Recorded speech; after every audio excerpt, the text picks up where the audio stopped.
Cavalcade of America. Starring Kenny Delmar in The Homecoming of Sue Chan. Presented by the DuPont Company, makers of better things for better living through chemistry.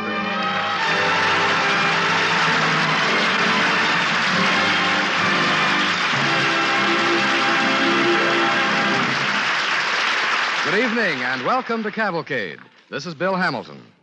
One of the DuPont Company's better things for better living through chemistry is nylon. And I'd like to take just a moment to tell you briefly about an extra tough job that nylon does.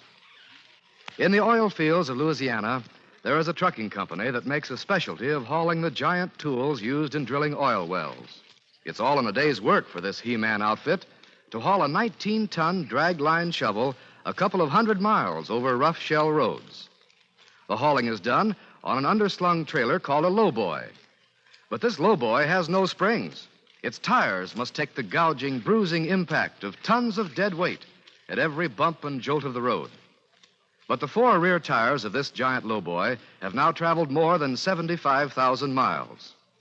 Their tire cords are made of DuPont nylon. Not long ago, the foreman of this trucking company told us, and we quote, "The temperature of the tires builds up to about the temperature of boiling water. Before we got tires with nylon cords, we had blowouts from bruises, cuts, and especially from the heat. Our tires lasted only about a year. But these nylon cord tires have been on the wheels for more than a year and a half, and we haven't had a single blowout," unquote. Yes, it's hard to believe that the same material, nylon, that is used to make filmy, sheer stockings can take such punishment. That's why nylon is one of the DuPont Company's better things for better living through chemistry. Now, The Homecoming of Sue Chan, starring Kenny Delmar as Sue Chan.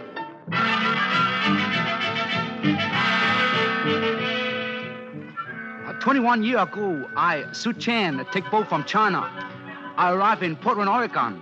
18. I got $9 Chinese money in pocket and speak no English. I got cousin live in Portland, but it's tough to find him without I speak English. Big problem. So I asked policeman. What? Talk English, will you? No speaking Chinese. It is not very successful conversation. Policeman finally grabbed me by arm and pulled me along street. I figure, oh boy, I'm pinched. But he only take me to nearest Chinese laundry where laundryman named of Benny Hen tell me how to find my cousin, Pin Chan. Pin Chan has good-looking restaurant, and I am very pleased when I walk in and ask a waiter for him. We speak in Chinese, naturally, but this is what it sounds like to me. Capable waiter, is this the establishment of the illustrious Pin Chan? It is. What the heck are you selling? Oh, please be so kind as to conduct this unworthy person to Pin Chan. I am his cousin. What is so fun-making? Impossible. You are his cousin. I, Tom Chan, am Pin Chan's cousin. A man may have many cousins. A dog has more than one flea. I do not like your comparisons. You are no cousin to Pin Chan. Oh, I am. Let me see Pin Chan. No, get out. I will not. Come on, I must get see out. Pin Chan. Pin Chan? Who calls my name? This rustic say he is our cousin. It is true, honored sir. My father is the son of Jin Sin, who is the cousin of your more than honored uncle, fourth remove. He could be inventing this. Tom Chan here is anxious to be my only relative. He counts the dishes every night, figuring how much he may inherit. I try only to protect Pin Chan from wiles of strangers. How do we know he tell the truth? Do you, boy? I have here a letter for the Honorable Pin Chan. Let me see it.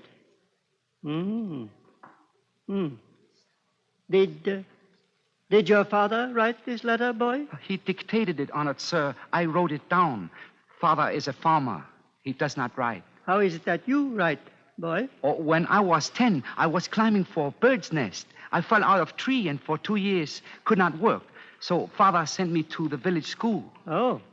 And why have you come to me?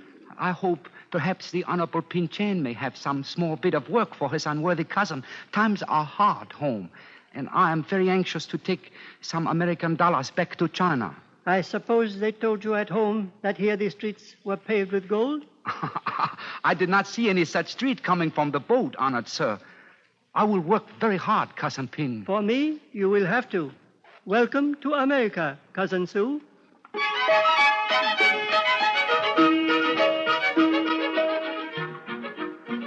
Cousin Pinchan is very kind to me. He give me job as dishwash man at $65 every month. Only bad feature, I'm terribly homesick. I miss my father and mother and brothers like anything. Even when I wash my dishes, I think about them. One day, I'll hear a boat whistle outside in harbor. Right away, I have daydream. I am going back to China. Pretty soon, I think I walk in street of my own village. Then everybody in town come running and shouting. Oh, it's Su Chan! Little Su Chan, the farmer's son. Hey, everybody, Su Chan go to America. Make $1 million, American money. They start following after me. Pretty soon we are having fine parade. Everybody march along with me out to my father's farm. I see my father plowing. My two brothers are pulling the plow. They look up to see who all the people are. Father, it is Sue. It is Sue. Oh, hello, my son. Honorable Father, I have made $1 million American money. I'm going to buy you an ox for your plow. You are a good son. Now I go all alone to find my mother. She is washing clothing in a stream near our house. She looked very tired and old. I say, hello, Mother. She do not say anything. She only look at me like she don't believe what she see. Then she hug me and start to cry. Mother, I have $1 million American money right in my pocket. I'm going to hire a servant for you. Not only that, but I brought you some wonderful warm wool for dress.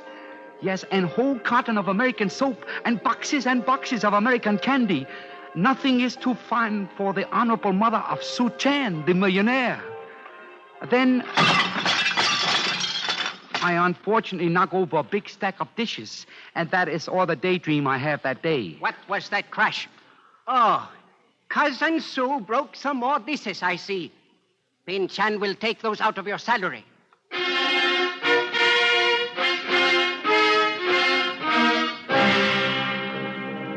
And Pin Chan did.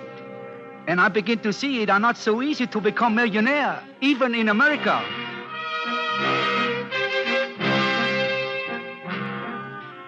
Now for 2-3 years, I work hard at Pin Chan's place. Always I got only one idea, make enough money to go back home. Pretty soon I have $505 in savings bank. Then along come Chinese New Year.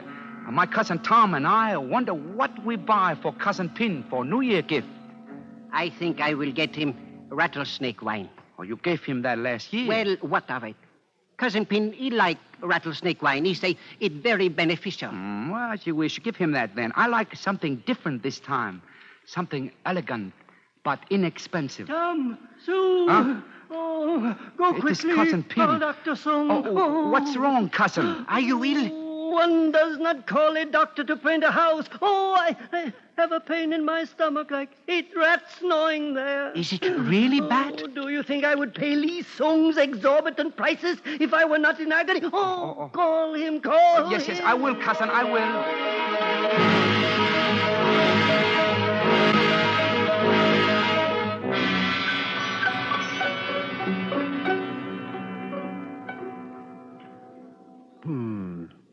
Is the place where I press sore on it, sir? Oh, it is like fire there, Dr. Sung. Aha.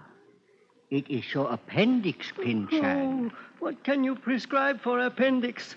The rattlesnake wine does not help. It is with distaste I tell you that we must operate, Pin Chan. How much will this cutting cost? I think it necessary we get the most superior surgeon possible. The one I recommend will charge you probably $500. $500?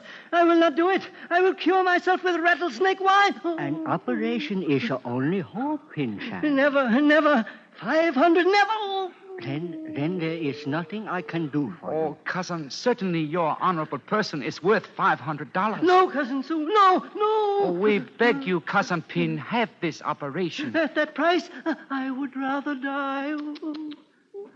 Doctor, is there no suitable operating man who would do this cutting for less money? None that I would recommend for anyone in your cousin's condition, sir. Then I can see only one thing to do. Cousin Pin, if you will deign to accept it a few days early, I should like to present to you as my New Year's gift this fine, expensive cutting.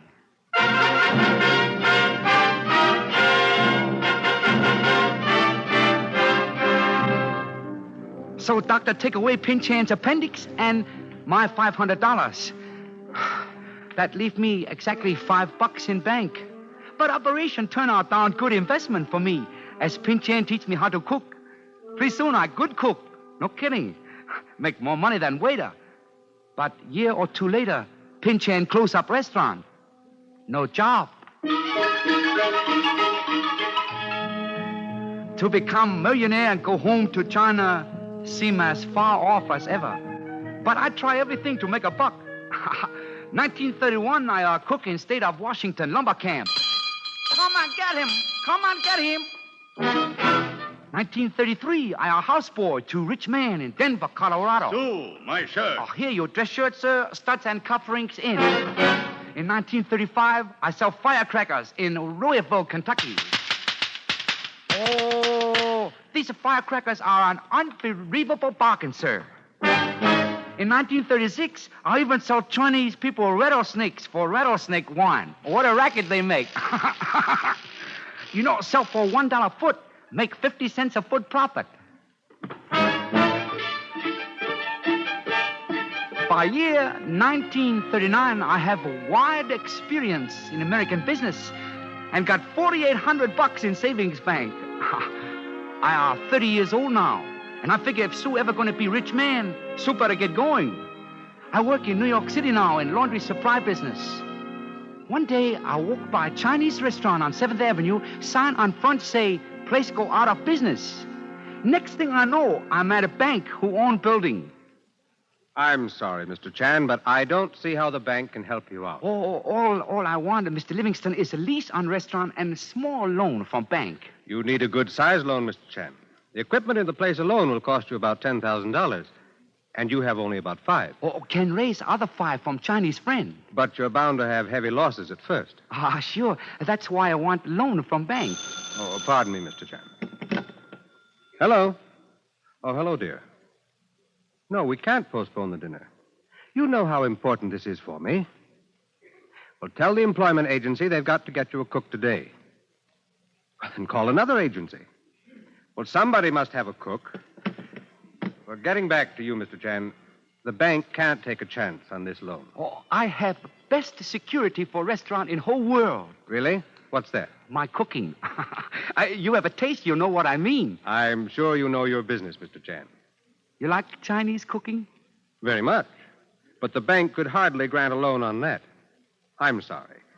Now, goodbye, Mr. Chan. Yes, excuse me, Mr. Livingston. I hear your conversation with the wife. You need cook. I'll get you best cook in the United States for tonight. You can? Me, Sue Chan. I fix your dinner, same time demonstrate personal how it are impossible I be failure in restaurant business. You see, my cooking 100% security.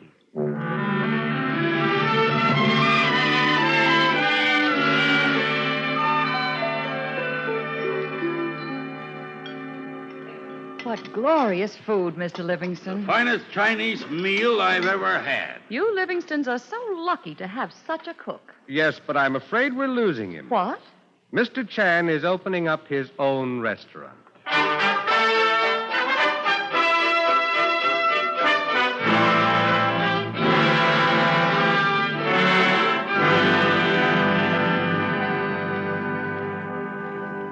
You are listening to the Cavalcade of America, presented by the DuPont Company, makers of better things for better living through chemistry.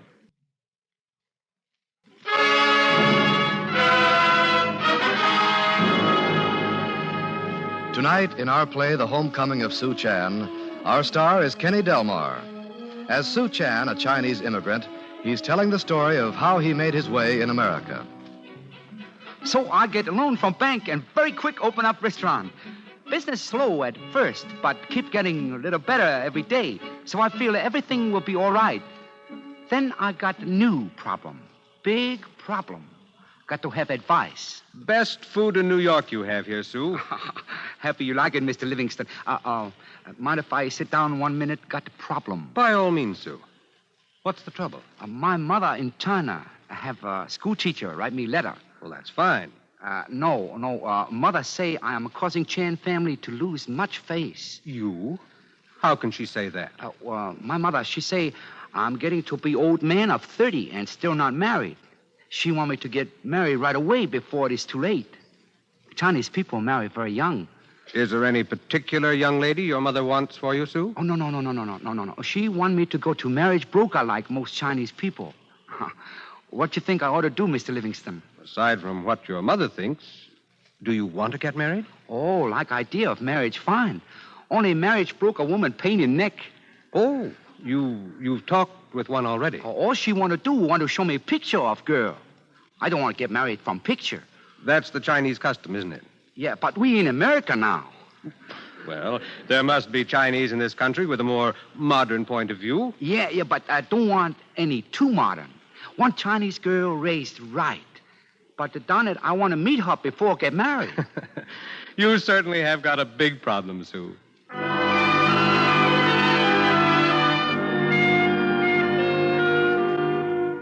Finally, marriage broker woman come to me and tell me about family in Boston who have marriageable daughter who sound like excellent wife for me.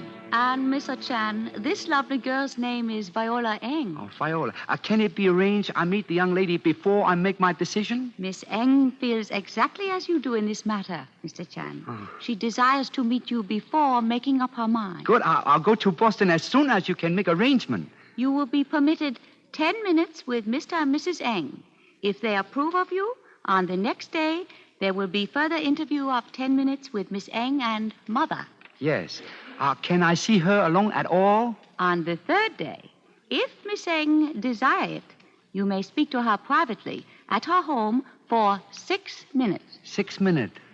The Eng you see are somewhat modern. I hope she looks as nice as her picture. Very pretty. It would be most desirable match on both sides, especially as Mr. and Mrs. Eng, because of your otherwise excellent qualifications, are willing to overlook your rather advanced age.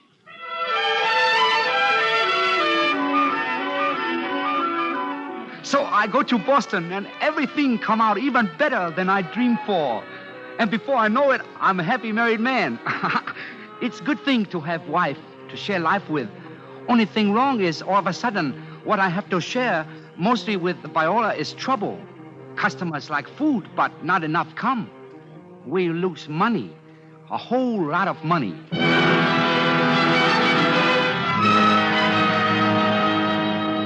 The bank doesn't like to be unreasonable, Mr. Chan, but aside from your note, there's a matter of 3 months back rent. I'm afraid if you can't pay us something soon, say $1,500, we'll have no choice but to look for another tenant for the property. I'll pay somehow.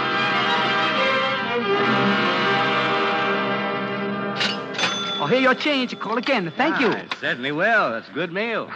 Hello, Sue. Oh, hello, Mr. Riley. Think you'd lost me? I've been on the road with a show. Yeah, so your French tell me.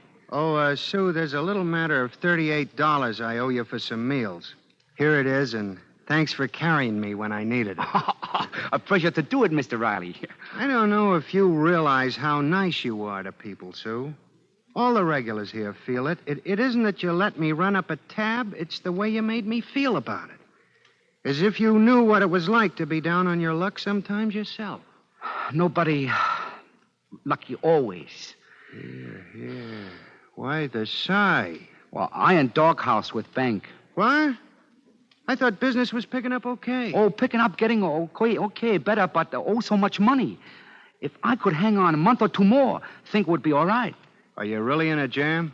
Gotta have $1,500 by tomorrow or lose the restaurant. Gosh, I wish there was something I could do. But I never even saw $1,500. Well, good night. Yeah, good night, Harry.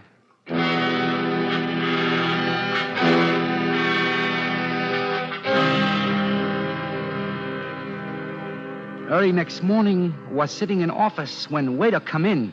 Boss, Mr. Riley and some men want to see you in office. Oh, tell them to come in. All right. Mr. Riley. Good morning, Sue. Oh, good morning, Bill. Hello, Homer. Hello, Mo. You too, Arthur. Hello, Sue. We're a committee come to make a complaint. Oh, what you mean? Sue, we can't have this place closing up. That's right. Where else could we run tabs up and make free phone calls? Yes, we decided something had to be done about it. We got hold of as many of your regular customers as we could to see how many of them would let you run a little tab on them for a while. Oh, yes. I don't understand. Here, Sue. Here's the $1,500 you need. Oh. You see, us guys and about 15 more, the names and how much they shelled out for are down here on this paper. Anyway, it adds up to $1,500 cash money. That's what you needed, wasn't it? 1,500. Go ahead, take it, Sue. It's real. See. For God's sakes, it's nothing to bawl about, Sue. It's only money. Oh, only money? No. What we call in China, lucky money.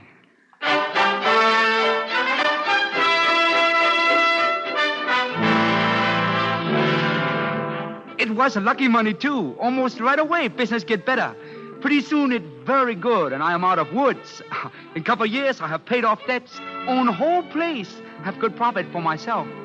Also, I am father of fine baby boy named in English Stanley, in Chinese Sochu, which mean intelligent little sailboat. Then what does the book say about the 3 deers, Papa? Then the riddle bear say, somebody been sleeping in my bed, and here she is. What did Goldilocks do? Then the Goldilocks ran home. Didn't they eat her, Papa? Have the bears eat her. Papa can't, Stanley.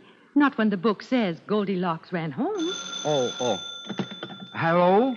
Sue? Oh, hello, Mr. Livingston.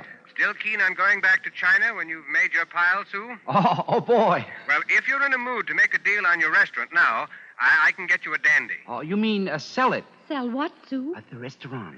I can get you an excellent price for your restaurant, Sue. Oh, that's wonderful, Mr. Livingston. Come in tomorrow to sign the papers. Goodbye, Sue. What's wonderful, Sue? Oh, Mr. Livingston get us big money for restaurant. Oh, you could have everything you want in China then, Sue. Oh, yes. Live like a millionaire. Sue, why have you that funny look on your face? I try to think about home. Cannot remember much. I keep thinking of a portrait and being a dishwash boy for my cousin and learning English. The first time I deposit silver dollar in bank. I think of friends I make in this country, the work and trouble I have with restaurant, and how friends help me out of trouble. These are things I think of, not the China. You don't have to sell the restaurant, Sue. We don't have to go back. I know, but for so many years, I keep thinking all I want is to go back to China. Now I don't know. Don't you want to go home, Sue? Oh, sure. Oh, sure. But joke's on me. For years, right here in America, I've been home. Viola, we are home.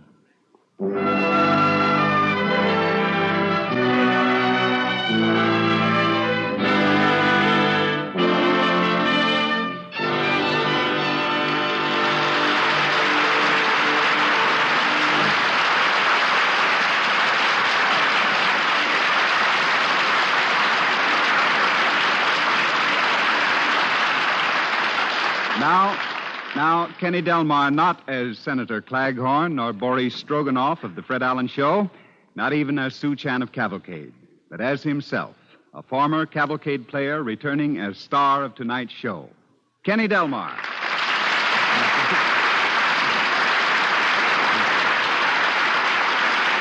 Thank you very much, ladies and gentlemen. If you enjoyed tonight's Cavalcade play about Sue Chan, I think you'll enjoy even more meeting Mr. Chan himself, and here he is in person, Sue Chan.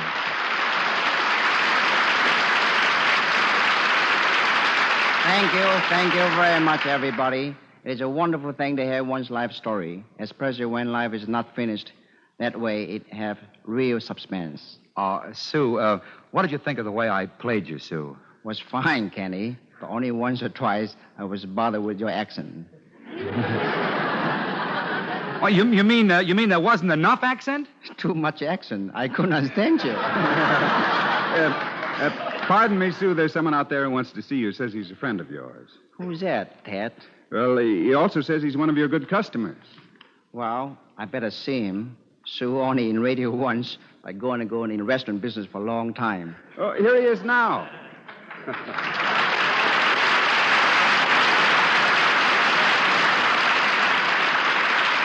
Hello, Sue. Hello, Kenny. Oh, Fred. Fred. Yeah, Fred Allen. Fred, did you have my program? Yes, it was fine, Sue, but I wish you'd get back to your restaurant. With you away, I can't get a table over there. Well, I understand Chan has quite a following of theatrical and radio people, Fred. They're quite clannish. Oh, yes, Kenny. You know, there's a rumor around that once a week, all of the mice at Lindy's, go over to the House of Chan for Chinese food. There's a mouse over there who eats with chopsticks. He's a one smart mouse, too. Chinese food tastes better that way. Well, you know, Sue, every time I try chopsticks, I realize why Chinese people are so thin. You can't pick up any food with those things. Oh, you're wrong there, Fred. But, you know something? When I first come to this America, yeah, I had lots of trouble with knife and fork. But okay now. You're all right now. Sue, do you realize that we've been friends for more than 10 years? I know, Fred. It is wonderful how many friends I made in this country. When I arrive here, the first thing I want to do is learn English. I'm ashamed to go to public school, first grade, with little kids. So I met a retired school teacher who by name is Mrs. Euphemia Dimmicks. Wonderful person. She taught me English for $5 a month. Taught me how friendly American people are. Very first word she taught me was hello. Well, it must be tough learning English when you're growing up, Sue. I had trouble enough as a child. I couldn't speak a word when I came here. By the way, where your folks come from, Fred? Ireland. I was born in Boston to save the fare. And where did your mother and father come from, Kenny? Greece. Fred, Irish, Kenny, Greek, Sue Chan, Chinese, all here in America together. What do they mean by United Nations won't work? Well, you're right, Sue. My father always said that we had quite a country here. No place else in the world like it. When I was born in China, we call this country Gamsan, which means Gold Mountain. Not gold meaning just money, but wonderful things, chance for free school, opportunity for jobs, and most of all, chance to be free man, own boss, not only for myself, but for my son Stanley and my daughter Beverly. Such chance only happen in Gamsan in America.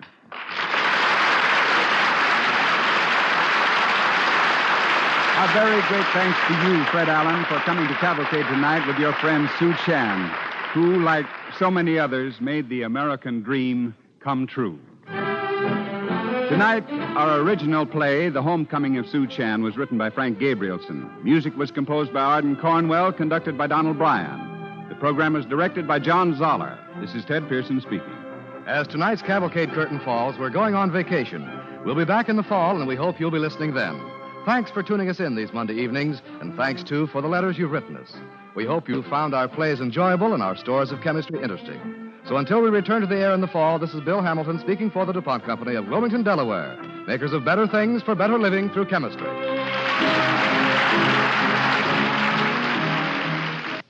This is NBC, the National Broadcasting Company.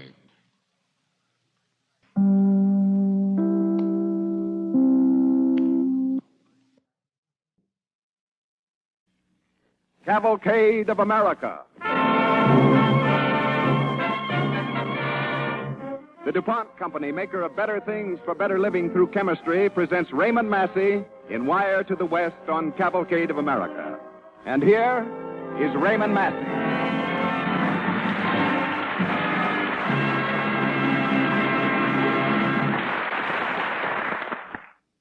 evening. Tonight, the DuPont Company brings Cavalcade of America back for its 15th year on the air. I've been here many times before in many roles, and on this opening night, I'm here in a new character, Hiram Sibley, a man whose work has touched the lives of every man and woman in America. And here's the story.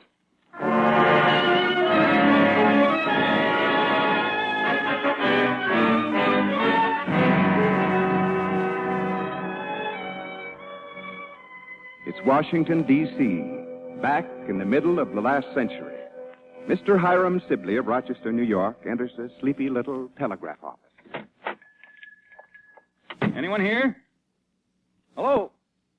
Hello? Come in. I hear you. I ain't deep. I heard you the first time. I want to send this telegram to Rochester. Oh, Rochester. Got it read out? Of course. Rochester's pretty expensive. You'd save yourself a lot of money if you send it to New York. Even Boston would be cheaper. Will you please send this to Rochester? All right, if you like. I was just advising you. Let's see now. October 4, 1849. Mrs. Elizabeth Sibley. Your wife? Yes, but why? Just curious. Mrs. Elizabeth Sibley, business successfully concluded. Leave Washington today, arrive home Tuesday, kiss the children. Love, Hiram. 1, 2, 3, 4, 5, 6, 7, 8, 9, 10, 11, 12, 13. Kissing the children is going to cost you extra. Fees $1.75 for 10 words, 25 cents a word thereafter. Still want to kiss them? Of course. That'll be $2.50. There you are. When will it arrive? Well, now, sir, that is a mighty good question. A mighty fine one. When will it arrive? Well, now, let's see if we can figure that out. From Washington here to New York, well, that'll be quick. That's our own line. So let's say it'll get to New York about, 8 tonight. That means it'll start upstate New York tomorrow morning. Why not tonight? Oh, it ain't our line from New York to Albany. No, that's another line. That means it has to be took over to the other company by messenger. And messengers, they quit at 7. Starts upstate tomorrow morning, gets to Albany, then switch to another line. Maybe it'll be on its way to Buffalo by evening. But why Buffalo? I want this sent to Rochester. Yes, but we just been informed that we ain't on talking terms with the company that's got a line into Rochester. We send to Buffalo. And there, it'd probably be put in the mail.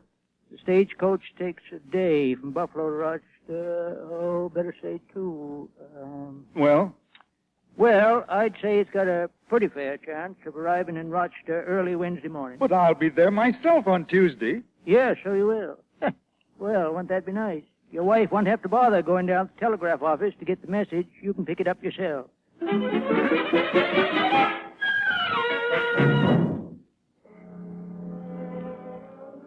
100 years ago, the infant telegraph industry teetered on the brink of chaos.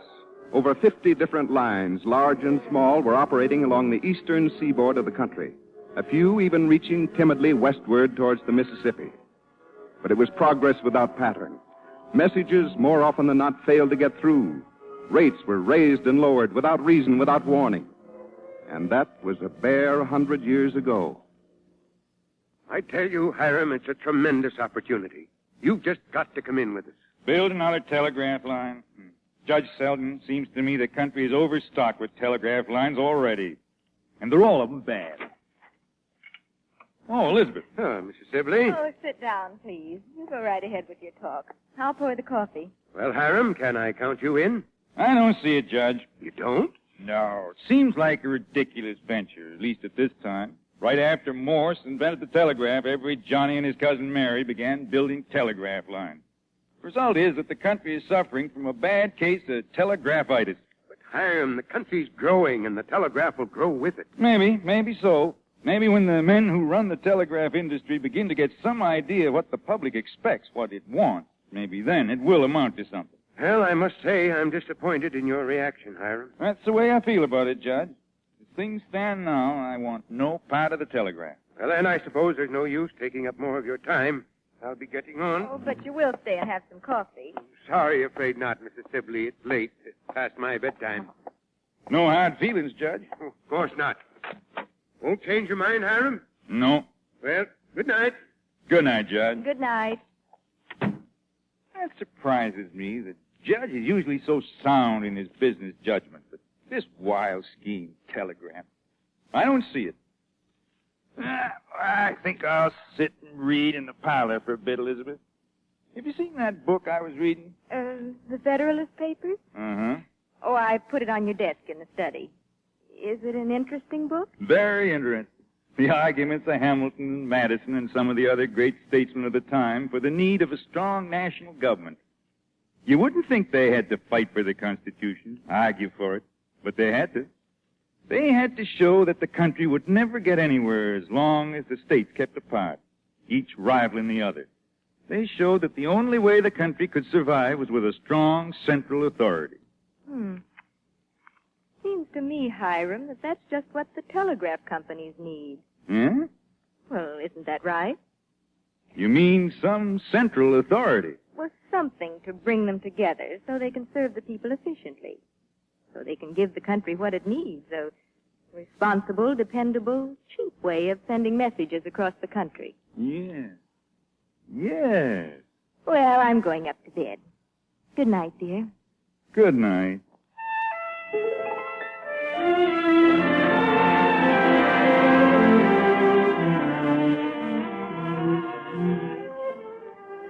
Let's put it this way, Judge. I changed my mind. You astonish me, Hiram. Why? Well, you seemed so set in your views when we spoke together last week. The only things I know of that never change their minds are mad dogs and politicians. I'm neither. I'm a businessman. I'll come in with you, Judge, but with one reservation. And that? Simply this.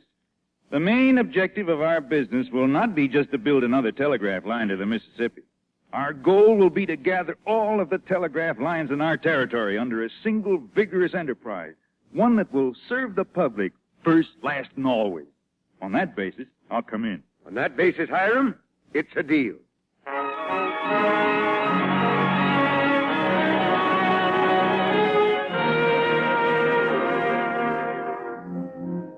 On September 6th, 1850, Hiram Sibley, Judge Samuel Selden, and a group of other prominent Rochester businessmen formed the New York and Mississippi Valley Printing Telegraph Company. As soon as all the details were set, Hiram Sibley, battered old traveling bag in hand, began to wander along the highways and byways of the back country of the Middle West. He began to lay the groundwork of his dream. Hello there, Blacksmith. I say hello. Hiram? Are you Mr. Kittelheim? Yep. My name is Hiram Sibley. I'm very glad to meet you. Shoe? Got a horse to shoe? Well, bring the critter in. No, I said I was glad to meet you. I'm a trifle deep. Emmy, come here and find out what this fellow wants. Come in. Pretty hot weather, isn't it, Mr. Kittelheim? No, ain't gonna vote for that fella. Gonna vote straight Whig ticket. You be wanting something, mister? Yes, ma'am. My name is Hiram Sibley. I've been told that your husband owns some stock in the Cleveland and Cincinnati Telegraph Companies. Is that right? Wished it was, but 'tis. What's he saying, Emmy? He ain't said nothing yet, Pa. Well, then I'll get back to work. No, wait. I'd like to talk to you about the stock. Do you have it here? Part of it. Part of it? Had a mighty fine engraving of Jackson on it. We got it framed inside. Pretty picture. You've got the stock framed? No, just the picture. Cut it out and fixed it real nice. But where's the rest of the certificate? Let me see now. Oh, sure enough. It's patched over the leak we had in the kitchen. Mighty strong paper. Holds out the water real good. Well, what's he saying? He ain't doing any saying, Pa. I'm doing all the saying so far. Well, get to it. Mrs. Kittelheim, I'd like to buy the stock. You're fooling. No, I'm not. I'll give you $20 for it. Pa, he said... I heard him. Ain't you deep to hear a fool offering good cash for a water patch?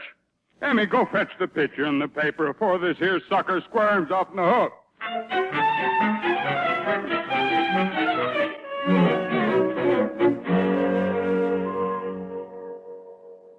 Well, there they are, Judge. Contracts with the Lake Erie Company, the Cleveland and Ohio Company, the Ohio Telegraph Company. I'm tired, worn out. You've done a fine job, Hiram. Only what? Well, while you've been gone, we've been working on the Erie and Michigan Telegraph Company. Ezra Cornell's outfit. Oh, yeah. Yeah. Any success? Very little. Oh, we've managed to convince his two partners that consolidation would benefit both our lines. But old Ezra is the original lone wolf. He'll have no part of it. And without the Erie and Michigan, we're sunk. Their lines are the lines we need to really round out our system. That's right. Well, I'll be on my way. Going home, Hiram? No, I'm going to New York to beard a lone wolf in his den.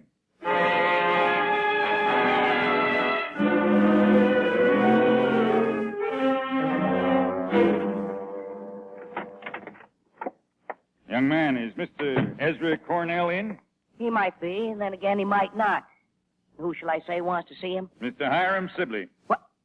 What? Come again? Mr. Hiram Sibley. Mr. Hiram Sibley. Yes, please announce me. Oh, my. Oh, my, oh, my, oh, my. Is something wrong? Not yet, but when I tell Mr. Cornell that you're out here, I reckon everything's going to go wrong. You ain't got no weapons on you, have you? Don't be ridiculous. Well, all right. But don't say I ain't warned you. Mr. Hiram Sibley. Just wait till I tell that to Mr. Cornell.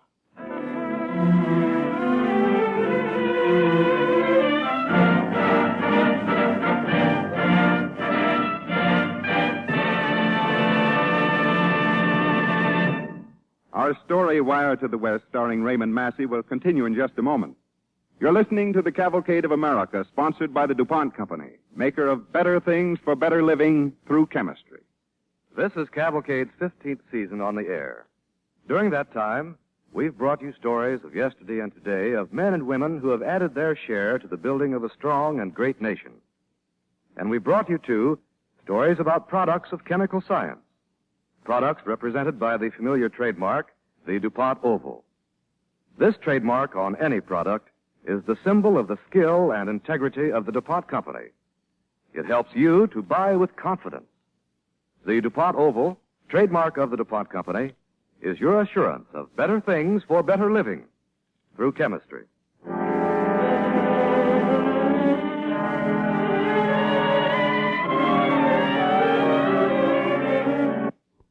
Link in the projected network of telegraph lines that'll bind the country together. And now, Hiram Sibley, I'll take the liberty of inviting you to get out of my office. Now, wait a minute. I'm grateful of the opportunity you've given me to tell you what I think of you face to face. You can call me a pirate, Cornell, a line grabber, a gripsack buccaneer. I Intimidating don't my care partners. what you Going call around me. buying up telegraph stock as if it were corn or potatoes. A fine way of doing business. I've paid spot cash for every bit of telegraph stock I bought, and I've given a fair price for value received. You're trying to suppress competition. Cornell, I'm an old Yankee. I was nursed on competition. I think it's a fine thing when the public profits from it by low prices and better service. But that's not what is happening in the telegraph field. But now let's calm down and see this thing sensibly. Business with the Erie and Michigan is bad, isn't it? Well, It's bad. Yes. And it's bad with our line, too. Why? Because the people can't afford to use the telegraph. Rates are too high. They're too high because costs are double all along the line. 2 offices for every one we need. 2 sets of lines to be repaired. 2 of everything. It doesn't make sense. Are you trying to set yourself up as some sort of public benefactor, Sibley? No, I'm just a businessman. And so are you. What's good for the public is good for business. And you can turn that around. What's good for business is good for the people. Now, honestly, you believe that, too, don't you, Cornell? I suppose you've figured out the financial angle. Yes, I have the figures here. I'll leave them with you. We'll get together. Sibley, we should have met before this. I might have had a different idea about you. Quite possibly. I'm staying at the Commercial Hotel. Let me know when you read the contract. You'll find them satisfactory. Maybe. But one thing. Yeah? One thing I want you to know right now. This idea may be yours, this arrangement yours. But if I decide to agree, which I don't say I will, but if I do decide to agree, the name of our company must be my choice. Well, what is the name, Cornell? One I've had in mind for a long time. Western Union. Western Union. I like it.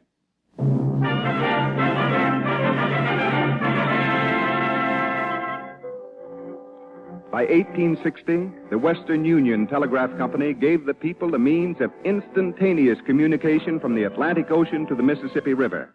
It was a going concern, successful, reliable, prosperous.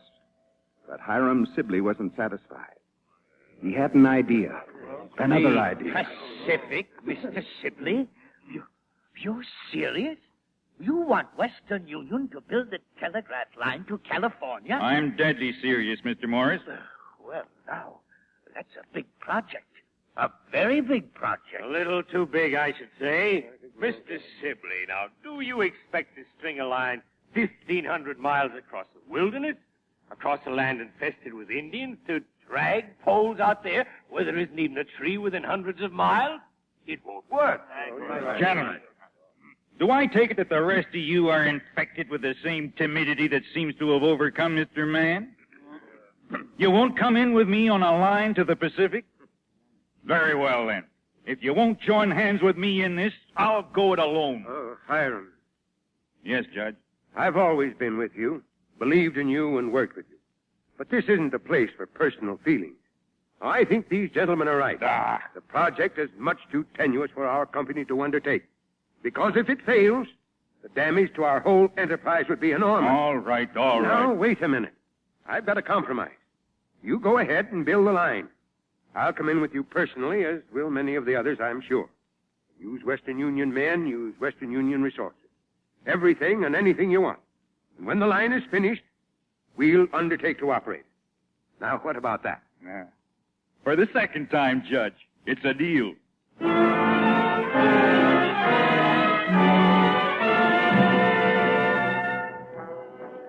In Washington, Sibley's idea of a transcontinental telegraph line was warmly received by Congress. On June 16, 1860, an act was passed to facilitate communication between the Atlantic and Pacific states by electric telegraph. It was to be done in 2 years from the start of construction, if it could be done at all. In May of 1861, the line east from California was begun at Placerville. July 4th, 1861, the line west was begun from Fort Kearny, Nebraska. Reports on progress flew across the lines of Western Union to Hiram Sibley in Rochester.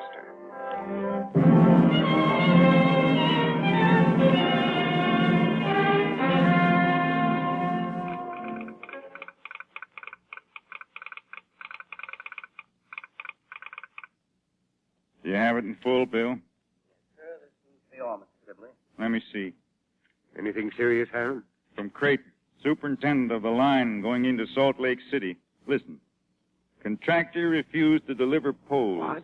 Only 5 days' supply left. No chance to cut our own, as country here is almost barren. Please advise. What are you going to do? We've beaten our way this far. Indians haven't stopped us. Rivers haven't. Mountains, deserts, we've beaten them all. And now a lumber contractor thinks he can stop us. Well, he can't.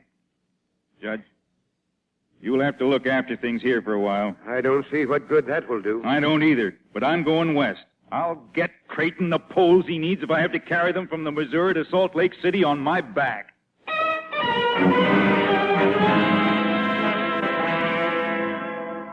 Well, I'm glad to see you, Mr. Sibley, but there was no real reason for you to come out here. I've straightened things out. Then you're getting your poles, Creighton? Oh, yes, I'm getting them. Just made the final arrangements. Of course, they're costing us a lot more than we figured. Now, hold up. More or less, yes. But I decided it was best to take what we could get. You see, the contractor happens to be, he's a rather close relative to the man who more or less does the driving out here. Brigham Young. Oh, I see. Yes, come in. Excuse me. I was told that I would find Mr. Edward Creighton here. Yes, I'm Creighton. I'm Brigham Young. Mr. Hiram Sibley, Mr. Young. Mr. Sibley. How do you do, sir? Mr. Creighton, I'm told that one of my relatives entered into a contract with you to furnish poles for the telegraph. Yes, sir. Is it also true that the price agreed upon in this contract was subsequently raised? That's right, sir. Let me see those contracts, please. Right here, sir. Mr. Creighton, tear up this contract. The poles will be furnished by my relative in accordance with the terms of the original agreement. All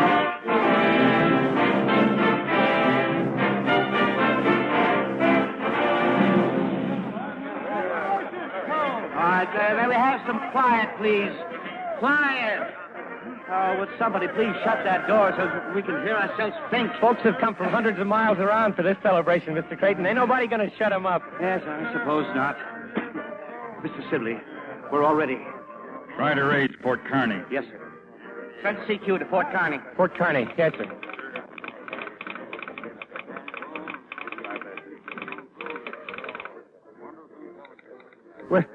We're in contact, sir. The line is through. Mr. Sibley, the line is through.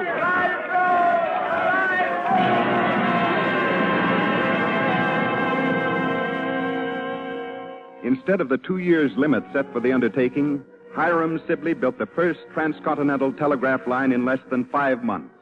132 days from the start of construction, a picket fence of poles stretched from west to east, clean across the continent, and was ready to send the first message scudding across its singing wire. Judge Field, the operator's ready. Will you dictate the message? Yes, thank you. To Abraham Lincoln, President of the United States, the people of California desire to congratulate you upon the completion of this great work.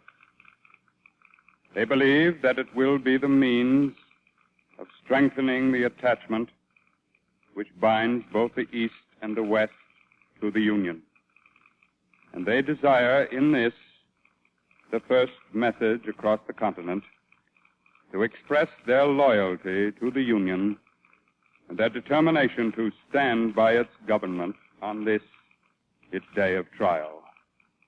They regard the government with affection and will adhere to it under all fortunes. Stephen J. Field, Chief Justice of California.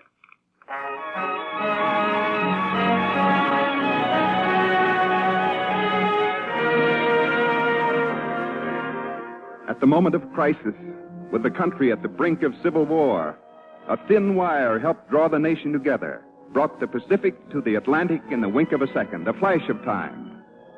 In Washington, Hiram Sibley figured the job was over. Yes, sir. Can I help you, sir?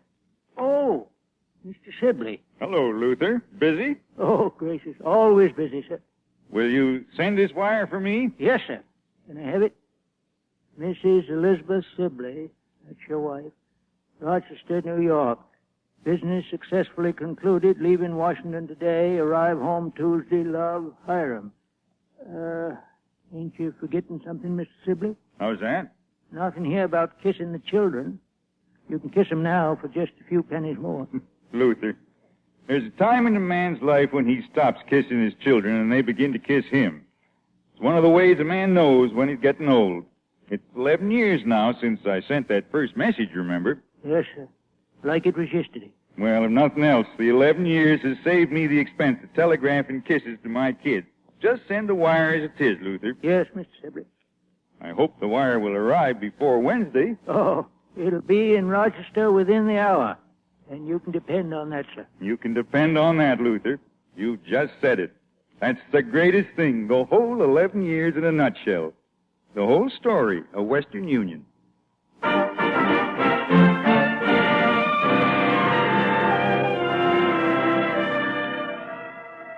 100 years is not too long a span of time, and yet, in a single century, the telegraph industry has grown from nothing into a vast network that binds every village of our country with every other hamlet, town, and city. This is a monument to Hiram Sibley. It's a monument to enterprise, courage, and faith. To many men who have worked many years to make private industry serve the needs of all the people.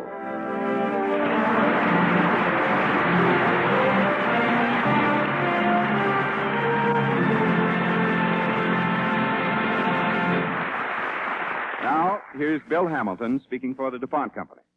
Ladies and gentlemen, I'd like you to meet Miss Alice E. Burns of Herkimer, New York.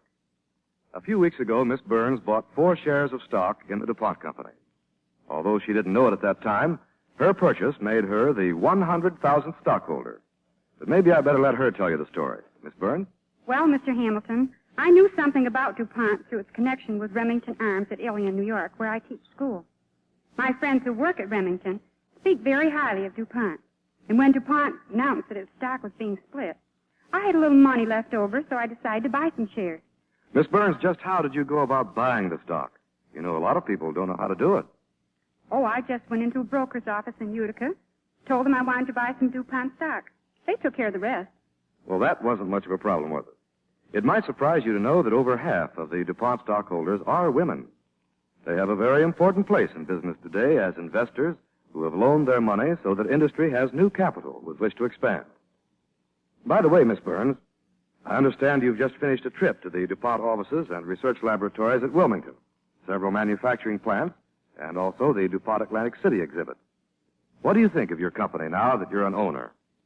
Well, one of the things, Mr. Hamilton, that impressed me the most was the fact that DuPont people seemed so interested and proud of their work. The executives of the company, the research people, and the men and women in the plants were all very friendly. I found this true wherever I visited. You're certainly right, Miss Burns, and it couldn't happen anywhere else but in America. Tell me, what did you learn about research? Research? Well, I remember one thing. Someone told me that over half of DuPont's sales today are in products that have come into being in the last 20 years. Somehow that surprised me for a company almost 150 years old. Yes.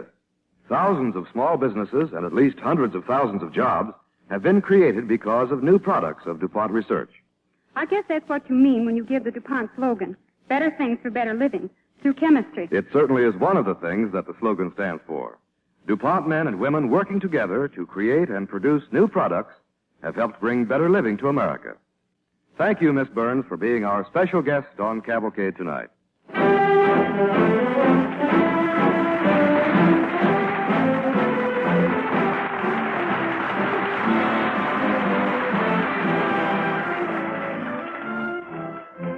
Tonight's Cavalcade play, Wire to the West, was written by Irv Kunick. Appearing with Mr. Massey were Cameron Prudhomme as Judge Selden, Parker Fenley as the operator. The music for the DuPont Cavalcades composed by Arden Cornwell, conducted by Donald Voorhees. Your narrator, Ted Pearson.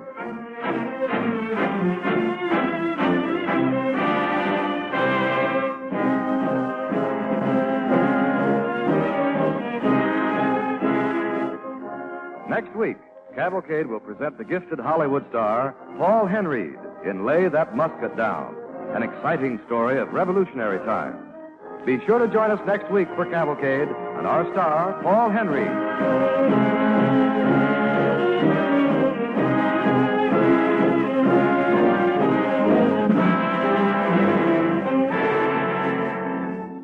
Cavalcade of America, directed by John Zoller, came to you this evening from the stage of the Vanderbilt Theater in New York and is presented by the DuPont Company, Wilmington, Delaware, makers of better things for better living through chemistry.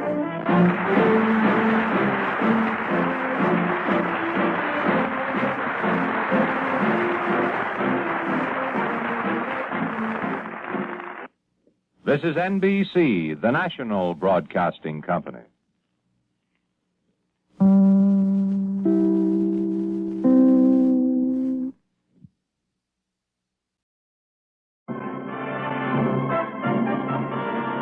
The DuPont Company, maker of better things for better living through chemistry, presents Paul Henreid on the Cavalcade of America. And here's our star.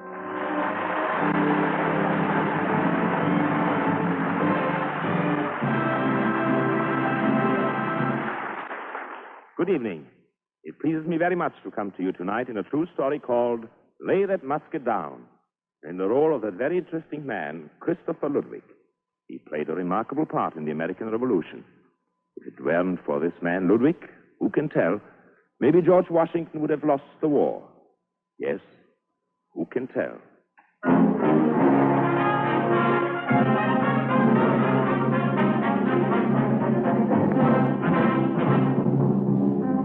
Back in the darkest days of the Revolution, when American hopes were very low, a man comes to General Washington with a strange proposal. I'm Christopher Ludwig, General. A baker from Philadelphia. Yes, Mr. Ludwig. I'd rather expected a visit from you. I've been told of your proposals to Congress, that you have certain ideas. Only one idea, sir. It is my plan to win the war. You're a German, aren't you? I'm an American. But I was born at Gießen in Hesse. You are a Hessian? Yes, sir. And there are Hessians on Staten Island. Yes. Yes? There certainly are. But they will desert. And then there will be no army there. Desert? What are you talking about? They do not fight you because they want to or because they hate you. It is because they have been sold like so many cattle. I appreciate that. Here they may die on a soil that is not their own. Here they think of their homes in Hesse to which they may never return. General, they have loved ones back there. Wives, children. I grant that, Mr. Ludwig, but what has all this got to do with your plan? I will go among them. I will tell them about me, Christopher Ludwig, who came here 23 years ago. I had nothing, just nothing. Now I own my own bake shop in Philadelphia. But more than that, I'm a part of this country, like every American. No Hessian on Staten Island can say that. Even his life is not his own. Wait a moment. How will you tell them all this? How will you get to them? How? I will walk to them. Right through their lines, just like that. Oh, no. I have a plan, General.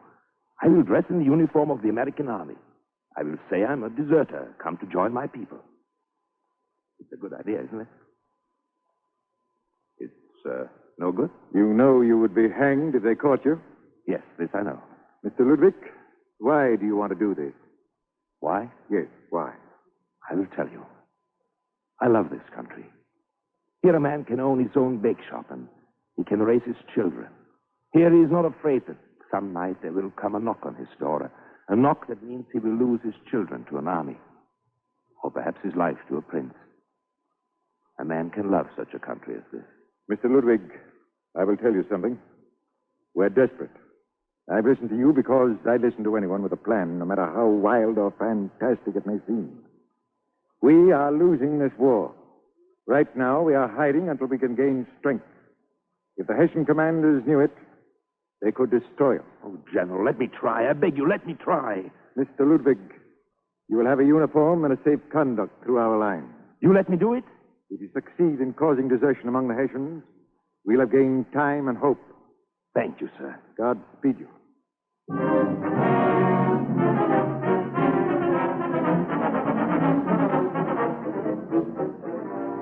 Markus kommt von draußen rein, holla hi, holla ho, wird so mein Feindliebchen sein, holla hi, ho, geht vorbei und kommt nicht rein, holla hi, holla ho, wird wohl nicht gewesen sein, holla hi. Schau, ein Amerikaner, ein amerikanischer Soldat. Nicht schießen, ich bin ein Freund. Halt! Ich bin ein Freund. Mein Name ist Christopher Ludwig.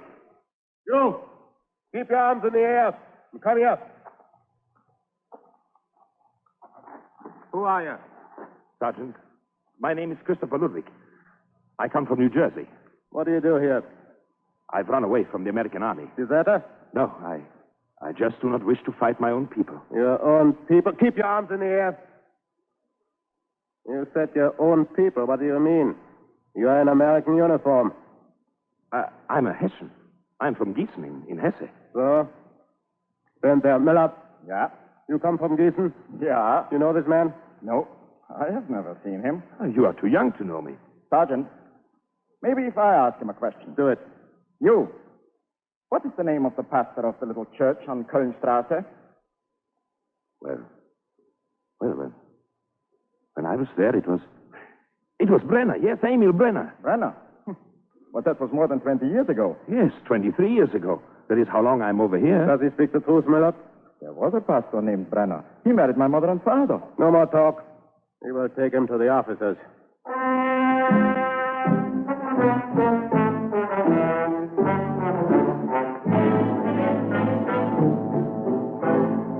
Your name? Christopher Ludwig. You are a deserter from the Americans? Yes, I am. Only 3 days. Why? Why did you desert? Herr Oberst, I do not wish to fight my own people. Your own people? You're a spy. No, believe me, I'm no spy. Look, I wear the American uniform. That proves nothing. Anyone can pick up a bundle of rags like that. Where did you get it? Oh, well, they gave it to me, Herr Oberst. When? 2 months ago. Oh. They forced you into service, is that it? No. I enlisted, Herr Oberst. You enlisted? And 2 months later you desert? What kind of a soldier is that? Well, I didn't know then I would have to fight Hessians. My own people. Where did you say you came from? Gießen. No, I mean 3 days ago. New Jersey. Oh. From the American Army there? I asked you a question, Ludwig. From the American Army there.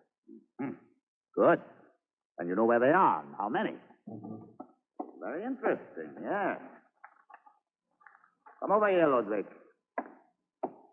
Yes, Herr Oberst. You know what this is? A map. A map. And this, where I point? New Jersey. Correct. Now show me where you came from. Well, show me. Forgive me, but I must look a little closer. I will help you. The American forces are here, yes? They, No. I do not think that is where I came from. No? Perhaps from here? No. Come, Ludwig, you came from somewhere. And I think it was here. Answer. No, it was not there. Well, you saved your neck 3 times, Ludwig, because we know the Americans are not in those places. But surely they are somewhere. Point out the place from which you came, Ludwig. Point it out. It was here, Herr Oberst. Yes, that could be. The most unlikely place, yet one that General Washington would pick if he wished to hide. Yes. Maybe you are telling the truth, Ludwig. I am telling the truth, Herr Oberst. Very well, thank you. I may go now? Yes. To the prison. Prison? I'm not a fool, Christopher Ludwig. I shall make sure that you're not one, because only a fool would lie and put his neck in a noose. If you tell the truth, good. If you lie, you will do a little dance on air.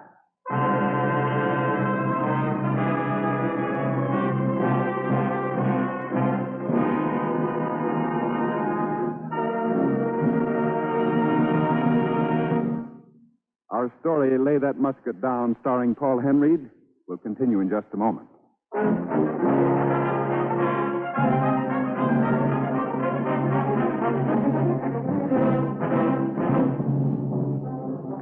Posing as a deserter from the American Army, Christopher Ludwig makes his way to the Hessian post on Staten Island.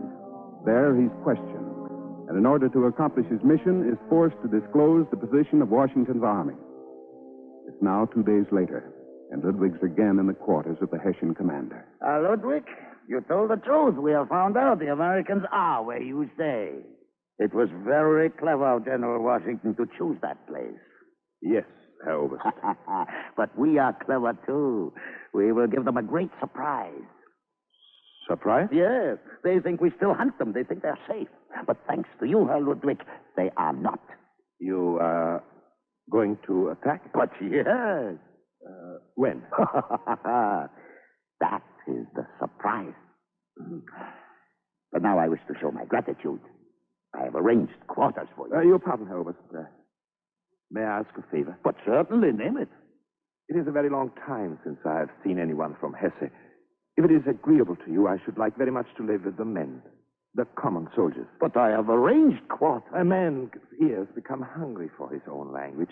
A man's heart becomes lonely for talk of his native land. You can understand that, no? Yes, of course.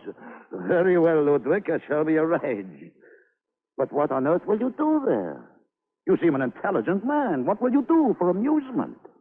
Oh, I shall talk, sir. Just talk.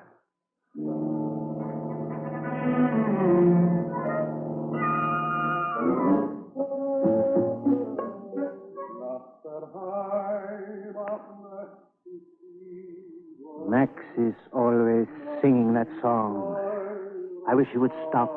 Why? I like the song, Carl. I like it very much. It makes me homesick and lonely. Oh? How long have you been away from Hesse, Carl? A year? Yeah. It is 23 years for me. Yeah, but your family is here. I have not seen my wife and children in 5 years.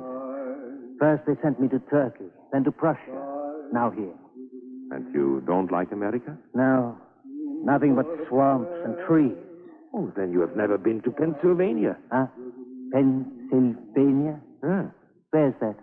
South and west from here. Ah, there is a place, Carl. There is a place. Is it so wonderful as all that? Wonderful. Would you like to hear about it? Yeah, I suppose so. All right. It is a big land.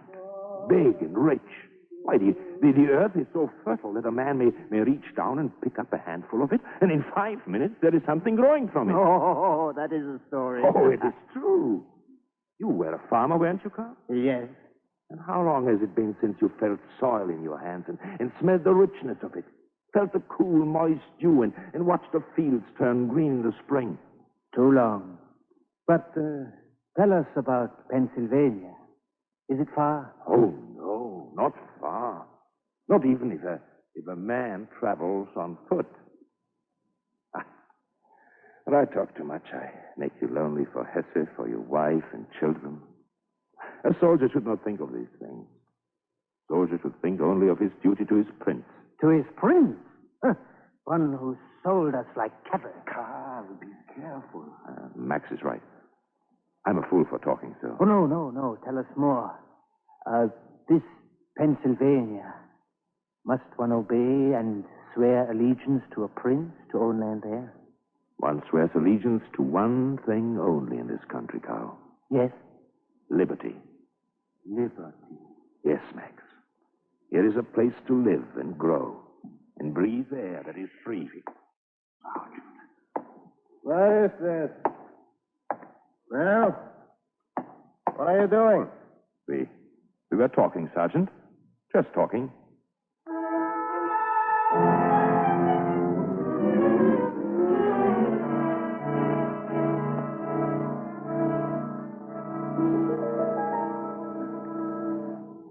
Christopher. What? Are you my friend? Of course I am. You know that. This Pennsylvania, a man could reach it and live there? Of course. But the war will be long. Before the war is over. What do you mean? Christopher, there are many of us who are sick of this. Men who would go, who would leave. Desertion? Yeah, what else is there?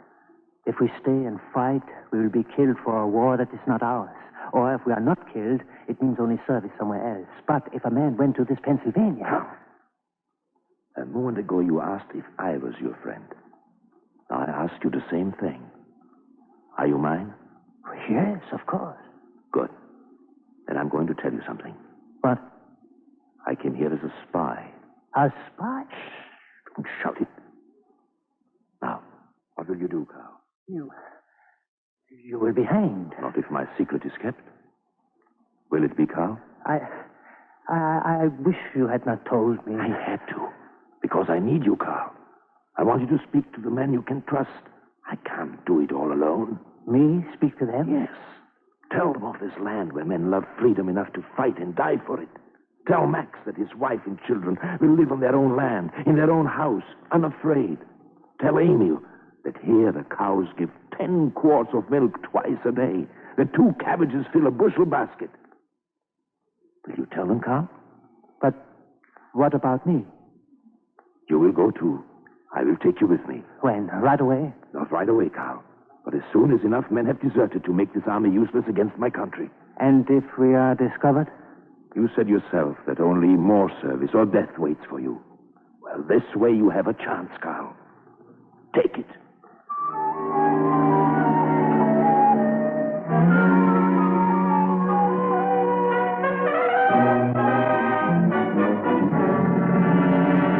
It is disgraceful. 300 deserters in 5 days, Sergeant. 300! Herr Oberst, we do what we can. It is not enough. At this rate, we shall have no army. Your pardon, Herr Oberst, but I think I know the reason. It is Christopher Ludwig. What, What are you talking about, you idiot? He talks, Herr Oberst, night after night, day after day, and the men listen to him. He talks. So do we all. What has that got to do with these deserters? I do not know, Herr Oberst, but I believe he has done something. How? Ever since he came, the men grumble and complain. That is a common ailment with soldiers. It is his fault, Herr Oberst. His fault. Couldn't be you, Sergeant? Perhaps laxity in placing guards, or a dozen other reasons. You talk like a fool. What can one man do to make 300 desert? Will Herr Oberst talk to him? I will talk to all the men. Come with me to the barracks.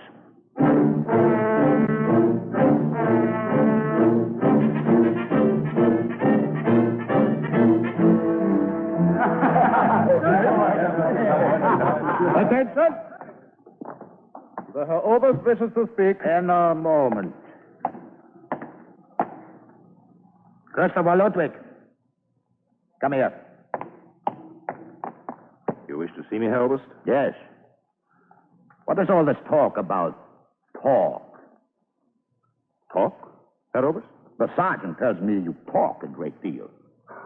Oh, well, I've always talked too much, Herr Oberst, ever since I was a little boy. It's a failing with me. But why do you ask about it, Herr Oberst? There have been many desertions, Ludwig. Yes, I know that, Herr Oberst. I'm sure you do. The sergeant seems to think they have something to do with you. With me? But how? In what way? What do you talk about? Why, almost anything that enters my head. But surely the Herr Oberst doesn't think I persuade the men to desert. Why, I could be hanged. Besides, I'm still here, and as you once said, I'm not a fool. I guess not. Very well. Now, all of you will listen to me. No man will be allowed to leave quarters. Any man who tries to do so will be shot without a question being asked. I repeat, no man leaves his quarters until we march out tomorrow. That is all. Come with me, Sergeant. I never heard of such a thing. Christopher, you heard that? Yes. We march out tomorrow. Yeah, come. That means an attack. An attack on General Washington's army. I gave the position. They must get out. Yeah, but how? Fight our way out. They will kill us. We'll go tonight, Carl. But the sentry, the guard. We have muskets here, Carl. It's our only chance. Tonight, at midnight.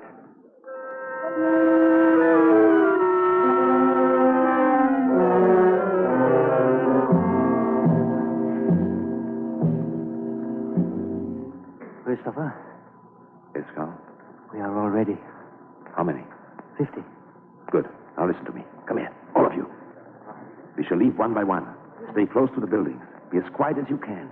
And then, when we are all together, we'll rush past the guards. Once we reach the river, we'll be safe. If we reach. We will. Who's that? The sergeant. Quick, close your eyes. Pretend you sleep. Oh, all my pretties are asleep, huh? Well, that is good. I like to see all of you comfortable. Are you sleeping, Ludwig? Not yet, Sergeant. Perhaps it is too noisy, eh? Well, I will tell you something. When I leave, I'm going to post a double guard at all doors and windows. Just to make sure. Of course, I do not mistrust you, Ludwig.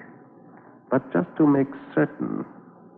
Yes, Sergeant, just to make certain. Christopher! You heard him. Once the double guard was posted, we have no chance at all. Now the muskets, get them. Oh, Christopher, we have no chance. They will shoot us down like dogs. It is a sure thing that Sergeant gave orders before he came in. All right, then listen to me, all of you. Come here. You can die in here, or you can try to make a fight for it. And you'll be fighting for something you never had before. Liberty. You were sold to be killed. Now fight to live in freedom. You've gone into battle against men who were willing to die for their liberty. Why do you fight them? Make your own liberty, here and now. Make this your cause in your country. Now, who is with me? Or do I go alone? I am with you, Christopher. Good, Carl. And who else? I go. Me, I go too.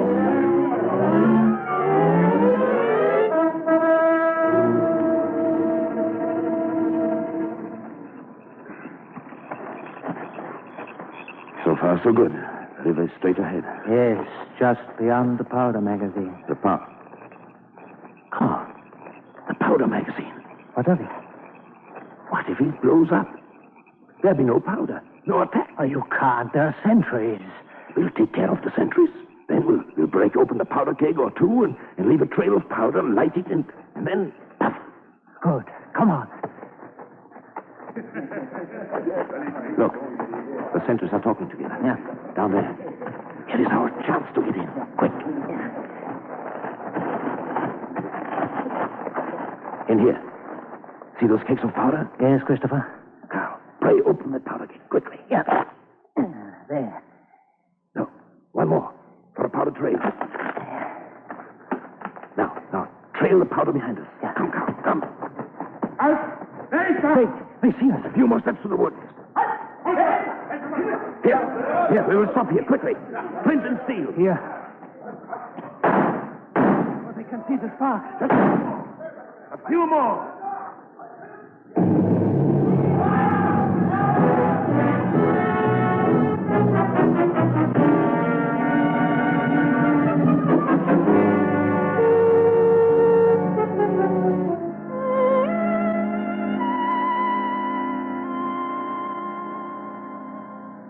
Christopher.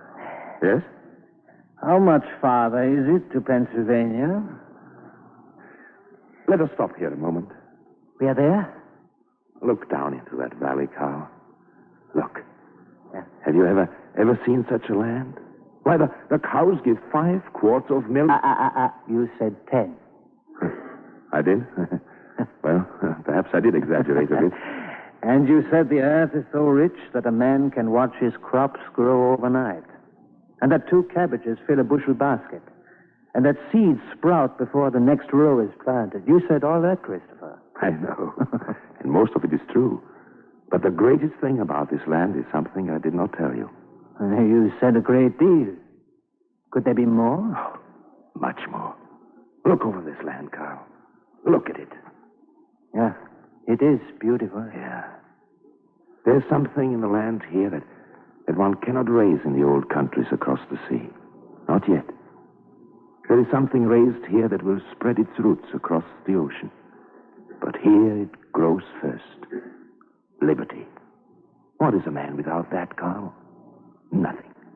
A shell, a husk. Liberty. Fill your nostrils with the smell of it, and then pray. Pray that it always grows and always flourishes. Come, Carl. We have a long journey ahead.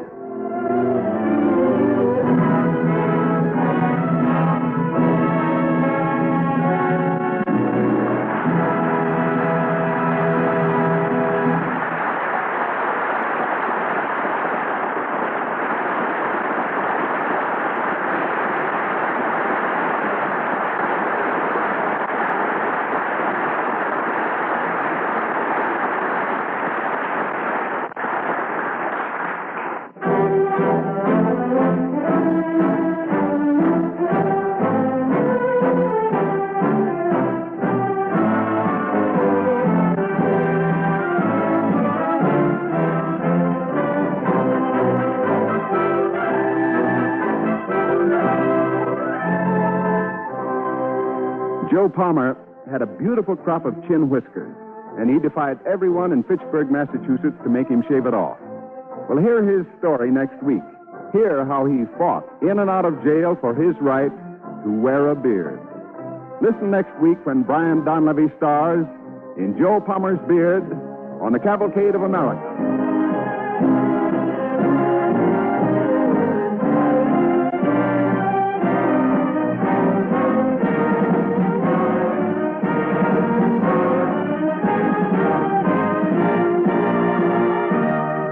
Tonight's play, Lay That Musket Down, was written by Russell Hughes. Appearing with Paul Henreid were Robert Dryden as Carl and Peter Capell as Herr Obert. The music was composed by Arden Cornwell, conducted by Donald Voorhees. This is Ted Pearson speaking.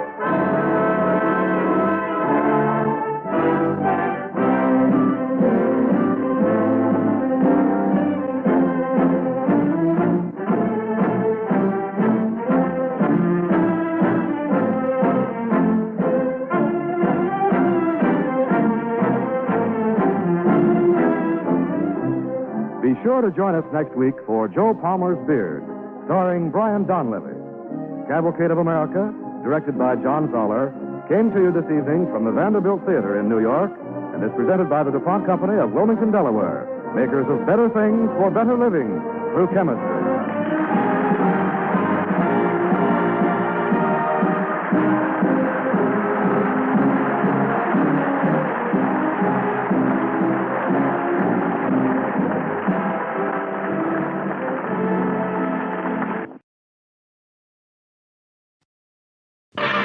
The DuPont Company, makers of better things for better living through chemistry, presents Brian Donlevy on the Cavalcade of America. And here's our star, Mr. Donlevy.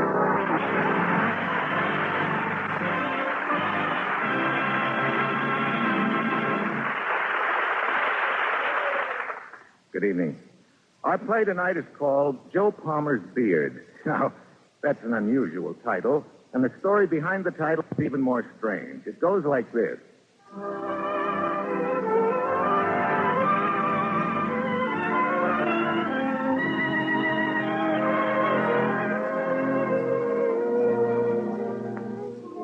Joe Palmer's beard. You know, most of our grandfathers wore beards, but most of our grandfathers' grandfathers did not. The fashion started in 1860 when a little girl wrote to Abraham Lincoln, then president-elect, and suggested that Lincoln grow whiskers to gain dignity. But before Lincoln, for nearly 2 centuries before Lincoln, beards had been shunned by all sane, upright, decent, respectable folks here in the Broad. People felt strongly against beards, with one notable exception. A citizen of Pittsburgh in Massachusetts named Joseph Palmer.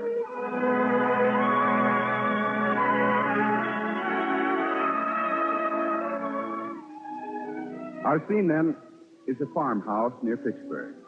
It's along toward dusk of a warm June day in the year 1830, the heart of the beardless era. Nancy Palmer, farm wife, is preparing supper, while Jed Lawson, the hired man, washes up at a pump outside the kitchen door. My goodness, Jed. One of these days you're going to drown yourself under that pump. Hot day, ma'am. Very hot day. Well, come on in. Get a clean towel. Thank you, Miss Palmer.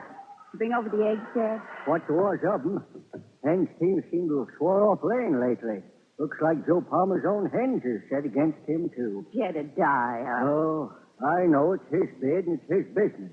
I'm not one myself to tell anybody what to do. Oh, dear. That again. Who's been making fun of him now? Ain't a matter of making fun anymore, ma'am. If it was, I wouldn't be bothering you about it, but somehow it's getting ugly lately. Blow over, Jed. It has before. Well, maybe. I'd say you were right if it was just the neighbors and respectable people around here, but there's folks in this town ain't so particular how they express themselves. Young fellas. Hoodlums, they are. They're the ones that have gotten me worried, ma'am. I wouldn't put it past him to do something violent. Well, I guess the sheriff could handle anything like that. Sheriff? Like as not, he'd be running along behind them, egging them on. I tell you, ma'am, I hate to say it, but I look for trouble. Well, don't look for trouble, Jed. Remember the saying, he that looks for it finds it. And speaking of trouble, here's a young man who'll be in for some if he hasn't a good excuse. Thomas, you know what time it is? Yes, Ma. I'm a little late. A little late? Thomas, you've been in a fight. Yes, Ma. But it wasn't my fault. It was old Bull Wilson. Who's Bull Wilson? His old man is the sheriff. But what did he do to you? The same thing all the kids do all the time. They make fun of Pop. Call him Holy Moses. Each time they see me, they start yelling, Holy Moses, old red goat, Holy Moses, old red goat. And I ain't going to listen to it any longer. They can keep their school. I'm going to stay home and help Pop on the farm. Dear. Well, we'll see what your father has to say about that after supper. Jed, ring the supper bell. All right.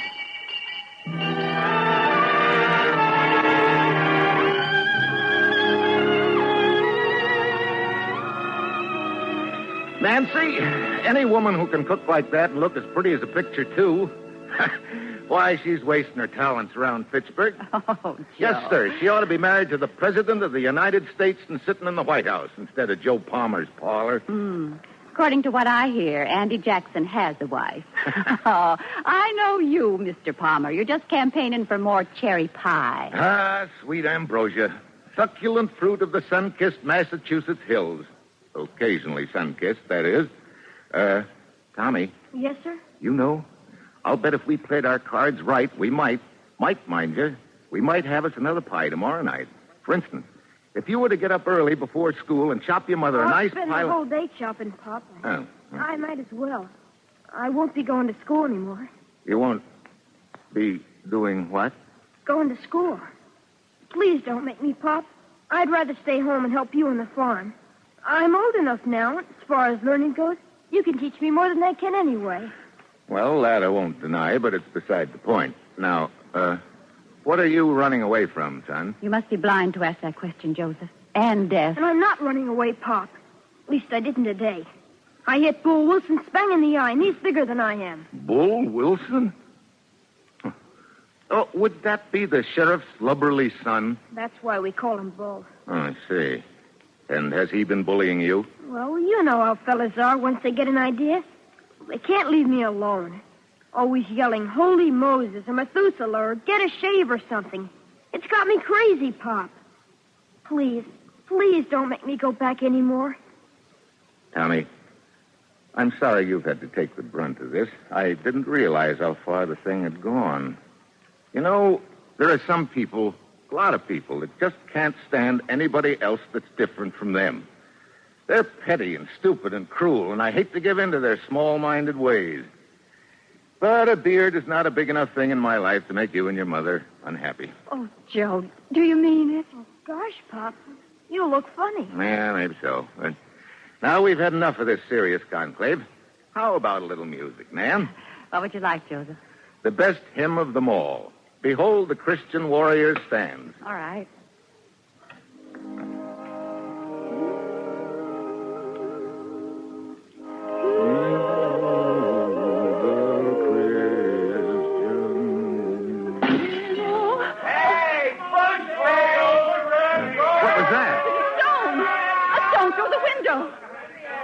Joseph, listen to them. Nancy, you go down cellar. I'm going to go get me my shot. No, Joseph, please, come back.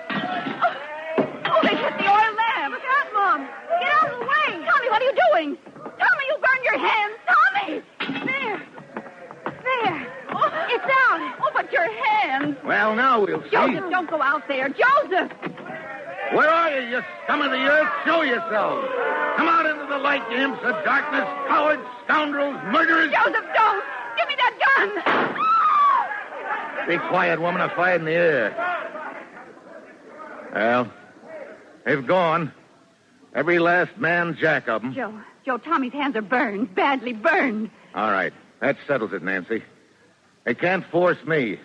I will not submit to force. From now on, it's a matter of principle. I'm going to fight him, Nancy. Fight him every way I can.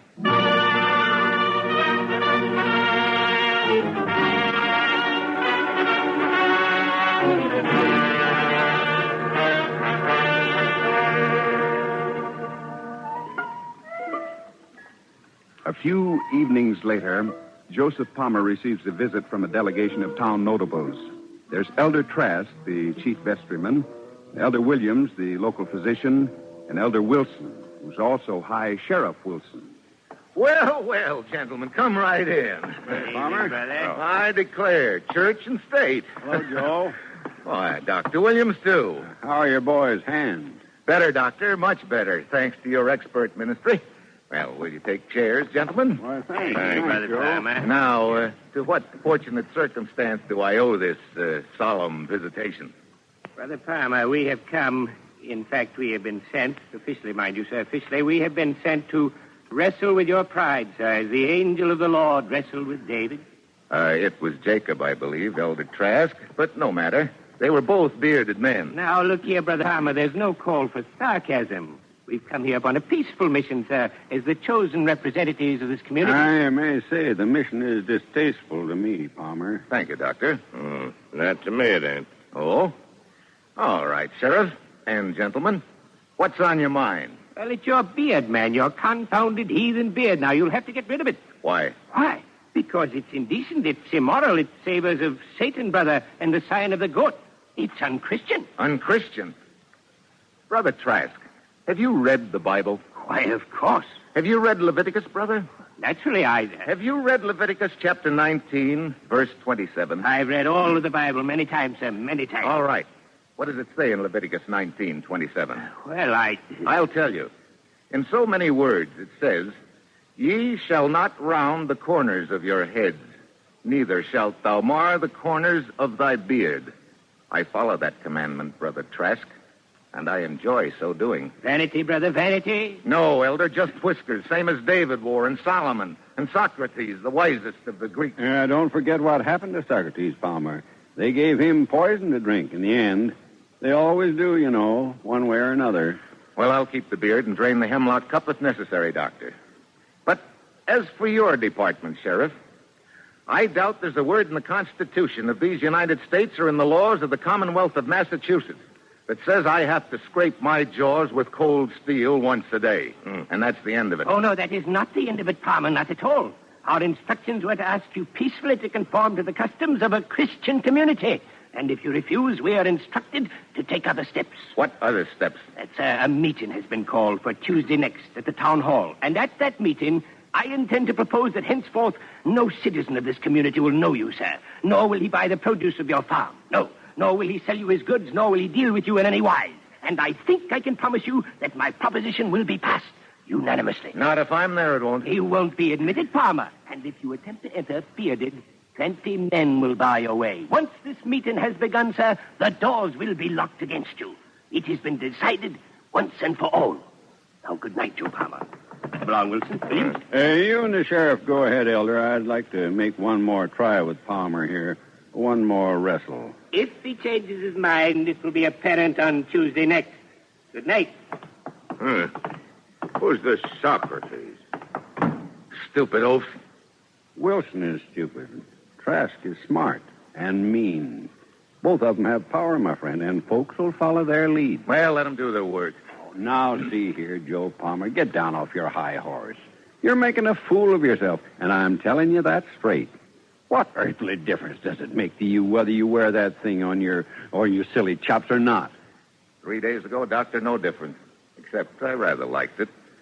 Now, all the difference in the world. They've made the difference. They'll do you in, Joe. This town is ripe for a scapegoat, and you'll be elected. They're children, just children, and they need someone to throw stones at. Haven't I wiped their noses for 20 years? How long do you think a doctor could last in this town if he didn't conform to its childish prejudices? It's about 20 minutes. I'm not good at conforming, Jonathan. Once principle is part of it. Oh, that just means you're childish, too, no more grown up than they are. In this world, Joe, you simply got to conform or go under. This world. Yeah, the only world I know about, Joe. But don't tell Elder Trask I said so. Looks to me like you're the heathen in this crowd, Doctor. Well, maybe. But I don't go flaunting my private opinions around like a hairy banner. I conform, serve on the town board, shut up, and collect my fees. Sometimes. Well, that's your way, and maybe it's good for you. But my way is different, and I can't help that difference. I'll say my say at that meeting, Doctor, if I have to pull down the town hall to get in.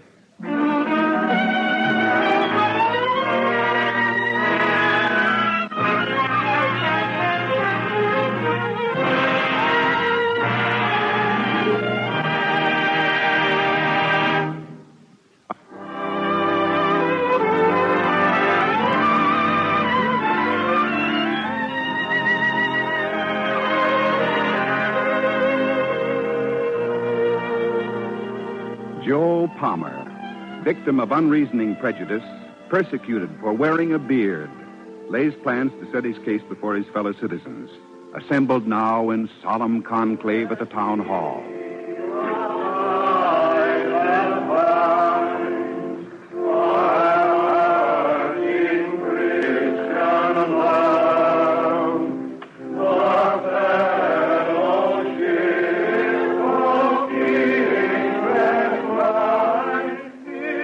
Well, Jed, here we are. A little late according to schedule. Seems they've opened the meeting with a song. Sort of getting warmed up to do the dirty work. What are you going to do, Joe? Yep, locked and barred. Demand the rights, of course. Did you bring up that log as I asked you to? It's right there by the carriage shed. Put her in there after dark yesterday. Well, drag her over here at the door. All right.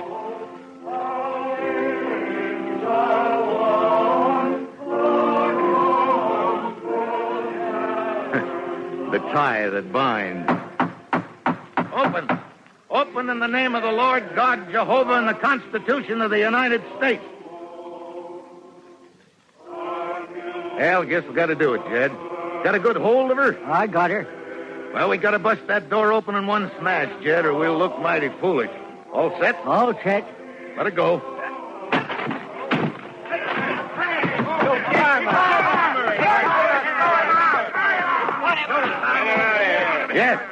Yes, here I am, and here I stay. I'm God's angry man, and I stand before you here in search of justice. Not all of you here believe in what you do, and that can't be true. Well, now, I want you to sing again. All you who know me, and all who know my ways, and all who wish no evil to a peaceful man, sing. Sing with me. Sing, behold the Christian warrior stand. Hold on there. Hold on, Joe Palmer. You can't do this. Take your hands off me, Wilson. Come on, all of you. Fast. Help me put him out. Stand back, Wilson. Stand back, you heathen robber. That does it, Palmer. You're under arrest. Yes, sir, begad. You're under arrest. Well, it's about time you arrested somebody, Sheriff. What's the charge, or do you need one? Unprovoked assault, Palmer. Unprovoked assault.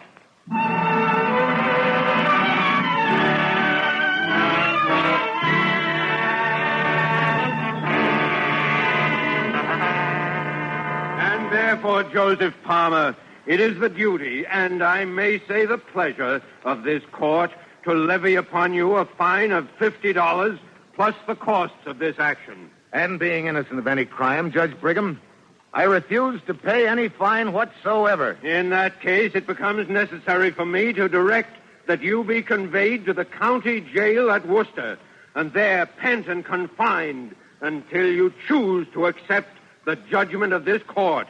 You may be held in solitary confinement at the discretion of the High Sheriff, and that dignitary is hereby so directed. Well, it's going to cost Worcester County a lot of money, Judge. If I have to stay in jail until I pay that fine, I stay in jail for life.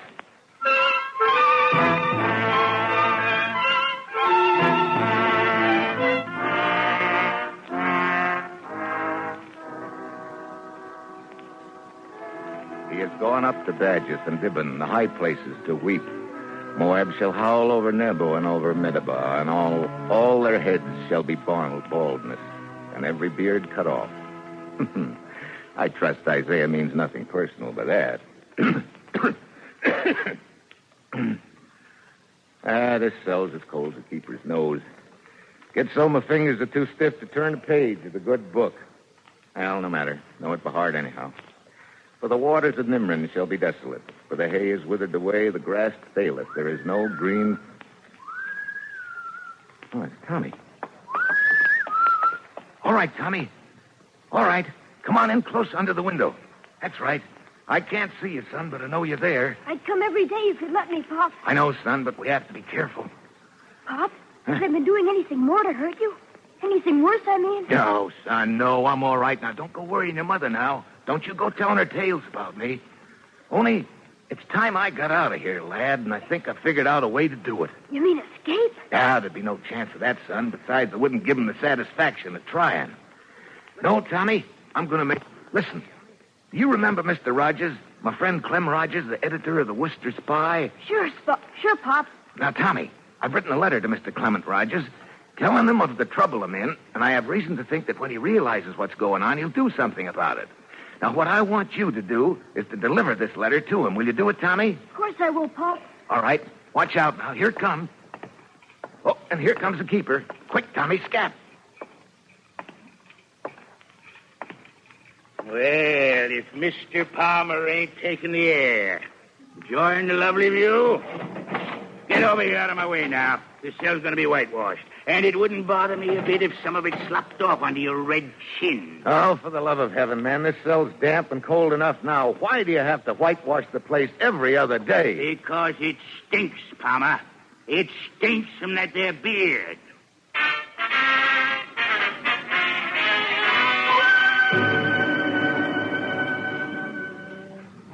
In Clem Rogers of the Worcester Spy, an obscure and struggling journalist, Joe Palmer found a true friend. Rogers played up the story and made Palmer's cause a crusade. And his voice, at first weak and forlorn, gathered volume, found new strength all across the land until at last all the great and powerful editors in Boston and New York and Philadelphia and on into the new cities of the West, all of them joined the swelling chorus. They demanded justice for the bearded prisoner of Worcester. What they wrote, the message of a great free press, found its echo outside the jail at Worcester. Jailing a man for wearing a beard is an infringement of personal liberty. If Joseph Palmer, our fellow citizen, can be persecuted, the word is used deliberately for thus asserting his rights, the rights of a free individual, then God help the rest of us in these United States.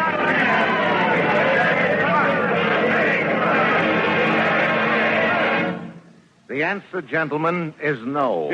You mean to say, Joe Palmer, you refuse to get out of here? Can't get out till I pay my fine, can I? Well, not going to pay my fine, Sheriff. Here I sit. Now, Joe, why can't you be reasonable? Haven't we treated you reasonable and right, Joe? Whitewashing rotten soup for a solid year? If I ever do get out of here... Now, that's more like it. Now, look, Joe, this thing has raised such a ruckus. There's a crowd outside right now, and we don't want to... Well, bring trouble to people like Justice Brigham, prominent people. In other words, Brother Wilson, you and the courthouse gang are the ones who need the whitewash now. No, sir. Here I stay. Suppose we put you out. Well, now, that might be different. If you choose to expel me from captivity by force, I guess I wouldn't resist too hard. But until then, I'm just sitting. Wilson, what are we waiting for? You know what Brigham said? Well, all right. Yeah. Lay hold of the chair. We'll carry him out. Come on. I get it. No, don't overdo it, Sheriff. Remember your heart. Now, well, here we go. Transport me as in a chariot. Lift me on high as the children of Israel lifted up the Ark of the Covenant. Oh, now be careful. Forward, charge. Hey, you fools! Open the door there.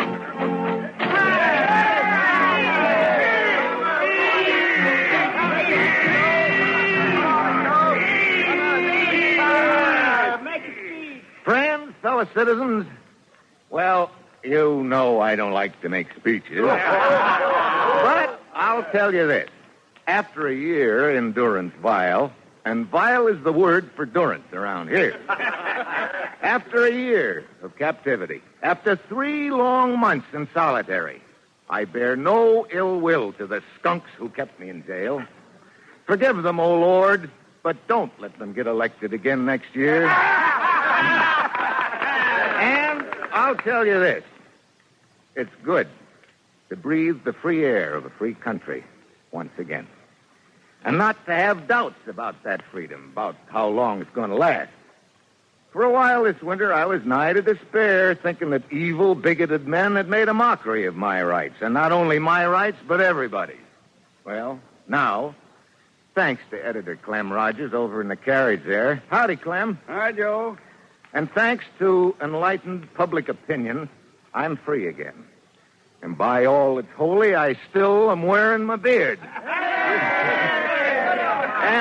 And now, if you'll excuse me, I've got an important engagement with a girl named Mrs. Joe Palmer over in Fitchburg, and a rendezvous with a beefsteak, followed up by a cherry pie, I hope. You going my way, Clem? Hop right up on the wagon, Joe. Get up. Come on there.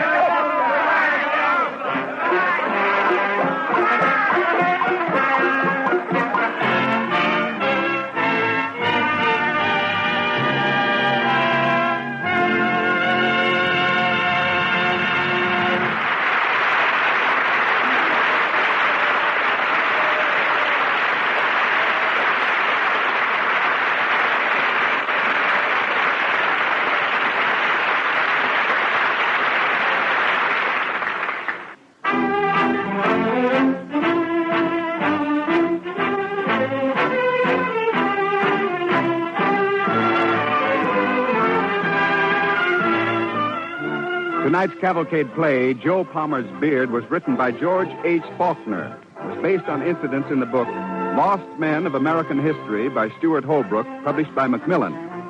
Appearing with Mr. Donlevy were Agnes Young as Mrs. Palmer and Donald Rose as Tommy. The music for the DuPont Cavalcade is composed by Arden Cornwell, conducted by Donald Voorhees. Next week, Cavalcade will present Ruth Hussey, favorite of Hollywood and Broadway, in Troublesome Jane, the story of a lady who caused a lot of trouble and a lot of excitement. With Ruth Hussey will be Kenny Delmar in one of his colorful characterizations. This is Ted Pearson, ladies and gentlemen, with a special and urgent message. 40,000 polio victims this year create a national crisis. The money you raised for their care will shortly be exhausted, and they face disaster unless an additional $14,500,000 is raised immediately. Send your dimes and dollars to polio, care of your local post office. Cavalcade of America, directed by John Zoller, came to you this evening from the stage of the Belasco Theater in New York and is presented by the DuPont Company of Wilmington, Delaware, makers of better things for better living through chemistry.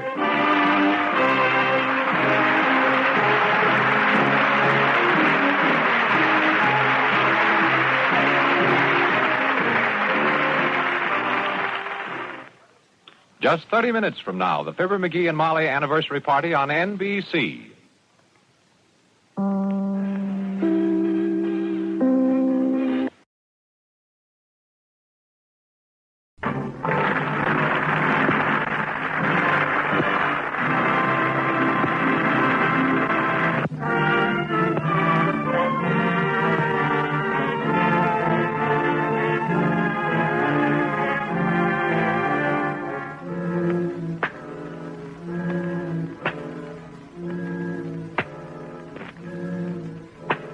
That's the sound of a whip lashing the bare back of an African slave.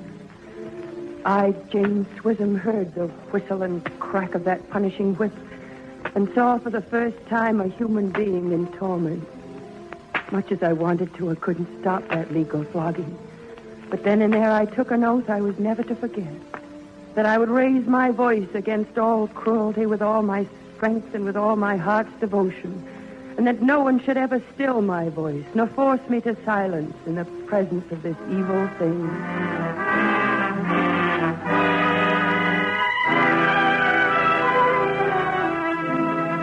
Out of Jane's resolution came a famous anti-slavery newspaper under her own editorship. A journal edited and published not in ladylike genteel protest, but in hot, clamorous anger. With the paper came trouble, of course, and with the anger, long maintained at white heat, came illness. Illness, and at last an enforced rest at the house of Jane's sister in St. Cloud, Minnesota. Liz, darling. Oh, Jane, at last you're really here. It can't be Big Sister Jane. Now, Henry, who else could it be? I'm very glad to meet you, Henry. Big Sister, literary Amazon, female abolitionist. Why, you can't be up to the 5-foot mark. Henry, she's my sister, not a stand of timber. All right. You girls get in the buggy. That's it. I'll put your traveling case right here, Jane. Thanks. Golly, Liz, she's downright pretty. Henry? All right. Just when I was good and scared. After all we've heard about you, Jane, well, I sure am relieved to lay eyes on you. I thought we might be in for trouble. Get up there. Get up. Come on, boy. Well, Jane, this is St. Cloud, all of it. That's an Indian over there, isn't it? Mm-hmm. He's a Sioux, and they still go on the warpath sometimes. Oh, Liz, this is thrilling. I can't tell you how much I've been looking forward to your cabin at the lake. Oh, you wait till you see it, Jane. Just the thing for tired lady editors, especially Eastern lady editors. No trouble. What's that over there? Henry, stop the carriage. Sure. Oh, boy. Jane, what's the matter? I don't see anything. There, that Negro man sweeping up in front of the saloon. I thought I saw... It is. That's a slave chain on his leg. Aren't there any hacksaws in Minnesota? We can't rightly take it off. He don't belong to us. Human beings can't belong to anybody. Now, Jane, you see... Well, Captain Seeley, he owns that saloon and sort of runs the politics hereabouts. That's his slave. But this is a free territory. This is the North. Well, of course, Jane, but the captain has a farm, a plantation downriver in Missouri. Pretty hard to get any hired help out here these days, Jane. Real hard. So Seeley brings a few of his boys up with him. Well, some of us don't like it much, but well, nobody wants to make trouble. So, get up. Come on, boys. Nobody wants to make trouble. Nobody has gumption enough to speak up against Now, Janie, Cap Seeley's not such a bad sort. Runs things sort of high, wide, and handsome, but things do get run. Oh, he's just a terrible man, Jane. You've never met anyone like him back east. I wouldn't be too sure about that, Liz. Henry, are you sure nobody cares about such things? Here in this pretty town, to see a man in chains. Well, I'll take it. Lots of folks are getting more than a little tired of Cap Seeley, but not tired enough. You see, he sort of lends those slaves of his around. For free, too. Useful to have on the place when you're short-handed like. Easy, Prince. Easy there. Over. He sort of lends the slaves around? Sure. And there's no charge for the labor? Well, it ain't written down in front of no notary public, but you don't use the captain's slaves and then vote against the captain's candidates come election. I see. Henry, what this town needs is a good newspaper, a voice. Had one. Wouldn't call it good exactly. As a voice, it was, sort of hoarse. Who ran it? Cap Seeley's brother-in-law. As an editor, he couldn't even spell C-A-T. But he got plenty of ads, thanks to the captain. Drank up all the profits, though. Hey. Oh, hold there. Henry, why are you stopping here? Jane, you see that shack over there all boarded up? Inside the printing press. You still looking for trouble, Jane? I don't know. Why? Know who owns that press? I do. Me, Henry Mitchell.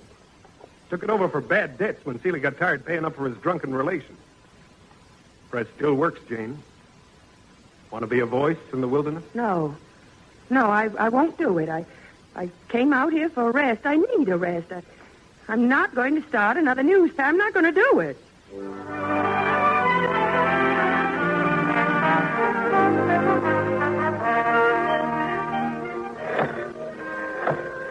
That's the boy, Josie. You're going to be a good journeyman printer when you grow up. Ink on your thumbs, boy? Ink on my thumbs, ma'am. Ink on your nose? All over my nose, ma'am. Ink in your hair? And behind my ears, ma'am.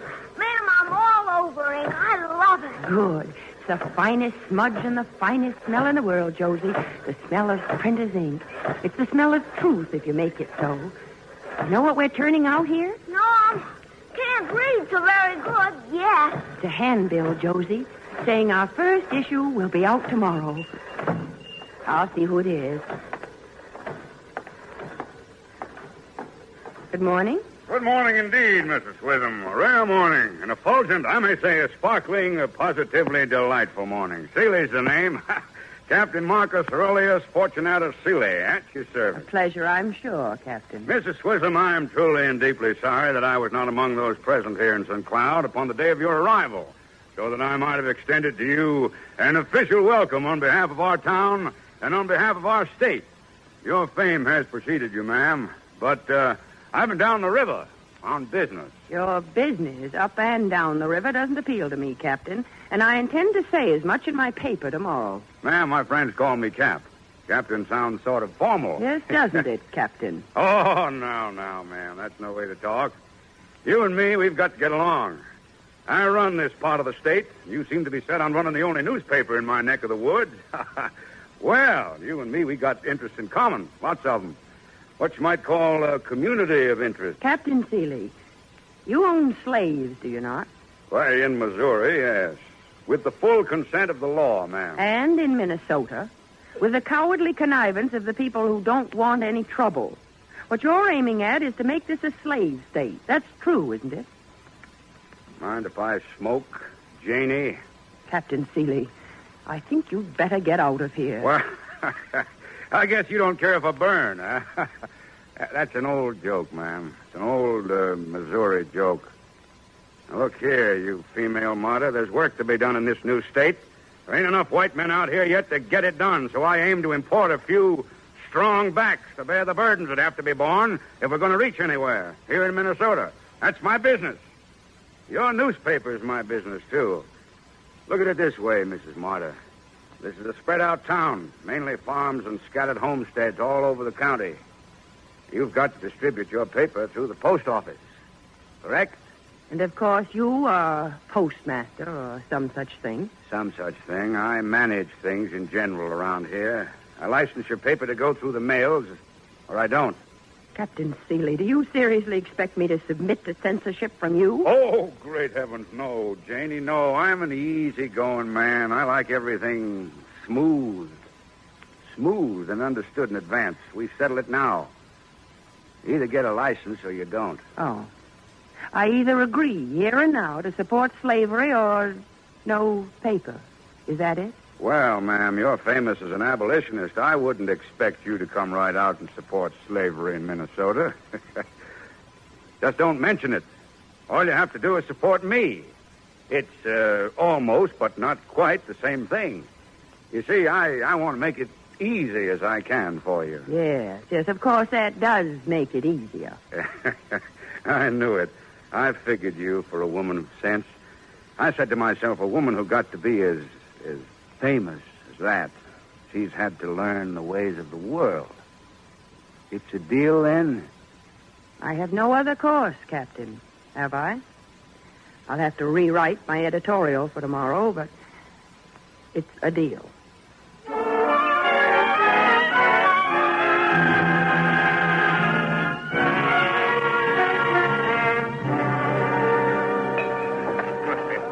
Morning, Embry. Everything under control? Everything hunky-dory? Morning, Cap. Oh, yeah. Business is fine. Yeah. Hey, Philly. Hey, Cap Philly. What is it, Perkins? I thought you said you'd bought out that Mrs., what's her name? Is that her paper? It sure is. Listen to this. Editorial, it says. Oh? In order to publish the St. Cloud Visitor at all, this editor has had to agree to support Captain Marcus Seeley, which is the same as supporting slavery. Thus, this is the first of a series of editorials which will explain why we should have slavery in the North as well as in the South. Well, she did sell out. Quiet. It is a marvelously efficient social institution, slavery. The only one ever thought of in which we can, at one and the same time, offend both the majesty of God and the dignity of man. Go on. Yeah. Dignity of man. Yeah. Oh, in conclusion, let us say that no one could give slavery more honest support than we will here in these columns. All the others merely pretend to be supporting it while giving forth fake arguments. We shall tell the true reasons why all wicked men should support Captain Seeley and his hopes of making Minnesota a slave state. Hey, you ain't going to turn out to be a good loser, are you? A good loser? Perk, I'm going to be even better than that. A winner. Well, Cap, viewed from here, you ain't no top man as of now. No. I'll show you who's the loser and who's the winner. You two. Huh? Yeah. You got a date tonight at midnight.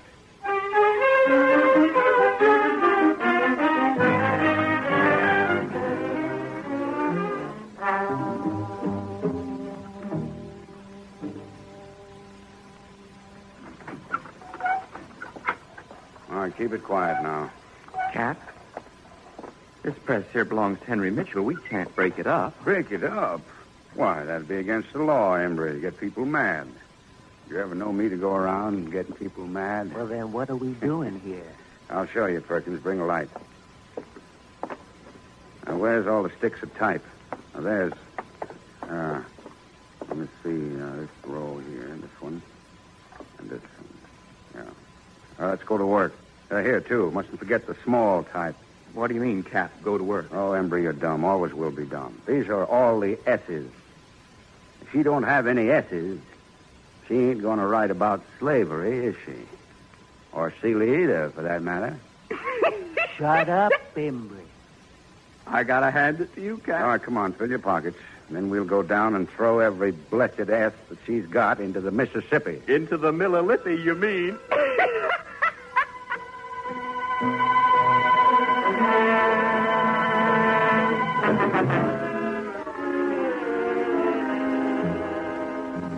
There. I think that should do it. Jane, you look so tired. Can't I get you some hot milk? Oh, fine, Liz, thank you. I just never realized how many S's there are in the simplest sentence. Well, let's hear it. All right. We'll distribute it by itself on a single sheet. I simply can't write a whole S-less newspaper. It's headed Captain Ely. Captain Ely. Now, this is serious business to me, Henry. Now, listen. You all know of Captain Ely and the plan to import legal knavery into your territory. Knavery? Henry, be quiet. The time has come for truth. The good captain worketh and toileth mightily, but with one motive and no other, to make Ely money for Ely by trading in Negro people, men and women of goodwill. You named your territory with an Indian word for the clear blue water of a mountain lake. Water far too clean and pure for the lowly, lippery, liming, mud-loving eagle.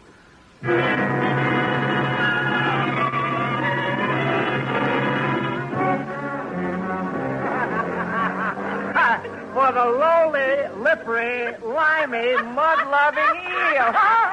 Oh, you're very funny, ain't you, Perkins? Hey, Come Captain, on. believe me, it's her. Captain, let go. I told you all often enough I'm a winner. Good winner, never a loser. In this town, by all that's holy, I keep the score. Words on paper, stinking printer's ink, it don't mean a thing. What did words ever get anybody? It's action that counts.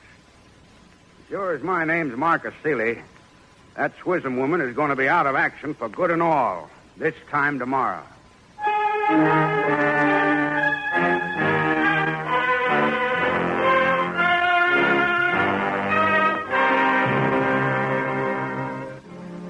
You are listening to the Cavalcade of America. Tonight's play, Troublesome Jane, starring Ruth Hussey with Kenny Delmar. In St. Cloud, Minnesota, almost a century ago, a woman editor, Jane Swism, noted as an abolitionist, started a newspaper. It was a thorn in the side of Captain Marcus Seeley, the town's pro-slavery boss, and he's sworn to stop Jane from publishing it. And he's taken desperate action, action which results in... Fire!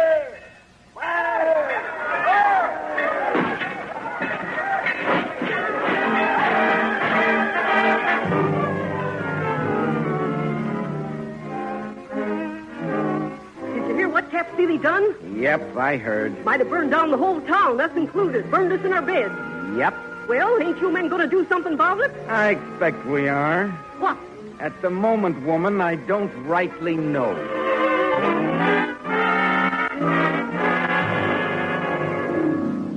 If you ask me, that Miss Swism has it coming to her. Screwing at him all the time ain't womanly. Make anybody mad. I don't like newspapers. Can't read anyway, much. Like fires, though. A nice fire, Gillis. Guess you're against the talk about lynching him then, huh? Lynching, huh? Well, now that's something else again. Always did like a good lynching. Better than a fire.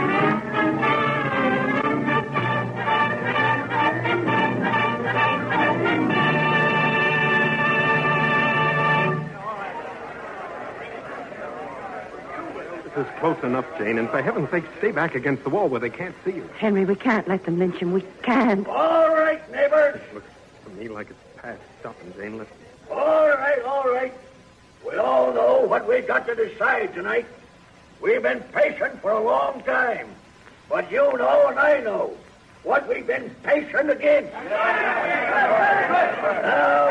some of the boys are sitting in the saloon there with Seeley, just making sure he don't go anywhere. They've been there all morning, so there won't be no need for them guns I see some of you brought. I got a rope here. Let's get to work. Now, hold on. Before we do any lynching, there's one thing we got to think about. Lynch him. They've got to be stopped. They've got to. Jane, where are you going? Jane, come back here. Wait a minute. Please. Let me speak. Wait, gentlemen. Please, gentlemen. I don't like Seeley. I hate everything he stands for. I hate slavery, as you all know, and I hate one-man rule. That's what Seeley has enjoyed in this town up till now. I hate one-man rule almost as much as I hate mob rule, lawless rule, and that's what lynching would be. Go back where you came from and let us run our own town. No, please. Wait a minute. It was Henry Mitchell and myself who were hurt by the fire. It was his building that was burned up and my paper that was put out of publication. But I say this to you. You can't lynch Seeley. Please, you can't do that. Let's show her what we can do, boys. Come on, let's lynch her. Now, let me finish. Please, let me finish. What Peale hated and tried to stop when he burned down our shop was something called freedom of the press. Yes, I know. Words. You're all tired of words. But words are important. Peale doesn't believe in words. He doesn't believe in reason. He doesn't believe in anything. But he's a man, and you are men, and you must hear him before you do this terrible thing to him and to yourselves. If you judge Seeley without hearing him, you'll be doing just exactly what he tried to do to me and to my paper. Oh, yeah, well, we'll take care of Seeley. Gentlemen, you have no proof that Seeley set the fire. I think he did it. You think he did. But we have no proof. Listen now. She's right. Let's hear Seeley. Let's hear what he has to say. Potter. Hey, Potter. Bring Seeley over here. Stand back, now. Stand back. Stand back. All of you. Let him through. All right, help him up, boys. Everybody, quiet down. Quiet down.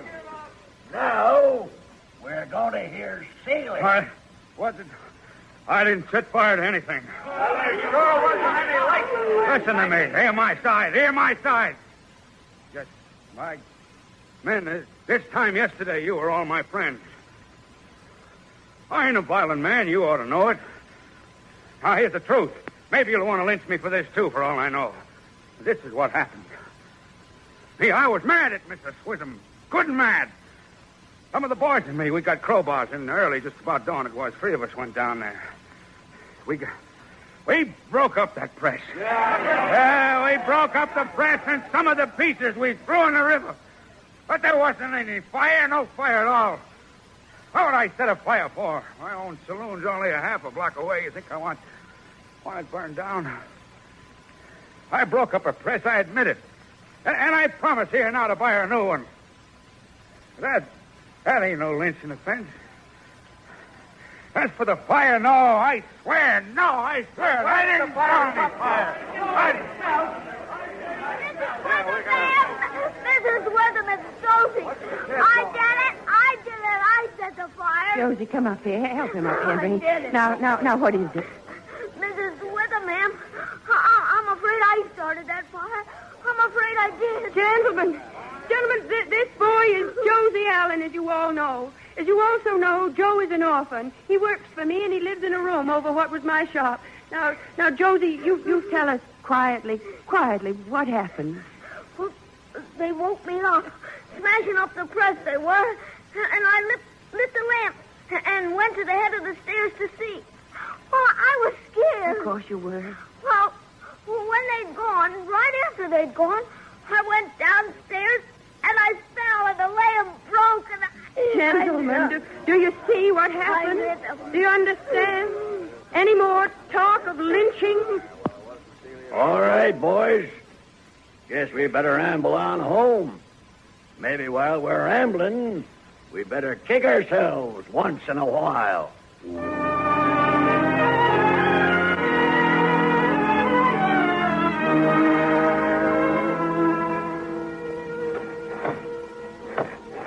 The boy, Josie. You're going at a great rate. This is a real good press, ma'am. This is a wing-dinger of a press. Well, there's the door. I'll go. Why, good morning. Come in. Morning, Miss Swissum. Morning, ma'am. You wish to see me? Yes, ma'am. My name's Moses. I belong down the river. Down under Captain Seeley's plantation. Oh, why, yes, of course. I saw you the day I got here. You may not know it, Moses, but it was because of you that I started this newspaper. Yes, ma'am. And Captain Seeley, he says to give you these. Why, leg irons. The leg irons you were wearing that day. Yes, ma'am. You see, the captain, he's freeing us. Freeing all of us, and I'm going to get paid a wage in money. He thought maybe these irons would make sort of a remembrance for you. For all you've done here. Good day, ma'am. Good day to you. Well, thank you, Moses. Well, thank you. Josie! Coming, ma'am. Coming right up. Ink on your thumb, Josie? All my thumbs. And fingers, too, all inked up. Ink on your nose, boy? All over my nose. Ink on your ears, on your elbows, and your hair? Ink in your soul, Josie? Wouldn't quite know about that, ma'am. Someday you will, Josie. Someday you will.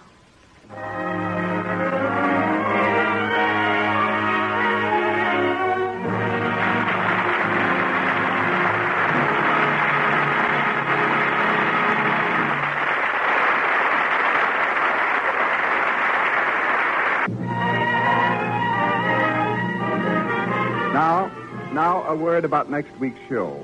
We're very happy to announce we'll have with us one of America's best-known storytellers, John Nesbitt. All of us have enjoyed seeing his MGM series, The Passing Parade, for many years. Well, he's with us tonight. Here is John Nesbitt. Thank you very much. And when I visit the Cavalcade next Tuesday, it will be my privilege to play the host in the story of two human beings. The first of them will be a blacksmith named Tom Davenport, and the second, a tiny little woman who was his wife, Emily.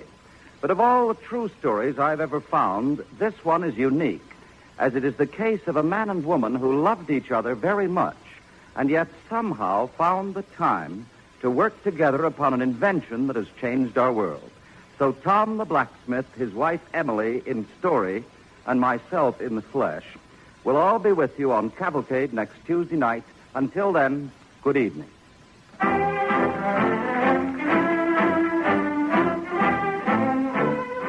Tonight's original Cavalcade play, Troublesome Jane, was written by Luther Davis and adapted from a section in the book, Female Persuasion, by Margaret Theron Thorpe, published by the Yale University Press. The music for the DuPont Cavalcade is composed by Arden Cornwell, conducted by Donald Voorhees. Cavalcade star tonight, Ruth Hussey, is currently starring in the Broadway hit Goodbye My Fancy. Kenny Del Mar will soon be seen in the new Broadway production, Texas Little Darling. Your narrator, Ted Pearson.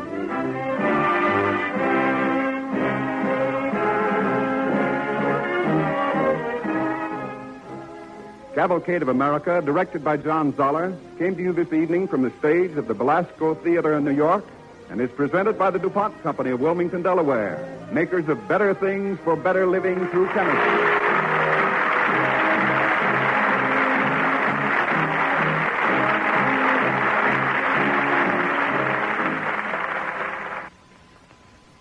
Join the fun on People Are Funny tonight on NBC.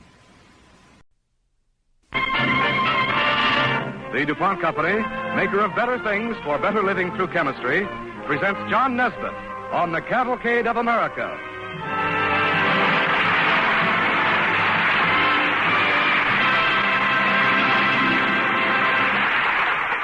You know, 14 years ago this autumn, both Cavalcade and the Passing Parade went on the air for the first time.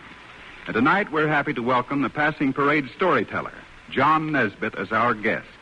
And we welcome the story he selected, the true story of Tom, the Immortal Blacksmith. Now, to our storyteller, John Nesbitt.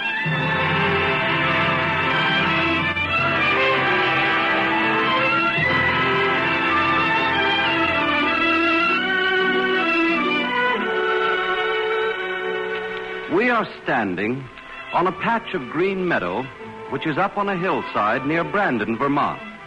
You take the old road to your right off Route 7 from Rutland, and you can find the place easily any day. We happen to be standing by a boulder.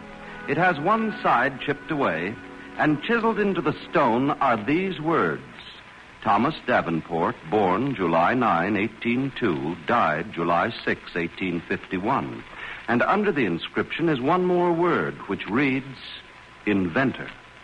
And this is where the dust of Tom lies hidden. And not far up the hill, Emily Davenport lies too, with a carpet of lilies of the valley to keep her resting place trim and respectable, which is just what Emily would have wanted.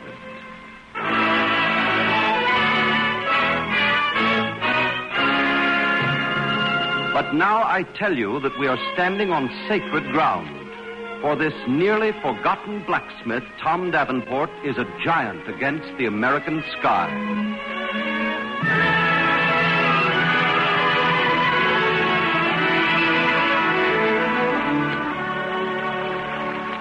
That sound of water is what you would have heard at Tom's Blacksmith Forge at Brandon just 117 years ago when a man had to have water power to turn his wheel. And that rumbling noise is Oliver Davenport's old rattle-trap wagon being backed up to the loading platform. You see, Tom's brother Oliver was a tinker, and he was always lending Tom his wagon to haul supplies in from the market at Crown Point. Oliver, I understand, was a slow and a quiet fellow who never liked to get excited. Whoa, take it easy, Nellie. Come on, Tom, let's get. If we don't get, Emily, she'll think of 7,000 more chores at market. Oh, we can't get, Oliver.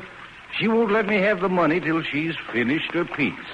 You sit on the cider so she won't see it, and I'll go in and let her ease her heart. Well, I never. Tom, I'm not a woman to nag a husband, but when you get 10 miles from home, you lose your head. Oh. Well, now stand yourself here in the light so that I can see to get the money sewed up properly into your pocket. Gosh, Emily, take me so long to unstitch my money out of that pocket to buy, they'll close up the store and go home. Now, the food list is printed out here, sewed in with the money, and the do list and the don't list is in your hat band. Oh, give me that hat. Well, there's more to the do and don't list than there is to the market list. Hey, Oliver, it says here on the don't list, I ain't to persuade you into trading off your new horse. Tom, it don't need to say that, but don't you think of it? Don't spend no money on anything but the provision. Mm-hmm. Don't drink the cider till after the trading's done. Mm-hmm. Not, mind you, that I could ever get Brother Oliver to trade that horse, even if it was for the 8th wonder of the world. Oh, wonder of the world. That's just it, Tom. Every time you go to Crown Point with a wagon, you find a wonder of the world or a two-headed calf or a patent nail pulling, and out the window goes our money. Oh, but, Tom, whatever you do, don't let nothing happen to you. No, don't you fret, honeybee.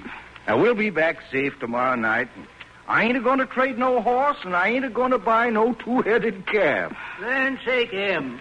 It's 35 miles to Crown Point. Take us all day. Let go your grip of him, Em. Let go. Come in, Oliver. Goodbye, Emily. Goodbye.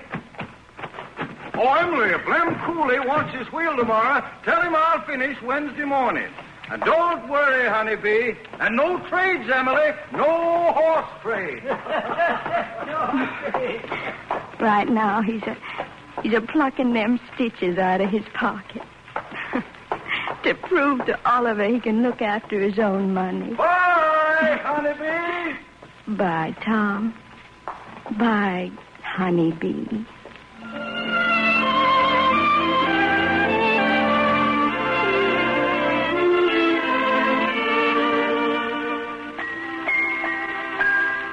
We're inside the cabin by the forge now, and that clock striking is one of Tom's own invention. It plays a tune every hour, and to Emily, it's the prettiest chime in North America. But now Emily has no mind for chimes, for she has waited 2 days for Tom and Oliver to come back. And now it is 1 minute after midnight, and they have been gone 48 hours. And now it is the 3rd day of absence, and Emily did her chores in a daze of fever and dread. And at 10 o'clock that 3rd night, Emily knew she was a widow sure. And she sat in the maple rocking chair in her white flannel nightgown, looking like a small white ghost, listening for a rumble of wheels or a voice calling out down the dark trail. Oh, Tom. Tom. Oh, Tom. Oliver Davenport, where's your own horse? Why, Em, he traded it off. Oh. They give us this old cob to get back with. Tom Davenport, don't you know you're a whole day late? What you got back there? Tom, where's the stores? Huh? Oh, the food. Well, we just couldn't quite afford it, Emily. After we traded off Oliver's supply of pots and pans and made the deal with the horses, we just had enough to buy the contraption in here. Emily, she's a wonder of the world. I see. A contraption. Well, just drag that wonder of the world over to the scrap pile where the others is and come on in for your supper. Come on, Tom. Come on, Oliver. Well, gosh, Oliver. That woman's mad at me over something.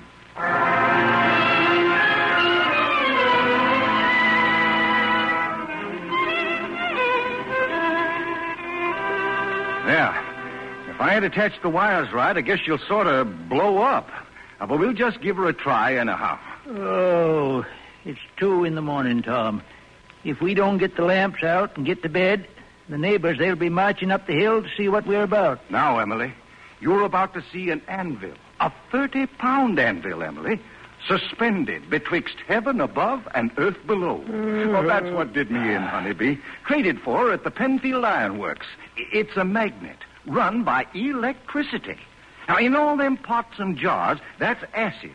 Now, you run them wires from the pots and jars, and a big spark it's like lightning. Hops off the end of the wires when you strike them together. Now, Emily, up here we got the magnet, this thing the size of the biggest horseshoe you ever seen under the sky. Now, the anvil sets under it on the floor. Emily, I touched these wires to the wires wrapped around the big horseshoe and... Hey, Oliver, wake up. Wake up, Oliver. Might as well see what your horse got turned into. Now, Emily, you were about to see an anvil suspended between heaven above and earth below. Watch. Oliver! Oliver, wake up! It's a-doing it! Emily, it's a-doing it! What?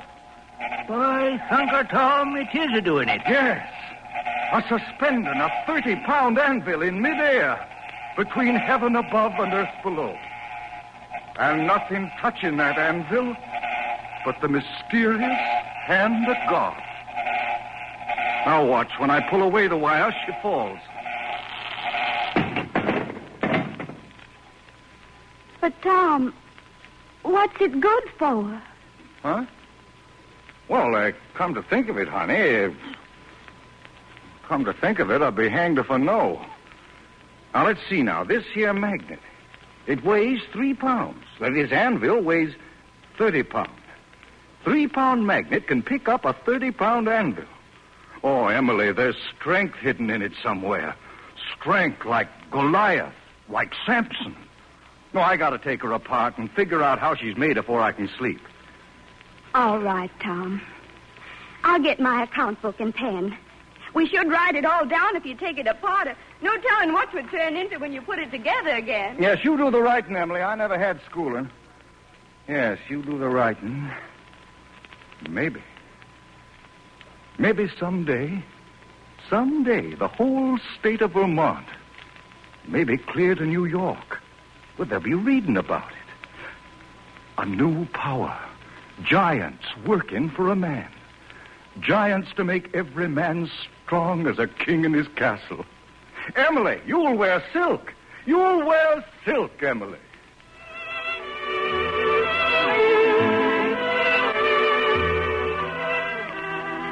Work away at that wonderful machine, Tom. It's the great hour of your life. And write it all down, Emily. You with your sharp tongue never hiding the love and admiration in your black eyes. And snore on, good brother Oliver, tilted back in the rocker while a miracle takes shape at your feet. But come to think of it, Oliver, most of us were like you. For who among us ever woke up to see a miracle for what it was when it grew up in our own hometown? Get your sleep, Oliver. Get your rest.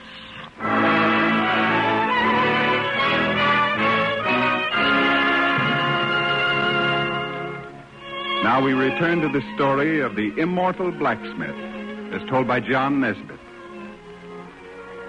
While most of us, like Oliver, drowsily moved down through the years, there was our own Tom Davenport, the blacksmith, braving the terrible loneliness of a man who dares the future. That's quite clear now, of course. But while Tom was a prophet, he was also a man with a living to make, you know. And Tom began to neglect his work almost as if he had a sickness in his mind. But dang it, Emily, he ain't fixed that cracked spindle brace of mine in 3 solid weeks of waiting. Now, I'm going to a blacksmith who'll stay on the job like he should. True enough, neighbor. But inside the cabin, the miracle is growing up under the fingers of Tom the blacksmith. And Emily's scolding tongue is bridled. For as they work together, she sees from a look in her husband's eyes that he has become a dedicated man.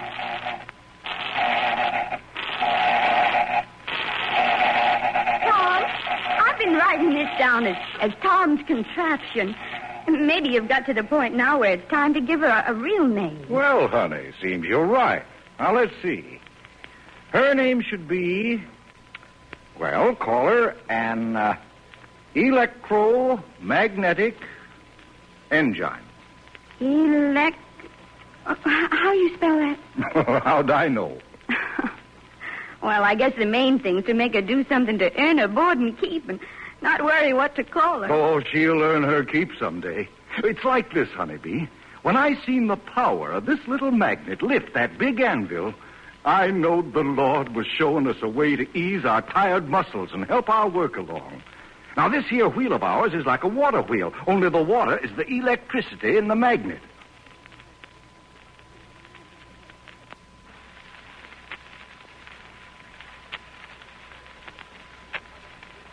Oh, Emily, it's like the Lord give a waterfall to every man's backyard.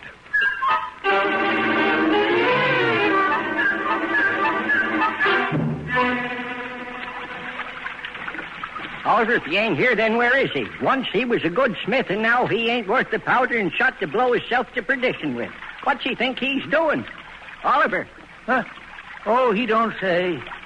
It's his wife, Em, puts the words to it.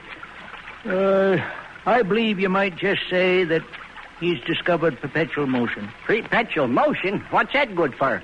He better discover something that'll turn out money. He's not got a customer left between here and Crown Point. Yes, but at last the voice of the future is whispering through the pine trees. Clear down in New York and Boston, scientists and professors have begun to hear about your wonderful contraption, Tom. And one by one, they begin to leave their comfortable libraries and they ride north to see what it was that sent these wonder tales whispering down from Brandon.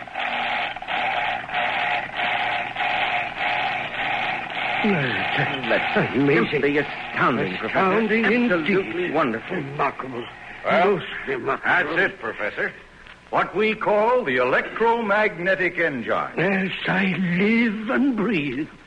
What do you say, Professor? Say? Why, Davenport, you've discovered a totally new use of power. Well, it's mighty honor having you professors to call this way. Now, Tom. Huh? Ask him. Oh, well, Emily and me has spent all our time on it. Go on. Do you expect somebody could maybe advance me a little living money on it? Money? Why, I must confess, Mr. Davenport, I'm a little surprised. Money? Now, my attitude is that all of us, including you, Mr. Davenport, serve science as a labor of love. Isn't that the case, Doctor? Of course, Doctor. We all sacrifice, do we not? Yes, indeed. Yes. But now we shall require a much better model, less patched up, Mr. Davenport. Something in which to take pride. Oh. Yeah, I guess so, yes. Well, it's only that me and Emily were... Well, thank you, sir. Thanks very much. Indeed.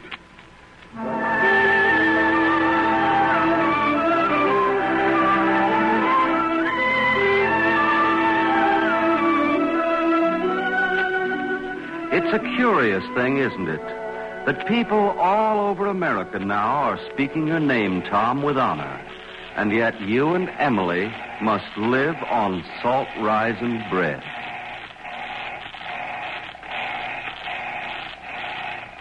Oh, we gotta stop, Emily. We can't do it.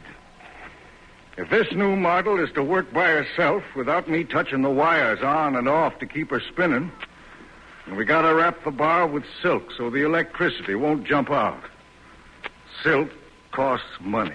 I knowed it. I knowed it last week when you figured the silk in between the wires would hold that drafted electricity where it belonged. Yes, Oliver's borrowed money for us. Aunt Nancy, she's borrowed money for us. That professor, he lent us money. And here we can't get 5 yards of silk string. Here. Huh? Hey, what you got? This is made of silk, Tom. Canton silk. What? Well, you got married in that. Yes. My folks were strict. Ma said the one time it wasn't sin to wear silk was white for your wedding and white for your funeral. I wish I was bigger and there was more to it. You know, Emily,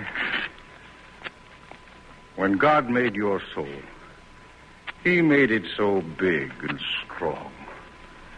You didn't have enough material left for your body.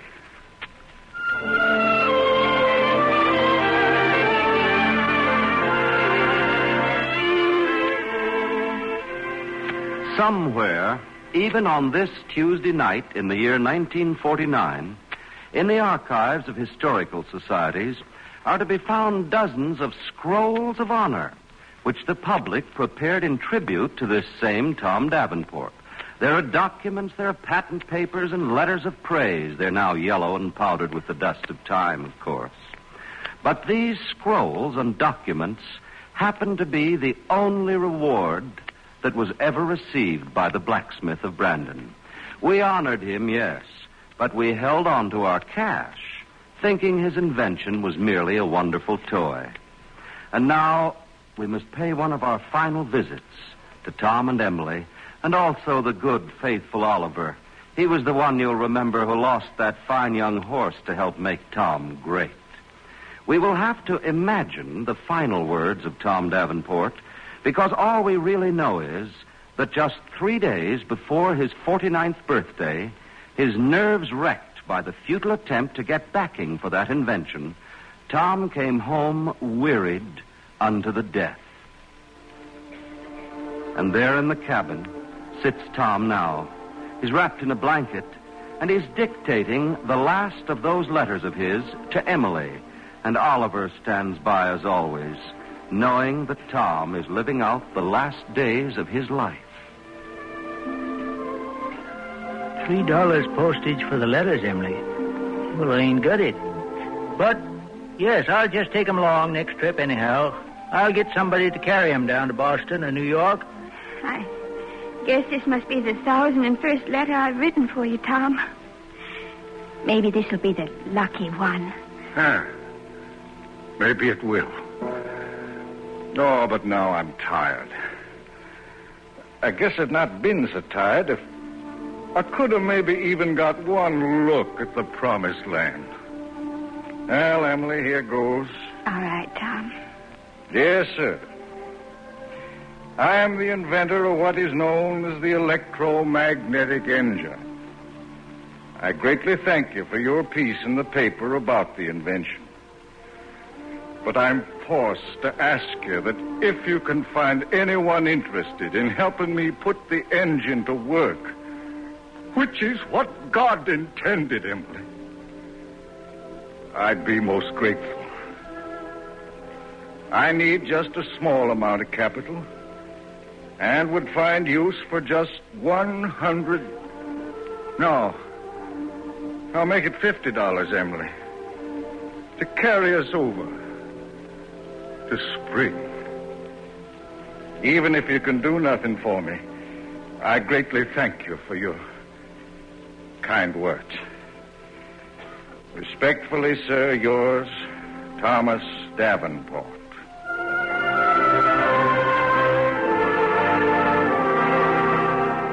As the 1,001st letter went unanswered, Tom died.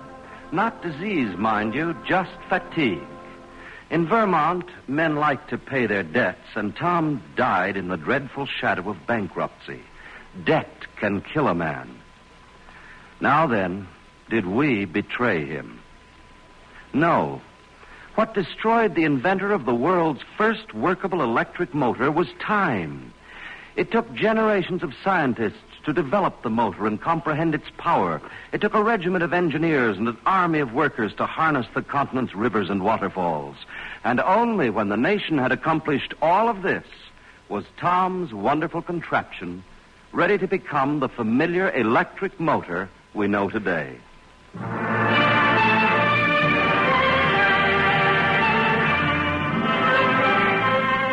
But I know that the story of a deathless man is never really a tragic one. If it were, then our faith is a lie. No, long after Tom was buried on the hill, Emily and Oliver would come to tend the grave in spring, and they would talk serenely together with the voices of old friends who have known great hours.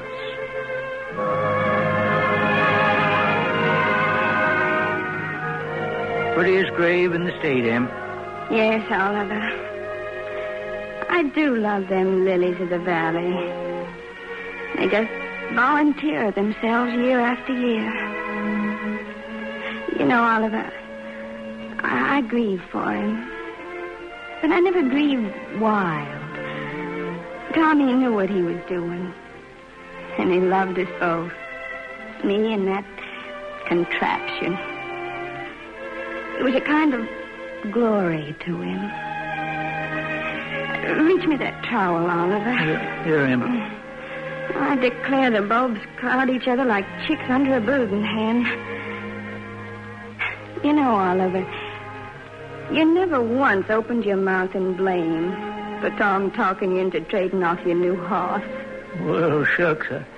I was just ashamed to bring it up. Everybody knows that electric engine won't never come to nothing. No. I never did just see myself what was good for when the horses are so cheap. May never amount to anything. But that isn't so, Tom. Well, come on, Em. You'll catch ague with your knees in that damp earth. Tom, he was a great blacksmith. No.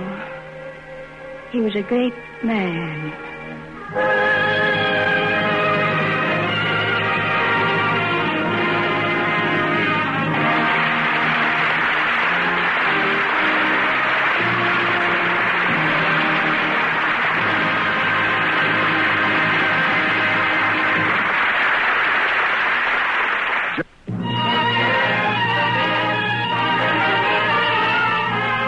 Now, here's John Nesbitt. Next Tuesday evening, one of the country's loveliest young dramatic stars, Dorothy McGuire, will join our cavalcade as the star in one of the most delightful stories of our American heritage, The Lady Becomes a Governor. But now our time is almost up, so this is John Nesbitt wishing a very good evening to you all. Tonight's cavalcade play, The Immortal Blacksmith, was written and narrated by John Nesbitt. Our featured players were John Griggs as Tom, Jean Gillespie as Emily, and Parker Fenley as Oliver. The DuPont Cavalcade of America is directed by John Zoller. The music's composed by Arden Cornwell, conducted by Donald Voorhees. Don't forget, next week, Dorothy McGuire. And in the weeks to come, Cavalcade will bring you more great stories of America with Cornell Wilde, Rosalind Russell, and on October 25th, in his first radio appearance after his return from Europe, Tyrone Power.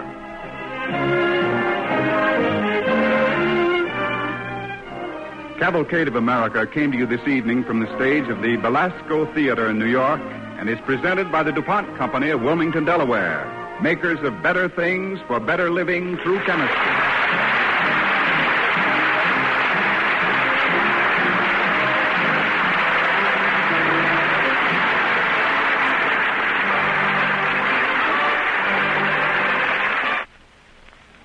You're tuned for the stars on NBC.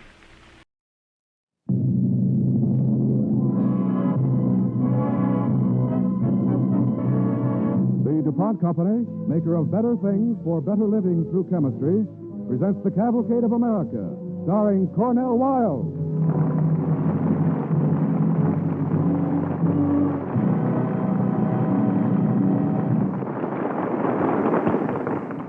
Good evening. This is Cornell Wilde. I'm returning to Cavalcade to portray one of our country's first great writers, Ralph Waldo Emerson, usually thought of as a cold, austere man of letters. But tonight, we're going to meet Emerson as a young man in love.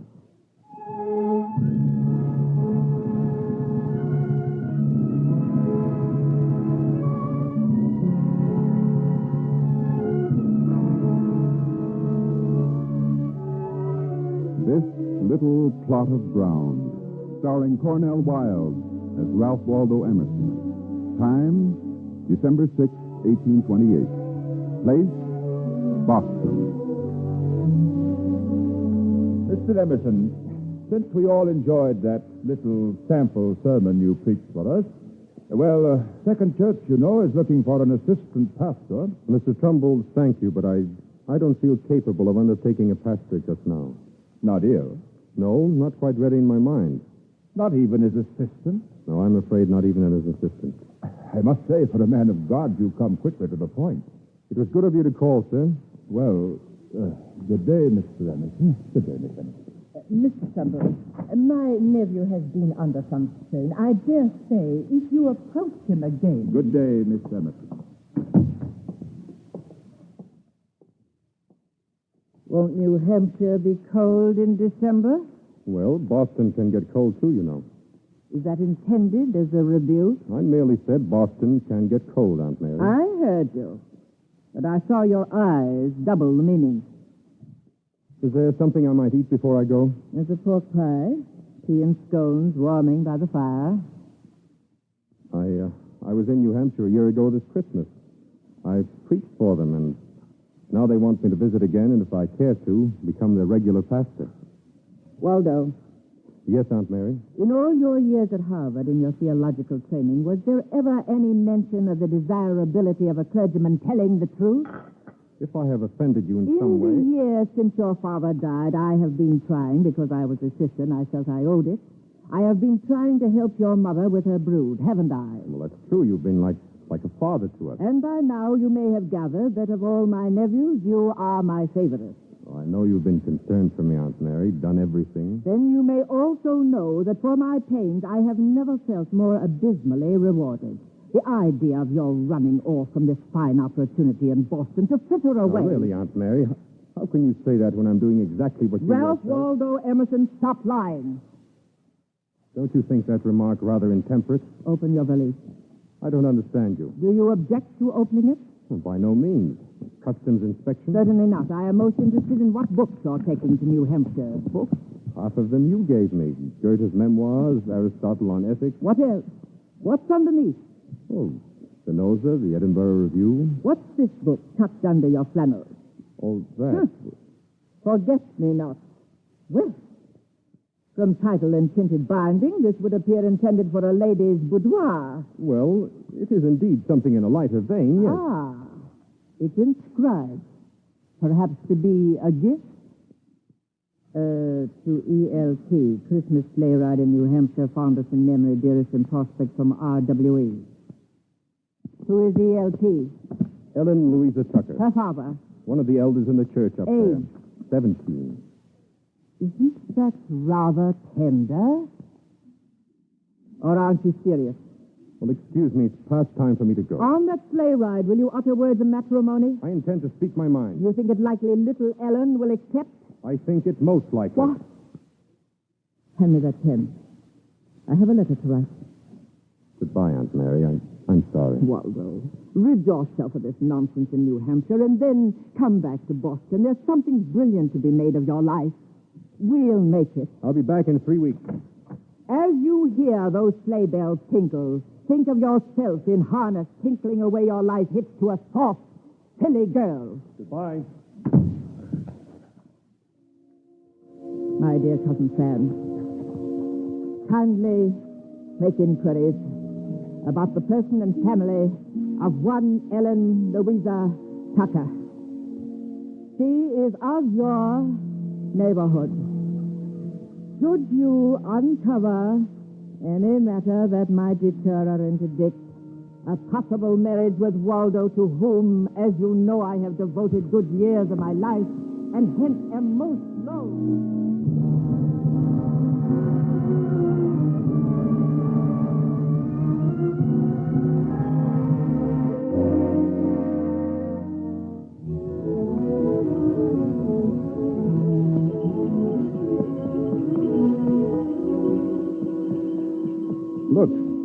Look at the sun on the snowfield. Everything white and a dazzle. In all New Hampshire, there's nothing but light and oxygen. Come along now. Do you ride out often, Ellen? Every day. Doctor's orders? Oh. I asked him how I might attain a complexion that would draw a gentleman from Boston. He said to ride out. He knew, too. He knew. Waldo, do you mind if sometimes I giggle? Depends. I loved your sermon this morning. And your voice. I always do. You're simple and direct. Well, weren't we about to giggle? And no matter how far away the pulpit, your voice is so close, it feels like some warm thought stirring inside of me. Well, touch the robe and you'll take a chill. Here, we'd better stop. Whoa, Genevieve, whoa. Look at the hills. The hills are blue gold. Uh-huh. The sun in winter has such faith. Faith? Faith that he will, in his good time, thaw out the world. Don't you? Don't I what? Have such faith? In the sun or myself? Yourself. No faith, except in my mediocrity. Sluggard all my life, in bottom half of my class at Harvard. No one liked me. Tried teaching, failed. In theological seminary, my eyes went bad, so that came to nothing. Is this what riding out with me does to you? As my Aunt Mary keeps saying, it's a good thing my father died. He wouldn't have been proud. You sound bitter. I'm explaining why I have no faith in myself. You will have. I might, under one condition. What's that? That I could find someone with such faith that she, as my wife, would endow me with it. Do you know of any such person? There must be many. Well, I thought possibly someone in New Hampshire. I would like, of course, if she were, say, about 17 with a taste for poetry and giggling, with blue gold eyes and with a configuration of face, body, and soul such that even when I see her from the pulpit, I'm seized with a thickness and a love that locks my speech, and I have to cry to God to give me further utterance. Do you know of anyone in New Hampshire? Do you, Ellen? I know of no one in New Hampshire that Not you? That can fill your specifications at every point. Not you, Ellen. Not me. Well, at what point is there disparity? Your faith in me? Oh, by no means. Then where? I shall never marry you. And I shall never give you my reason why. Well, that puts a different slant on the sunlight and somewhat dirties up the snowfield. If I've misled you, it has not been in regard to the depth of my affection. No? For they'll deepen as long as I live. But you won't marry me. I can't. Nor give a reason. No. Get around there, Genevieve, get around. Get up. Why are we turning? What I understood to be our direction has been reversed. Are you angry? No. But under the circumstances, I think it perhaps wise to start back home to Boston. Get up.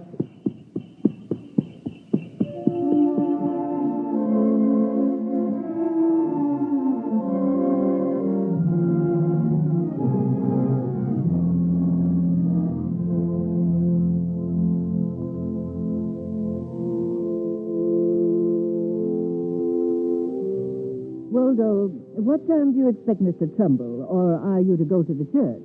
He'll be here at 7, Aunt Mary. Of course, I don't want to influence your decision unduly, but I am certain that your father, were he alive, would urge you to accept this offer to be assistant pastor.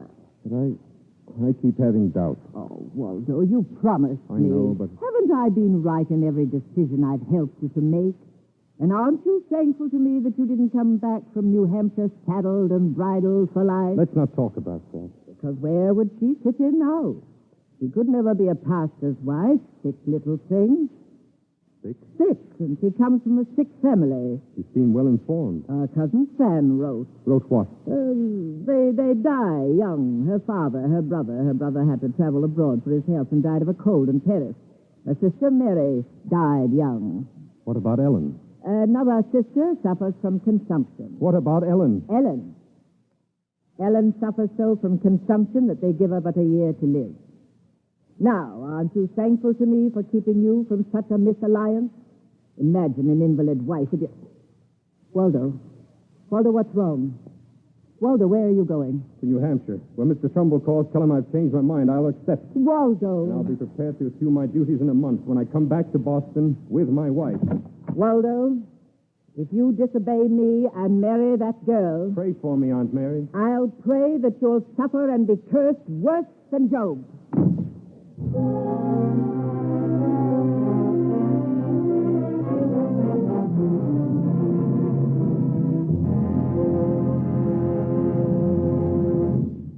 You are listening to The Cavalcade of America, starring Cornell Wilde, and presented by the DuPont Company, makers of better things for better living through chemistry. In order that our families may enjoy better living, there are certain jobs around the house that just have to be done. One of them is keeping the kitchen spick and span. Now, any housewife will tell you that is a never-ending job. But fortunately, there is a way to make it a little easier. Just repaint the walls and woodwork with easy-to-use DuPont Duco one-coat magic enamel. Because modern chemistry has developed new pigments and new enamel formulas, you can use Duco and know that the white will stay snowy white, or that colors will stay bright for years. Duco enamel, available in a range of beautiful colors, is one of DuPont's better things for better living through chemistry.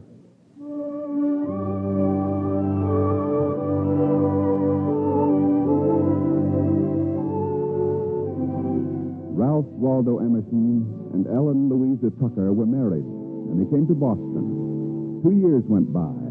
Emerson became full pastor of the church, Ellen his helpmate. Always they took great joy in each other.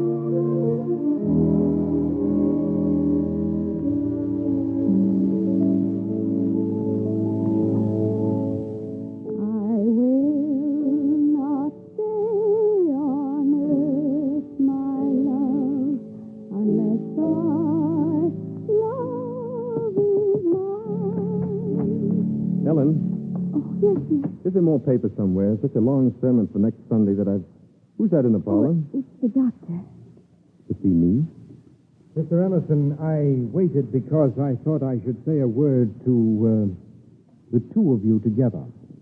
Oh? Darling, he's not very happy about me, but he can be wrong. The doctor can always be wrong. I'm quite certain I'm not wrong about this. Mr. Emerson, I should be loath to have Mrs. Emerson spend another winter in New England. Oh, well, suppose we went south for the winter. Of course, soft weather would... The West Indies or Santa Cruz, Cuba? Ideal. I hesitated to suggest it because I assumed with your many church duties and your pastor's salary... Oh, we can work it out, I trust. Well, then I'll be going. I'm greatly relieved. Thank you for calling, Doctor. Good night, sir. Thank you. I look forward to your sermon on Sunday. Brilliant sermon. Oh, thank you. Young man, I find that following your mind each week provides me with a strenuous but most exhilarating form of exercise. Good night. Good night. Good night, sir. Ellen. No, Waldo, I don't think we need any little conference about me. What the doctor told us we knew. Now, let's drink some chocolate. It's hot on the hob. Ellen, we could manage the money, couldn't we? Weren't you happy to hear what the doctor thought of your sermon? If my sermons are that good, then I must be in an excellent position to ask Mr. Trumbull and his committee for December off. I've crackers and cheese with chives in it. You want me to pick out the hymns for Sunday? Ellen, sweet, stop a minute.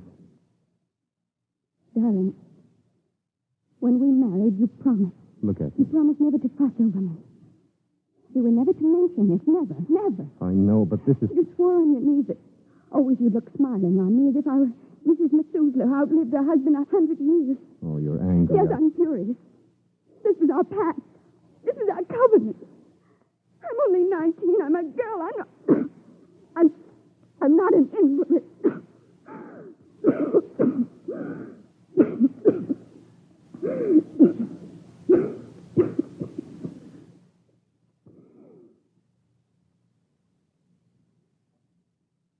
Hold my hand. Promise me you'll go to Cuba. Let me see Mr. Trumbull. I'll go with you for a month, and then you stay on till spring. Trumbull will advance me the money. I can't let you stay another winter tearing out your lungs. Darling, promise. Promise. Yes, I promise. Oh, thank God. Anything to get out of this wind that blows so blue and shrill. Well, good evening, Mr. Trumbull. Yes, mighty crisp tonight. Fine night. Promises winter. Nothing like a good, blustery New England winter. Shall I sit here? Yes. Won't you have some hot chocolate? Never touch it. Sherry? Don't use it. Oh, we have some crackers, cheese with chives in it. Chives give me the rash. Oh, well, I'd be happy to make you some tea. No. Stomach's in a bad way. Only thing I can do for it is to flood it with buttermilk. Have you any buttermilk? No, I'm sorry, but... All the better. We can come right to the point. Mr. Emerson, we don't like your sermons. Furthermore, a good portion of us don't like your prayers. Excuse me, but is this an official call, or are you Official. Here? I'll start with the prayers. You don't have that fine, resounding quality your father had. You're much too plain. Simple. Like a child. Don't you think the Lord enjoys good, big, flourishing sentences? Mr. Trumbull, he can only pray as it is in his heart to pray. Oh, good evening, Mrs. Emerson. Ellen, you should be resting. Now for the sermon. Very simply, the matter is this. If we pay a preacher good money to preach to us, then it's only fair that he preaches to us the way we like to be preached to. But, Mr. Trumbull... Am I not right, Mrs. Emerson? It's our money. We're buying the sermon. In what respect precisely? I have no time to quibble, Mr. Emerson. I'm a busy man. But here's a letter stating in a general way the points on which we differ. Look it over, will you, and let me know. Good night. Mr. Trumbull. Yes? I realize this is a most inept time to ask such a question, but... Proceed. Could I be granted an advance of 3 months' salary in the month of December free? That is an extraordinary request after what I've just said. I realize that. I tell you what. Let's wait 2 or 3 months. See how the sermons go. Then we'll decide. But, well, good night. The chocolate must be cold by now. I'd better go to my study. Where's that letter you left? Waldo, Yes, dear. burn the letter up. What you have to say, you have to say. I'll read it first. Waldo, if you ever change one word of your heart because of me, I shan't be able to live with you. Darling, be quiet. I love you. And I you. I'd rather die than harm your life. I'd rather die.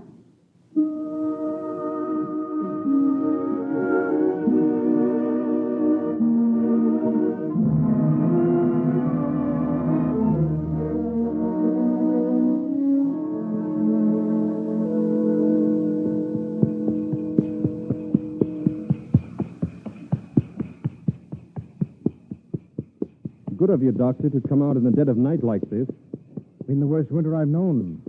The snow's drifting so, can't keep a track open. How do you feel? All right. Emerson, mind if I speak out? Last few weeks, your sermons haven't been like you. Good enough, but not the way they used to be. Here, man, here's your house. Oh. You're driving right past your own house. Whoa.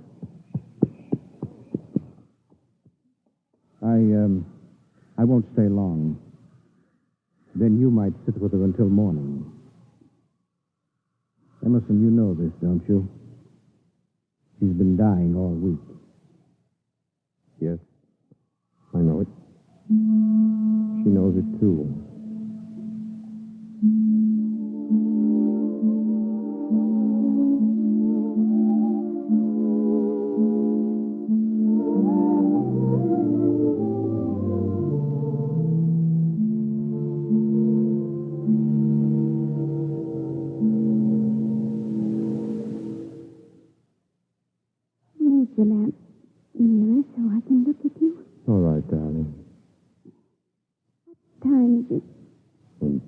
time for dawn.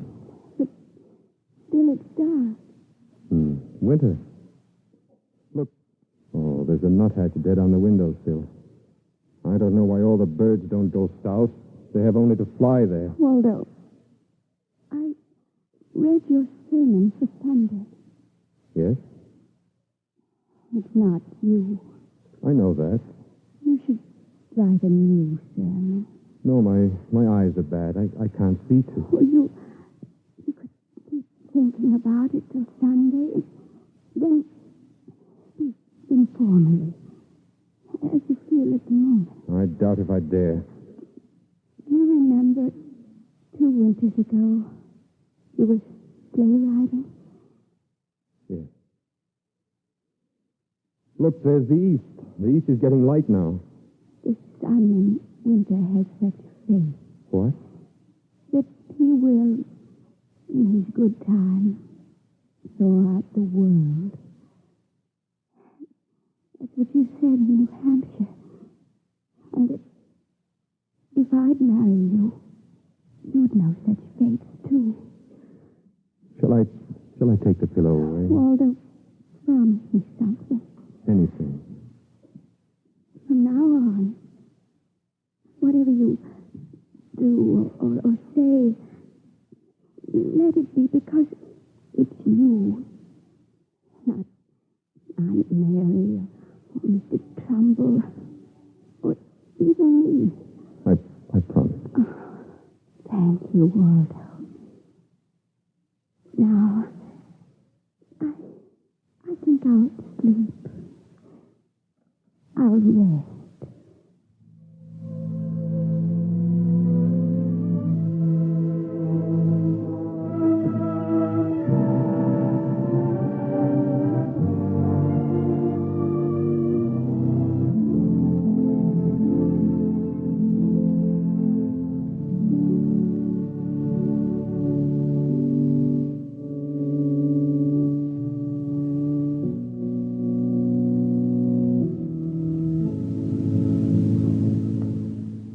And so, my dear brethren, it is when a man does not listen to himself, but to others, that he is depraved and misled.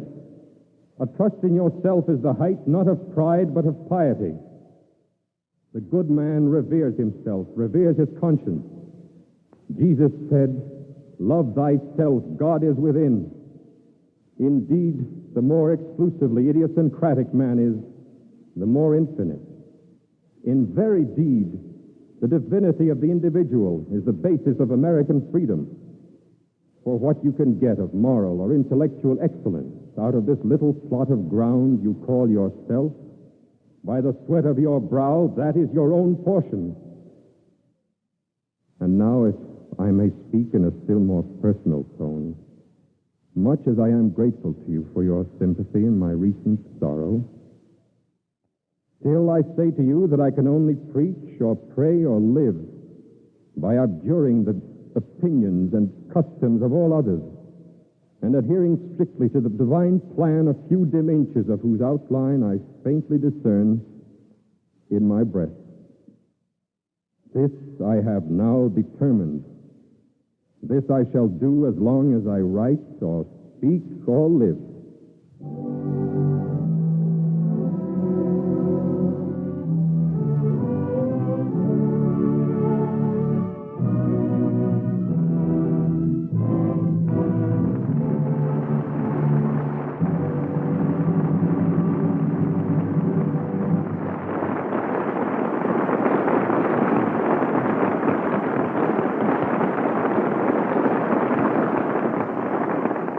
Our star, Cornell Wilde, will return. Now, here's Bill Hamilton, and tonight he has with him 3 special guests. 2 weeks from tonight, 12,000 safety leaders will meet in Chicago for the 37th National Safety Congress. And tonight, we are honored to have with us Mr. Ned H. Dearborn, President of the National Safety Council. Mr. Dearborn. Mr. Hamilton, I'm happy to be here to honor the DuPont Company as one of the most safety-minded organizations in the world. For many years, DuPont has operated on the belief that all personal injuries can be prevented. Now, a new world's best no-injury record has been won by the DuPont plant at Martinsville, Virginia.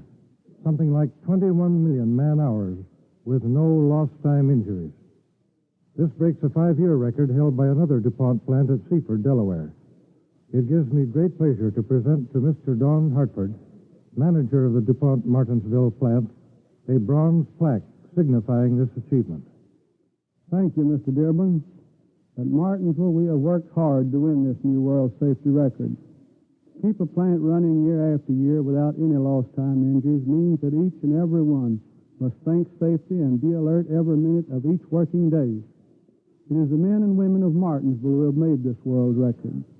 I sincerely appreciate their efforts and cooperation, and I accept this award in their name.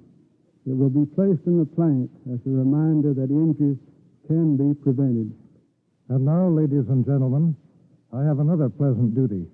The DuPont Company won the National Safety Council's Award for Distinguished Service for the war years 1942, 43, and 44.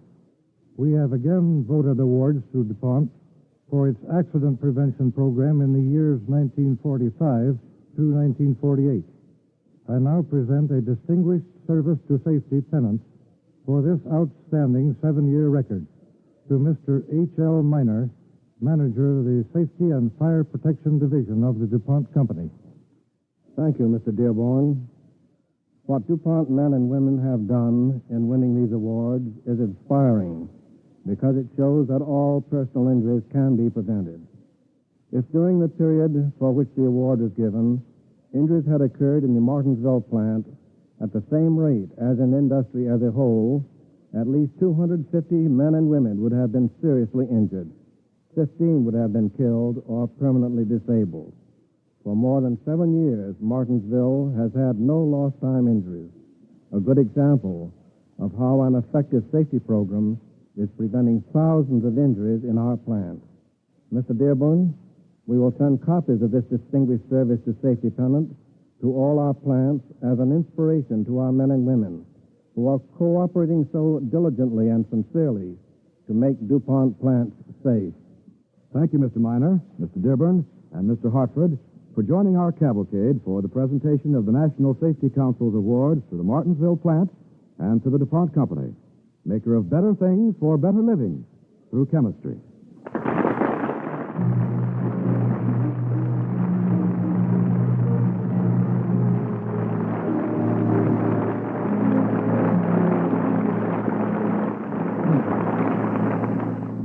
Now, our star, Cornell Wilde. And it's one last word to tell you that next week, Cavalcade will bring you one of the loveliest and most exciting stars of the screen, Rosalind Russell. I'll be listening. Hope you all will, too. Thanks. Good night.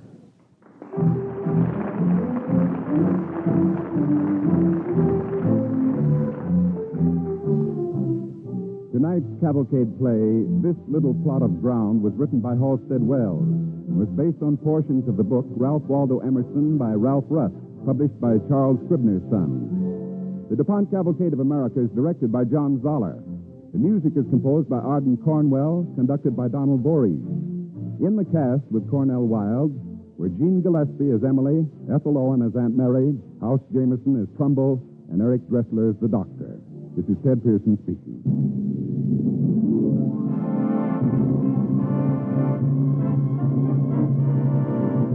Cavalcade of America is broadcast from the stage of the Belasco Theater in New York and comes to you with the best wishes of the DuPont Company of Wilmington, Delaware, makers of better things for better living through chemistry.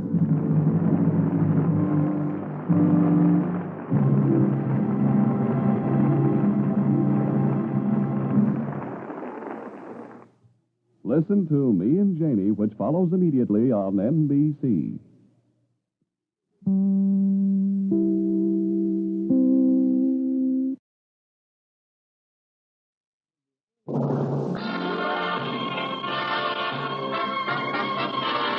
The DuPont Company, maker of better things for better living through chemistry, presents Rosalind Russell on the Cavalcade of America.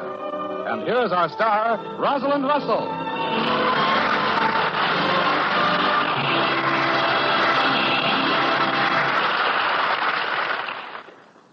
My husband was innocent of any crime. Yet he was seized and thrown into prison.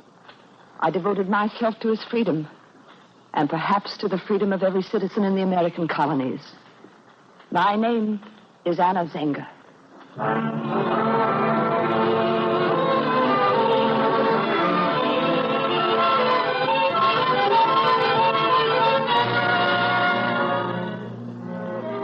Time, the year 1735. Place, Philadelphia, in the home of Mr. Andrew Hamilton. Mr. Hamilton, I have traveled by carriage all the way from New York. I must speak to you on a matter of urgency. Oh, my dear madam, I fear you're in error. I'm a barrister, not a physician. Yes, I know. Moreover, I'm past 80 years of age, rendered infirm by gout, plagued by my relations, and... well... Oh, please, Mr. Hamilton, there is a man in prison in New York. I shouldn't be surprised. He is innocent of any crime, sir. No doubt, if you say so. The name of the man is John Peter Zenger. My husband, sir. His crime, madam? He is accused of libel and slander. He is publisher of the New York Weekly Journal. His offense was that he printed the truth about a scoundrel. And the name of the scoundrel? His Majesty's Governor of New York Province, Colonel William Cosby. Well, your husband is either an extraordinary fool or a very brave man. Well, he printed no slander. He printed no libel. Every word against the governor was a true word. The governor of New York colony is corrupt and arrogant. Oh, it is truth and not sedition to say so. Yes, here you're fatigued, Mrs. Zenger. Pray be seated. Mr. Hamilton, I must say this to you. My husband could obtain his freedom tomorrow. Yes? He has only to name the author of the attack on His Excellency the Governor. Well? John printed the words. He did not write them. I wrote them. Well, do go on. John has been silent and in prison for 8 months. He protects me. If there is a criminal, Mr. Hamilton, I am that criminal. Mrs. Zenger, there are capable lawyers in New York. Sir, I implore you. In all the American colonies, there is no lawyer with greater reputation than Andrew Hamilton of Philadelphia. I implore you. Come to New York. I shall require all the facts. Oh, thank you, Mr. Hamilton. Now, please begin. I shall not interrupt you. When I married John Zenger, my family was greatly disappointed. He was immensely tall and immensely strong.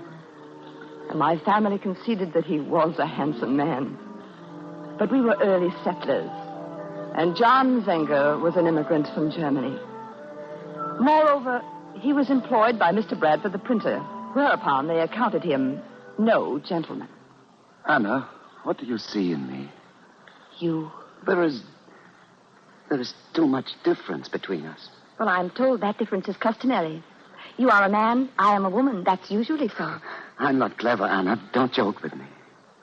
I love you, John. Tell me why. Look at my hands. Look at my clumsy feet. Listen to my voice. It is a voice fit to grate a vegetable. Still, it will serve to propose a marriage. When I was a boy in Germany, I used to dream of someone like you. If you will stay here, I will go inside and speak with your father. We were married, and at the urging of, my urging, John set up his own modest print shop. Those were good days. We prospered, our children were born, we were content. And then His Majesty appointed a new governor. We became aware of the change the day Judge Morris came to the print shop. How soon will it be printed? In 2 days, Judge Morris. You do fine work, John. Thank you, Judge.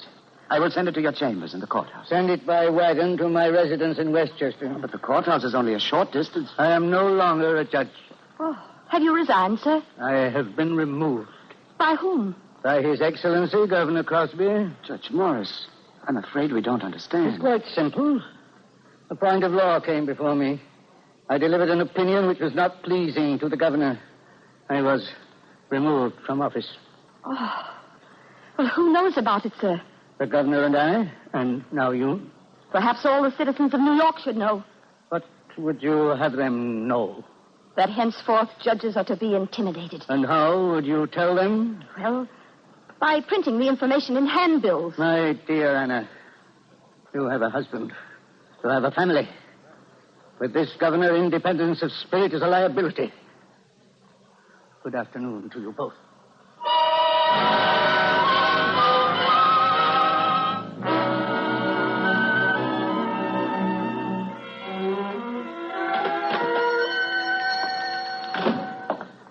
Morning, friend. I said good morning. John Zenger, printer. 10 shillings and sixpence, please. I'm afraid I don't understand. I'm the new tax collector. 10 shillings and sixpence. Well, there is some mistake. Anna, What is it? the tax collector's here. I paid it last week, 5 shillings. You see, there has been some error. No error. This is a new tax. The Assembly has passed a new tax. This is a new tax decreed by the governor. Why was it not announced by the town crier? I announce it.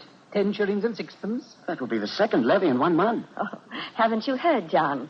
The governor is a poor man. I am on king's business. I admonish you to guard your tongue. This is my shop. Get out. John. Get out before I carry you John, out. let me talk to him, please. There is nothing more to say. John Zenger, you have delivered a threat against the king's messenger. It will be noted.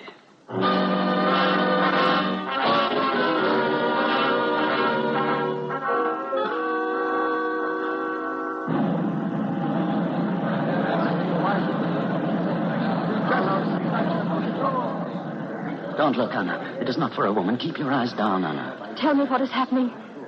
Can't you guess? Yes. We are governed by William Cosby. I can guess. How many are there? 3. 1 in the pillory. The other poor devil tied to the whipping post. And the third? John, you said there were 3. My eyes are closed. But I will tell you. The pillory, the whipping post, and also the hangman's yard, with the noose and the rope ready and adjusted for service. Why do I stand here, Anna? I am strong. I have fists. I can use Wait a them. minute, John. What will that accomplish? There are only 2 soldiers. I can use my hands The against sheriff will send 2 more men. He will send 10 men, 50 men. John, there are better ways of dealing with the governor. Yes, sabers and pistols. Words are better. They cut deeper. Words that can be printed. Words that can be read by every citizen of New York City. John, you are a printer. Print what the people have the right to know. Anna, I have no skill with words. I could write the words. And you could print them. Don't you see, John? We can do it together. We can have a newspaper.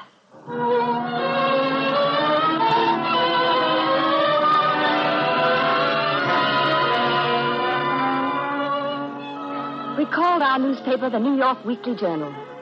And, Mr. Hamilton, for the sake of our children, it was understood that no one was to know that Anna Zenger was other than a housewife and a mother.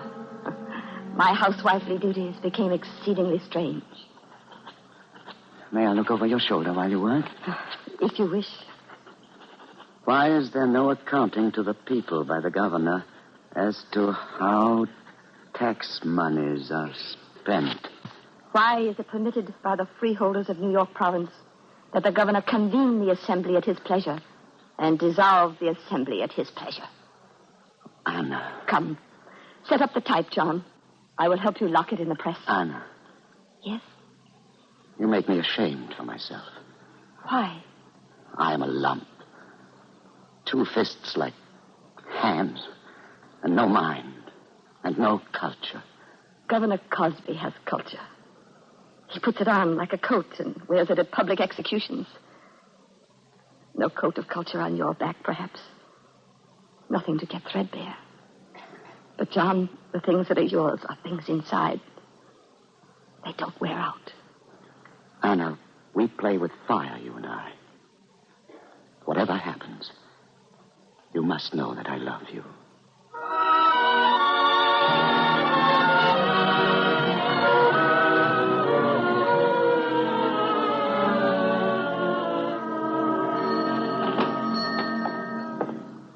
This, I take it, is the Zenger print shop?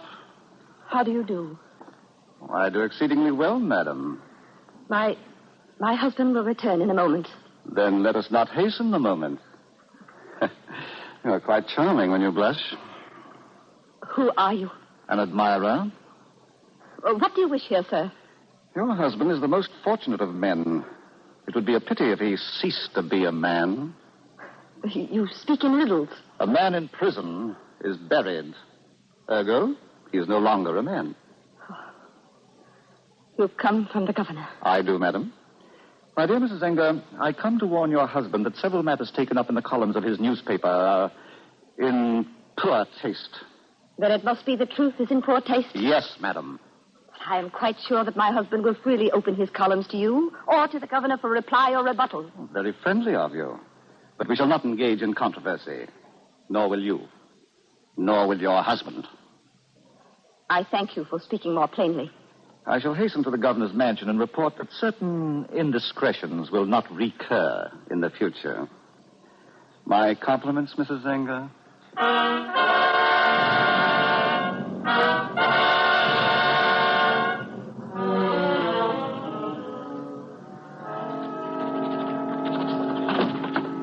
That you, John? Have you finished yet? Nearly. I have spoken with Morris. He promises that if there is trouble, he will defend me. Will he defend me, too? There will be no need of that, Anna. Your name will appear nowhere in the journal. You're a wife and a mother.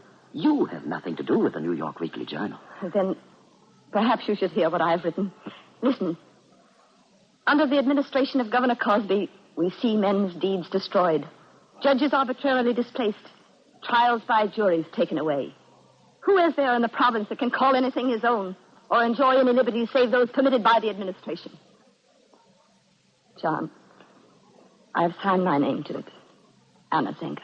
Anna, you cannot. We are husband and wife. I shall not allow you to be punished for what I write. We struck a bargain. You may not break it. There is no longer a matter of you or me. There is nothing personal in this. Now it is larger than us. A bargain is a bargain. Scratch your name out. It was a bad bargain. You will not jeopardize yourself. If you do not scratch your name out, I set no type. The journal will not be printed. John! Scratch your name out. Just now, you said this was larger than us. It was just talk then? Scratch your name out, or there is no publication. I mean what I say. I will melt the type. Scratch your name out. Thank you. If they arrest me, Morris will be able to find someone to set type. But if they put you in prison, Anna, the journal would die. I think I would die also.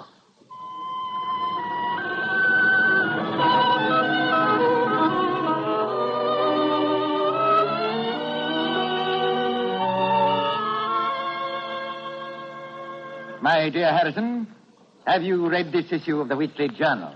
Unfortunately, I have, Your Excellency. Of course, you realize you've been a bungling fool. You told me these attacks against me would cease. Well, I had every reason, sir, to believe... You gave me your assurance. Well, it was my impression that... What can I say, Your Excellency? Nothing. Therefore, have the grace to be still. Bradley. Coming, sir. You called, Governor. What did you think I did? Where is the indictment? Your Excellency, a grand jury indicts. That is English law. We shall assist the grand jury. I have been aspersed. My administration has been vilified. Seditious libels have been spread abroad concerning me. Harrison, the journal must cease publication. I understand fully, Your Excellency. Make sure you don't botch it again. Now get out. Both of you.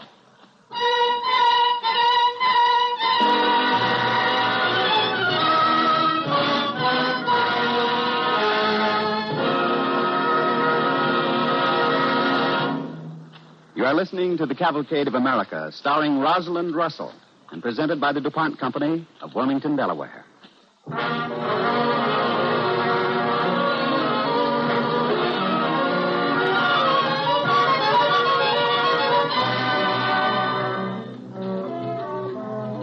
In Philadelphia, a desperate Anna Zenger relates to Andrew Hamilton the events which brought about the imprisonment of John Peter Zenger.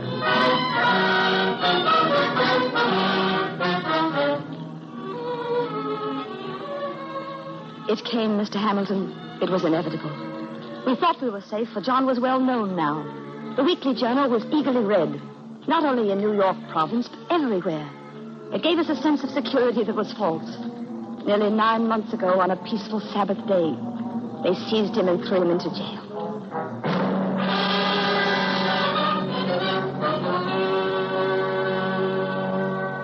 This court is acting illegally in refusing the right of trial to John Peter Zenger. What you have done is abhorrent to the spirit of the English common law. Are you finished, Counselor? I am, Your Honor. I am not, Your Honor. Resume your place, madam. I wish to be heard. Why does this court refuse to issue a writ of habeas corpus? Madam? I have a right to speak. The issue is law. Madam. The issue is the right of free men to speak freely, to assemble freely, to publish their writings freely. Madam. The issue is the right of the people to read the truth, not Governor Cosby's truth. Madam. God's truth that men are free men and sacred in God's eyes. This court chooses to ignore your intemperate outburst, madam. You're a woman. You cannot know better, being unaccustomed to our usages. But you, Counselor, you do know better. Therefore, it is the judgment of this court that you be disbarred from the practice of law.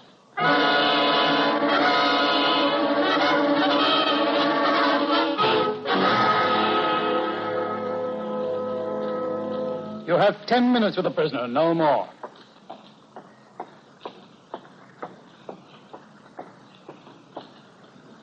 John? Anna, is that you? Yes, John. They lack even the ordinary humanity to unlock a prison door for 10 minutes. No matter. If you will... How thin your hands have become. Never mind now. Oh, this is good. They're fighting for you every moment. I know. The journal comes out each week. The governor is mystified. That's amusing, isn't it? John, I said it was amusing. Anna, who are we to challenge a word? Oh, don't talk like that, darling. We can't go back now. I have spent 8 months in the cell. It is my coffin. No. 4 feet by 8 feet. I step 2 paces lengthwise, 1 pace sidewise. 2 lengthwise, 1 sidewise. 2 lengthwise. The people are proud of you, John. The weekly journal is now being read from Boston to Charleston. Newspapers throughout the colonies reproduce our story of your imprisonment. Oh, there is a great lawyer in Philadelphia. The governor cannot delay the trial any longer. Not beyond next month. Andrew Hamilton will defend you. It is hopeless. You waste your time. Nothing is hopeless. Except death.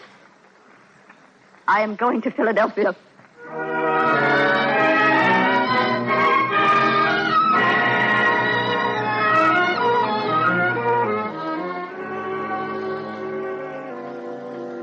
And so, Mr. Hamilton, you have become John Zenger's last hope, and my last hope. Governor Cosby and his judges will not dare to do to you, to Andrew Hamilton, what they have dared against others. I know that you are entitled to spend your final days in peace. But forgive me, sir. I had no one else to come to. Don't mention it again, my dear. For the first time on this new continent, there's been created a large issue. The freedom of the press. It will lead to larger issues. I'm not too old to say a word about that. Come, madam. We leave for New York.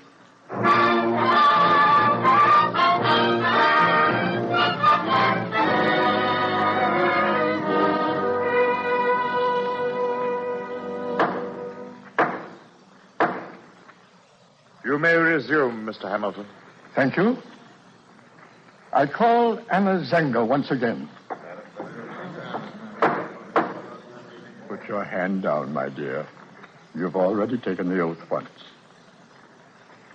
Anna Zenger, I show you a copy of the New York Weekly Journal. You recognize it? I do. There's a section marked on the first page. Will you tell the jury who put that mark there? I did. For what purpose, madam? Because I believe that these words are the essence of the defense. You may read, Anna Zenger. It is charged that John Peter Zenger has committed false, scandalous, and seditious libels against Governor William Cosby.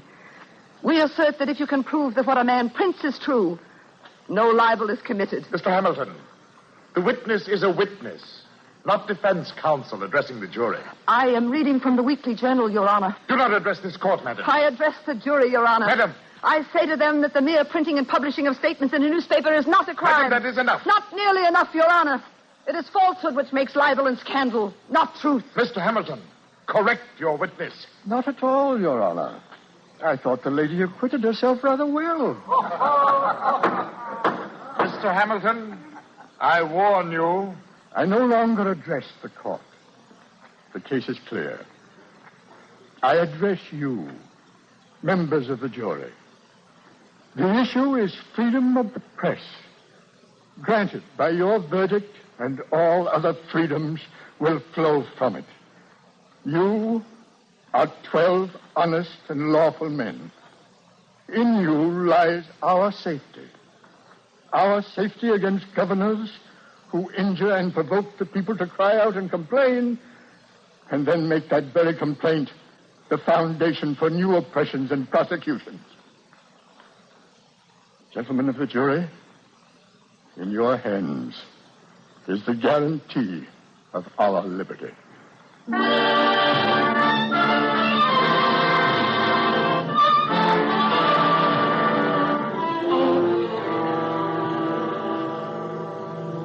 Is the jury ready? We are, Your Honor. John Zenger, Yes, Your Honor. you will stand and face the jury. Yes, Your Honor. Gentlemen of the jury, are you agreed upon a verdict? We are agreed. Do you agree that John Peter Zenger is guilty of printing and publishing the libels as charged? We have agreed that John Peter Zenger is not guilty.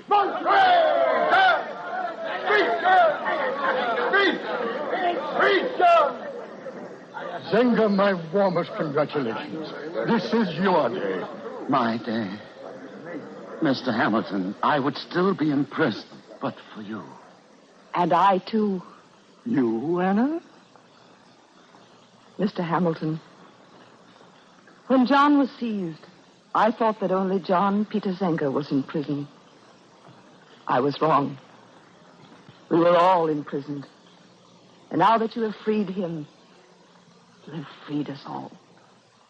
You have reminded the court that the Bible on which I took my oath declares, proclaim liberty throughout all the land and unto all the inhabitants thereof.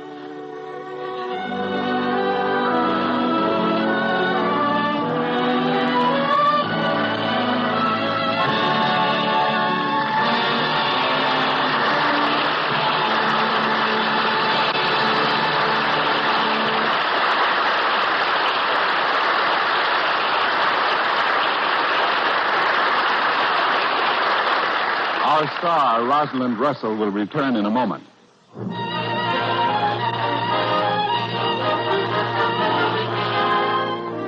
Now here with a brief message for every listener is Cavalcade star Rosalind Russell.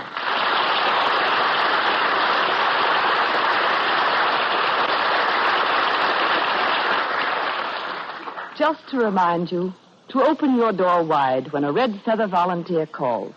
And open your heart, too. Support all the Red Feather services through your hometown community chest. Thank you, and goodbye.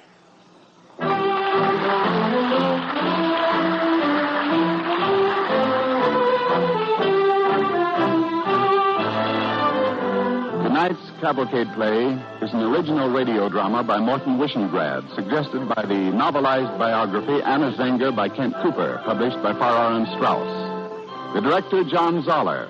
The music composed by Arden Cornwell, conducted by Donald Voorhees. Featured in the cast with Miss Russell was Peter Cattell as John Zenger. Rosalind Russell is currently starring in the Columbia picture Tell It to the Judge. This is Ted Pearson speaking. We invite you to tune in next week when Cavalcade will bring you the popular Hollywood star Dane Clark in Lifeline, the true story of enterprising Bob Forrest of Port Angeles, Washington, who found adventure and a career deep down on the ocean floor. On the following Tuesday, Cavalcade will present for his first radio appearance after his return from abroad, Tyrone Power. Following that, Cary Grant, Ray Milland, and others. The best stars and the best stories of America and her people. And don't forget next week, Dane Clark on the Cavalcade of America.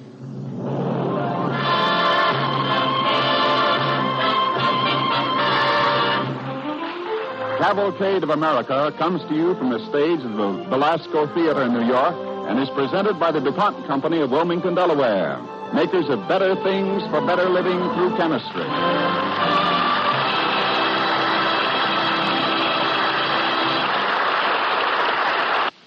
Listen to Me and Janie, which follows immediately on NBC.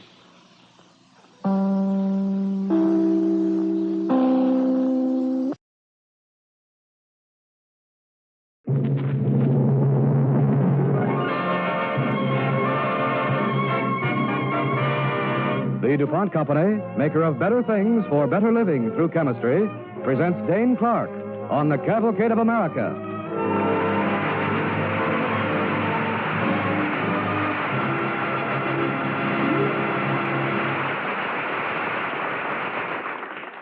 Lifeline, a story of adventure on the bottom of the ocean.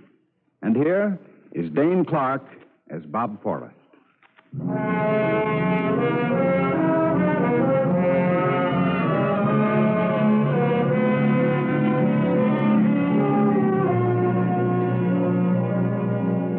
I mustered out of the Coast Guard in late 45. And like lots of others, the change over to civilian life wasn't easy. I was restless. I'd picked up some deep-sea diving experience in the Coast Guard, so I signed with a salvage crew that was working in the Philippines, China, and places west. Yeah, I guess I spent a year or more walking halfway around the world, underwater. I came home to see my wife and baby in 46, October 46, and Lula had a little speech all prepared. You've got to make up your mind, Bob. It's got to be one way or the other. Now, wait a Please, minute, let honey. me Will finish. you... I've spent the last 8 months rehearsing this speech, and I want to finish it. All right. Bob, how do you think it is with you going for months on end? China, the Philippines, Alaska, Timbuktu. Why, when someone asks the baby where his daddy is, he says in the mailbox. Okay, Lula, okay. Suppose I give it up. Suppose I settle down nice and fast here in Port Angeles. Well, what do I do? What kind of a job do I get? You'll find a job. Where and doing what? You'll find a job. You're too good a man not to find a job, and a good one. Not deep-sea diving, either. Now, wait Bob, a minute. Bob, how do you think I feel? Knowing that every day, any day, may be the end. Underwater with all the things that can happen to you. And when I read somewhere that some divers had an accident, I cave in inside. Honey, the way you say that, someone listening might get the idea that you're in love with me or something. I am in love with you, Bob, and you know it. Completely and for always. But so far, the only one who's gotten anything out of our marriage is the kid next door who collects stamps.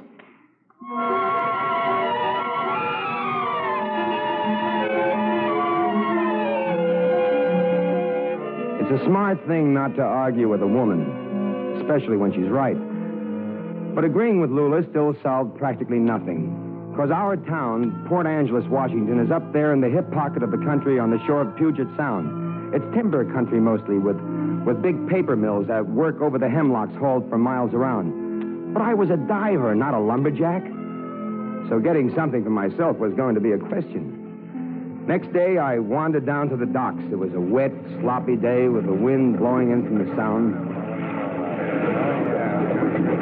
First thing I see is a crowd around a barge tied to the pier. He's still alive? How long's he been on there? Looked like something was happening, so I ran out and asked what was up. A fellow let me know quick enough. There's a fella down there under the water, 40 or 50 feet down. A diver. Something wrong? Yeah, plenty. They can't haul him up. The line seems to be snagged or something. Let me get by, will you? Okay. Hello? Hello on the barge. Who's down there? Ty Kindler. Is he getting air? Yeah, but we can't get him up, and the phone is out. Oh, wait a minute, will you? I'm coming aboard. Got a suit? Yeah, there's a spare in the cabin. Well, give someone else a pump. Come on, help me get into it. You a diver? Yeah, I'm a diver. Then come on. Johnny, keep the pump going. And stop yanking on that line. You only follow enough words. This way. Come on, let's go.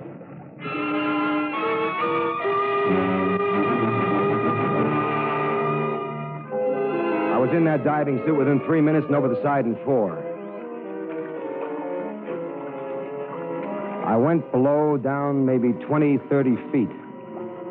And then, what I saw was enough to make any diver's hair turn platinum. It was weird, like nothing I'd ever seen before. It was a jungle. A crazy, sunken jungle with huge logs piled up like jackstraws. Not just a few, but thousands. Some flat, some upended, some swaying in the current. You see him? Yeah. Give me some slack. Is he okay? I don't know yet. Give me a chance. I saw Si before he spotted me. He was jammed up against a hemlock that must have measured 4 feet across the rump. His airline was snagged, caught fast. Si was an old hand. He knew what I had to do, and he was ready.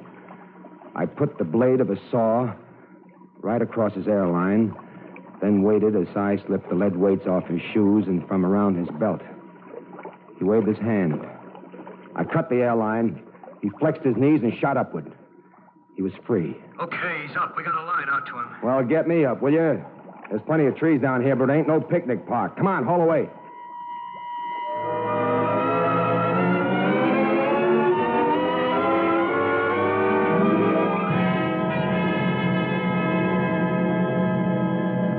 Later, in the cabin of the barge, Si said to me, Thanks, Bob. I'll do the same for you sometime. Oh, not for me, you won't. You'll never catch me going down that lobster trap. Say, Si, where the devil does all that timber come from? Well, they floated down from the lumber camps in great big rafts. Huh? Some of the stuff, the hemlocks especially, are heavier than water, so they sink. Yeah, but there must be hundreds of thousands of feet of timber down there. There must be. Been dropping down there for many years. Well, come on. We going somewhere? Home, my place. Yeah, but I've got a date. You bet your life you have, with me and the wife. Lula's going to find out that I've been diving again, and something tells me I better bring along my alibi.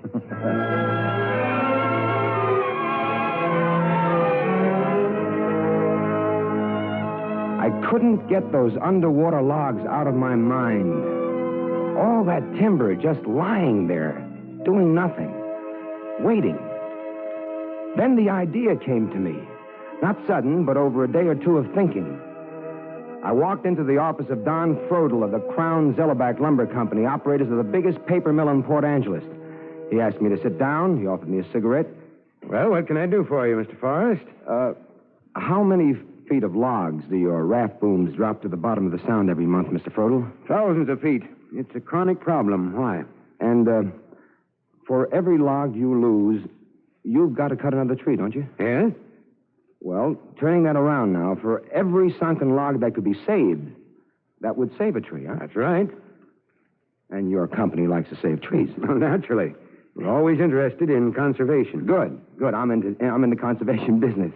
Or I will be if I can sell you this idea. You see, I want to haul the logs out of the Sound. You interested? Interested. Well, how far will that interest go financially? We'll pay you 60% of the original value of the logs. You'll give me a contract saying that? I'll give you a contract saying that. And agreeing to take all you hand over to us. With one proviso. Yes? The logs must be sound. Well, naturally. That's exactly where I'm going to get it. In the Sound.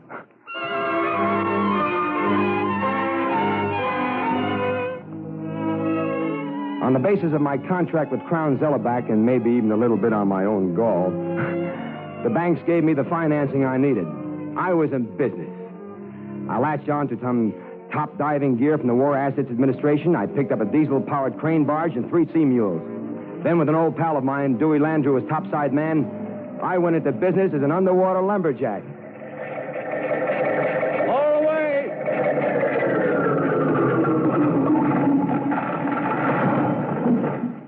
Hey, Mr. Frodel. First load in our schedule. Got over 100 logs. Should be come to 3,000 at least, huh? Oh, fine. Splendid. Let's have a look, huh? Okay. I picked out the biggest I could find. Grandpa's, all of them. Look at them, will you? Mm-hmm. Nice, huh? Something wrong? Teredos. Come again? Teredos. I'm just looking at these logs for teredos. Underwater wood borers. Now, this one is chewed hollow. No good? Afraid not. Not for pulp. I couldn't use it. Well, what about this one? Same thing. You see these little white marks on the bark? Huh? Well, that's the sure sign. Skeletons of the teredo slugs. This one is bad. Well, what about this one here? Let's see. Well, that one may be all right. But the one under it is bad. That one. Most of them, huh? Well, looks that way. But unload them all from the scow. I'll have one of my inspectors go over the lot. And when we have it, we'll send you the report. I found out something else then. To get a business started, you need more than the idea. Even more than the push to see it through. You need that little thing called know-how. And that's what I was learning. The hard way. But I learned. I got so that I could spot a teredo at 20 feet and 15 fathoms of water. Meantime, my wife, Lula, who was also my financial secretary, kept tabs on our earnings. The second month, her report was pretty good. All bills of the Port Angeles Marine Ways and Supplies Company paid. Profit, $501.73. $1.73 is your bonus, honey. Go blow it on a fur coat or something. Come on, live a little. Gee, thanks. Oh, I'll get it. Hello? Yes, Dewey, he's here. Hold on. It's Dewey. He sounds worked up. Oh, Dewey? No, I haven't had the radio on. When did it come in? Sure thing. I'll be right down. Bye. Trouble, Bob? Storm coming up fast. The barge is anchored in open water. It's got to be moved.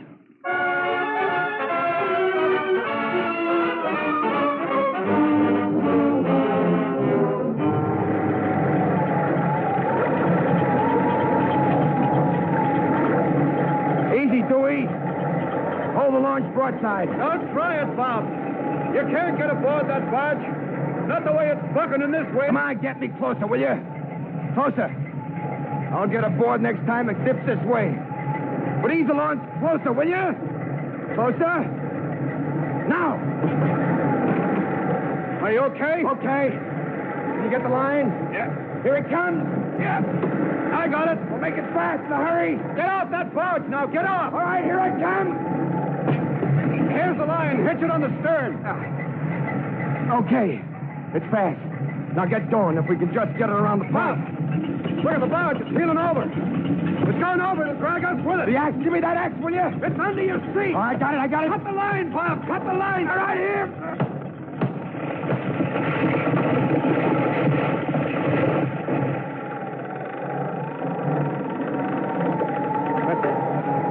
It's gone. Sunk. Everything we had. The whole works sunk with it.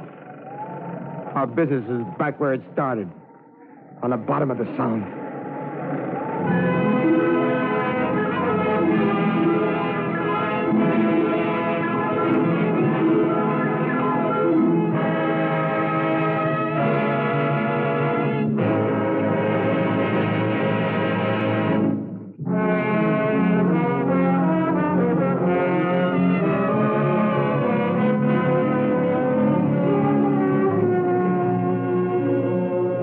Crane barge and equipment sunk below the waters of Puget Sound, Bob Forrest's plan to salvage sunken logs is stopped in its tracks.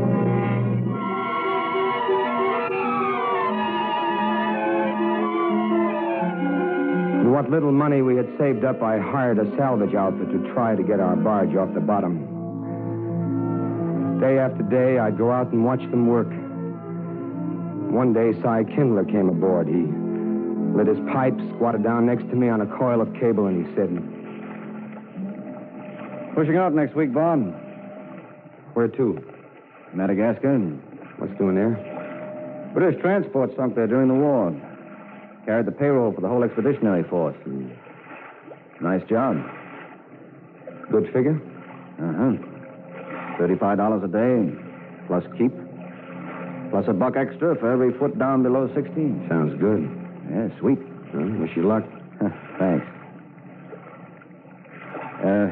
They need another diver. Ever been to Madagascar? No. Not a bad port. Sorry, Cy, I'm not interested. I just thought I'd tell you. Okay, you told me. That doesn't figure, Bob. You're too good a diver to be wasting your time. I'm not wasting my time. $35 a day. No maybes, no worries. And no future? Nothing you can sink your fist into and hold on to? Oh, look, Cy, it's not the money. It's being on my own boss, taking my risks, taking my profits. And your loss? Yeah, that's right, and my loss. That's part of the deal. But it's worth the gamble. When you got a business, your own business, you can grow. You're not stuck on the water. You can get up. You can get up on dry land. I'm sticking with this, Cy. I'm sticking as long as I'm able to. I'm seeing it through.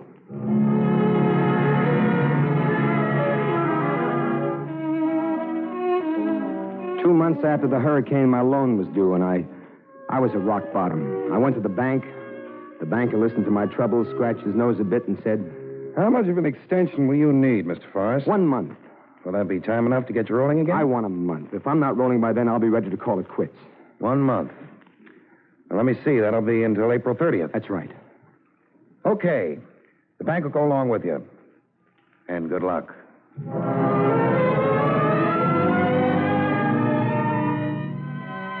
I went up to see Mr. Frodel at Crown Zellerback.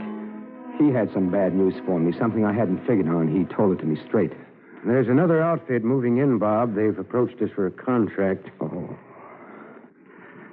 Well, I guess I can't stop that. I've no patent on the idea. It's a good idea, and it stands to reason that someone else would take a crack at it. Did they get the contract? They haven't got it yet. Why not? Well, I'm kind of rooting for your side. appreciate that, Mr. Frodo. But just remember, I'm not the man who makes all the decisions around here. I can hold out, but not indefinitely. How long more? Maybe a month. Until April 30th? Just about that long, but no longer. April 30th. April 30th, we make our first delivery on it before that date, or what? Or expect to get a postcard from me from Madagascar.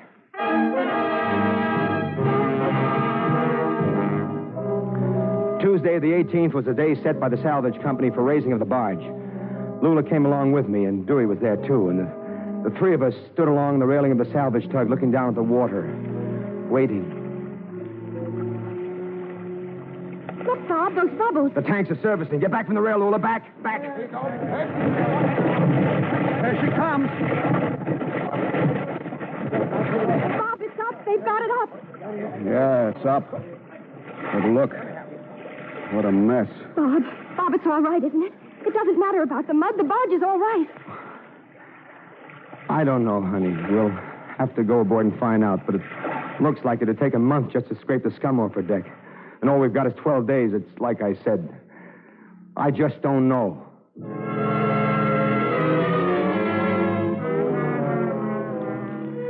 The next day we went aboard, all of us. We stood knee-deep in the muck and tried to tell ourselves that it wasn't so bad. The equipment seemed okay, at least as much as we could see of it under 3 inches of slime.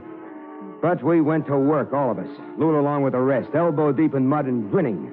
We started at the stern. We worked forward, first with shovels, then power hoses, then rags, brooms, scrapers. We didn't work any special hours. We worked them all, night and day. The 30th was a Friday. Thursday night, we swabbed down the deck, and about 1 a.m, I called a halt. We had coffee, and then Lula and I sat down on the bulkhead up forward. And she said... Tired? A little. What about you? Fresh as an 8-year-old kid with freckles. Oh, honey. Tomorrow's the day. You're sure the equipment is okay, Bob? Don't take any chances. Oh, it's okay. Dewey gave it a final check. Bob? Are there any mermaids down there? If there were, do you think I'd tell my wife?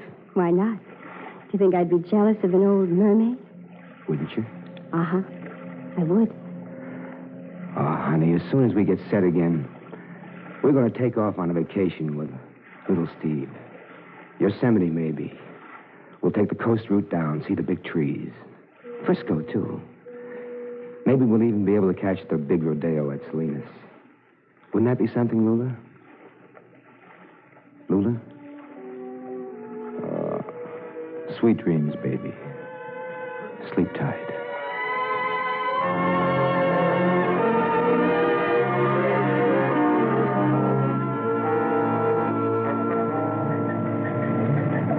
All right, Dewey, this'll tell the story.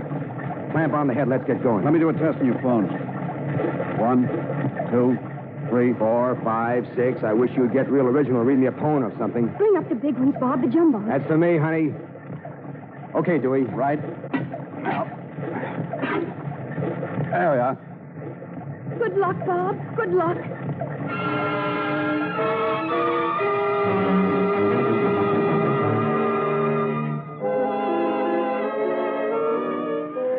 The last thing I saw of Lula, she was standing at the rail, and there was a mist in her eyes.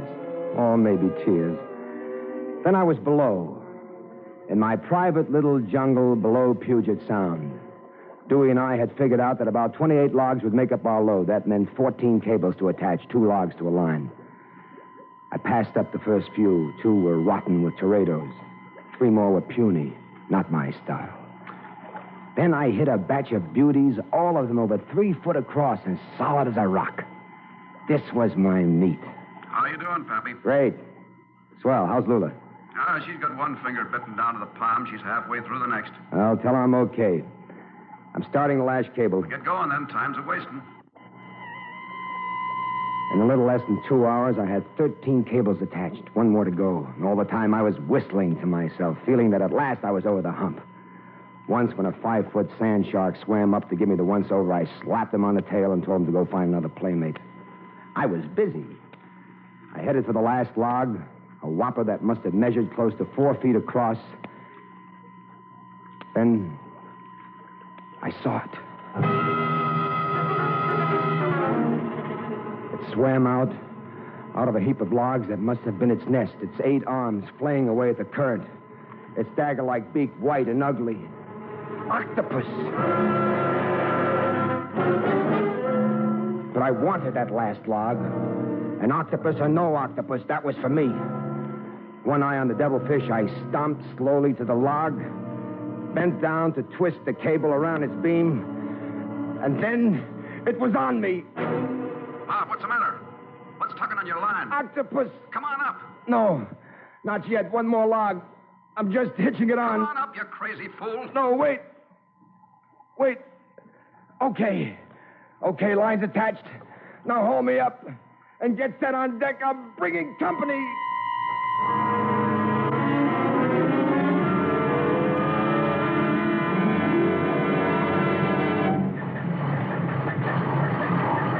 It's on him. It's all over. Get back, Lola. Get back. I'm bringing them both in. It's choking him. Hey, axe. Quick, give me the axe, Lola. I've got it. Get away. Get back. I'll kill it. Kill it.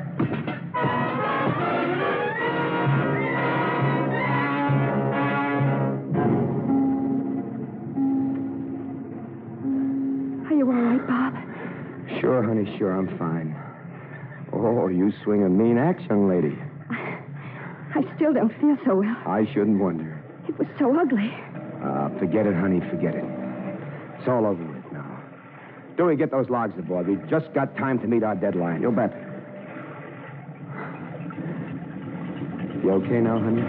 Sure, I'm okay. We're in business again. Uh-huh. And business is beginning to look swell.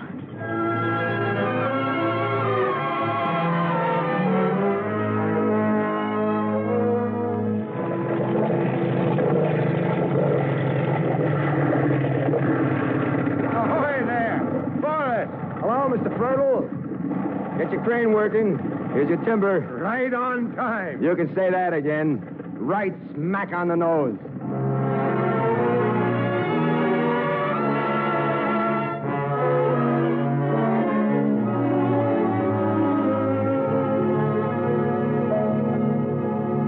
Ladies and gentlemen, this is Dane Clark. You've just heard me in the role of Bob Forrest. Now, how would you like to hear the real Bob Forrest? All right, let's go to our Cavalcade microphone in Hollywood where Bob Forrest is waiting for a cue. Come in, Bob Forrest in Hollywood. Hello, Dane. You did a swell job. I got quite a bang out of listening to my story. I just don't know why the Cavalcade people decided to pick my story when there must be thousands they could have chosen. I will say this, though. What happened in my case, my being able to build up a pretty fair business from nothing but an idea, shows that the little guy still has a chance in this country. And another thing is this. I couldn't have done it without the help of the bigger concerns that were in there pulling for me all the time. Crown Zellerback, for instance, the bank. They went out of their way to give me every break. Big business helping little business, that's the way it was. One thing else. In the past couple of years, my outfit has been able to salvage upwards of 2 million feet of timber. That means that maybe a square mile of trees is still standing in the forest, and that's the best part of my story. If I'm proud of anything, that's it. Thanks again, Cavalcade. It was a great show.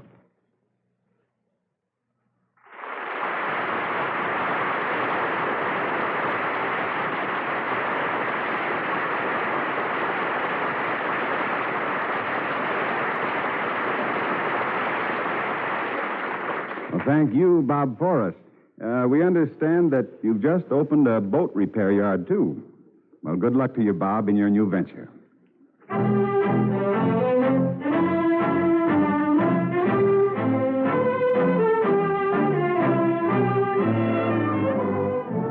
Next Tuesday, Cavalcade will present Strike a Blow for Liberty, an exciting drama of revolutionary days. And starring in his very first radio appearance after his return from Europe, Tyrone Power. Tonight's Cavalcade play was written by Margaret LeWorth and Irv Tunick and was suggested by an American magazine article on interesting people and based on the true life story of Robert Forrest. The program was directed by John Zoller. The music was composed by Arden Cornwell and conducted by Donald Voorhees. Be sure to listen next week when Cavalcade will present Tyrone Power.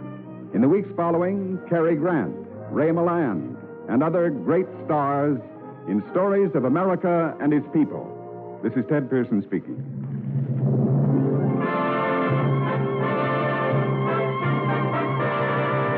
Cavalcade of America comes to you from the stage of the Belasco Theater in New York and is presented by the DuPont Company of Wilmington, Delaware, makers of better things for better living through chemistry.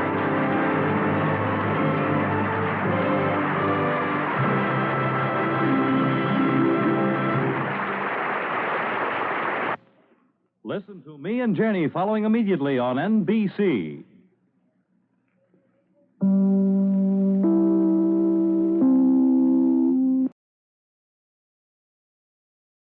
Cavalcade of America, starring Tyrone Power.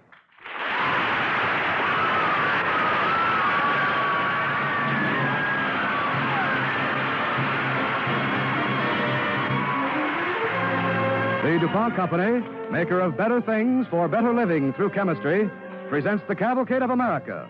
And here is our star, Tyrone Power. Good evening. After so many months in Europe, it's a wonderful feeling to be back in the United States. I'm happy to make my first appearance since my return on the Cavalcade of America. Tonight's play is called Strike a Blow for Liberty, and in it I play the part of Thomas Forty.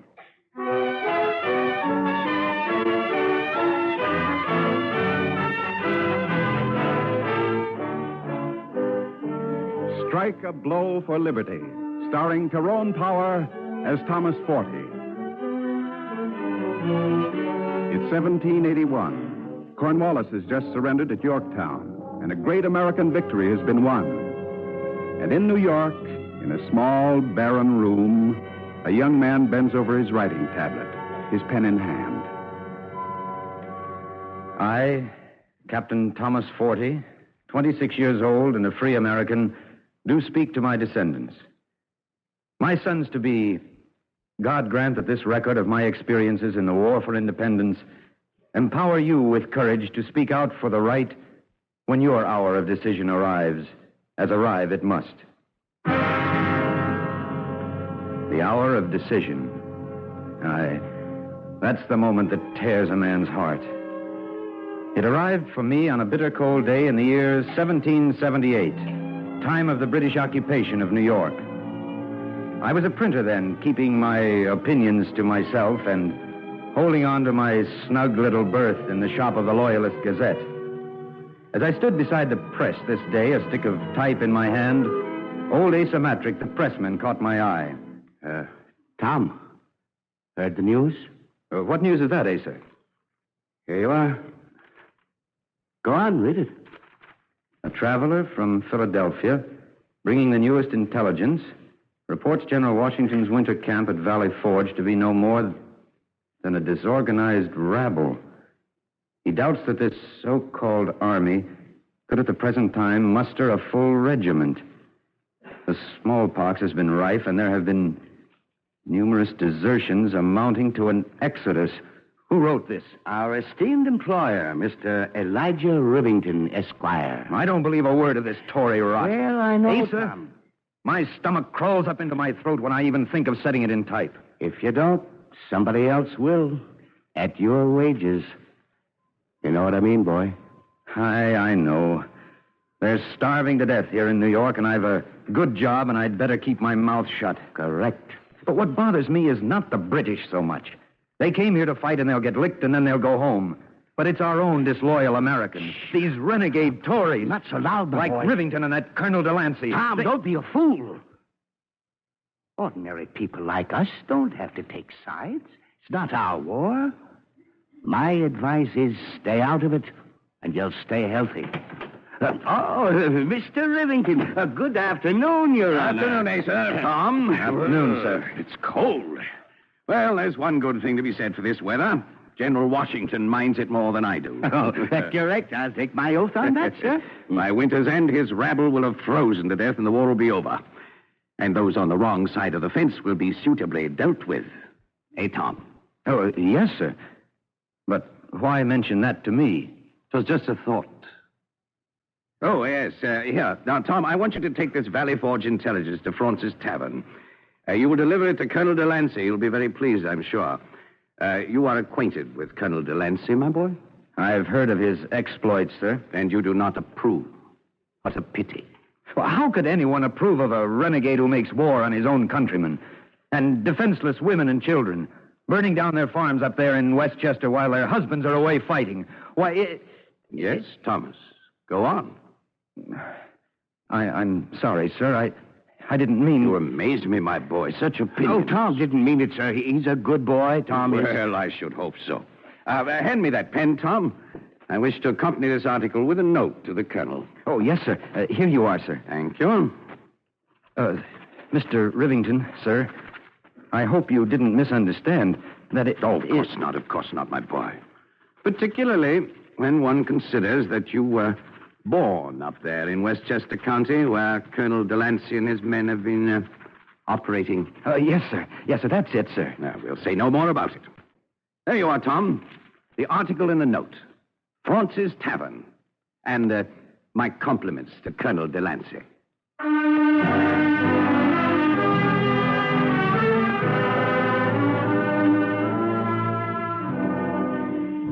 Trudging through the snow-covered streets, with the cold whistling around my ears, I kept thinking, how long? How long can I go on saying one thing and thinking another? How long can I go on hating myself?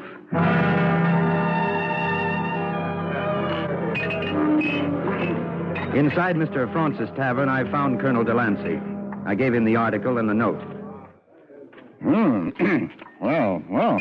If there's no answer, Colonel, I'd best be getting back. Oh, what? No, my boy. First, you must fortify yourself. Have a seat, sir. What'll you drink? Whiskey? Punch? Oh, thank you. I'll have some of your port wine, if I may. A pleasure. A pleasure, sir. Your health, sir? Thank you, Colonel. And now, sir, do you know what this interesting note you were kind enough to deliver to me says? No, sir, I do not. It's very simple and eloquent. It says, arrest this man. Mr. Thomas Forte, you may consider yourself under arrest.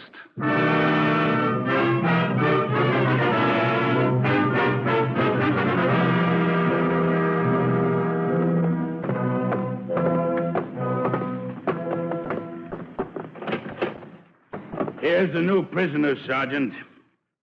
Bring him in. Aye, sir. Come along, Mr. Forte. And look to it now. All right, stand aside, Corporal. Aye, sir. And you, come closer to the light, Mr. Forte. I'm a bit nearsighted, and I wish to look at your face. Oh, is this all right, Sergeant? Perfect. Now, don't move. Yeah, that's for nothing. Now, pick yourself off the floor and come back here. You know who I am, Mr. Forte? No. No what? No, sir. Now, that's better. All nice and plubby-like. Well, Mr. Forte, my name is Sergeant O'Keefe. I'm in charge of this prison. Any objection? No, sir. I'm pleased to hear it. What are you here for? I don't know, sir. Sergeant, Colonel Delancey wants Mr. Forte taken on a escorted tour of your premises. He wants him to see everything. And then he wants to talk to him. Everything? Well, it'll be a pleasure. Come along, Mr. Forte.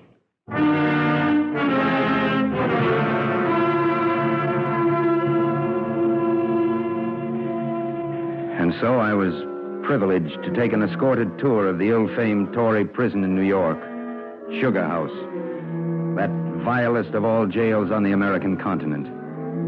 We stepped over groaning and dying men, human skeletons who fought among themselves for a scant few inches of space to lay their exhausted bodies on the floor. I saw the catacombs and the interrogation rooms where men were tortured until they confessed to crimes they had never committed. And finally, I was taken into the whipping room. 67, 68, 69, 70, Well, go on, man. What are you waiting for? Now, you, Sergeant O'Keefe. He wouldn't feel it. The man's dead. Oh. Too bad. Well, Mr. Forty, how many of them do you think that lily-white back of yours could stand up under, huh?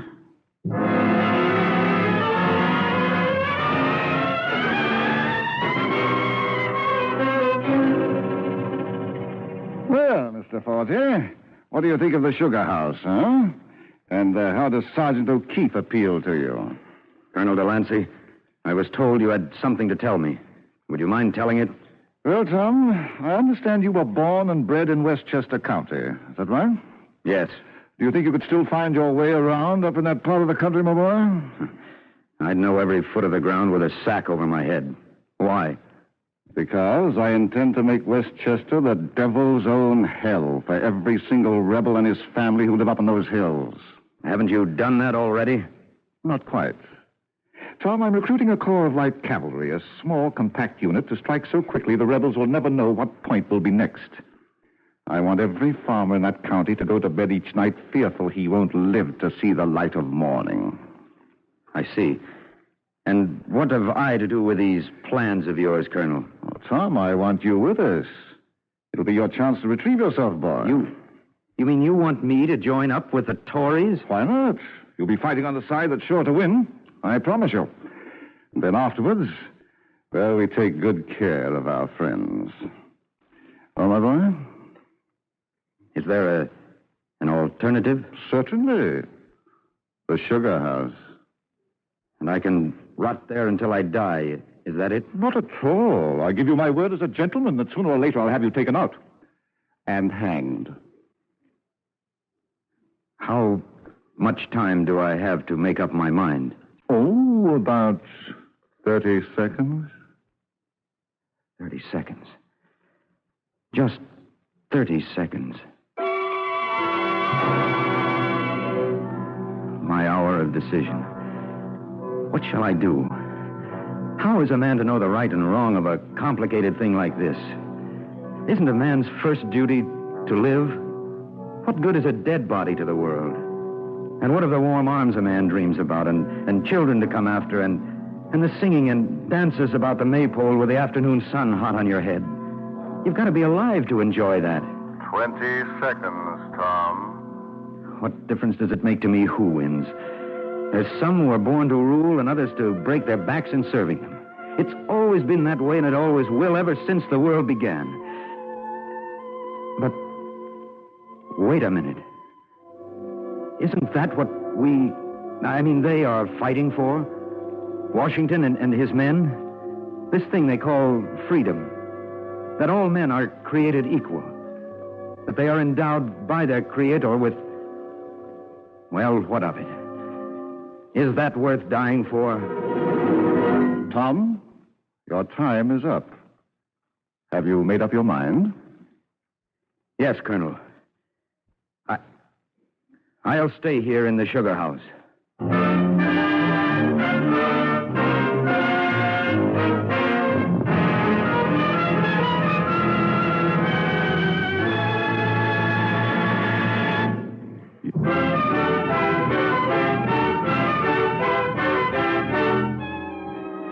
And now, back to Tyrone Power as Thomas Forty.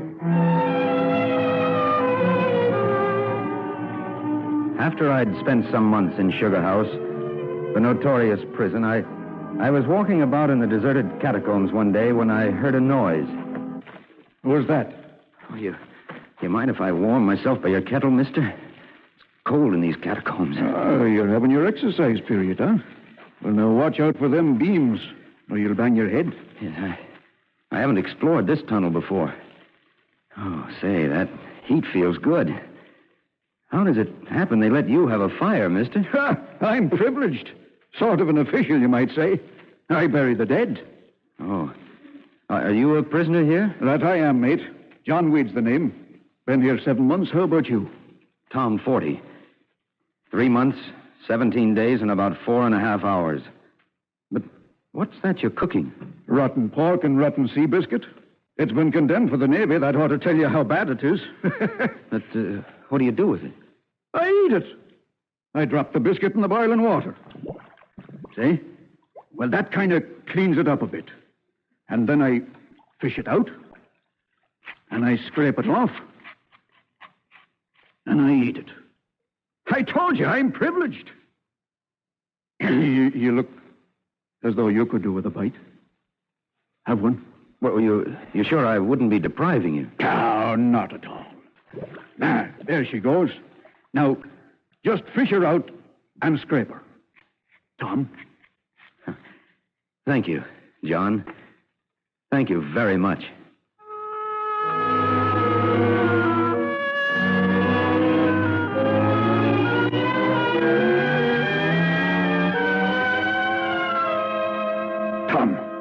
Tom! That you, John? It is. Tom, I'm worried. They didn't wake me up for burying the tail this morning. Something's up. Maybe they'll be letting you go free. More likely they'll be hanging me. Tom, I never told you what I'd done, that they incarcerated me here in this terrible place Well, here. I didn't want to ask, John. Tom, the offense I was sent here for bears a fancy name. I never could pronounce it. It was something like Espionage? You mean you were spying for General Washington? Aye. Now listen. You know that tunnel where you first saw me cooking the biscuits? The one that leads to the dead end. That's it. Only it's not so dead. It's half dug through. And in 3 months you can work your way out under the wall. And what you'll do then is what I want to talk to you about now. John Weed, report to the guard. Oh, there's me summons to join me ancestors. Now, quick, get this. Once you're out, you take yourself to Francis Tavern. I know that place. It's swarming with Tories. Let it swarm. Now, you're to go to the back stairs, take a right turn, and knock on the second door. Go after midnight. Who lives there? One of the barmaids. Her name is Ellen. She'll get you to the American lines if you'll just give her the password. Strike a blow for liberty. Now, do you think you can remember all that? Well, I can remember it, but... Who's that in the dark there? It's me, Corporal John Weed. Come with me. Sergeant O'Keefe wants to see you. What for? Well, John, it's my private belief they're going to hang you. Don't mention I told you, though. No, I'll keep it a secret, Corporal. Can I say goodbye to me friend? Who's that in there with you? It's me, Tom 40. 40? Well, John, you can postpone your goodbye for a while. Sergeant O'Keefe is hanging him, too. Forward march, the both of you.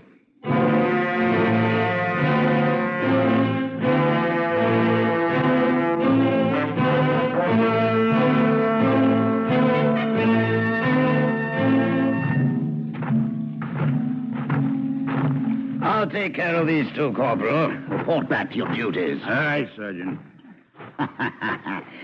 Yes, I certainly will take care of these two. Hold up your head, Tom, my lad, and look straight ahead. That better, John?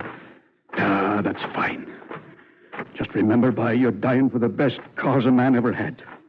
Liberty. Silence in the ranks. I was just remarking, Sergeant O'Keefe, that it's a long walk to me own hanging. I'm all tired out. Silence, I said. Why should I be silent? What worse can you do to me than hang me? Mr. Weed, one more word out of you and I'll bang this musket down on your head. Watch out for him, John. Well, what have I got to lose? Sergeant O'Keefe. Prisoners, halt. Well, what is it, Mr. Weed? I just thought you'd be interested in my last will and testament, Sergeant. Then you thought wrong. Item 1, it is me considered opinion that Sergeant O'Keefe is a rum-soaked swill pot. Item 2, Sergeant O'Keefe is a disgrace to the name of Ireland, which loves liberty and always will. Silence! I doubt if that's his real name anyway, and if it is, then he must be an orangeman. You asked for it, Weed, and now you're going Tom, watch out! I got him, Tom! Run! No, I'm holding on to his musket. Run! No, I can't. I can't Say leave goodbye, you. boy. Say goodbye, Tom. I can't hold up. But, Tom, goodbye. Say it. Goodbye, John. Don't forget, for all John, now strike a blow for liberty. I will, John. I will.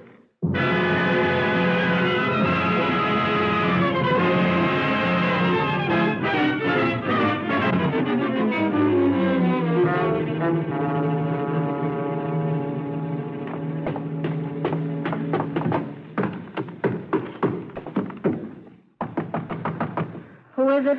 My name is Tom 40. Open the door, please. What is it you want? Are you Ellen? Yes? I was sent here by a friend, John Weed. But What could he have possibly sent you here for? To strike a blow for liberty. Oh, come in. Where is John Weed? He died. Oh. In the Tory prison. Sugar house. Deliberately, so I could get away. Oh, no. He was a fine man, John Weed. And a good soldier. Amen to that. John said you could help me to get away to the American lines up the Hudson. Can you, miss? I don't know. I'll have to think. What crime did you commit that they sent you to the sugar house? I'm not sure. I guess maybe they caught me thinking out loud. Then you weren't a soldier. In the ranks, I mean. Ellen, I was a man who sat on the fence, who closed his eyes and tried to fool himself into believing this struggle didn't concern him. And if he only kept his eyes closed, it would all go away. And you found out it wouldn't? That's right. Well, can you help me? I can help you. Oh, good. Oh, you mind if I sit down? I'm tired. Not at all. Thank you. Let me see now. Tomorrow morning I'll get you a forged passport and tell you how to make your way to Colonel Talmadge's headquarters. Talmadge? I never heard of him. Colonel Talmadge is in charge of the irregulars in Westchester County. They're going after that Tory Colonel Delancey who's been burning down all the farms. Do you know that part of the country, Mr. Forty? Do I? Do I? What strikes you so funny, Mr. Forty? Oh, nothing. Nothing, only I'd like to see Colonel Delancey's face if he and I ever were to meet up there in Westchester. Well, it's getting kind of late, Miss, Ellen. Yes, I think you'd best be getting some sleep. Me? But where? Oh, on the floor, you mean? Not on the floor, Mr. Forty. I mean on that bed. But there's only one. I mean... Quite right. There's only one bed, and you're going to sleep in it. I'm going out and get you that passport. Now, good night, Mr. Forty. Good night, Ellen.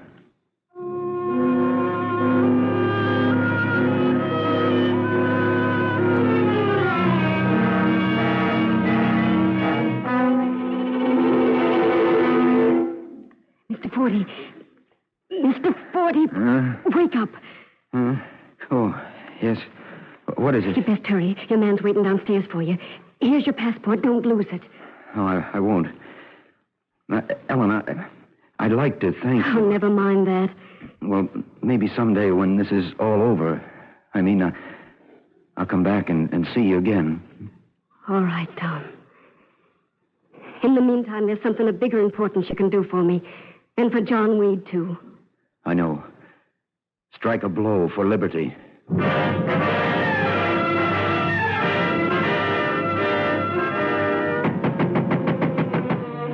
Who's that? Strike a blow for liberty. Your horse is waiting for you out in the barn. Your next station is 8 miles up the turnpike. White House. Name of Jennings.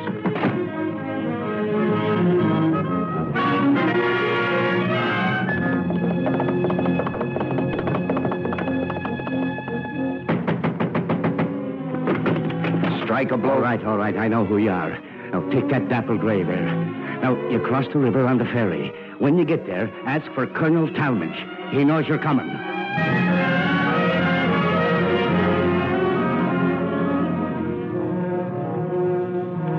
I beg your pardon, sir.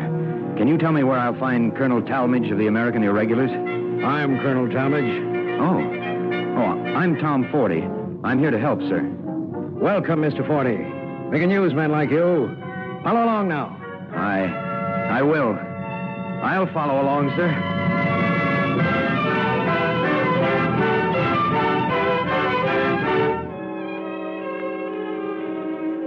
Well, that's the story. I joined Colonel Talmadge and his men, and it took us 2 years to drive the Tories out of Westchester. It was hard work, and some of us died doing it. But when you believe in what you're doing, the rest is easy.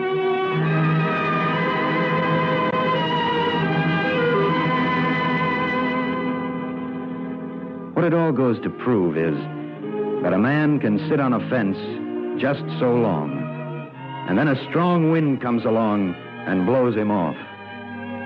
I speak now to all of those of you who come after me. If you should find yourselves sitting on a fence in your country's hour of crisis, don't wait too long for that wind. Jump off and strike a blow for liberty.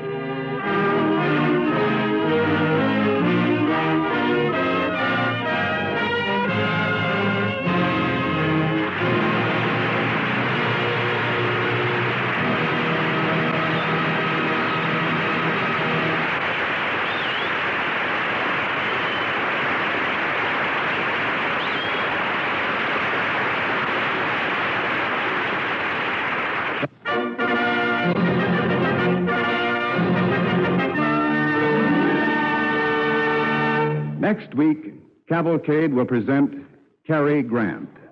Our play, Signal to the World. It's a love story full of adventure and humor.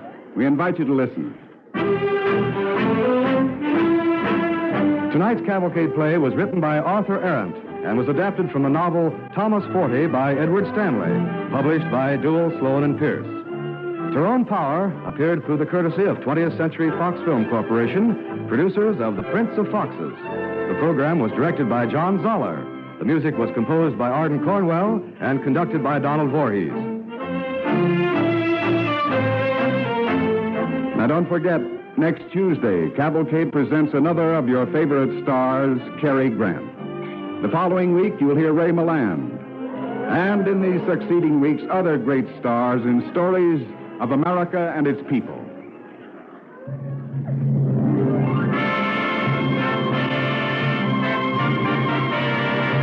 Cavalcade of America comes to you from the stage of the Belasco Theater in New York and is presented by the DuPont Company of Wilmington, Delaware, makers of better things for better living through chemistry. Listen to Me and Jenny, which follows immediately on NBC.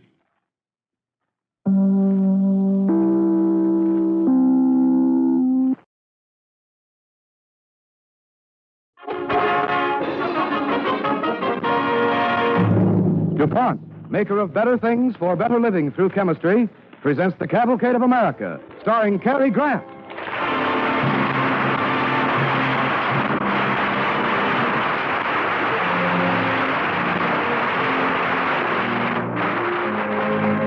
Good evening. This is Cary Grant. You know, behind the great events in history, there are deeply human, sometimes very moving stories. Recently, I heard of such a one, about a young man and his wife who sacrificed everything, even life itself, for our country. And we would like to bring it to you now on the Cavalcade of America.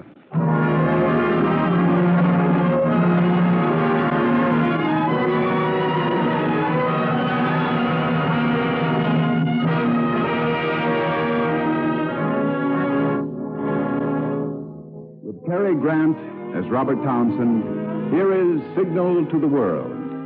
Time, 1780. Place, a drawing room in New York City.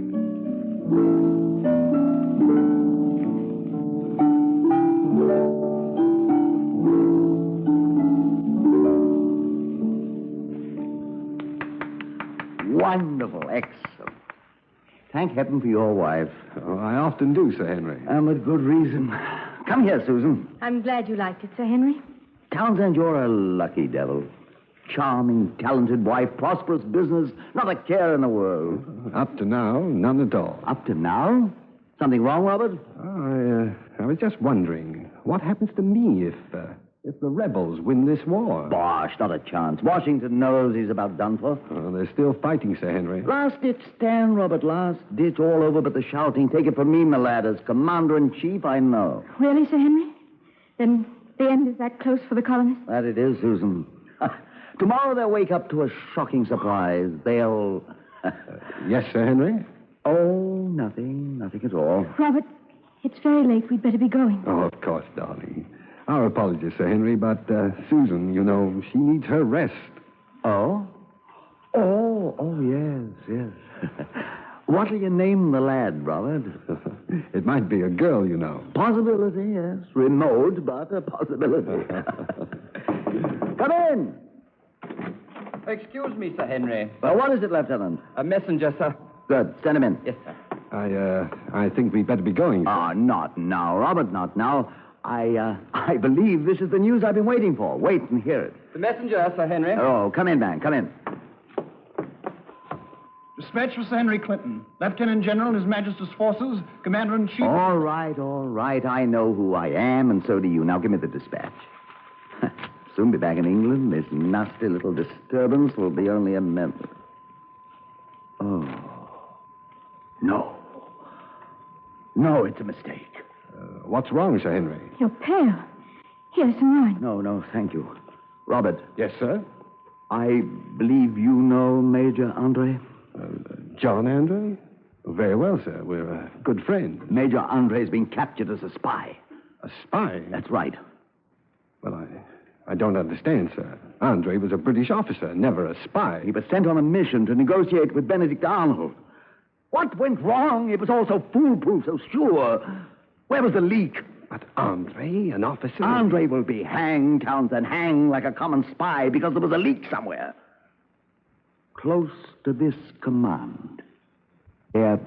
Do you suspect anyone, Sir Henry? Yes. A man who calls himself Samuel Culper, Jr. Oh, well, who is this Samuel Culper? No one's ever seen him. I wonder, Robert. I wonder. But I swear this. Should I ever find out who he is, I'll hang him within 2 minutes of his capture.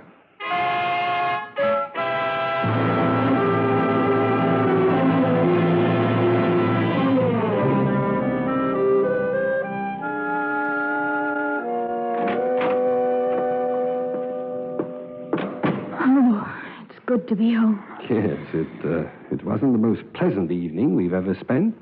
Robert, why will Andre be hanged? Why? Well, because he's a spy. He was a British officer. Susan, I don't know what happened. I have no way of knowing yet. We'll have to wait. How much do you think Sir Henry knows? Very little. Even that's too much. Oh, now stop thinking about it, dear. I've got to. Now more than ever. Well, someday, soon, it'll all be over. When? When, Robert? I can't tell. Oh, darling, please, please. They'll hang him, Robert. As though he were a horrible criminal, they'll hang him. And you... Susan, stop it. Do you hear? Stop it. I'm sorry, darling. I had to shout at you. Now, look at me. What's happened is done and over. There's no taking it back from the past. I'm fond of John Andre. He's my friend, but he's a soldier. As his friend, I would have done anything for him. As a soldier, he took his risks, and there's nothing I can do. That's callous and cold. Yes, even brutal, Susan. Brutality and viciousness are always the byproducts of war. Austin. I didn't mean to have frightened you. Been in the kitchen. Came in the back way. How long have you been here? Oh, going on 2 hours. Were you seen? Oh, not much. I got a neck, too, you know, and I've no hanker to feel it. Oh, Austin, please. Oh, I'm sorry. But I got to talk with you, Robbie. All right. Susan, you better get to bed. No, I want to stay. Oh, please, my Could dear. be she ought to hear this, Robbie. All right, what is the matter? I take it you heard the news. About Andre? Yes. Caught him red-handed. Had the plans of West Point in his boot. But how can they hang him? He's a British officer. When he was caught, he wasn't wearing a uniform. Dressed in clothes like mine. Or yours, Robbie. Austin, if you knew we'd find out about Andre, why did you risk coming here? There's something else, isn't there? There is. West Point is safe. Benedict Arnold did not have the chance to hand it over. Thank God. Your information was correct. It got through to General Washington and Talmadge just in time. But there's something else still, Robbie. Go on. Arnold is coming here, to New York. What? He wasn't taken by Washington? No. He got away. No. Oh, dear. Robbie, Susan, the chances are Arnold knows quite a few names. He'll talk. Oh, loud and long. To get in good with Clinton. Yeah, he'll go the traitor all the way now. How many of us do you think Arnold knows? Hard to tell. But heaven help us if Clinton finds out I'm no just a tavern keeper, or that you are Samuel Culper, Jr.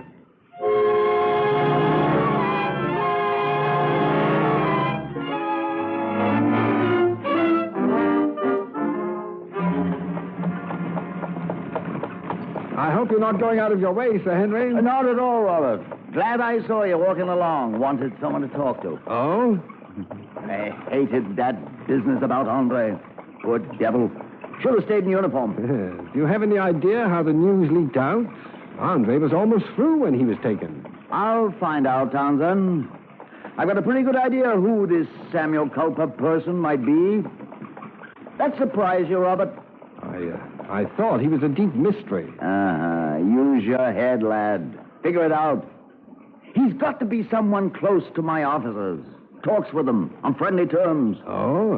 Why do you say that, Sir Henry? Every bit of information has come from officers only. It doesn't take a genius to guess this Culper's friendly with them. Yeah, well, that's reasonable. Moreover, he's someone they trust. Perhaps even someone I trust. That description rather fits me, sir. Uh-huh. Except for one thing, Townsend. One thing? You mean, I'm not the type to be a spy? Oh, you've brains, daring, courage. But you forget one thing. You're making too much money out of this thing to be a rebel. I dare say you've turned a pretty penny buying stuff from our privateers and selling it back to us, eh? Oh, yes. I'm quite a blackguard. Oh, quite.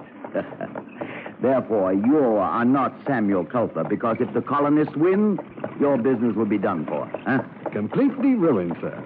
Oh, there's the church. Oh, yes. Stop here, Charles, will you? I'm meeting Susan, you know, to take her home. My compliments to her, Robert. Fine work she's doing with the refugees. Oh, well, little enough to do for the poor devils. Well, thank you, Sir Henry. Perhaps we'll have dinner some night this week, eh? An honor and a delight, Sir Henry. Good day. Good day, Robert. All right, Charles. Robert. Susan, what are you doing out here? We've no time to waste. I've heard something. Perhaps it means nothing at all, but with what you are... Robert, I feel faint. Oh, Susan. No, it's just excitement. Now, quickly, Robert, we've got to get home. You'd better send for Austin Rowe. We'll pass the smithy on the way home. Terry will get to Rome. Come on.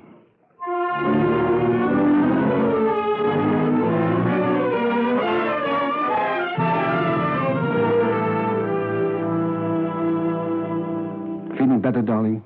Much. How long did I sleep? 3 hours. 3 hours? Robert, why did you let me? Well, there was no use waking you until Austin got here. He's come? In the kitchen. Oh. Austin, we're ready. Well, you'll forgive me helping myself to a bite, I hope. Of course. You're an uncommon good cook, Susan. Yes, you'll be riding on an uncommon full stomach, Austin. I'll need it. Well, what's the thing this time? Yes, come on, Susan. Tell us. Today, I was told to move my refugees out to make room for wounded. So, that's no news. French wounded. What? French? Susan, are you sure? Yes. But there are none. Not yet, anyway. Not yet. Austin, hand me that map. Right, here. Go on, Susan, while I look at the map. I tried to learn more from Captain Clayton. He was the one who told me about the wounded. Yes? Major Grenell must have overheard him. What? Because he sent Captain Clayton away quickly. Did Grenell question you? No. Good. Well, what's it about, Robbie? Look here. The French army supporting Washington is here. Aye. Now, if the British move, they can surprise it. Oh-ho! Captain Clayton made a bad slip. He said within the week. That's it. A surprise move on the French. Draw it out from support, Aye. destroy it, and move in on General Washington. Aye, and that's the end. How fast can you ride to Woodhall to let him know this? Fast as my horse will take me. Then do it. Aye, I'm on my way. Godspeed you. Aye, and God keep the two of you safe. Oh, Robert. Do you think Benedict Arnold will tell Clinton about us? Of course not. How could he know about us? All the same, you're not going back to the church tomorrow, darling. But I must. They're bringing all those wounded. There are others to tend them. I've made up my mind. You've finished with all this. I'm sorry I let you start it. But you take the same risk. Susan, I'm a man. I chose this way to fight for the country I love, for a life of peace and brotherhood, and I allowed you to help. But now it's become grim and ugly and dirty. Andre's death showed me that. A man. A man of flesh and blood ending his life dangling obscenely from a bit of rope. Robert, don't, please. Well, I want no more of it for you, Susan. God willing, when this is over, you and I and our child may live in peace. But until then, no more of it for you. Because I love you.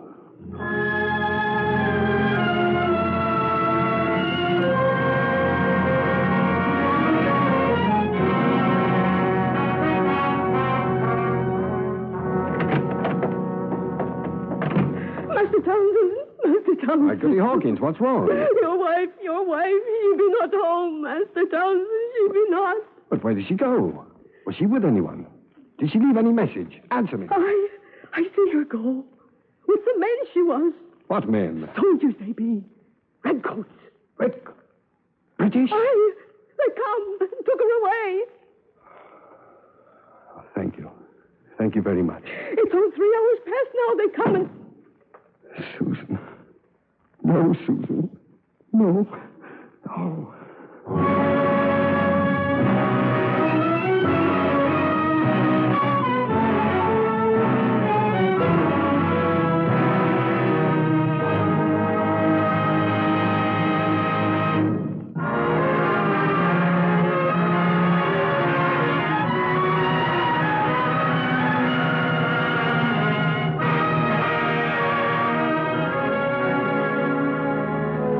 continue our story, Robert Townsend, working as a spy for George Washington, discovers that his wife Susan has been taken by the British soldiers.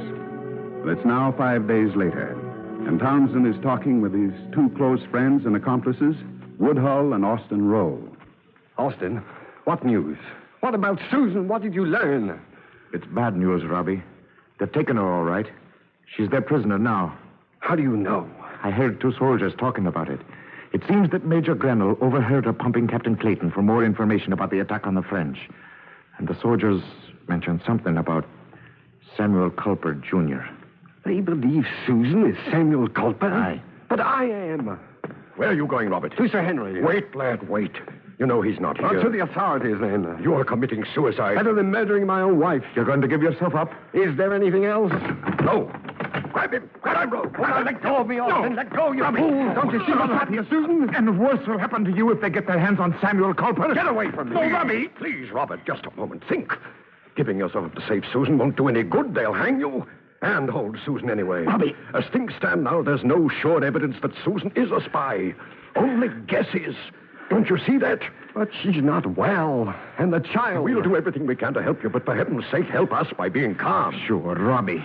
They may be fighting us, but the redcoats are not brutes. We'll get to Susan some way. How? I tried. I know a Mary Johnson, a pleasant, pretty one. Has a way with soldiers, especially the lobster jacks. If anyone can get past those guards, she can. I'll stake my word you'll have news of your wife tomorrow.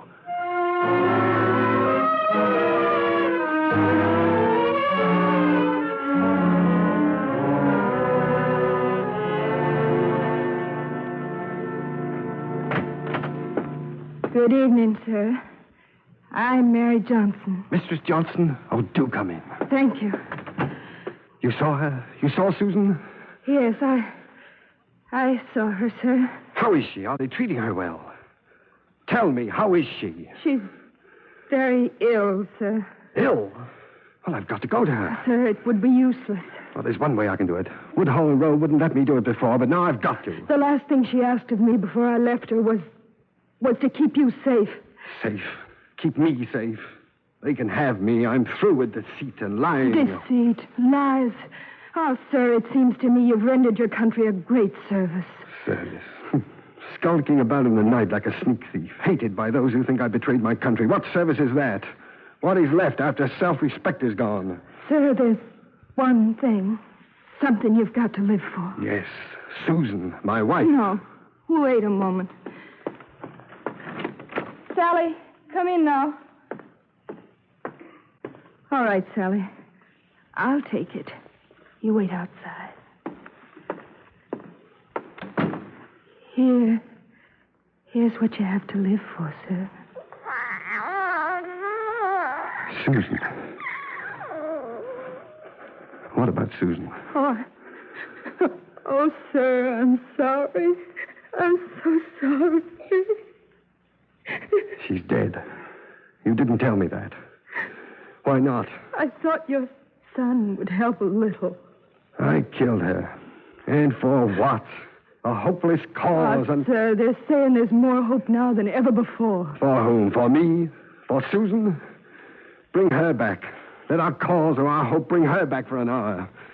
Even a minute, then I'll believe you. Then I'll believe what I did was right.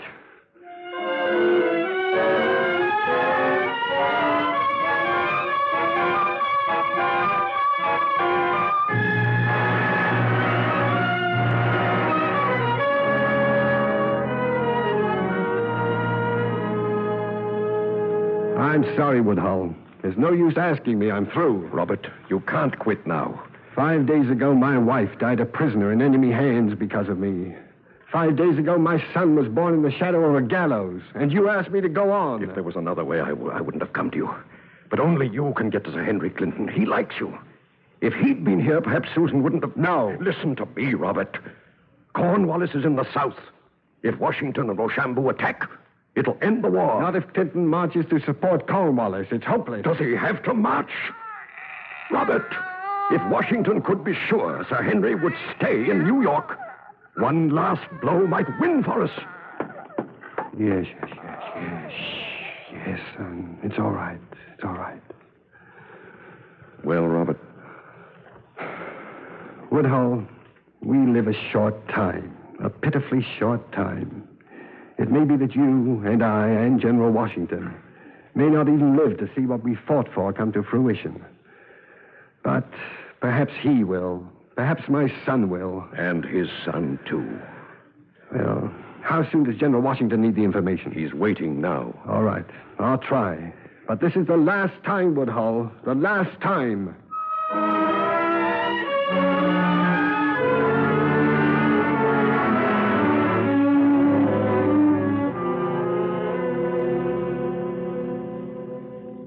I've been hoping you'd come, Robert. I'm dreadfully sorry about Susan. Dreadfully. Thank you, Sir Henry. If I'd been here, you'd have been able to see her. As it was, oh, hang it all, Robert, this war's a horrible business for all of us. A man, I don't say this personally, Robert, mind you, but a man cannot be even sure of his own wife. There was no evidence against my wife. And even if there had been... I know, lad, I know. It was a tragic mistake.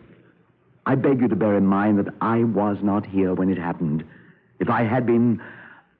well, what can I say now? I'm sure you would have done everything you could. Everything. And your son, how is he? Excellent, thank you. Splendid. Oh, why isn't this whole stupid nonsense over with? I tell you, Robert, we're losing stomach for it. I've more than a little sympathy for... Well, never mind. Well, perhaps it will soon be over. Lord Cornwallis is doing well in the South. Yes, so they say. We haven't had much news from that quarter of late. I had thought of marching to Cornwallis's support, but... And leave New York to a new, untried officer? Yes, there's that, of course. I've got New York to take care of. Robert, I'm glad you've come here. You've settled me in my determination to remain here and let Cornwallis clean up that little business in the South by himself. He's done little enough in this war. A wise decision, Sir Henry. Well, sir, I must leave now. Yes, of course. You run along and... Robert, take care of that son of yours. That, Sir Henry, is exactly what I'm doing.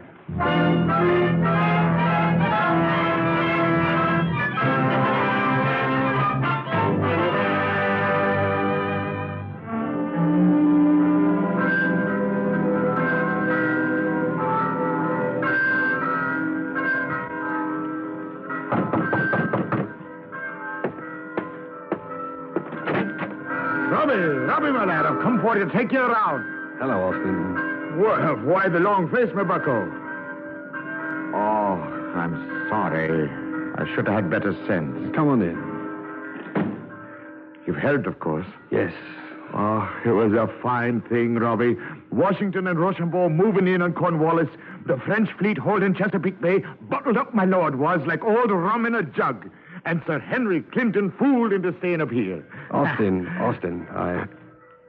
Please, don't tell anyone what I did, will you? And why not? If General Washington had not been sure that Clinton was staying here... Please, don't tell anyone. Oh? Well, just as you say. Now, how about coming out for a bit of quiet celebration? After all, this is the American victory. Later, perhaps. But tonight, I want to stay home. Oh, sure. Well, goodbye, Robbie. And the best to your son. Thank you. Good night, Austin. Good night, Robbie.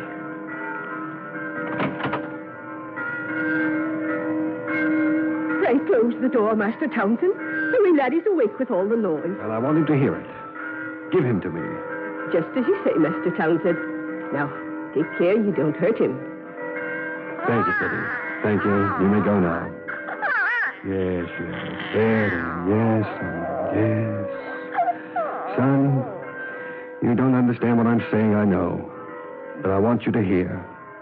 Listen. That's for you.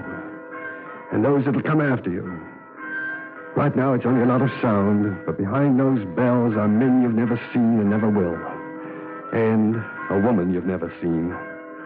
They're gone, lad. But they've left something behind for you. This signal to the world. It's nothing you can touch or see, but you can feel it in the free air and the free land. If there's any prayer I or anyone else can offer for you, it's that you'll be worthy of all this, Robbie.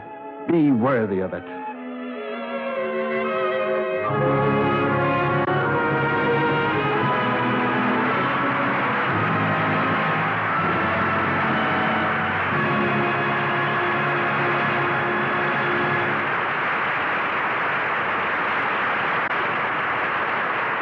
And now, stepping out of his role of Robert Townsend is the star of our play tonight, Cary Grant.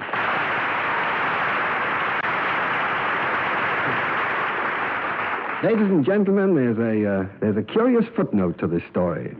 Robert Townsend's identity, the fact that he was Washington's famous spy Samuel Culper, Jr., remained a secret, unknown until the 20th century. Matter of fact, it was only a few years ago that the historian Morton Pennypacker came upon this remarkable discovery in old letters, ledgers, and accounts of the Revolution.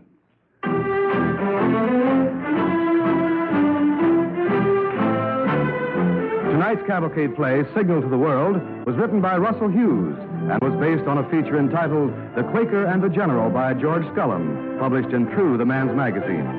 Cary Grant is currently starring in the 20th Century Fox production, I Was a Male War Bride. Featured in tonight's cast with Cary Grant was Joan Loring as Susan, Horace Graham was Clinton, and Barry Kroger was Roe.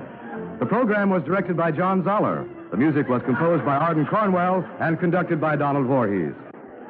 Ladies and gentlemen, this is Ted Pearson. Since the beginning, religious institutions in this country have strengthened the fabric of American life and helped to keep it free.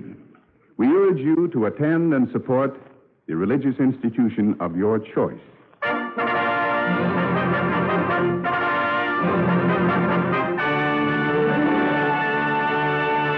Next week, Cavalcade stars Ray Milland. The story, The Greatest Risk, a swashbuckling comedy about a follower of Bonnie Prince Charlie in colonial America, living in fearful danger and falling deeply in love. We invite you to listen.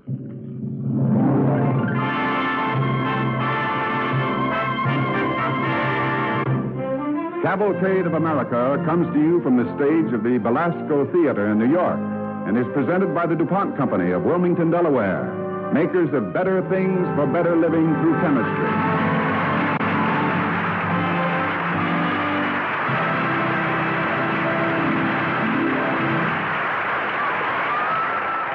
Stay tuned for the return of Baby Snooks on NBC.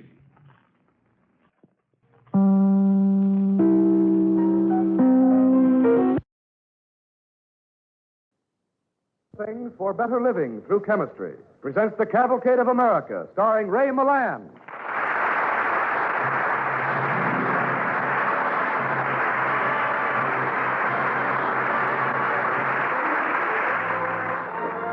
Good evening. Tonight I play the part of James McDaniel, a light-hearted soldier of fortune who found that his lady love, in saving him from the firing squad, had made him a candidate for the hangman's noose, and thereby hangs our tale.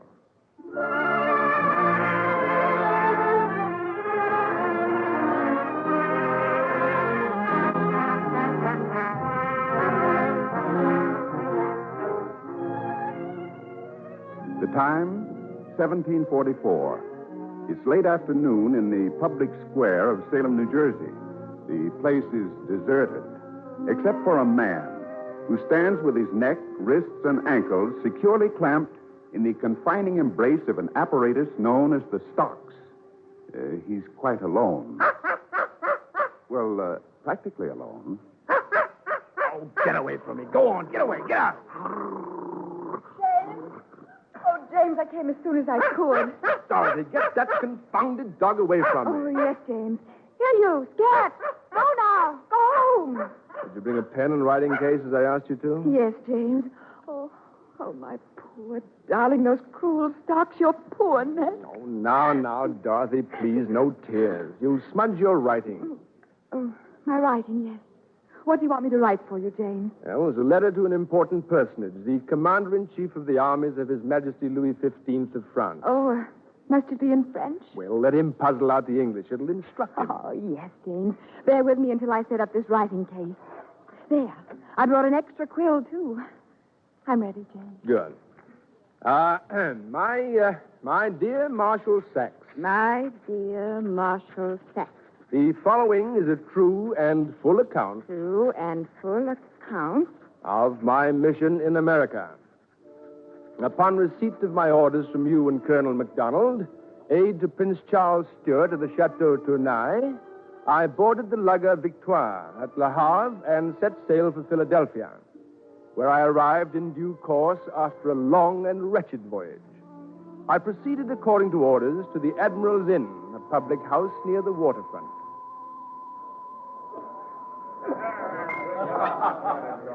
Good morning, friend. Do you have ale or spirit?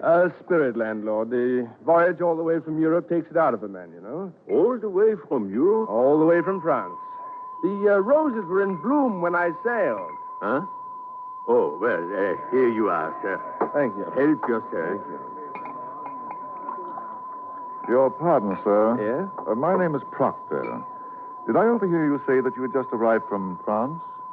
Yes. Yes, McDaniel is my name. Oh?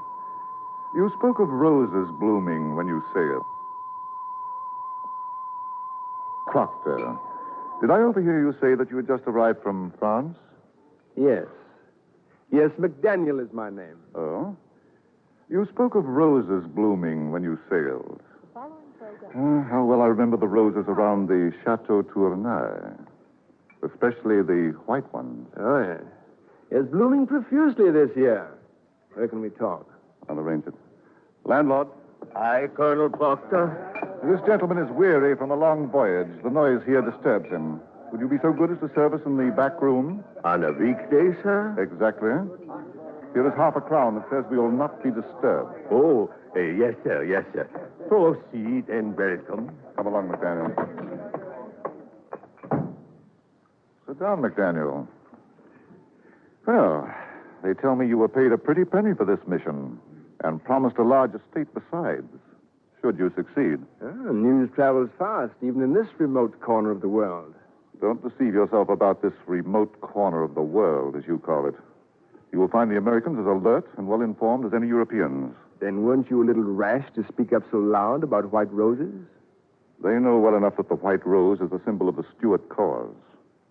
But they do not know, not yet, how far we intend to carry that cause. Nor do I, Mr. Proctor. You don't? I know that an army is being raised in France under the banner of Bonnie Prince Charlie to invade England, throw out George II, and restore the throne to the House of Stuart. Of my mission, I know nothing as yet, except that I was sent here as a Stuart agent to receive instructions from you. Yes. Well, that's sufficient.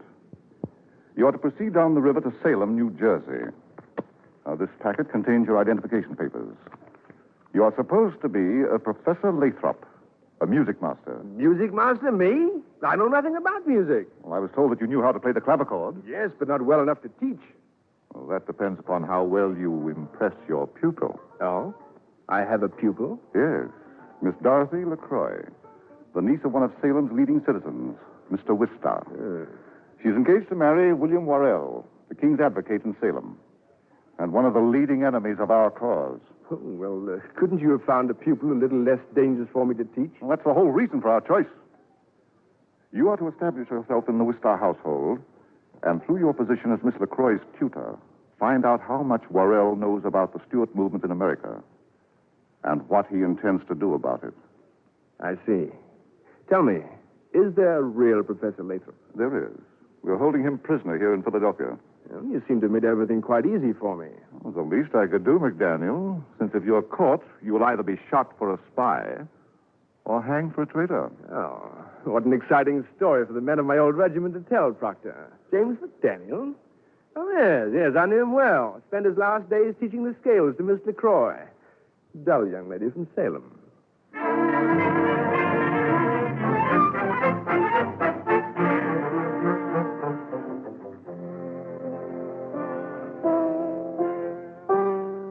As I was saying, Mr. Ordeal, it'll be such a comfort having dear Professor Lathrop here. It'll keep Dorothy occupied. Yes, indeed, madam. But can you not prevail upon your niece not to practice her scales with him when I come to call? That's for you to do, Mr. Ordeal.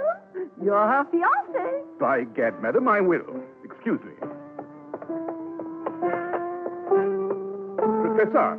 Yeah? Oh, yes, Mr. Worrell. Miss LaCroix must be fatigued with so much practice.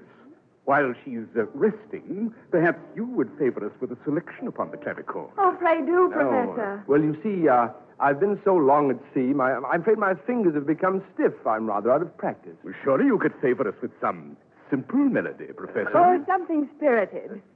spirited, Miss LaCroix. Oh, yes. Very well. Oh, I fear the instrument wants tuning. Then we are well matched, Miss LaCroix. Oh, what a pretty tune. Has it any words? Oh, it has indeed. Shall I sing them for you? Oh, do, please do. I'm not a singer, you know. I sense that somehow. And your playing seems a bit stiff, too, Professor. Or is that the salt water in your joints? I'm a teacher, not a virtuoso, Mr. Worrell. Pay him no mind, Professor. Go ahead and sing your ballad for me. Then, with your indulgence, sir. Charlie is my darling, my darling, my darling. Charlie is my darling, that dashing cat. That's enough, I say. But, Mr. Worrell, you're insufferably rude. Go on, Professor. I want to hear it. I will not permit you to listen to this treasonable music. Nonsense. How can music be treasonable? That music, as you call it, is a ballad written in honor of the traitor and pretender Charles Stuart. And it's sung by those who would overthrow His Gracious Majesty King George II and restore the Stuarts to the throne. Is that true, Professor? Yes, it is. Oh, then I think it very tactless of you to sing it in Mr. Worrell's presence. Oh, well, in that case, I humbly beg Mr. Worrell's pardon. I only meant it as a joke. A joke, sir? The Stuart cause is regarded as very much a joke in England, Mr. Worrell. In musical circles, at least. I know nothing of musical circles. I'm sworn to the service of His Majesty King George II and to the destruction of his enemies in these colonies. Then you're sworn to destroy me, too. I forbid you to talk such nonsense, Dorothy. Why, Mr. Worrell, you've called me by my given name, and we've been engaged only 6 months.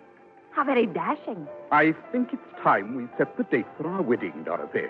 I'll write to your uncle tomorrow. As you wish, William. And I will also inform him that his music master is a frivolous prankster, not to be trusted with the education of his niece. I bid you good night. Mrs. Wister, I take my leave. Yes, Mr. Worrell. I'll see you to the door. Now see what you've done, Professor. I'm sorry. I'm not.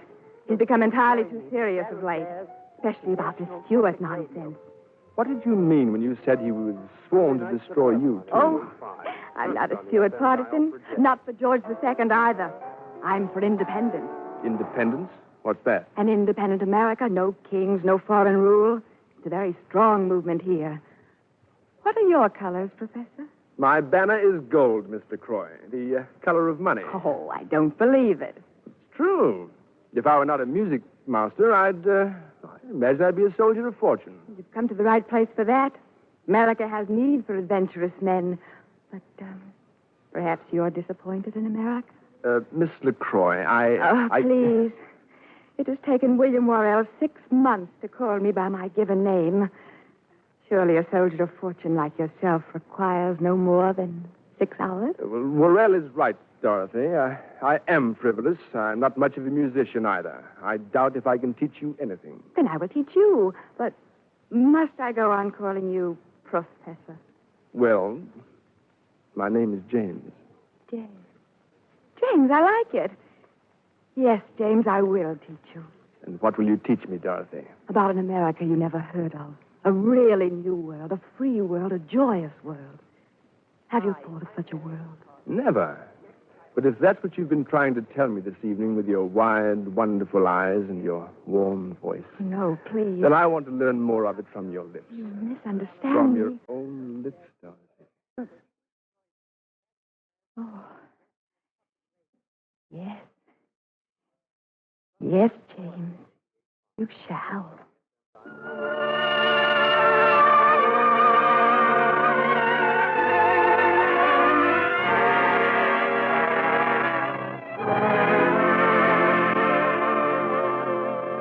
You are listening to the Cavalcade of America, starring Ray Milland as James McDaniel.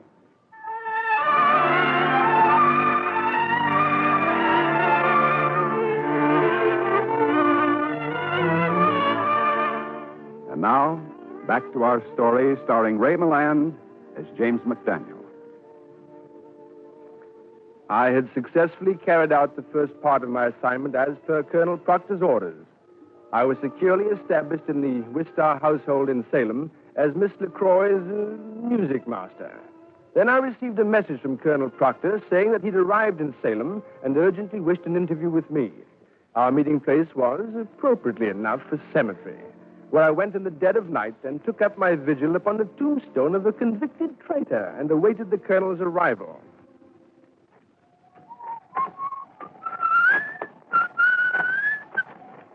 Who's that?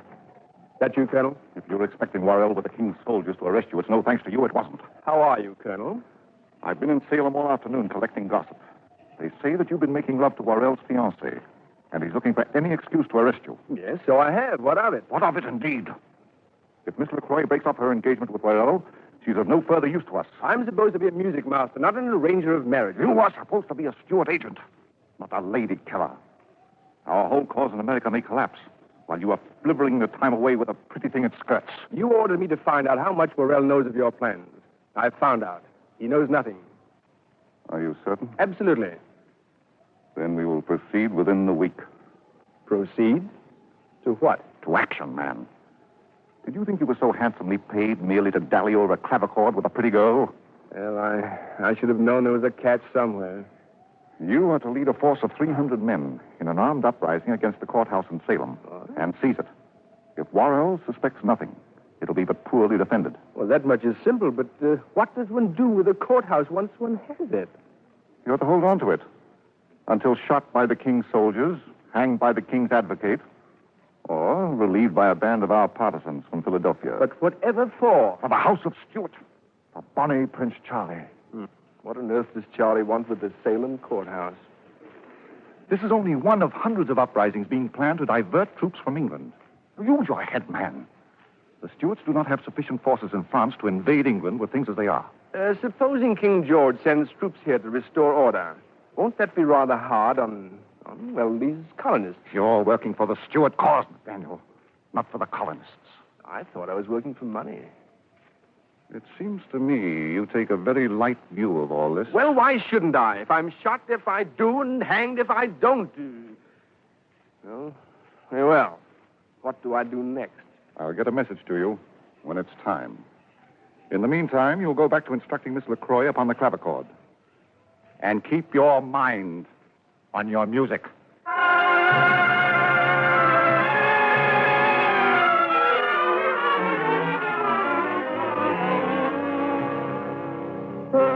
One and two and three and four. Don't slump over the keyboard, Miss LaCroix. When you grow up to wear stays, you'll probably impale yourself upon a whalebone. Indeed, Professor. And one and two and three and four. Pray moderate your pressure upon the keys. Oh, bother the lesson, James. Let's go for a walk. But, Dorothy, we've been on this one piece for over a week. Your aunt is beginning to get suspicious. Well, I'll perfect it tomorrow, I promise. After all, I mustn't learn too fast, or there'll be no reason for you to remain here. Dorothy. Yes, James. There's something I must tell you. I shall be leaving anyway before long. Oh, but you can't. I must. Oh, is it because I haven't yet told William Worrell that it's you I care for and not him? No, Dorothy. I wouldn't want you to do anything in haste. Well, Aunt Sophia says I positively must wait until my uncle returns from England. But I will disobey her if you say so. No, you mustn't do that. I mean, Worrell is a solid, responsible man, and I'm sure he'd make a better husband for you than I would. Oh, you don't really believe that, James? Well, No, Dorothy, I don't. If all goes as I hope it will, I will return to you a rich man. At least I'll have a grant of land and a little money. But I have no right to ask you to gamble on that. It's a long, long gamble. But I'll have enough for both of us. My uncle is very well off, and I am his sole heir. You are? Of course. Well, tell me about your uncle. Oh, you'll adore him. And how is his health? Well, James, what are you driving at? Well, I have to know what our prospects are. I can't marry you with none at all. Well, what is this long, long gamble you speak of that'll send you back to me rich? I can't tell you that. Why not? Well, let's just say I'm superstitious. Oh. Do you love me, James? You know I do. Then I'll trust you and wait for you. You will trust me. Is there any reason why I shouldn't? Dorothy, I'm not the person you think I am. I must tell you that... James. I've been waiting for you to tell me. Dorothy! Dorothy, where are you? In here, Aunt Sophia, in the music room. Oh, here you are, my dear. Dorothy, there's a gentleman at the door. He says his name is Professor Lathrop. James. Oh, that's what I wanted to tell you, Dorothy. But he can't be Professor Lathrop. You're Professor Lathrop, aren't you? Well... Isn't he, Dorothy? Why, Oh, that must be your cousin that you told me so much about, James. Which cousin? The professor of violin music. Violin music. Send him in, Aunt Sophia. I'm anxious to meet him. Very well. I'll order tea first. He seems very upset. Dorothy, thank you. You know All I want to know is, were you telling the truth just now when you said you loved me? As God is my witness, it was the truth. Then go quickly out to the other door, and God bless you. I'll do what I can for you. I'm sorry, Dorothy. There's no time for that. Kiss me quickly and go. Goodbye, darling. Goodbye. Goodbye. My love. Yes? Miss LaCroix? I am Miss LaCroix. Come in, Professor Lathrop. I'm sorry to be so long delayed, Miss LaCroix, but I was abducted and held prisoner by a band of plotters in Philadelphia. They wanted my papers for a spy they were sending here to Salem. A man named James McDaniel. James? Spy? Then you've met the scoundrel? Yes. Yes, he's been here. Then there's no time to lose. I overheard the whole plot and only just escaped with my life. Plot? What plot? They plan an armed uprising here in Salem. An armed uprising? Exactly. This McDaniel, he's a fanatic. He'll stop at nothing. Oh, don't worry, Professor. We'll have this James McDaniel safely in jail before nightfall. Before he can do anything.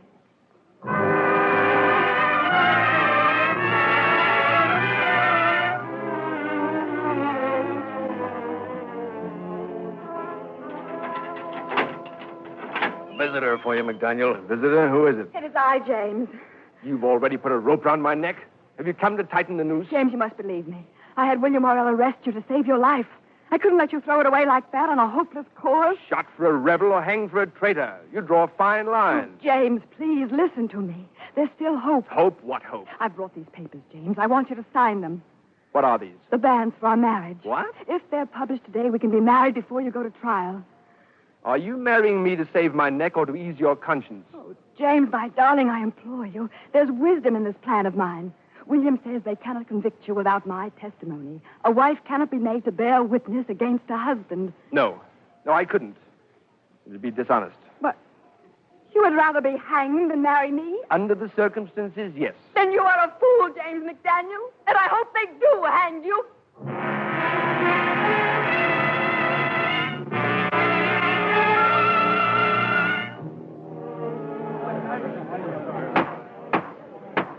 Court has heard the testimony and evidence in the case against the accused, James McDaniel, indicted and charged with the crimes of espionage, imposture, and high treason.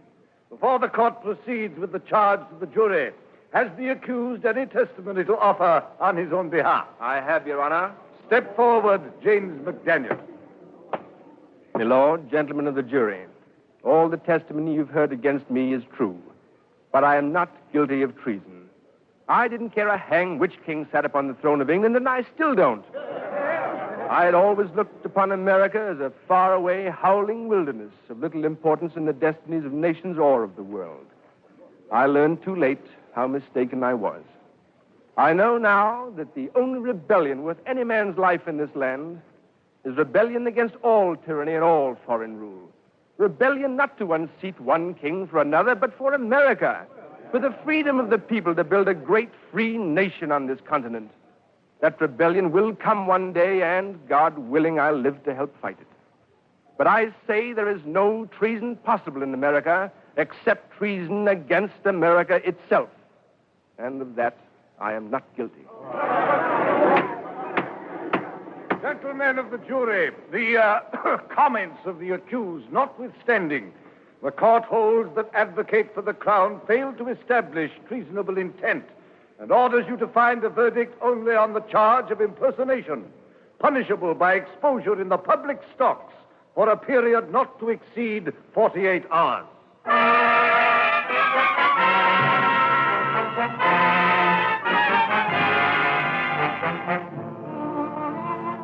And so, Your Excellency, under the circumstances, I am sure you will agree that I am of no further use as an agent for your cause, and so herewith tender my resignation. However, for services rendered, I respectfully submit an account in the amount of £300, 10 shillings and sixpence. I will appreciate prompt payment as I'm about to be married. And though my fiancée has great expectations, her uncle appears to be in excellent health. Why, James, Yes, dear? you've just proposed to me. Not at all. You proposed to me the night you had me arrested, and I said yes, remember? But you refused me afterwards. Besides, your prospects then. We had this whole wonderful land and a prospect of freedom. What more do you want? Oh, I wanted to be morning so we can go home. Poor James. Are you wretched in these cruel stocks? Yes, I certainly am. But there's no reason for the two of us to be wretched. Let's finish this letter so that you can go home and get some sleep. Oh, no. I couldn't sleep. With you out here alone and so miserable. I'll sit by you and keep you company. Won't you be cold? Not with this heavy cloak. I'll sit right here. So you can rest your head on my shoulder.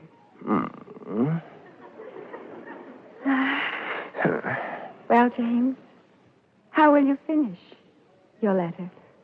Your obedient servant, James McDaniel.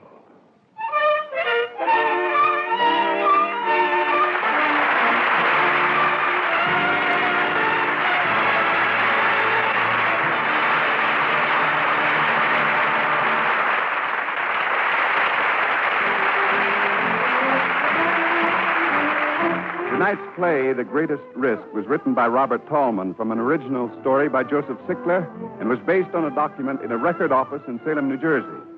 Charlotte Manson was featured as Dorothy. Ray Milland appeared through the courtesy of Paramount Pictures, whose latest production is The Heiress, starring Olivia de Havilland, Montgomery Clift, and Ralph Richardson. The program was directed by John Zoller. Music was composed by Arden Cornwell, conducted by Donald Voorhees. This is Ted Pearson speaking.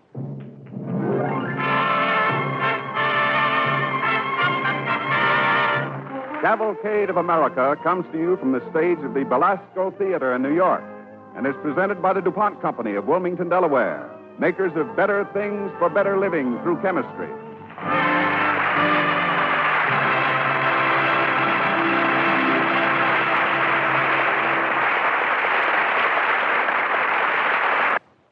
Stay tuned for the Baby Snook Show on NBC.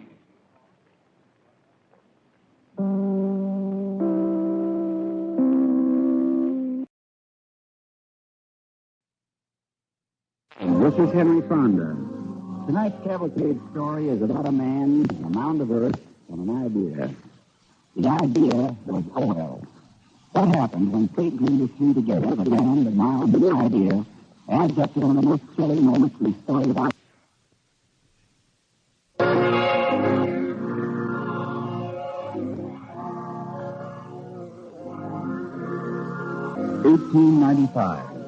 Place, the home of Joseph Jefferson, the famous American actor, on Cote Carlin, an island in the Cajun country, the Delta region of Louisiana.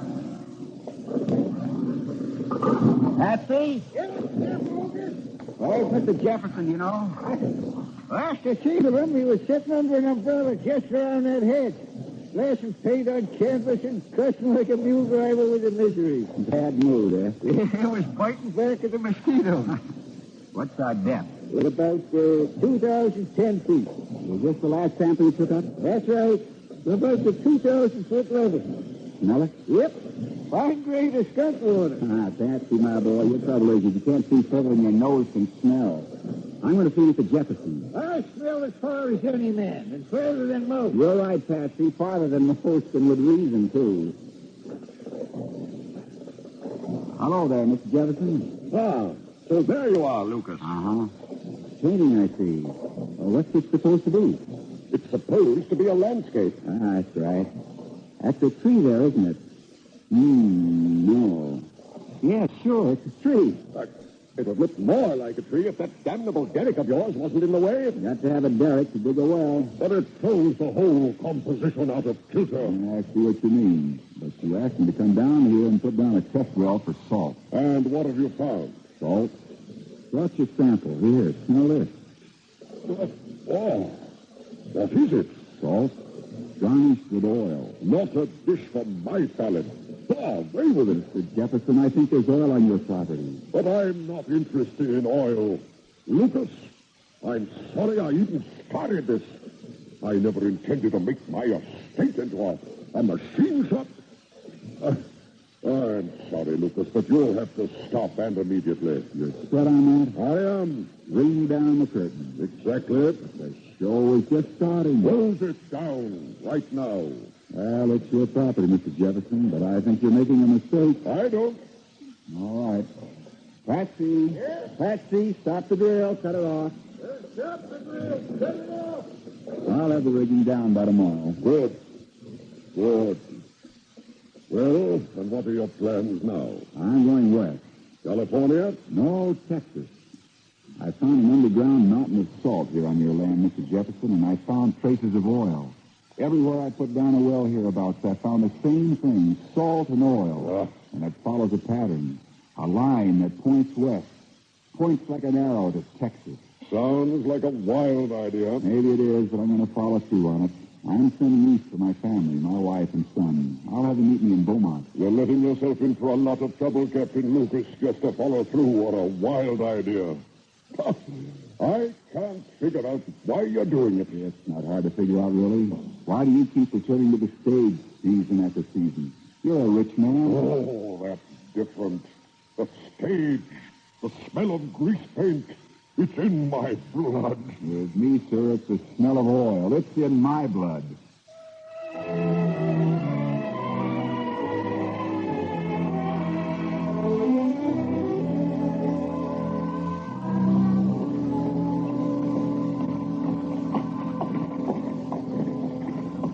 Here we are.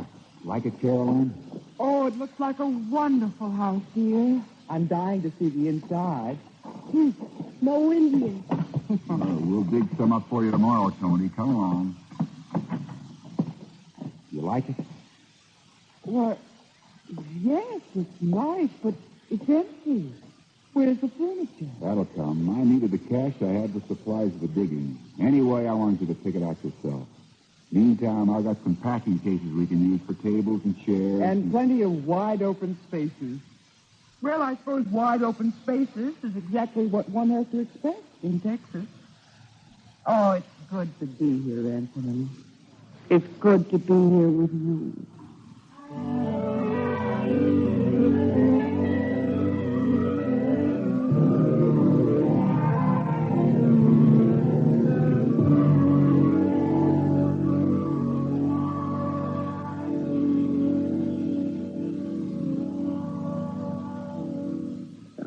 Nice out here. The moon goes big in Texas. It'd be even nice if we had some chairs to sit on. What's the matter with sitting on the porch steps? Good old American custom. You mean it wouldn't be patriotic to use cushions even? Oh, shucks. Caroline. Hmm? You know it's a gamble, don't you? What's a gamble, Anthony? This whole thing, this whole idea of mine that you can find oil by finding salt domes. There's no proof. But you have found some oil. You wrote me you did. Just traces. Not enough to keep your sewing machine going. But enough to get me started on one of the wildest ideas a man ever had. I suppose it's the time.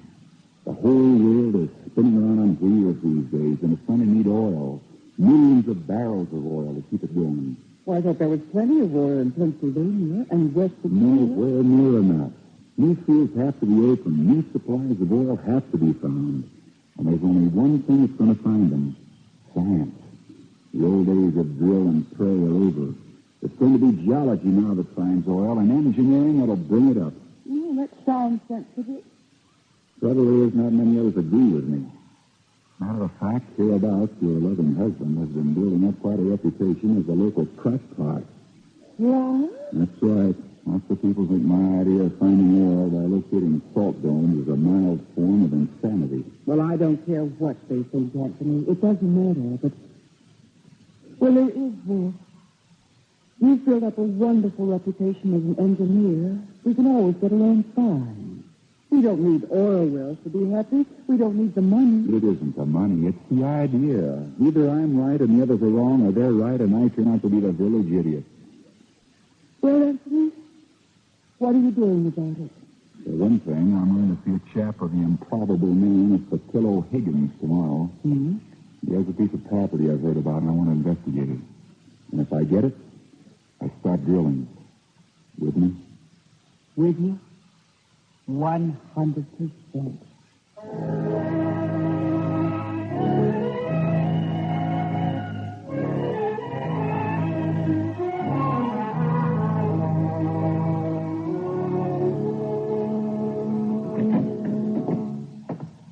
Hello. Howdy. I'm looking for Priscilla Higgins. That would be me. My name is Lucas, Captain Anthony Lucas. Glad to know you. What, and have a story? Thank you. You have some property to sell? If there's a man fool enough to buy it, I've got it to sell. I'm interested. Why? Oil. Oil? Now, look ahead, mister. You just listen to me. Get over that chair and walk to the door, slam it behind you, and take the next train out of Beaumont. I'm warning you for your own good, because I'm talking from experience. You're not a very good salesman, Higgins. I'm an honest man, mister. Years ago, I got the idea that there'd be oil hereabouts. First place I decided to drill was on a mound that folks around here called Spindletop. You ever hear of it? Yes, I have. I wished I never had. Ever since I had in the world, I sunk in that hole. Just for every last red cent. First, we couldn't get enough water to flush out the drills. Then the floods come and we had too much water. Then the windstorm blowed down the derrick. Then we hit quicksand at the 40-foot level and couldn't get it to circulate even with 3 pumps blasting away. That trouble I'm talking about, brother. I can see that. You think that? You think that's all? You just think some more. At 60-foot level, we hit a gas pocket, and the gas was all over the place. Well, sir, a wild Irishman of a roustabout decided to light a match. He picked the Irishman up in the next county. Bless my rigging. For all I know, it's still sailing. Now, you want to buy it, Lucas, or be a sane man and wise? What will you take for your interest? Frankly, I'll take what I can get. I'll give you a 10% interest in the lease. Done. I'll move my drill over to the property tomorrow. That's okay, Lucas, but listen to me, son. It'll break you. It'll smash into little pieces. You hear that? Spindletop will break you just like it broke me and all the others. Why, man, now that thing ain't just a mound. It's a nasty, hungry devil. It eats up our kind. Oh, I tell you, you're walking into a trap, Lucas. Spindletop will break you. You mark my word. It'll crush you the way that I crushed this stogie. Just like this. You've ruined your cigar, Mr. Higgins. Here, try one of mine.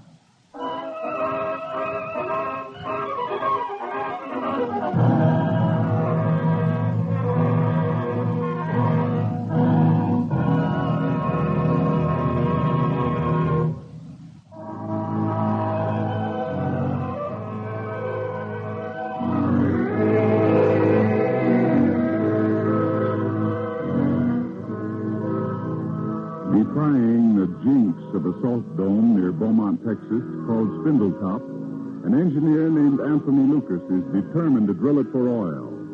Working with a small drill, he's managed to get down about 500 feet in about 6 weeks of drilling. That you, Anthony? Yes. Tony asleep? Uh-huh. I kept him up as long as I could. I couldn't get home before. Well, I'll eat your supper. You go on in and wash. You know, it seems to me you might leave just a little dirt at the well. You don't have to bring it all home with you at night. This is extra special dirt. Come here. Smell it. Oh, I don't have to get any closer. I can smell it from there, fully. Know what it is? Or whatever it is. Oil sand. Anthony. That's right. We hit it today at the 575-foot level. A good showing, but we're going deeper. But you found oil. That's a trace, but it shows we're on the right track. We've got to... Who's that, I wonder? Come in. Captain. What is it, Patsy? What's happened at the well? What do you mean? Right after you left, we pulled out the pit and the whole sides caved in like it as if they were made of custard pie. We got no more well. We got nothing now. Quicksand. I reckon. Going back. I'll see you in the morning. Yes, Captain. I'm sorry for you, Mrs. Lucas. Oh, sorry I am. It's all right, Patsy. Folks was always saying the devil was in that mound. Sure enough, he is. In Laughing Phil, they killed, I bet. Well, bye. See you later. Oh, Anthony. I know. They'll have a picnic in town, all of them. The I told you so's will be flying thick and fast. What do we do now, Anthony? We dig another hole. Our savings are just about gone. I know. We haven't enough money to dig a post hole. But I'm not giving in. I'm fighting Spindletop and a dozen different devils that are dancing in that mound. I'll get help. I'll get back. But who? There's one mistake I've made, Caroline. I've tried to be a lone wolf. I found out something. Having an idea, no matter how good the idea, having it isn't enough. You've got to have know-how, the right equipment, enough money to see you through. Yes, but you know anyone who'll go in with you, Anthony? No, I don't. Joe Jefferson? Ah, he hates oil. Oh. Higgins? He starts shaking if just so much as say Spindletop. Well, who else? Well, there's a man in town, Dr. Hayes. He's head of the United States Geological Survey, and step number 1. I'm going to get him up to Spindletop, get him to back up my findings. He carries weight hereabouts. With his okay, I'll get the help I need. Will he do it, Anthony? Why shouldn't he do it? I'll show him my logbooks, my samplings. He's a scientist. He's got to see the truth.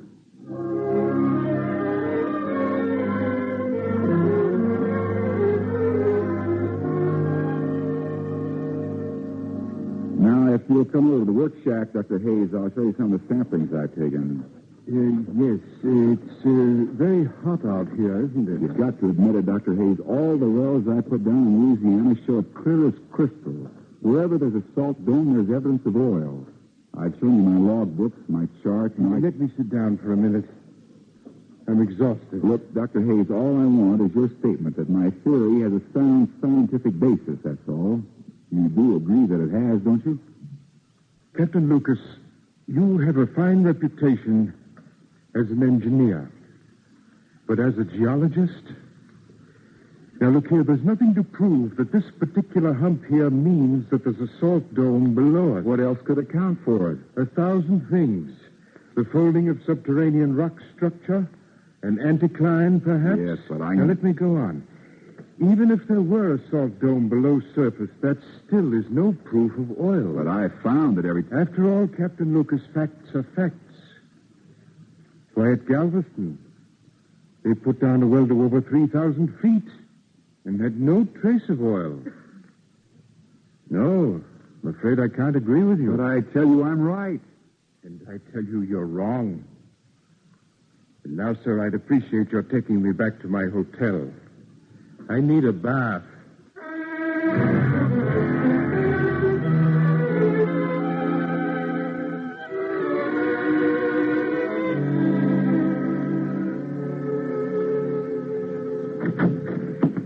Anthony? He wouldn't do it. Oh. I spread it out before him, spelled it out in simple sentences. My log books, my samplings, everything. The only thing he knew was that he wanted a bath. That means you won't be able to get the help you need. Not around here. Right now, I haven't got the credit rating of a homeless prairie dog. What do we do now, Anthony? Up in Pittsburgh, there's a firm called Guffey and Gailey. Oh? They're wildcatters, specializing in opening up new oil fields. They're supposed to like tough propositions. Well, okay, I'll bring them a beauty.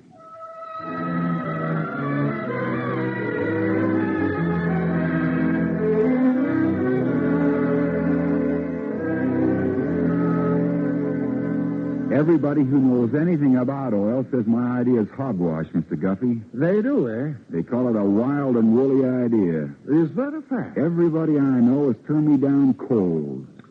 Well, now, Captain Lucas, that's real interesting. One man I spoke to said he'd sooner bet on a mule having pups than put a 10-cent piece in a Spindletop.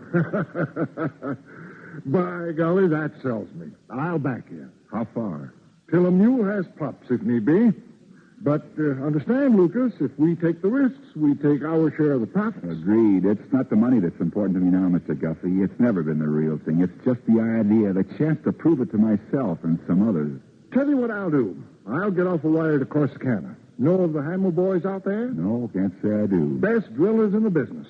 I'll have them haul the biggest drill they've got to Spindletop and bring a prize crew along with it. Now, you'll need supplies. Drillers can't eat pipe. I'll write you a blank check. How's that? Wonderful. Yep. And if Spindletop comes in, that'll be even more wonderful.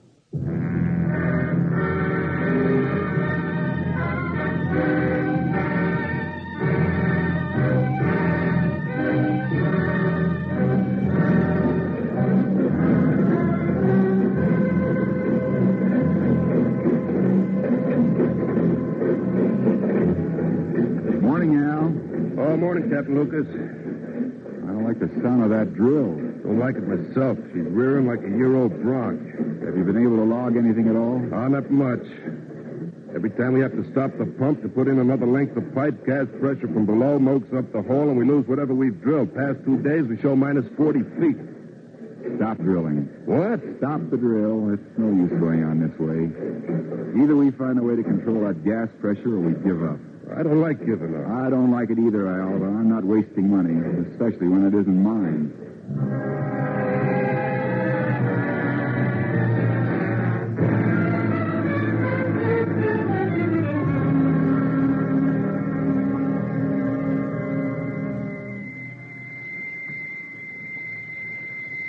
Would you like a bun with your tea, Anthony? Might be nice. Look, Daddy. Mommy bought this kettle today. It whistles. Listen. Just shows you. You spend money on toys, and they pay no attention to them. Buy a little tea kettle that whistles, and they stand for hours watching it. When you put your finger on the hole, it stops. Like this. Careful, Tony. You'll burn your fingers. It's not so hot. Do as your mommy says, Tony. Well, it doesn't burn. I heard in town that you stopped drilling. Yes. I saw some furniture in Bradley's. It was so...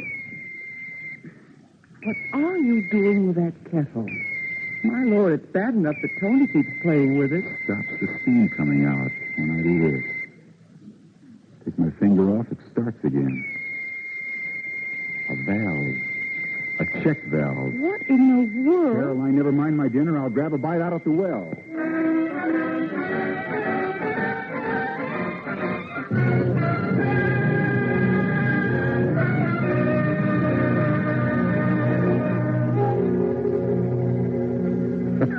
Captain Lucas, that's the darndest looking contraption. I hope it'll work. It does look funny, though. Made it out of an old pine box and some rubber sheeting. Well, it's clever, sure enough. And the idea of using a check valve, well, that may be okay, but that there thing will never hold. Why not? The pressure coming up will slam the door of the valve shut like this. It'll keep the bore clear of sand and gas. Maybe, but I doubt it. Fix it in between the couplings of the casings. Try it out.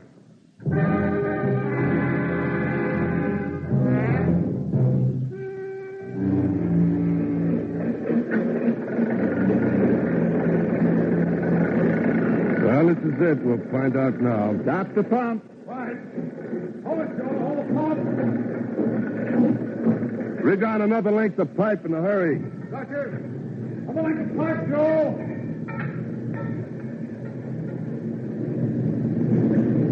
Hear that mutter? Gas pressure. Valve will hold.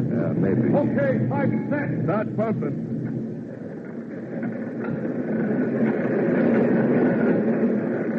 I'll throw her in. Let her dig.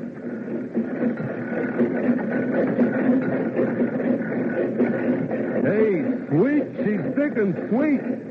That check valve works. By golly, like I said it would, it works.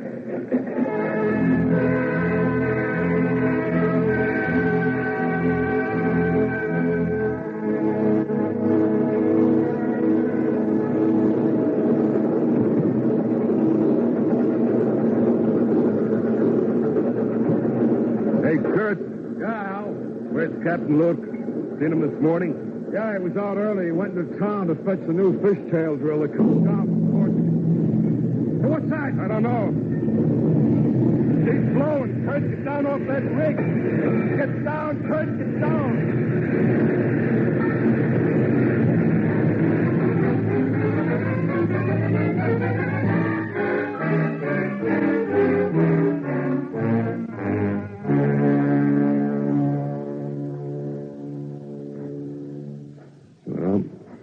Looks like the business.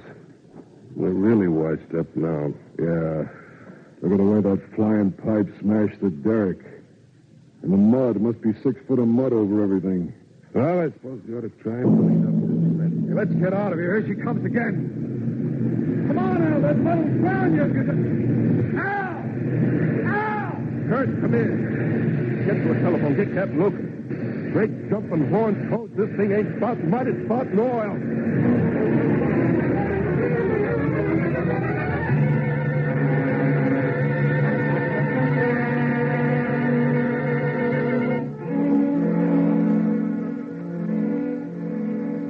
Send that along as soon as you can, Mr. Campbell. Yes, sir, Captain Lucas. I'll... Just pardon me. Yes? Yes, he's here. Wait a minute. For you, Captain Lucas. Thank you. Hello. This is Captain Lucas. Wait a minute, Kurt. Don't shout so I can't make out what you're saying. What? When? Yes, I'll be there right away. Something wrong, Captain? Spindletop, she's blown her head.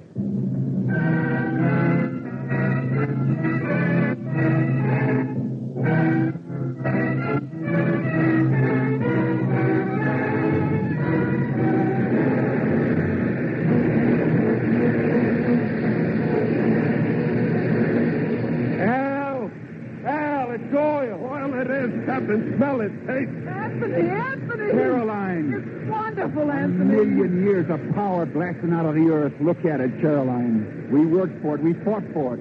It's the gusher. Let it pour.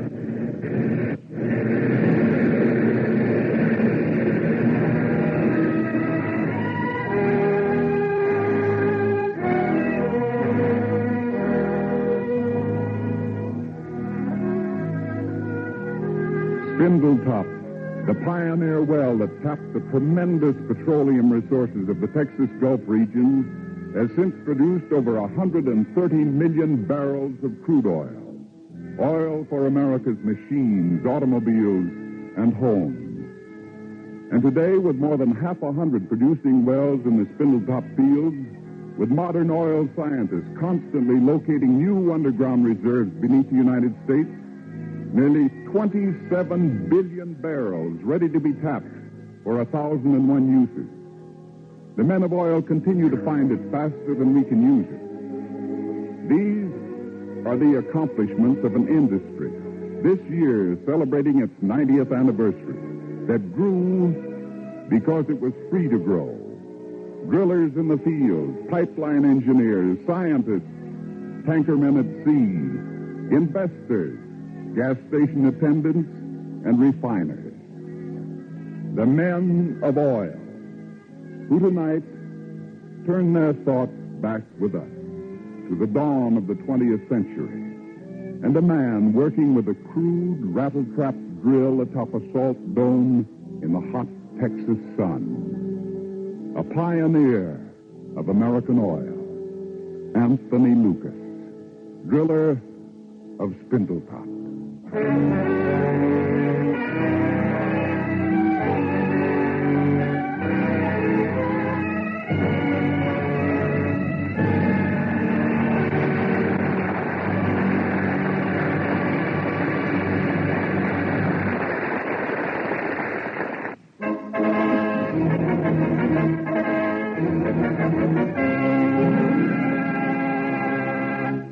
Next week, Cavalcade presents one of Hollywood's loveliest stars, Gene Tierney, in a dramatic story of courage and hope, The Wall of Silence. It's a true story of a gallant young woman who, afflicted with deafness, refused to admit defeat.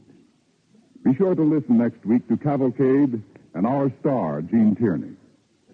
Tonight's Cavalcade play, Spindletop, was written by Irv Tunick and was directed by John Zoller. The music was composed by Arden Cornwell and conducted by Donald Voorhees. Featured in the cast were Gertrude Warner as Caroline, Malcolm Keene as Joseph Jefferson, and Larry Haynes as Al Hamill. Your narrator was Ted Pearson. Our star, Henry Fonda, is appearing in the current Broadway success, Mr. Roberts.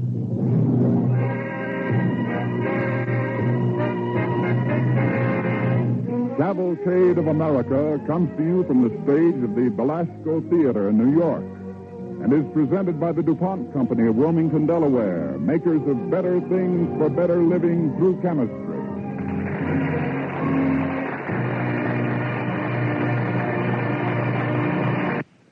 Stay tuned for the Baby Snook Show on NBC.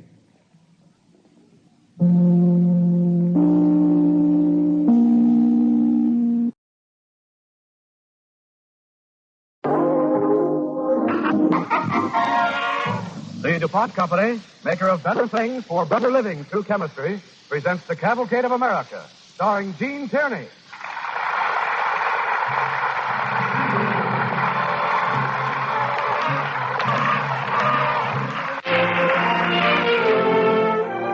Good evening. This is Jean Peale.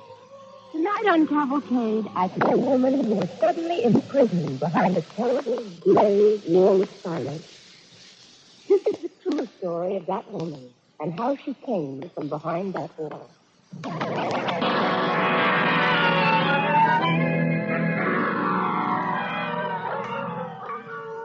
With Jean Tierney as Marie Hayes, the release of all and silence.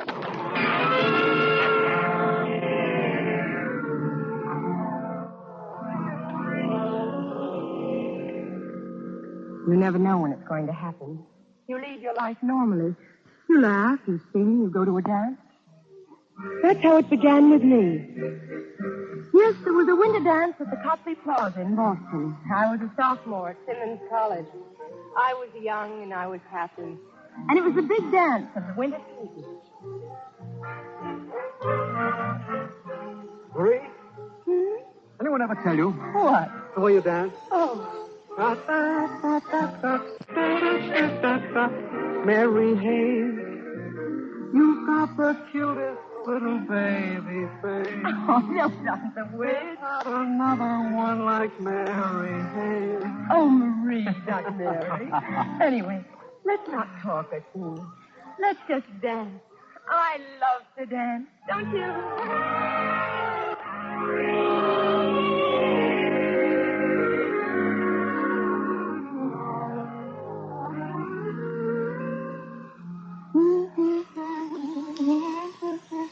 Marie, do you have to do Miss Townsend at this hour? Don't you ever get tired? Oh, I love dancing. Don't know why. Well, I love sleeping, and I do know why. Now shut up and go to sleep.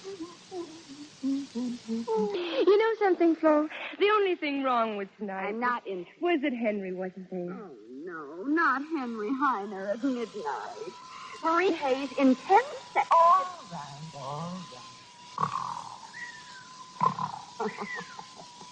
Oh, that's very. Good night, Belle.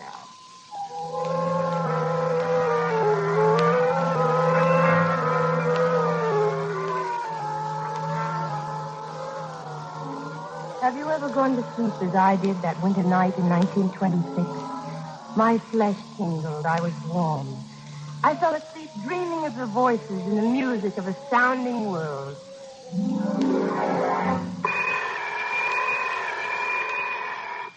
Marie, wake up. Marie, come on, kid. Hey, Marie. Marie, what's wrong? Flo, speak up. Huh? Speak up, Flo. Talk louder. Well, I'm practically yelling. Flo, I can't hear you. It's too early for jokes. Louder, Flo. I don't hear you. Why didn't the alarm go off? But it did go off, Marie. I can't hear you, Flo. Talk to me, please. I want to hear your voice. I can't hear.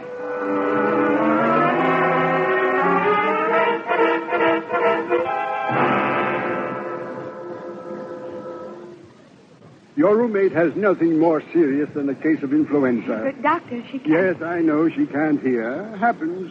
The infection spreads. She'll get better. Now, just see that she takes these pills.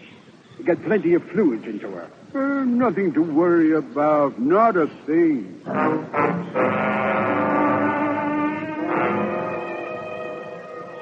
I saw his lips move, but I didn't hear a single word he said.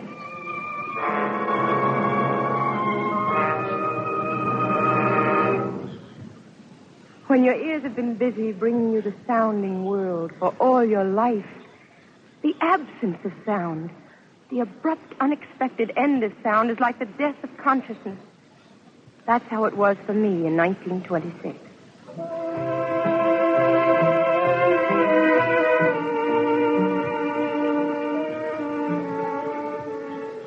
I got well, but my hearing had only partially returned. In order to hear, I had to strain all the time. It was like having to stand on my toes while everyone else was relaxed and comfortable. Just sit tight, Marie, darling. I'll fix you an eggnog. Eggnog? Yes, Marie. You need building up, darling. Do I, Mother? I'm really much better, you know. That's fine. Are you glad to be home again? What? Iggy Cleveland a welcome sight again. He didn't say so. Mother, you did ask me if Henry Heine was planning to call tonight. That's what you asked, Mother, wasn't it? Yes, of course, Marie. I'll have your eggnog in a moment. Darling, there's a new doctor in town. I hear you, Mother. There's really no need to raise your voice. Oh, excuse it, darling. I was saying that there's a new doctor in town who seems to have a national reputation as an otologist. That means ear specialist, you know. Why don't you and I pay him a visit tomorrow morning?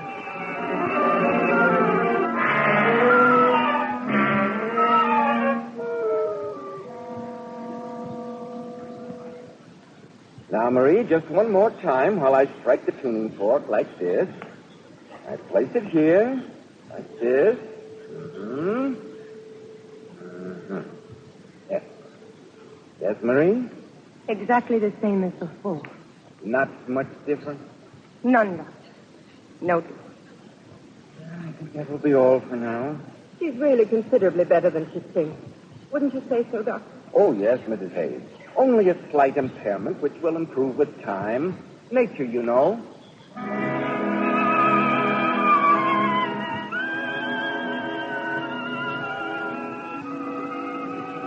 Going up? Elevator, wait. Going up. This car up, please. Just a moment, please. I'm going down. Up, going up. Watch the door, please. Don't you dare close that door in my face. I'm going down. This car goes up. What's the matter, lady? Wake up.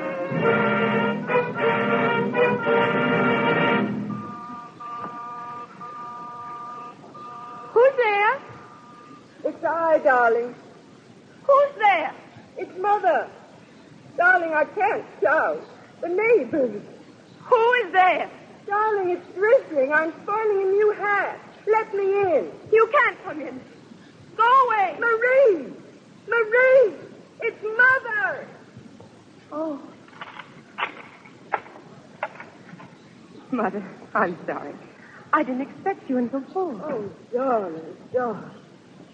You were never afraid to be alone before. You live among friends, Marie. You don't have to bolt the door in broad daylight. You don't have to. How are you, darling? Fine, Mother. Just fine.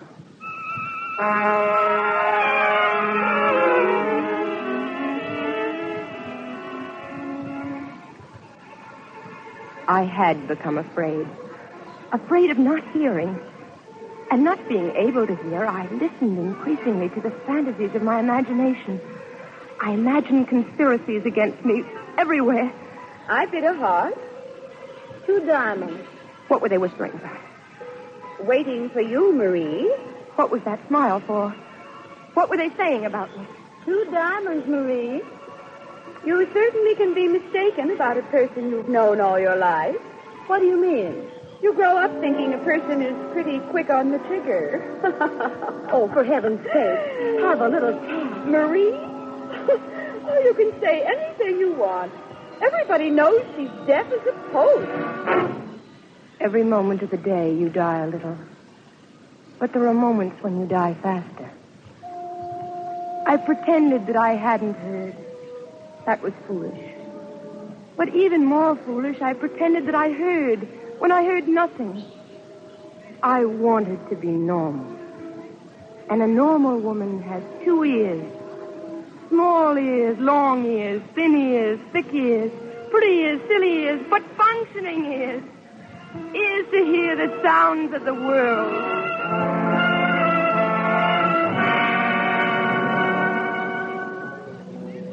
when the wall of silence begins to close in. One by one, all the shared pleasures of life are taken from the hard of hearing. First to go is music, the conversation of friends, the voices of birds, the drip of water. All that remains is the emptiness of vanity, which forbids truth. As sound increasingly left me, I went from doctor to doctor. Listen now. Now we shall try the whistle from this side. Pay attention, please. Did you hear that, miss? Oh, yes, doctor. Much better. Could you blow it a little louder? That was loud enough, Miss Hayes. What am I saying? Much better, doctor. Miss Hayes, you didn't hear a thing. I'm writing down a name and address. Take it. Go to Miss Elliott. She teaches lip reading. A woman is created whole. She has hands for touching and lips for speaking and a palate for taste. A nose is intended for smell and eyes for sight, ears for hearing. We are created whole. For the world is a whole world. And now I was a partial human being. Shut off from the sound of the human voice, the sound of laughter, the sound of my own crying. Shut off. Have you ever been shut off? Then you know the fright of silence. Who's there? Is there someone at the door? Speak up or I'll call the police. Operator. Operator. There's someone at the door who will tell me. Operator. Oh, Mother, there's someone at the door and I can't hear. Mother, I'm deaf and I can't hear. I'm deaf. Oh, Mother, I can't hear anything.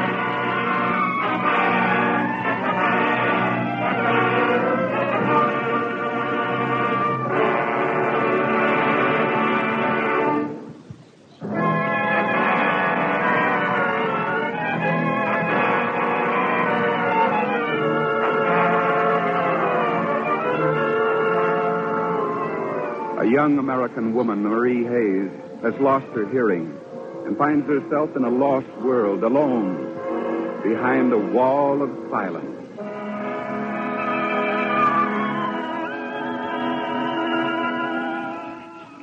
Panic is also a wall. When the panic left, I felt better. And I heard a little better. But it was a black time for me. And it was at that time that Henry Heine came and asked me to marry him. All right, Marie, so you don't hear. Henry, I may get worse. Yes. You can't marry someone totally deaf. I don't want to marry your ears, darling. I want to marry you. Hearing or not. Hearing makes no difference.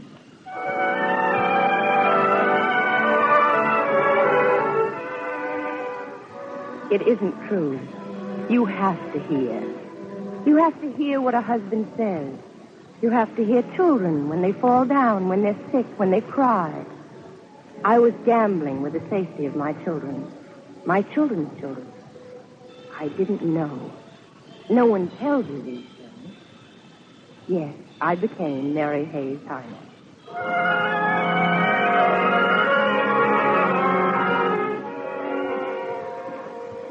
It was easy to be happy with Henry. He understood. He pitched his voice to my needs. He spoke clearly and directly to me. He never talked to me from the next room or from behind me. You young folks have done this room up very well. John, what a sweet print. Marie, where did you get it? Darling, Mrs. Lewis likes the print as much as we do. Oh, why, thank you, Mrs. Lewis. I bought it yesterday. A real bargain. Marie buys only bargains, whether she needs them or not.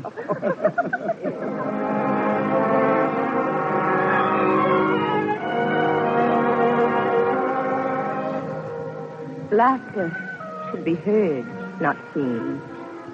It's hard to share happiness that consists only of a head thrown back, smiling eyes, parted lips, from which no sound is heard. You can read lips for speech, but you can't read a lip for the cause of laughter. It made me lonelier than before. There was vanity on my side, and consideration for me on the other side. They meant to be kind. It was a cruel sort of kindness.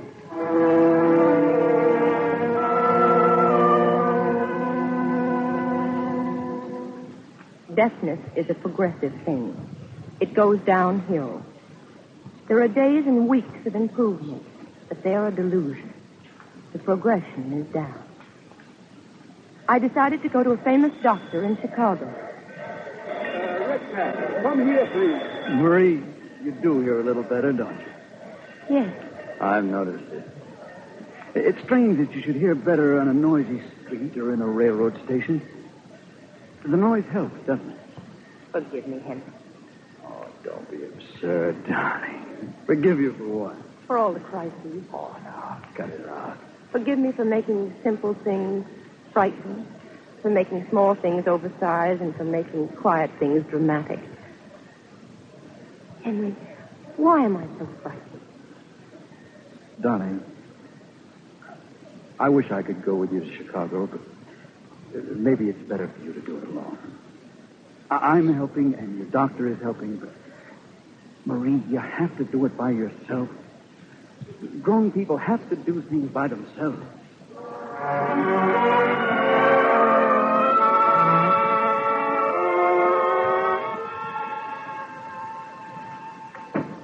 You sit down, Mrs. Heiner. The doctor's face was kind. A little brown gnome of a man with a lined face and soft eyes, and a leg that dragged when he walked. We begin, yes? Dick, D, G, message. I tried to hear. I tried desperately. Horror, rural, moon. It lasted for hours. This is a monochord. Listen. Now, listen to the buzzer. There were beads of moisture on the doctor's face. And when all the tests were over, he sat facing me and not speaking for a while. Have you noticed, Mrs. Heiner, that I limp? I am lame. You are hard of hearing. Mrs. Heiner, that isn't the worst thing in life. But, Doctor, I live in a prison. My dear Mrs. Heiner, truth is a healing thing when you're brave enough to accept truth. The truth is that you will never hear any better than you hear now. It will get worse. Once foolish people groped in half darkness because they were ashamed to wear eyeglasses. There is no indignity in wearing glasses, and there is no indignity in wearing a hearing aid. Henry and I shopped for a hearing aid. It was as simple as that. Does this sound better, Mrs. Heiner? No, it makes me dizzy. Is this more comfortable, Mrs. Heiner? No, I don't think so. Tell me if this is better, Mrs. Heiner. 1, 2, 3. Better. 4. That is better. Take it home, Mrs. Heiner. Wear it. Try it out. It takes time to get used to. Don't be impatient.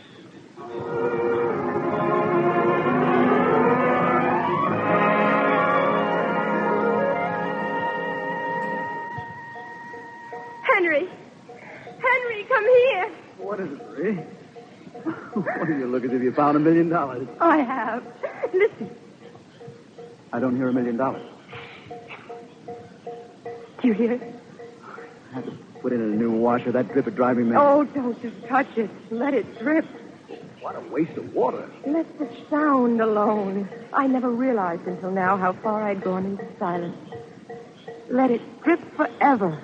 I want to hear it. All right, darling. I'll arrange for all the dogs in the neighborhood to bark. Yes, by all means. And we've got to get a new whistling tea kettle. Yes, Henry. And wear shoes that squeak and eat celery and snap your fingers and cough and sneeze and sing and yell. I want every single sound.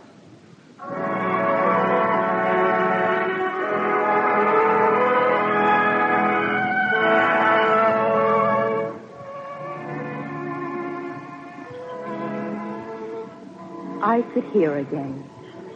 For a week, a month, almost a year, I was drunk with sound.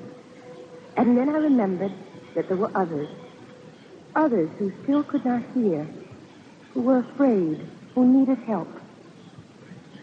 All right, call me a woman with a cause. I went to the Cleveland Hearing and Speech Center. I began to work with the all-deaf and the half-deaf and the nearly deaf. I worked with deaf children. Mrs. Heiner, this one's name is Betsy. How old is she? She's 4. Deaf and dumb. You're new here. When you're around longer, you'll know she can't speak because she's deaf. Hello, Betsy. Hello, Betsy. Put your hands on my face. Like that. Good. Feel the sound, Betsy. Hello, Betsy. Say it, Betsy. Hello. Oh, that's fine. Again. Hello. Hello. Well, she isn't young, is she? She'll learn. I shouldn't have said what I did. You know, well, I just haven't ever thought about deaf children before. I know. Deafness can't be seen. It's invisible. Here, Betsy. This is for you. Take it. Good girl. That's it. Take it. Hold it in your hand. Open it. Feel the sound.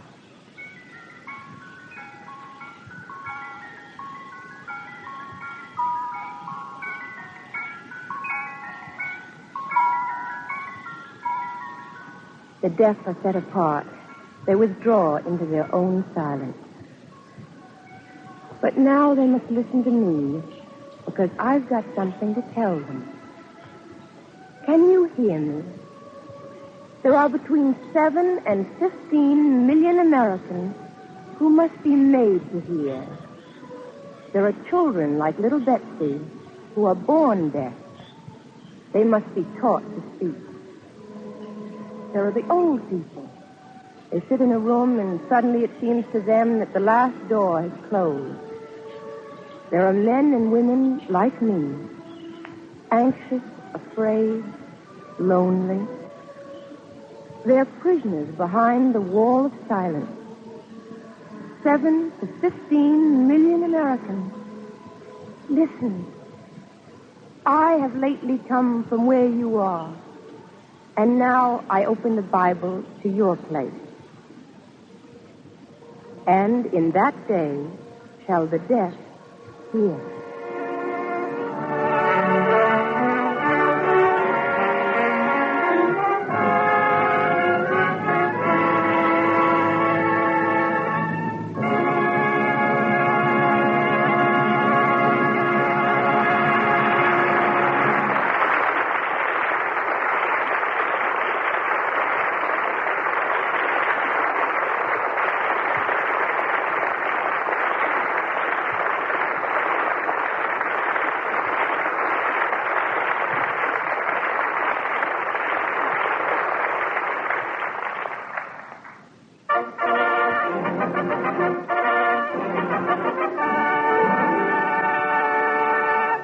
And now, our star, Gene Tierney.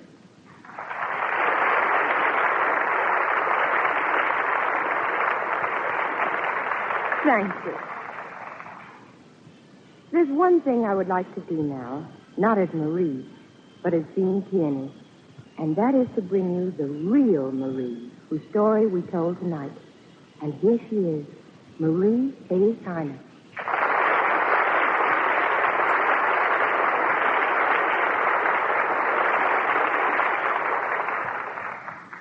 Thank you, Miss Tierney. If my experience has helped other people, I am repaid. Today, there are many organizations working among the deafened, particularly the American Hearing Society. Programs like tonight's Cavalcade and understanding on the part of all of us will help shatter the great wall of silence that imprisons so many of our fellow citizens. Good night.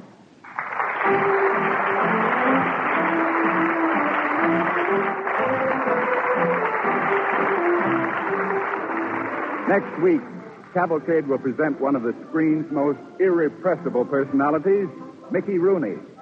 Our play, South of Cape Horn, is the story of a boy who sailed the seas to discover a lost continent. Be sure to join us. Tonight's Cavalcade play, The Wall of Silence, was written by Morton Wishengrad and was adapted from the book Hearing is Believing by Marie Hayes Heiner, published by the World Publishing Company. All royalties being turned over to organizations working for the deaf. The program was directed by Arthur Pryor, music composed by Arden Cornwell, and conducted by Donald Voorhees. Your announcers, Ted Pearson and Bill Hamilton. Our star, Gene Tierney, appeared through the courtesy of 20th Century Fox and can soon be seen in Whirlpool. May we remind you, when you buy Christmas seals this year, buy a lot. Thank you.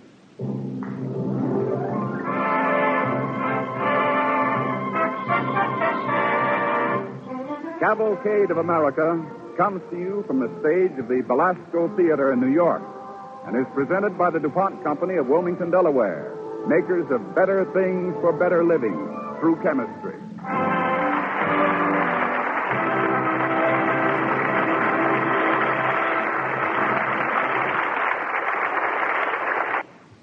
Stay tuned for the Baby Snook Show, followed by Bob Hope on NBC.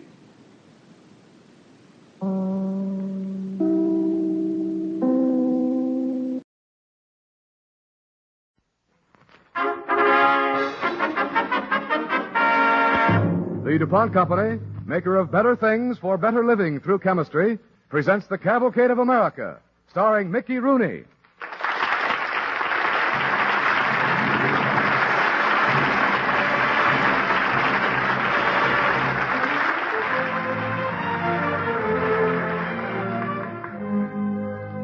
Good evening. This is Mickey Rooney. Tonight's Cavalcade is called South of Cape Horn. When you hear it, keep in mind that it happened 130 years ago. It's a true sea story with a surprise ending. A deep sea yarn about superstitious sailors and ghost ships.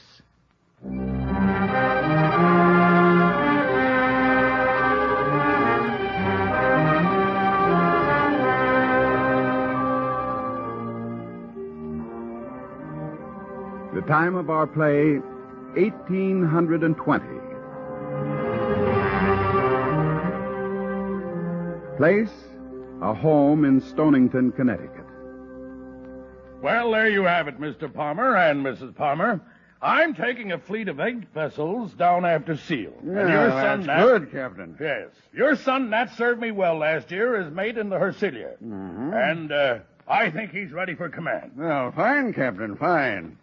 Then you're giving him the command of the Hercilia. Well, that's good. No, not exactly, Mr. Palmer. I want him to take out the sloop Hero. What?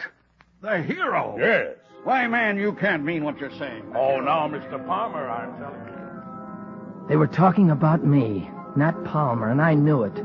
Maybe I shouldn't have listened outside the door, but I wanted that little sloop. I wanted her very much. So I listened to my father and Captain Pendleton in my mother's neat parlor. No, I know the boat's on the small side, Mr. Palmer. On the small side? But you see, we need a fast shallow draft boat for scout service. And we'll be searching out new seal islands. Small, is she? Why, she's no bigger than a pumpkin seed in a high wind.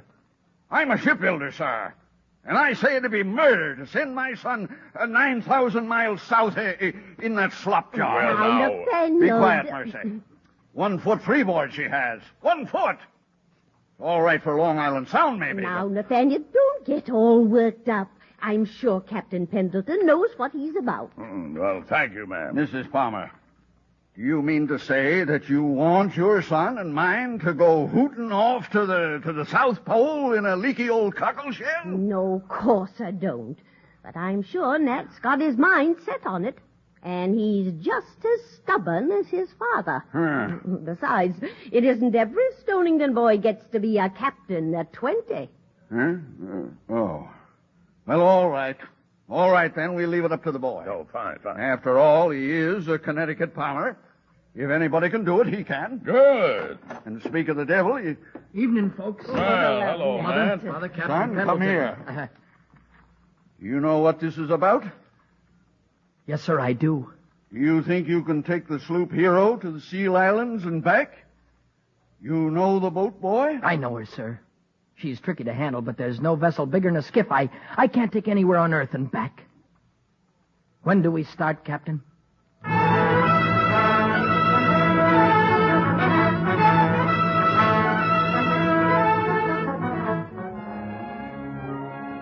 And so the Stonington expedition set out for the seal-rich islands of the deep South Atlantic. There were 5 brigs and 2 schooners.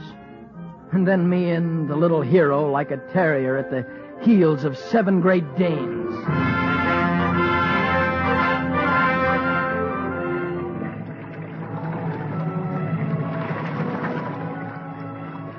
Off Block Island on August 1st, 1820, I took my departure and set my course. We had a crew of 4 in the Hero, with Phineas Wilcox as mate. What's the course, Captain? So east by east, Finn. Oh, east by east, shears. Good. Well, let the Irishman take the wheel. Hey there, O'Toole. Aye, aye, sir. Take the helm, O'Toole. Jump to it. Yes, sir. Very good, sir. How am I doing, Finn? I declare, Nat, you sound like you was born to be a sea captain. Maybe I was, Finn. Maybe I was.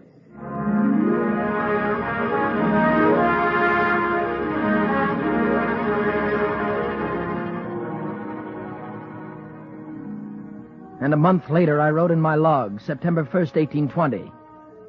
Off the Brazils, having passed the calms of Capricorn, set course to reach southward inside the Falkland Islands. Followed for the past 3 days by a shark and many petrels. During O'Toole's watch at the helm, ordered Phineas to kill shark with a rifle. Oh, the good Lord save us, you've killed a stormy petrel instead of the shark. Yeah? What of it? Look out, I'll try again. What of it? Have you never heard what happens to the man who harmed St. Petersburg? Here now, here's the captain. You ask him, young as he is, he knows. Hey, what do I know, Mike? Ah, 'tis most grievous bad luck for to kill a petrel. So 'tis. Bad luck, is it? Bad luck for the shark, maybe. Let me have that gun, Finn. Here. And yonder's the shark again, look. Yep. Ha! Got him first try. That look like bad luck, O'Toole? Maybe no, maybe yes. But there's one thing you'll not be denying, sir. This time of year, and south of Bucco, them there birds mean heavy weather.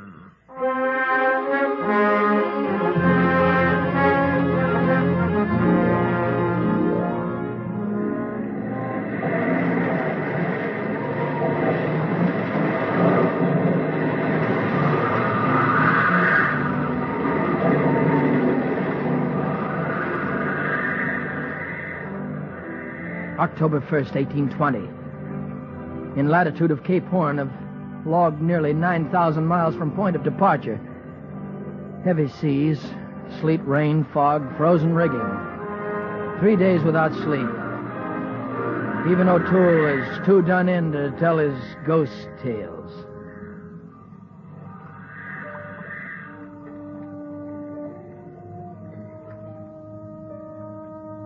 What Mike had said about the stormy petrel worried me. For if anyone needed luck, we did. So one moonlight night beyond the great storm, with all of us taking our ease on deck while one of the boys made homesick music on his harmonica. Nat? Yes, sir? About that petrel we killed, do you I think... think nothing of it, sir. 'Tis past and gone. Listen now to the lovely music and how it talks. But Mike, you were right about the weather. Maybe you're right about bad luck. Tell me, what is the story? All right, since you insist, then I'll tell you. When a man is lost at sea, one of them same little grey birds it is that bears off his soul to the throne of grace itself. But, mind you, if the man has killed such a bird, there's none left to honor his poor lost spirit. And so he must wander up and down and across all the 7 seas in a ship full of ghosts like the like of himself until the judgment day. Oh, 'tis most grievous bad luck for to kill a petrel. So it is.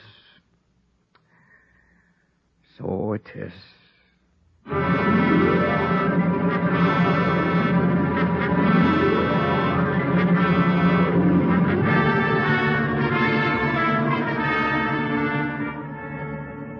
November 12th, 1820. Reached rendezvous at Ragged Island. Only a day behind Schooner Express, last of the fleet. Reported to Captain Pendleton. Well, boy, you don't know how glad I am to see you. I promised your Yes, parents... I know. Maybe Father was right. You're not discouraged, boy. No, but don't you think, sir, you'd better stop calling me boy? You've done a man's work, huh? Yes, I can see you have. All right, Captain Palmer. There's more such work to be done. Yes, sir. I have disappointing news, Captain. The Britisher that was here last year, the Santo. Well, she must have spread the good word. There's been a fleet in the islands before us, and we're going to have to scurry for seals. Now, I want you to take the Hero out again and search for new seal beaches. And the course, sir. Due south, Captain Palmer. Due south.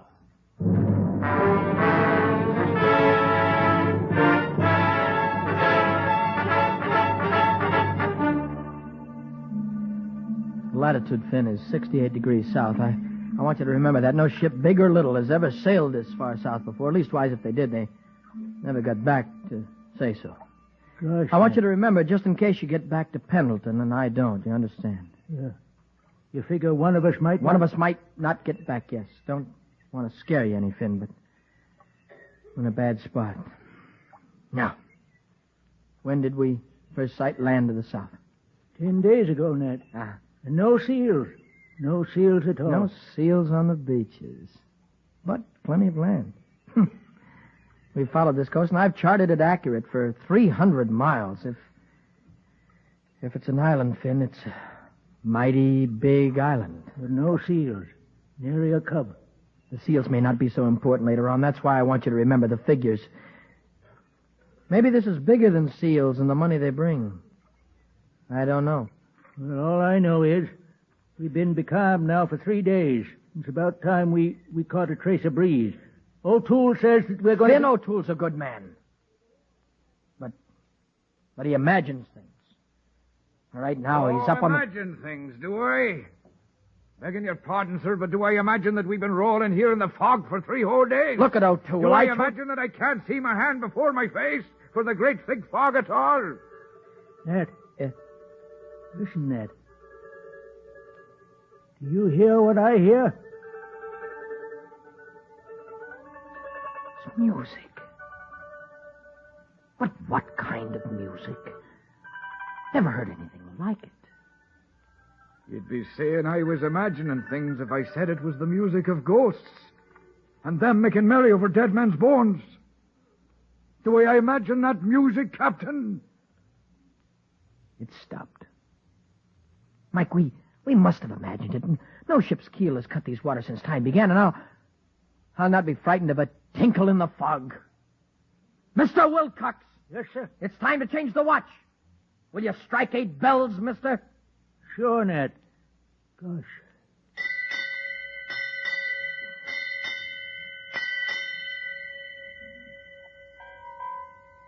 There. Do you hear that now? A ghost ship, that's what it is. A ghost ship out there. Waiting for us.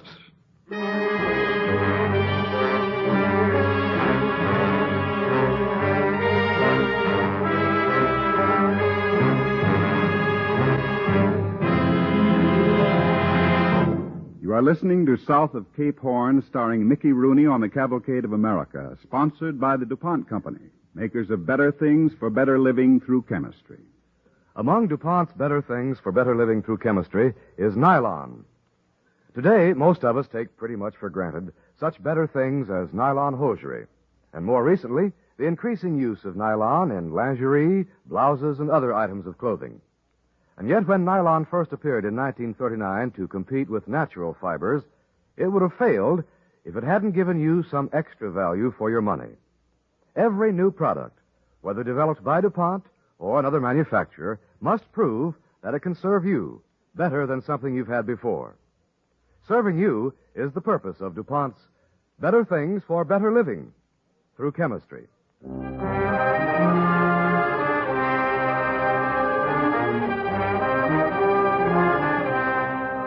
130 years ago, Nat Palmer took a tiny sailboat, only 47 feet in length, into the uncharted waters of the Antarctic. And this is his story. So there we were, 6 months, 9,000 sea miles south of home, becalmed and fog-bound off an unknown coast. All through the night, the ship's bell aboard the Hero found its echo out in that freezing smother of fog. No other ship could be there. I knew it. We all knew it. And yet, at 6 bells in the first gray light of dawn. Listen. Listen now, quiet. There it goes again. My lordy, Nat. Do you think O'Toole could be right? Is it a ghost ship? Nat, what are we going to do? Wait. It's all we can do. Hold on. Hold on. Is that a bit of a breeze? It is that. And that's just what we need. Rouse out the men, Finn. We'll get underway at last. And look, the fog's clearing a bit. I can see it is. Call the men. Yes, sir. And be live about it. O'Toole, Nelson. Call the men, All Finn. hands on deck. Ready to make sail, Nat. Wait a minute. Look. Look off the starboard bow. There. There's your ghost. It's a frigate. A man of war. Look at them guns. Not very tidy for a naval craft. Patch sails, slack sheets, paint peeling off of her. Oh, 'tis the Flying Dutchman itself. Lord save us all, why did I ever leave body cornered? Belay that guff, O'Toole. She's solid enough. And she's swarming with men. Never saw the likes of those uniforms, though. Spirits, they are. Poor lost souls. Quiet, will you? Quiet. They're running up a flag. The flag of the doomed, but I... Whatever flag it is, I've never seen it before. Now they're lowering a boat. We're about to receive visitors. Look, Nat. There's a fair breeze now. We could be off and out of here in 2 shakes. Come on, Nat. Give the order. We could get away. They didn't blow us out of the water first, but I've got a notion to see this through. I want to find out what it's all about. Nelson. Yes, sir? Bring my pistols from the cabin, the rifles from the locker aft. Here's the key. Hurry, will you, man? Aye, sir. Little good guns will do against dead men. And them walking their corpses around to the light of the morning, bold as you please. Mike, if I didn't know you for a brave man, I'd clap you in irons. We'll have no more ghost talk, Mike. No, sir. I mean, yes, sir. Aye, sir. Here comes the boat. Land sakes. Look at that officer in the stern sheets. Dressed up like a Christmas tree. All over medals. Blow me down, it can talk. What's he saying? I don't know. Never heard that lingo before. Reckon he wants to know who we are. Thinks we're ghosts, maybe. Davi! Otkuda! Guess that's it, Phil. The sloop Hero, Stonington, Connecticut, Nathaniel Palmer commanding. Give him a hand over the rail, will you, O'Toole? Me, sir? I said help him over the rail and jump to it, man. Aye, sir.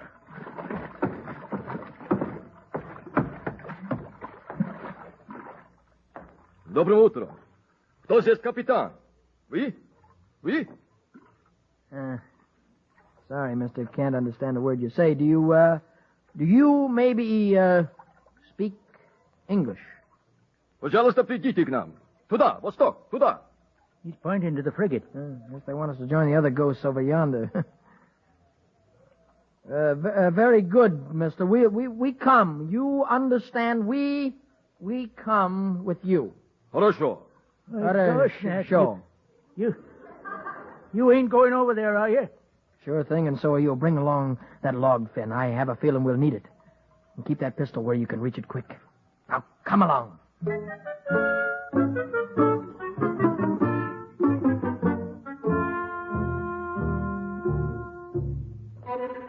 Sloppiest vessel I ever seen, Ed.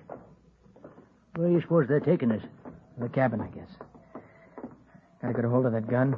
Sure. Сюда, пожалуйста. In here?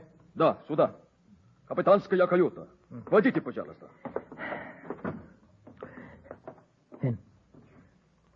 Finn, do you see what I see? My gosh, Nat, they must be ghosts. No human beings would ever dress up like that. There's the high priest. Quiet, Finn. Welcome, gentlemen. Welcome. You speak English? But certainly I have spent many years in London. Allow me to present myself. I am Captain Fadi Fadjevich von Bollingshausen, commanding the frigate Vostok in the service of His Imperial Majesty Alexander I, Tsar of all the Russias. And you, sir? Captain Nathaniel Palmer, commanding the sloop Hero out of Stonington, Connecticut, USA, in search of seal. Captain Palmer, do you mean to tell me you have journeyed this far south in that little shallop out there? No bigger than the Vostok's launch? Yes, sir. We sailed from Stonington in August 1820, 6 months ago. Miraculous. If you will pardon me, boy, how old are you? 21, sir. Last August 8th. Wonderful. Wonderful. May I present my officers? Lieutenant Pavlov. Lieutenant Rimsky. Lieutenant Parfin. Ensign Sumero. And your escort, Ensign Kirillov. Very happy to know you, gentlemen. This is my mate, Phineas Wilcox, also of Stonington. Gosh, I sure am glad to know you. Lordy, I sure am. I thought you were spirits. My men thought your vessel was a ghost ship, sir, earlier this morning. Well, ours is a mission of exploration, my boy. We seek new lands for His Imperial Majesty here in the Antarctic. Oh? And 3 days ago, we thought we saw islands ahead. That would be the South Shetland Seal Islands. If you wish to visit any of them, it will afford me great pleasure to be your pilot, sir. But, sir, no islands have ever been charted in that position. How could you... We found them, sir, last year. In the Celia brig. But, my dear boy, we have been sailing triangular courses south of 60 degrees for a year all through these waters. And we saw no islands, no land at all in that long time. If it's land you're looking for, Captain, there's a mighty big chunk of it just south of here. I mapped 300 miles of coastline before the fog set in. Never did see the end of it. Captain Palmer, may I please examine your charts and your logs, sir? Why, certainly. I brought them along.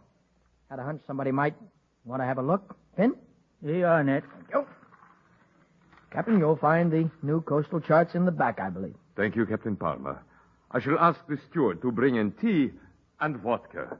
Pavlov, Parfin, the rest of you, take a look at this. Смотри сюда.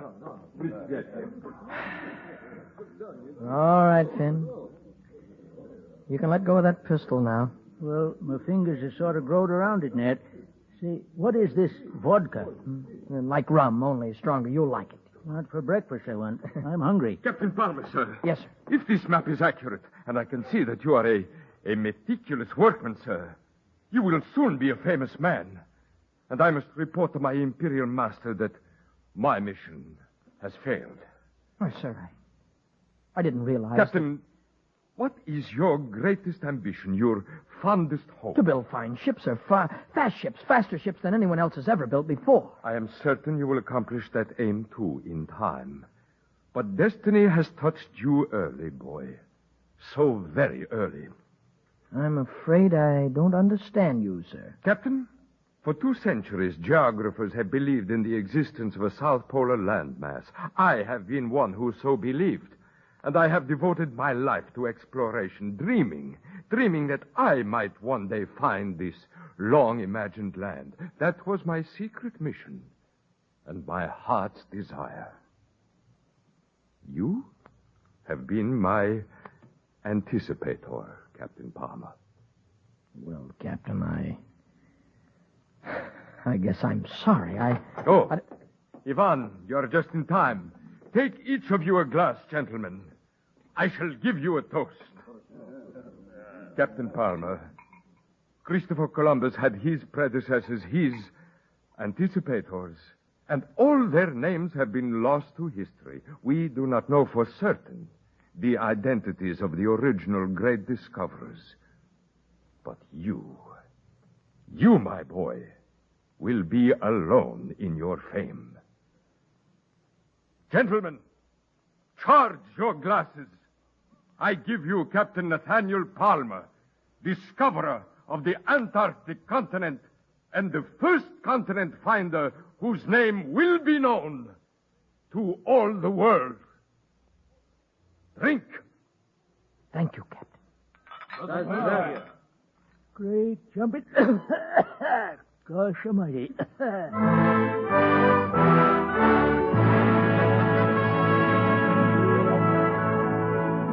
And that is how a continent was found. The Russian captain was right. This continent finder's name is known to all the world. Today, that part of the Antarctic continent he found is known as Palmer's Land. And the Russian captain was right on another point, too. 23 years after the cruise of the Hero in 1844 at Brown and Bell Shipyard in New York City, there was launched a beautiful ship, one of the loveliest objects ever fashioned for utility by the hand and brain of man. She was called the Hukwa, one of the first clipper ships launched upon the seven seas. And she was designed by Captain Nathaniel Brown Palmer of Stonington in Connecticut.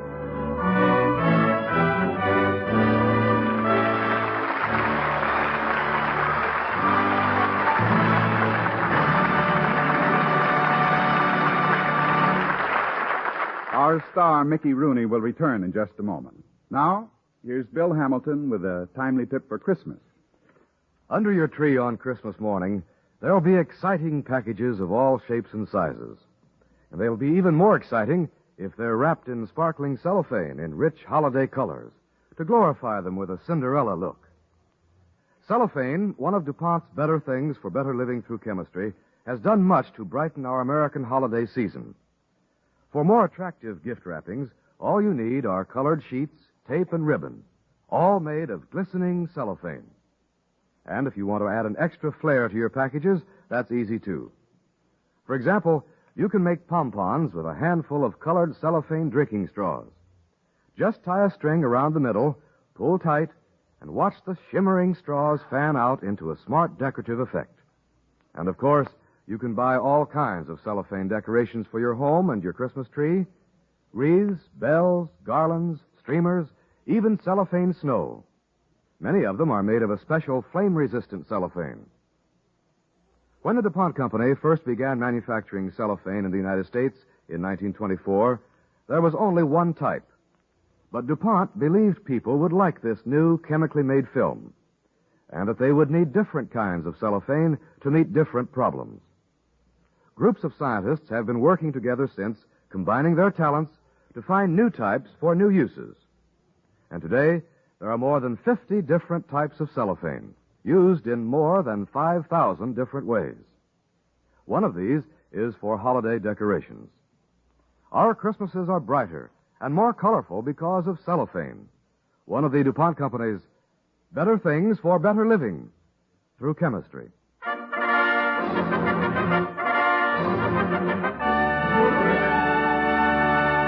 Our star, Mickey Rooney.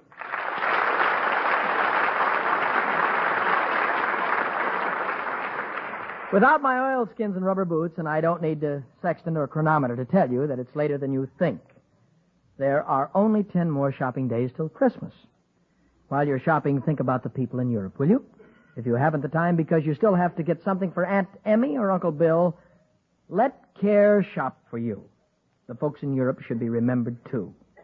All you have to do is send as little as $5.50 to CARE, CARE, New York. Thank you and good night.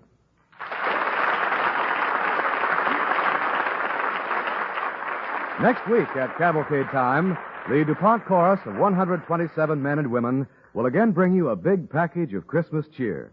Beautiful Christmas carols. Some old and familiar ones, and some that perhaps you've never heard before. We promise you'll enjoy this program. Please be with us.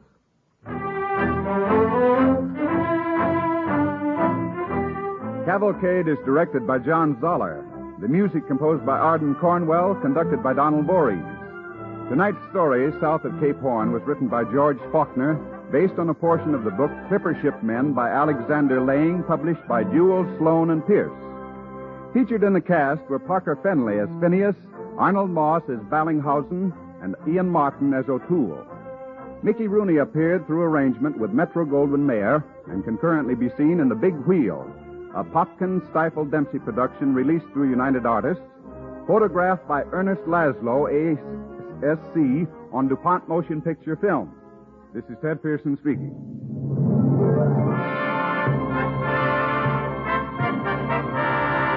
Cavalcade of America comes to you from the stage of the Belasco Theater in New York and is presented by the DuPont Company of Wilmington, Delaware, makers of better things for better living through chemistry.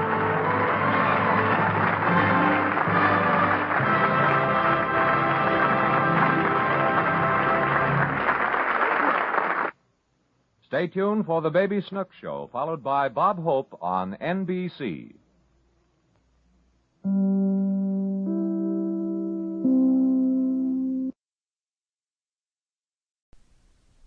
Chemistry presents the Cavalcade of America, starring Gene Lockhart and Lowell Thomas.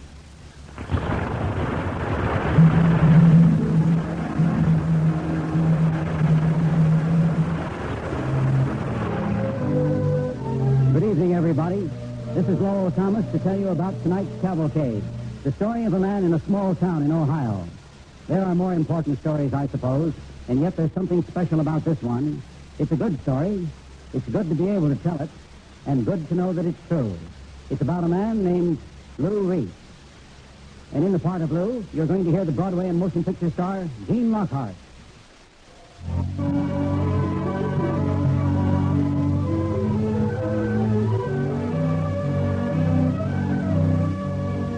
There's a little town in Ohio named Peale, where Lou Reese runs a pottery plant. I heard about the place, and I heard about the man, so I thought I'd go out and have a look. Scio, S-C-I-O. Even the name is unusual. The day I arrived, Lou Reese met me at the station. Hello, Mr. Thomas. Glad to see you. Come on, I'll show you the town. Scio is just a little place, 1,400 population. Actually, the pottery plant is a whole town, and Louis Reese is the pottery plant. But he wasn't treated like an important man, and he didn't behave like one. Morning, Lou. How's the missus? Pretty good, Millie. How's your sciatica? Lots better since I've been sleeping on that board. Watch out for the splinters. Oh, Lou, go on. Nice gal, Millie. Hi, Lou. Hi, Morris. Mr. Thomas, this is Morris Horton, town druggist. Morris, shake hands with Mr. Lowell Thomas. Oh, pleased to meet you, sir. Lou, I thought you were going hunting. No, not this week. Morning, Lou. Hello, Reverend. Mr. Thomas, shake hands with the Reverend Schultz. Well, it's indeed a pleasure to make your acquaintance. I shook hands with the Reverend Schultz and Mr. Spicer, the town banker, and Lawyer Petty, and John Grace, the grocer, and two housewives who were out for some noonday marketing. Mr. Thomas, only an important radio commentator like you could do it. I guess this is twice this year I've seen Lou in a white shirt and a necktie. Don't pay any attention now. She's just razzing me. Goodbye, Lou. Goodbye, Mr. Thomas. Goodbye, Miss. You don't want to do a broadcast about me, Mr. Thomas. No, and I'll tell you why, Mr. Thomas. The story is these people here of Scio. So come on, and you and I now will go out and we'll visit the pottery, huh? Perhaps it was because everyone called him Lou. And because he himself was so unassuming. But I didn't expect the pottery to be that big. It was huge, covering what seemed to be 7 acres at least.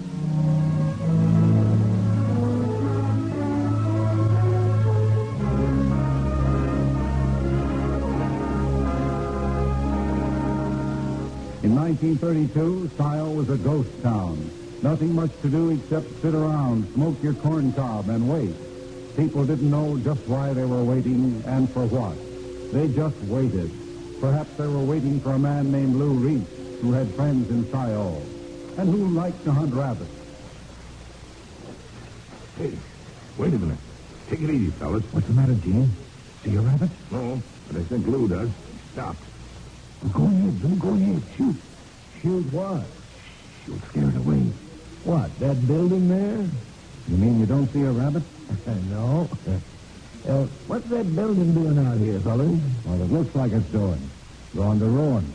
What kind of a building was it? Oh, come on. Let's shoot rabbits. Oh, wait a minute. What was it, Gene? It used to be a pottery. Closed down for years. Come on, let's go. Well, let's take a look at it. What for? I'll tell you what you find. Rope's broken, windows gone, stuff inside all shot. Might be pretty cheap, huh? Maybe it wouldn't cost much to buy it. Oh, you kidding. You haven't got 2 nickels to rub together. Well, I got $1,100 I can cash out of my World War insurance. Come on, let's take a look. Oh, I'm not. Let's go hunting. Come on, Lou. We started to get some rabbits. All right, you two go ahead if you want to. I'm taking a look at that building. I got a feeling I have found my rabbit.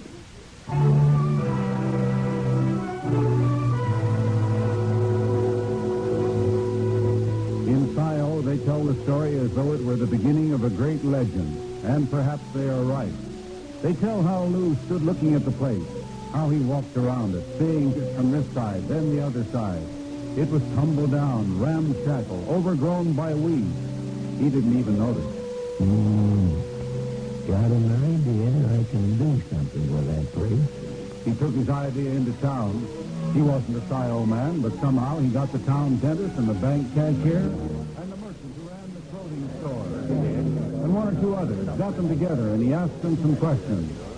Boys, I've been looking around Sile since I came here. Ain't much to see, hello? Well, I don't know, but I can guess this. Business is pretty slow, isn't it? I wouldn't say it was slow. I'd say it ain't even moving. It looks like half your houses are empty. Yes, just about. Take your pick, Lou. Sell your whole house and lot. $100 cash. No house yet. I'm saving my money to rebuild that pottery. What? Oh, come on, Lou. What makes you believe you can make a go of that thing? Well, I'll tell you. I've worked in potteries all my life. So what? And I think I know how to cut the time it takes to produce chinaware. Cut the time right in half. Yeah? How? It's like this. You see, most of them use 2-kill firing. Well, that's wasting fuel. But if it was me, I'd do it with 1 firing. And I'd use the waste heat for quick drying, see? That kind of talks way over my head. No. Wait a minute. It's plain simple. Look here. I scratched this down on a piece of paper. You see? All down here. You see this? Now, that thing there stands for conveyor belt assembly lines, just like in an automobile factory. Oh. So, instead of bringing the people to the work, you bring the work to the people. Conveyor belts? Well, that takes money. Well, sure, anything takes money. And it's a risk. Well, that's right, it's a risk. But I think it's going to take more. I need you people. All right, folks. It's up to us. I personally think Lou Reese got something here. Now, what do you think? No, Doc. Times like these, plants are closing down, not opening up. Sure. But it means work for Sile people. Yes, and if I'm right, it means a lot of work. Besides, it means your wife can walk into a dime store and buy a coffee cup for a nickel that's made right here in America. Well, all right? Huh? What do you say? Will you folks help me? How about you, Doc? Lou, I've got a few $100. You're welcome to it. Thanks, Doc. Well, now, come on, boys. We've got a man here with a warm idea. Now, don't let that idea get cold. Well, come on. Who'll follow suit? Well, all right, I'll give you $100, Lou. Yeah, Thank you, Don. I guess I can spare the same. Thanks a lot. Here's mine. I'll go for 50. I'll chance it. And here's 100. Well, the whole town's going to go crazy. Who am I to keep my senses? 200 from me.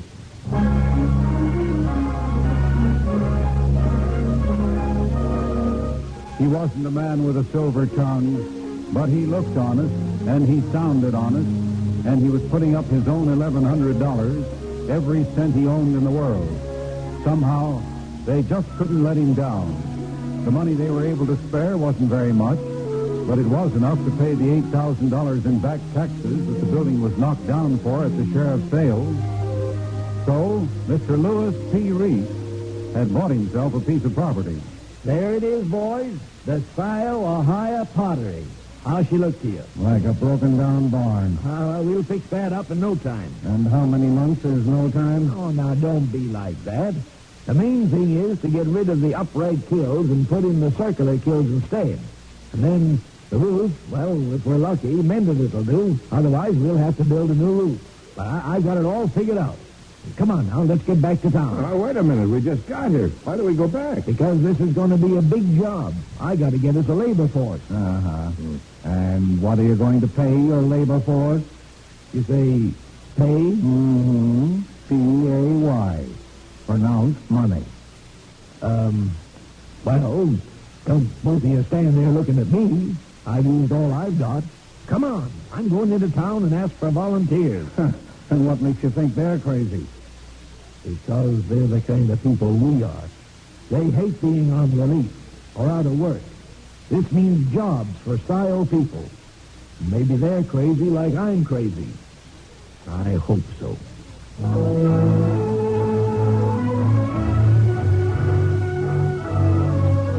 They volunteered, the whole town. They drove their jalopies to the broken-down pottery, bringing their own saws and hammers and shovels.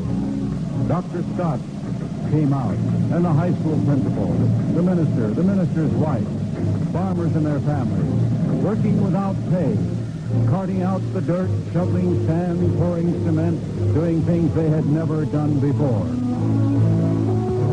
Then, four of them moved right into that clammy, unheated barn of a factory.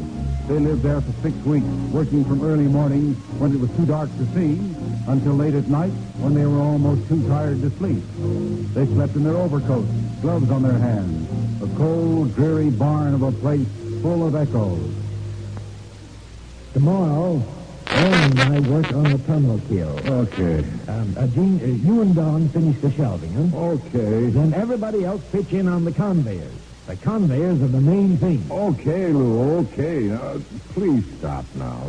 Go to sleep. My head's too full of things to do. I can't sleep. Yeah, and my head's full of things to do to you unless you shut up. Yes, but Now, look, we're tired. We've all done quite a bit. All of us. I know, boys, but it isn't enough. It's like you do what you have to do, and then you do a little more. Oh, no, wait. I'm sorry, boys. I guess I'm a regular slave driver. But, fellas, I want to tell you this. It seems to me like I haven't done anything to deserve friends like you. Mr. Reese, your friends are very sleepy. How can I ever thank you guys? Please, try a little silence. No. I'm serious. And we're exhausted. Only a lunkhead like you'd think you had to say anything anyhow. You know, every time my back aches, I say to myself, you dumb jerk. That'll teach you to go rabbit hunting with Lou Reese.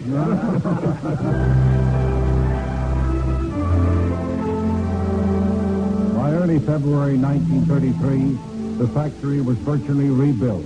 Lou Reese was almost ready to begin. But a pottery needs clay, so Lou talked to a salesman for a big clay company. Now, Mr. Peterson, all I need is some clay on credit. Well, I don't know. Credit is... How much do you need, Mr. Reese? Oh, just a little. It's not much at all. Oh, then it's all right. How much shall I send you? 2 carloads. That wasn't all. He talked the Chicago buyer into taking his first cups and saucers. Reese, you've got to remember you're a new outfit. All right, I'll do you a favor. I'll buy your cups and saucers practically sight unseen. But pay COD? No, it ain't done. This time, however, it was done. The pottery began to operate on February 13, 1933. Lou Reese had thought of everything. Almost. There was one small matter he had forgotten. Boys, My first payroll on the 23rd comes to exactly $990.53. Good. That's a nice round number. And how does 53 cents make a round number? You better speak softly, boys. Why, what's the matter, Lou? Well, I've got to pay out $990.53. I'm a little shy. Yeah? Well, how shy? $990.42. All I've got is exactly 11 cents.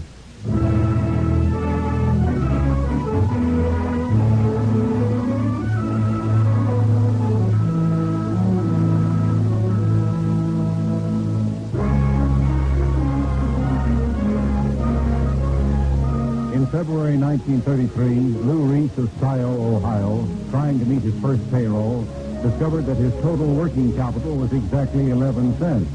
The Scioto people still grin at that recollection. In order to meet that first payroll, Lou had to call a meeting of his friends in the back room of the bank. Hold it, everybody. Hold it. Now, let's see. There are 20 of us here. Is that right, Ed? That's right, Doc. All right. If 20 people each put up 100, how much does that come to? Well, Oh, never mind. We'll ask Jay Spiker. He's a banker. How much, Jay? Enough to make Lou's first payroll. Then that's settled. All right, Lou. It's better than all right, Doc. You know, I haven't any doubt I'll be able to pay the money back, but some things you just don't pay back with money.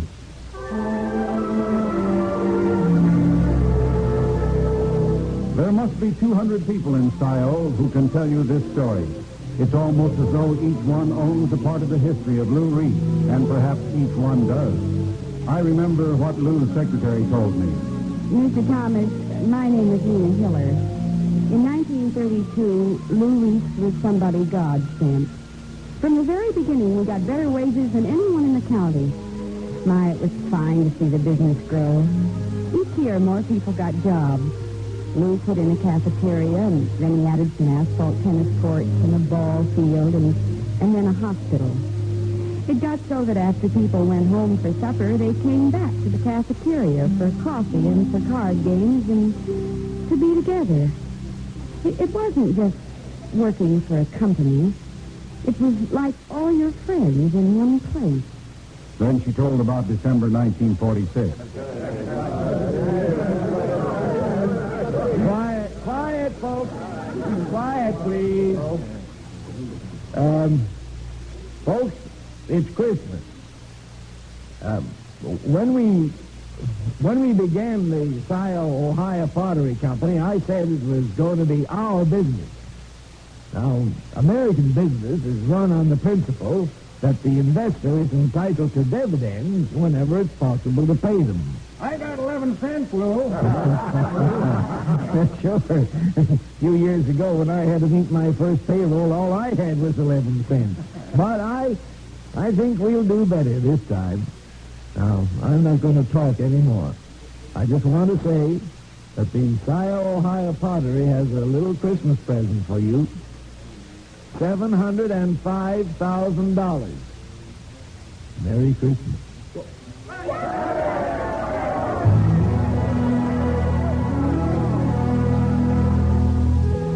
The newspapers carried the story. It made Scioto famous.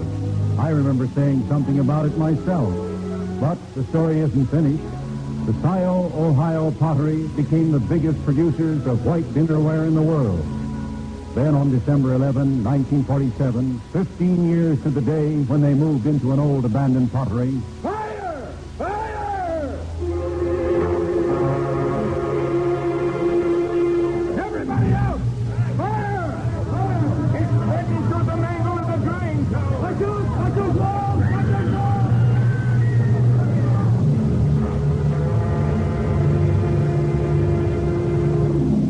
the fire companies of Scioto and 8 other towns answered. There was a pond nearby.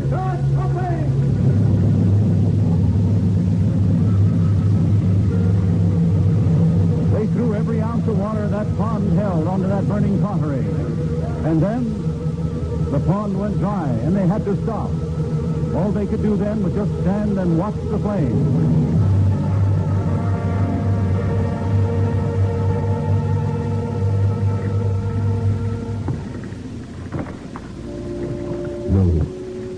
stay here.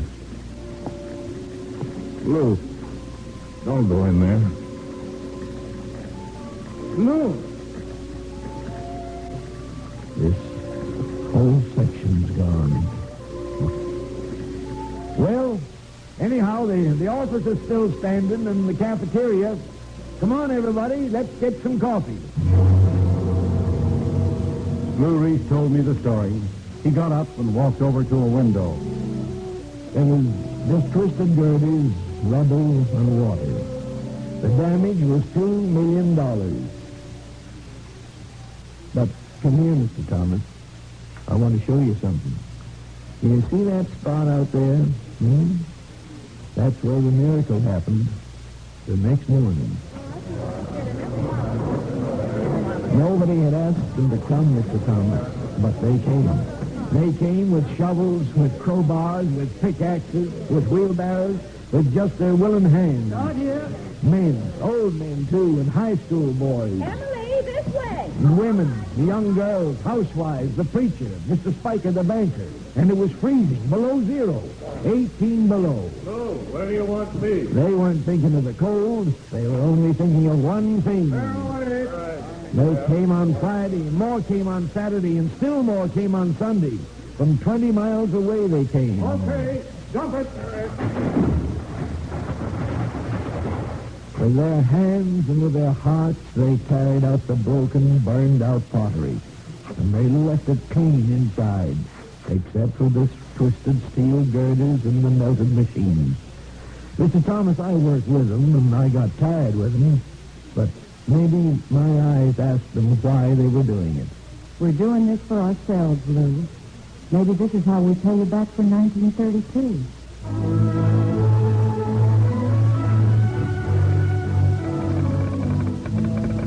Mr. L.P. Reese, Scio, Ohio.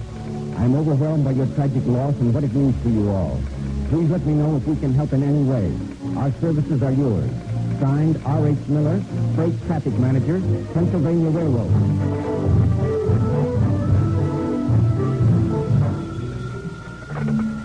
Reese, this is Weirton Steele.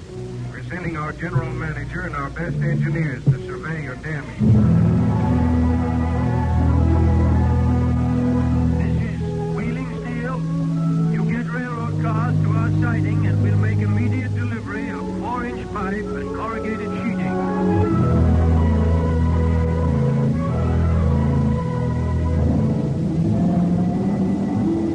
Great Lakes Steel sent material. Westinghouse Electric sent motors, hundreds of motors. Weirton Steel sent a crane and a crew to operate it. General Motors sent 70 new Pontiacs. The Pennsylvania routed its freight trains to Scio. And on top of everything, there were the men and women of Scio. Hey, how about punching the time clock? Who wants you to punch the time clock? I don't punch any time clock. Tell Lou we're not doing this for money.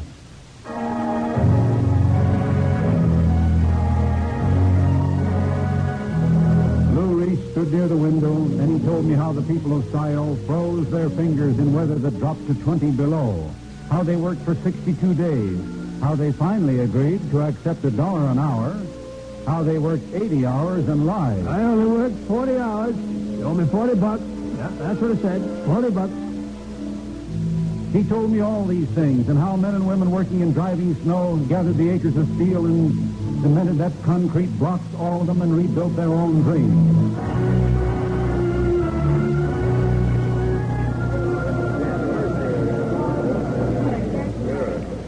You know what day this is, everybody? It's Friday, the 13th of February. Long time ago, we began on the 13th of another February. Now that we're all set to begin operations again, I want to tell you how grateful I am to all of you. All right, Aaron, start it up.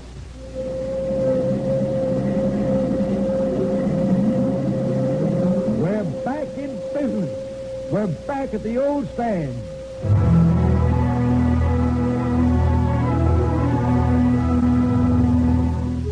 Lou Reese drove me to the depot in Scio. Goodbye, Mr. Thomas, and thanks for stopping by.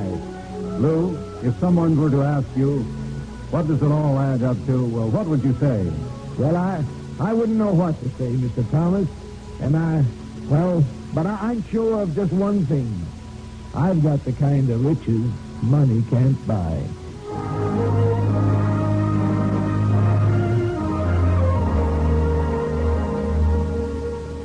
As I left Scio, I came away with a cheering and hopeful feeling.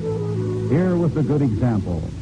At Lou Reese's plant, management and labor recognized the value of mutual incentive.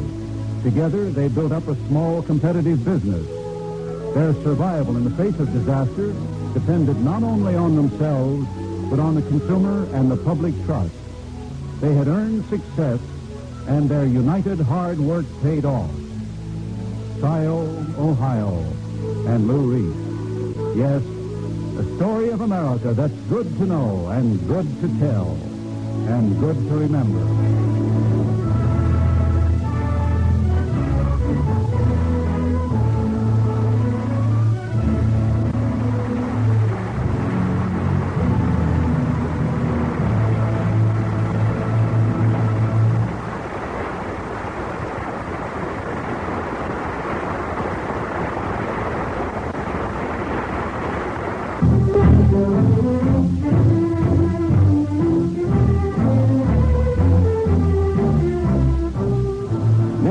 Cavalcade will bring you the brilliant actor Charles Lawton in The Incomparable Doctor, a tender and humorous story about the great Benjamin Franklin. We invite you to be with us next week with our star, Charles Lawton.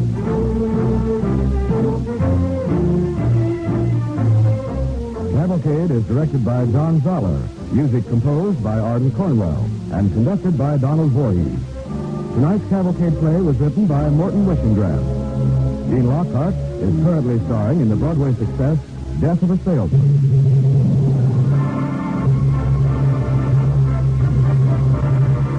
Cavalcade of America comes to you from the stage of the Belasco Theater in New York and is presented by the DuPont Company of Wilmington, Delaware, makers of better things for better living through chemistry.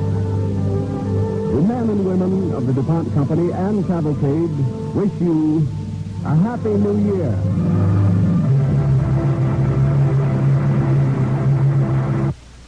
Stay tuned for Baby Snooks, followed by Bob Hope on NBC.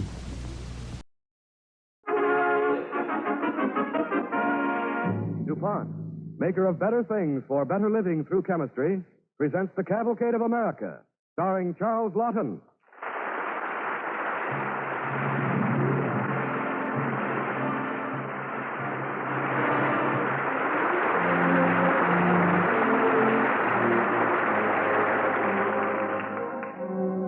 Good evening. This is Charles Lawton. Tonight, we have set ourselves a difficult task. We want to bring to you a dramatic portrait, a picture of a great human being in action at a critical moment in time. The man, Benjamin Franklin. The moment, September the 10th, 1776, when for an hour or two the fate of all the English-speaking peoples wavered in balance across a conference table on Staten Island. And the difficulty, to make our picture true to the humanity and the greatness of the incomparable Dr. Franklin. But we let Benjamin Franklin tell the story himself, shall we?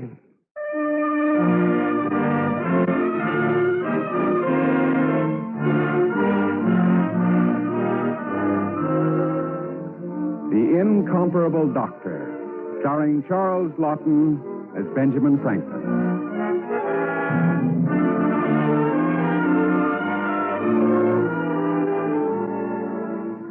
As I remember, it was 2 months after the signing of the Declaration of Independence, a few days after General Washington's defeat in the Battle of Long Island.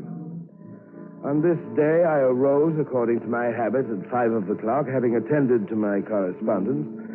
I turned to a certain experiment concerning ants and a jar of molasses. Dear, that will do it, I'm afraid. Father! Sure enough, here she comes. That did it. Father, what on earth was that noise? Look at the floor. What is it, Father? Molasses, Sarah. Just molasses and a few harmless ants. A few ants? Why, there are hundreds of them all over the best carpet. What were you doing? An experiment, my dear. Oh, another experiment. Yes, you see, I had formed the opinion that ants possessed some manner of communication one with the other, some form of speech, you understand. Talking ants? Well, what nonsense. Oh, but that is not nonsense, daughter. I have proved that ants do converse or perhaps signal to each other. Unfortunately, however, I dropped the molasses pot and it was full of ants. And so my carpet is ruined. If ants can talk, well, who cares? It is spoken, child, like your own sweet, beloved mother, who once thought it extremely undignified of me as a grown man to go around flying kites in the rain. No woman was ever a philosopher, and thank heaven for that. Now, Oh, there's someone at the door. a fife and a drum? No, of course not. That's the children in the kitchen. So we are beset, apparently, front and rear. Would you see to our visitor while I prepare to repel the invaders? Never mind the molest. Oh, dear. Sometimes I wish I was 3 people at least. Company! Out! Benjamin, Willie, and shut! Now, what can I do for you? Have you seen any redcoats, Grandfather? We're scouting for lobster backs. Bang, bang, he's dead. Oh, don't mind him, sir. Willie, you can't shoot Grandfather. Oh, I don't know. I might just as well be dead as feeling the way I do this morning. You playing soldiers? Yes, sir. Bang, bang. Not now, Willie. He said he wanted to be dead. Boys, soldiers, fellow continentals, how would you like to earn a shilling apiece? Oh, fine, sir. How? Father. In just a minute, boys. Yes, sir. Mr. Goodhue to see you, Father, by appointment, he says. Goodhue. I don't remember him. Show him in. Right this way, Mr. Goodhue. Yes, thank you. Bang, bang, he's dead. Mr. Goodhue, would you kindly ignore these irregular troops and have a chair? Watch out for the molasses on the floor. Molasses, Doctor? Yes, we often have molasses on the floor. It's good for the carpet. Boys? Yes, sir? Here's a shilling apiece for you to put in your bank. You understand? Yes, sir. Now, what do you say you go hunt for redcoats outside in Market Street? Yes, sir. Come along, Willie. Bang, bang, bang, bang. They're all dead. Now, Mr. Goodhue, now that we've dispersed the rebels, what can I do for you? I wrote to you some days ago, Doctor, from New York, on the advice of Mr. James Parker. Oh, Parker Goodhue. Yes, I remember now. You're the gentleman who wishes to establish a printing house in Barbados. Yes, sir. You asked for a loan of £50, huh? I've scrimped and saved, Doctor, for 15 years, and now... Now this is your great opportunity, huh? Well, sir, you shall have your chance. After reading your letter in Parker's, I had already decided. Doctor, I don't know how... Don't try to thank me, Mr. Goodhue. Here's the money. Well, I shall pay back every cent, Doctor, within a year at the most. My prospects Your prospects are excellent, or else I'd have not handed you £50. I don't want you to pay me back. You don't want to be paid? No. A year or so from now, when you have discharged your other debts, as I am sure you will do, look about you for another honest man in need, lend him my £50, sir, and joining him to discharge the debt by a like operation when he shall be able. Thus my loan may go through many hands before it meets with a knave to stop its progress. Marvelous idea, Doctor. Oh, no. It's just a shabby trick of mine for doing a deal of good with a little money. I'm not rich enough to afford much in good works, and so I'm obliged to be cunning and make the most of a little. Father. Oh, yes, sir. There's a carriage at the curb. For you, the driver says. Well, you didn't tell me. Oh, yes. Mr. Goodhue, you will excuse me, sir. I must be off, but wait just a moment. In your letter, I believe you said that you had been apprenticed for a time in the shop of a chemist before becoming a printer. Why, yes. In Boston. That's splendid. Then perhaps you know of some substance, some chemical capable of removing molasses stain from fine carpet. I'm sure you do. Sir, Mr. Goodhue here will help you with your problem. Good day, Mr. Goodhue. Goodbye, madam. But, Father, you haven't even told me where you're going. Oh, through the British lines, my dear, to Staten Island. What? To the headquarters of Lord Richard Howe. Take good care of Benjamin and Willie, sir. Oh, Mr. Goodhue. Yes, Doctor. If you succeed in removing the molasses stain, write to me and tell me how you did it. Gladly. I may be old and tired, but I'm still curious. And good fortune in Barbados. Good fortune to you, sir. May God go with him. Poor Father. Poor, Mrs. Bates? Why, your father is the richest man in all the colonies, perhaps in all the world. He has wisdom and courage and love.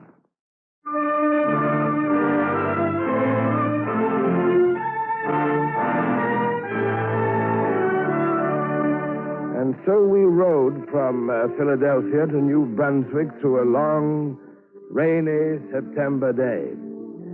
My companion that morning was young Edward Rutledge of South Carolina. At 27, a member of the Continental Congress. 3 commissioners had been appointed by the Congress to meet with Lord Howe. There was Rutledge, myself, and that pompous, stubborn, but very able Bostonian, John Adams. At a crowded tavern in New Brunswick, we met for supper. Dr. Franklin, sir, may I suggest that you remonstrate with the idiot who manages this hovel? Perhaps you can persuade him that one I small have room... tried, Adams, I have tried. There is only one room we can occupy in the inn, and we must share it or sit up all night. And I warn you, I snore most dreadfully. Oh, dear. May I suggest, Doctor, that you sum up for us your view of the situation we face tomorrow? Oh, gladly, Mr. Rutledge. Well, is more than one view possible?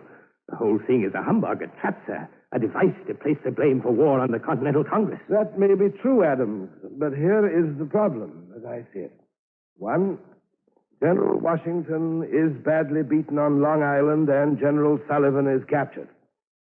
2, General Sullivan is returned to us in Philadelphia, hale and hearty, with a message from Howe suggesting a conference on peace terms.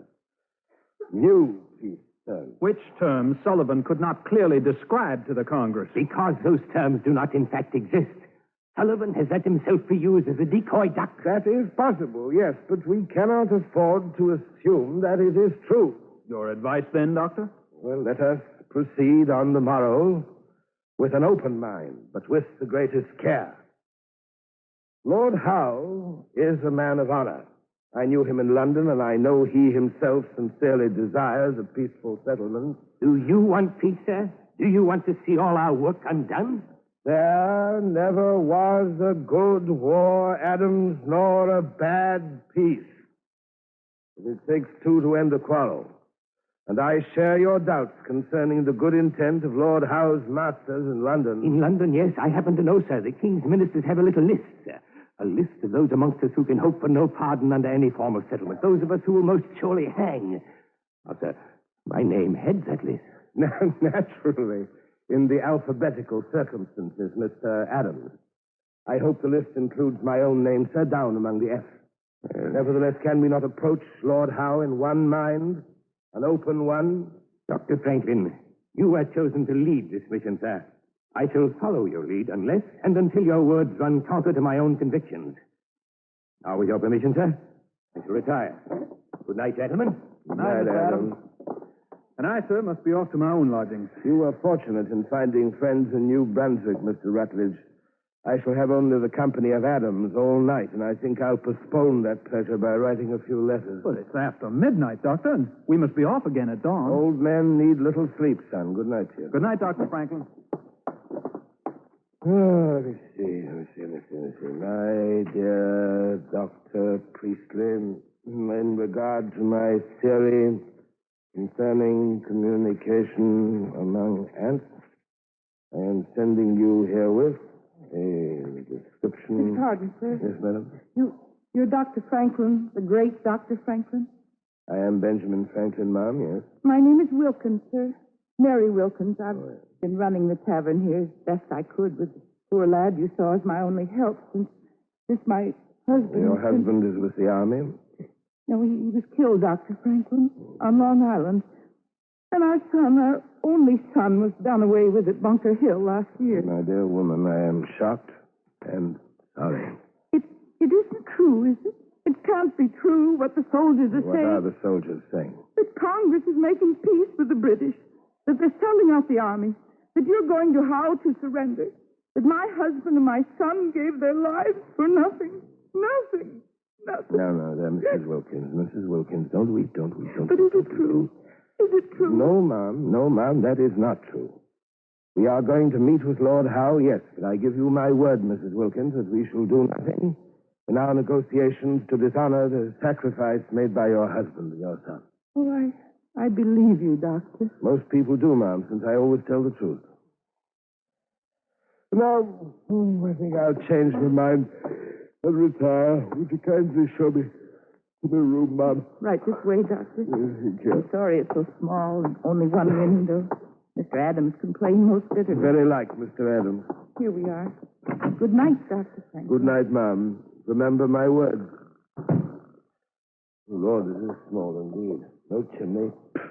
No window. Window closed, of course. We'll soon see to that. What? I say, who's that? Oh. Franklin, you're not opening the window. Of course I'm opening the window, my dear Adams. What's an idea, Doctor? We'll catch our death of cold. I, sir, already have a cold. If I leave that window down, you'll have one, too, in the morning. Colds are caused not by night air, as silly old wives believe, but by the absence of clean air in confined quarters. And on that point, I can give you positive experimental proof. Well, sir, do you wish to learn about my investigation into the cause of the common cold? He's asleep again. Younger men nowadays have no stamina, no curiosity.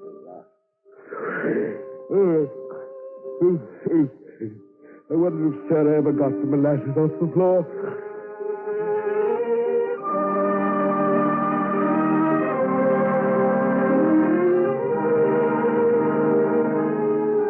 You are listening to The Incomparable Doctor, starring Charles Lawton on the Cavalcade of America. Sponsored by the DuPont Company, makers of better things for better living through chemistry.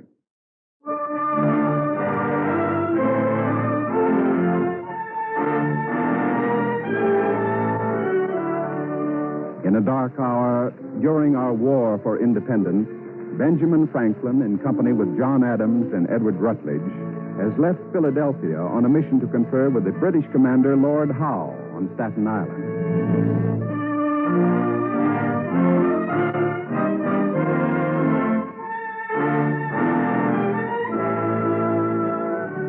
We were received by Lord Howe with polite ceremony and every convenience, including a company of very large Hessian grenadiers drawn up at attention in our honor. At headquarters, we were served bread, tongues, and cold ham, as I recall, with the most excellent claret. Even Adams forbore to frown at the wine, but his customary expression returned as soon as Lord Howe began. And now, gentlemen, to the matter of our meeting. I trust that you in particular, Dr. Franklin, are sensible of my personal desire for the ends of peace. I shall always be grateful for the help you and your charming sister afforded me in London toward those ends. I lingered 2 months in London, Doctor, in order to obtain from His Majesty the power to make peace rather than war. And I succeeded in that endeavor. But whilst I strove for peace, your Congress has declared for independence. It must be understood that I cannot treat with you officially as representatives of a revolutionary confederation. What did I tell you, Franklin? This whole affair is a useless waste of time. Mr. Adams refuses to believe, sir, that you have any real news to give us. He denies that you have authority to treat on any new basis whatever. That authority I do have, as I told your General Sullivan. But my writ does not run to the granting of status to a rebel Congress. I am compelled to protect myself. I must treat you simply as 3 gentlemen of ability and influence, as private gentlemen. Stuff and nonsense. Now, Mr. Adams, an open mind. Perhaps a compromise in etiquette can be arranged. Let Lord Howe look upon us in any view he finds convenient. We, in turn, shall be at liberty to consider ourselves and our real character. Very well. Does Mr. Adams object? You may consider me a private gentleman, my lord, if you wish, or in any other character, except that of a British subject.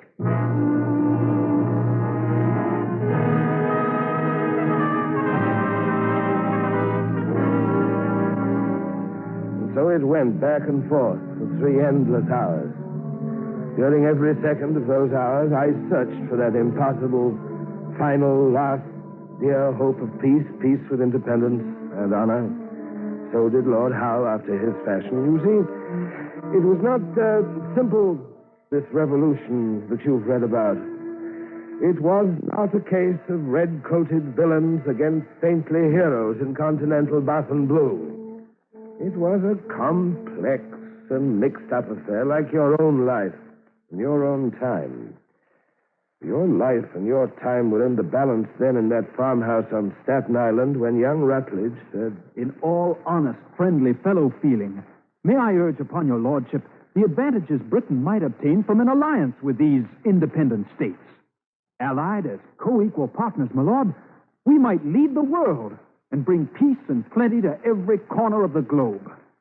As subjects, sir, we have cost you money and blood, and that cost will mount and mount and mount, so long as you try to keep us in subjection. As friends and equals, there would be no limit to the prosperity and the dignity we might mutually achieve.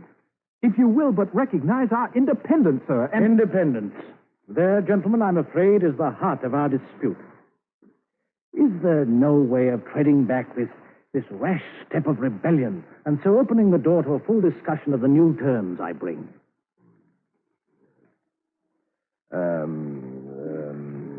Your new terms, Lord Howe, do not then encompass the possibility of independence or even the possibility of a discussion upon the subject. No, Doctor, they do not. Alas, they do not. I see. Well, then I fear we three have traveled a long, weary road to no purpose. The step of independence was the inevitable result of many earlier steps. We were forced down every inch of that path. We were forced by fire and sword toward the end. Now, sir, our American independence and our American honor are one. May I quote? These colonies are and of right ought to be free and independent states. Now, my lord, we shall take our leave. If you must. And about time. Come along, Rutledge. I'm coming. Dr. Franklin? Stay but a moment, Doctor. You understand, do you not? You understand. That you are a man of goodwill, I do so believe, Lord Howe. At 70, I understand too many things. I wanted peace, Doctor, with all my heart. But could I betray my king? And I wanted peace, my lord, with all my heart, with all my will, with all my mind. But could I betray my country? We are victims, sir, victims of history and heartless time. One day, perhaps, many, many long centuries hence, the world will be ruled by men of reason and fortitude and human-heartedness. But now, alas, the children rule with their little toy drums and their deadly little bullets and their cherished falsehoods. And so, my dear good friend, henceforth you are my enemy. I am yours. May God bless you and destroy your armies.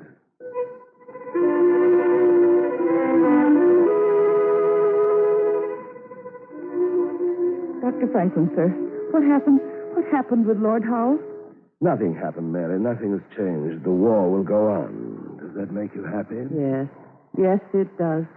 For my boy, for my husband, and for myself. Yeah. I am glad that the news makes you happy.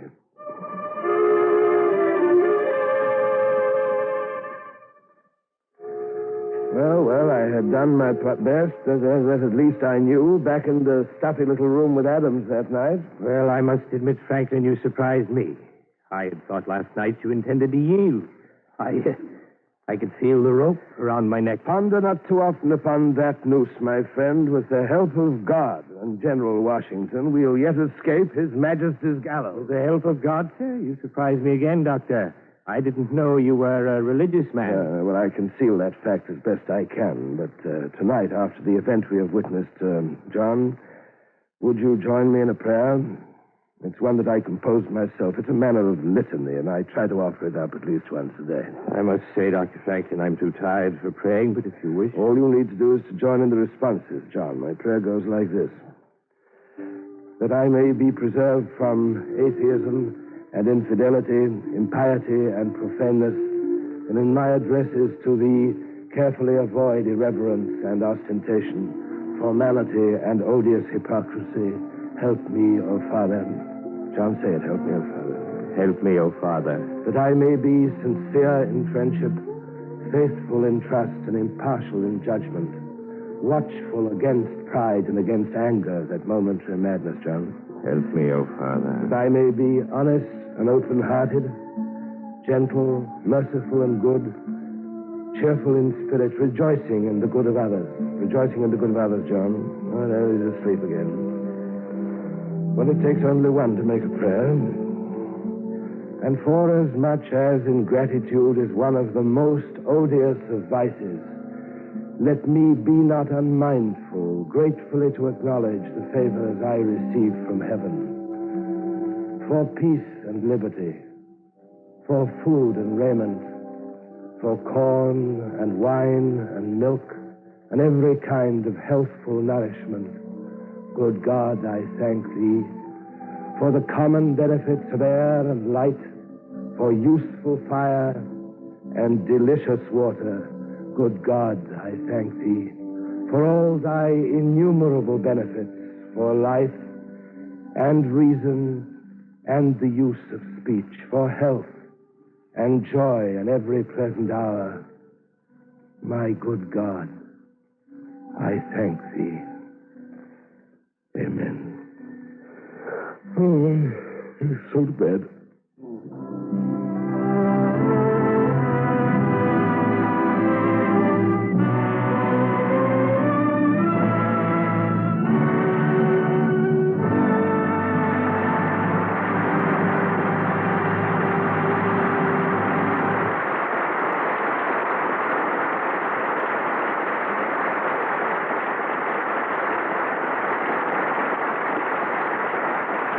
Thanks to Charles Lawton and our cast for tonight's Cavalcade story, The Incomparable Doctor.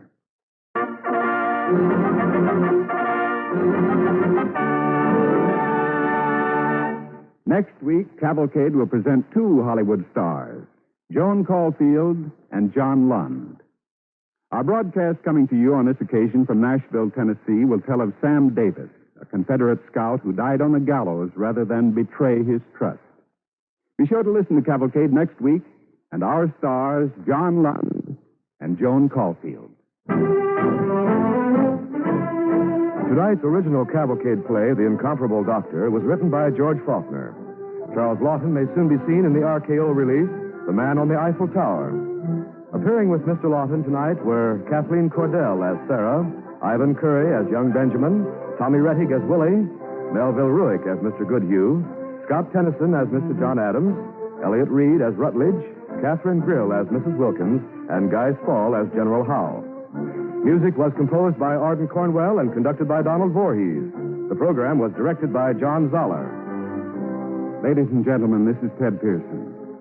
This week, on the 7th anniversary of his death, Cavalcade joins with the entire civilized world in honoring George Washington Carver. Born of slave parents, Dr. Carver rose to become one of the nation's best-known scientists. His achievements in agriculture and scientific research produced additional riches from the soil of America's Southland. Let us not forget that George Washington Carver worked unselfishly, in honor and humility, for the benefit of all men.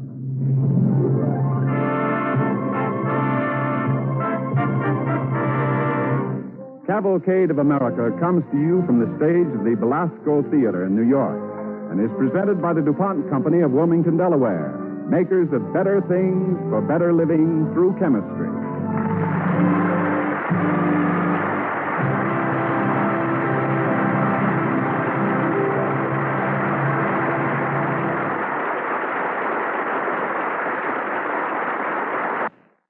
Stay tuned for the Baby Snook Show, followed by Bob Hope on NBC.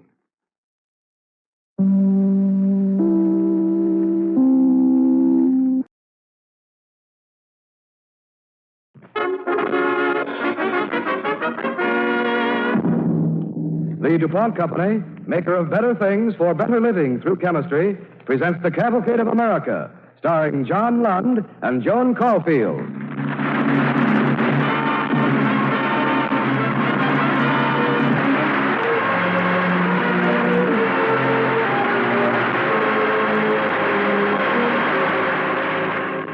Good evening. This is Joan Caulfield, speaking for both John Lund and myself from the stage of historic Ryman Auditorium in Nashville, Tennessee.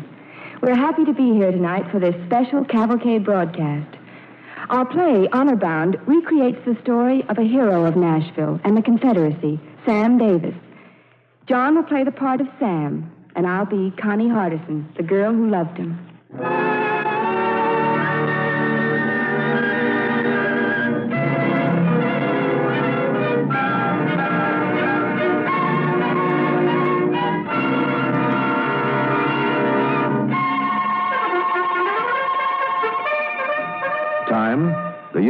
1861, just after the first battle at Manassas Junction. Place, Nashville, Tennessee. A grand ball is in progress.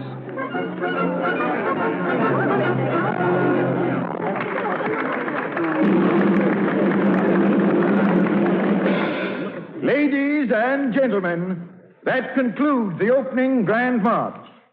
As your mayor, I should like to propose a toast to the glorious Rock City Guards, leaving tomorrow, the finest company in the 1st Tennessee Volunteer Infantry, which, as everyone knows, is the finest regiment in the Army of the Confederacy. Pray, let the dancing begin.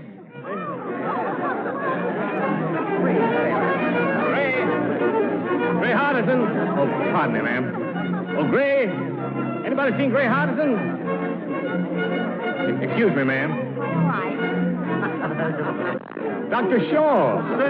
Sam Davis. I didn't know they let the Rutherford Rifles in here. Well, sir, we may not have fancy uniforms like the Rock City Guards, but we country boys are hooting off to war tomorrow, too, you know. Say, have you seen Gray Hardison? Lordy, what a crowd. I saw him just a moment ago. Look over there. Well, that's Gray. Oh, thanks, Doctor. Sorry. Beg your pardon, ma'am. Excuse me, ma'am. Mr. Hardison, I believe. Sam Davis, you old ring-tailed catawampus. What are you doing in Nashville? Oh, mingling with the gentry for a change. Gray, I came up here tonight with the notion I might persuade you to help me round up a few kindred spirits from our class and sort of stage a reunion. With refreshments, of course. Well, I must say, Sam, you were more polite in the old days. Oh, haven't you noticed? Huh? Oh.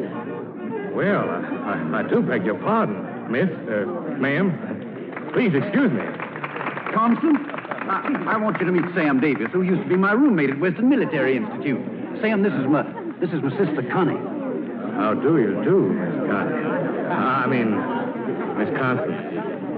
Miss Hardison. Gray has told me lots about you in his letters, Mr. Davis. Oh, nothing flattering, Sam. Nothing flattering, old boy. I can imagine. You see, ma'am, we drew up on a siding an hour ago, and I heard music. Where there's music, I said, there I'll find Gray Hardison. But I didn't expect to find you, Miss Hardison. Might I have the honor of this dance? Why, certainly, Mr. Davis.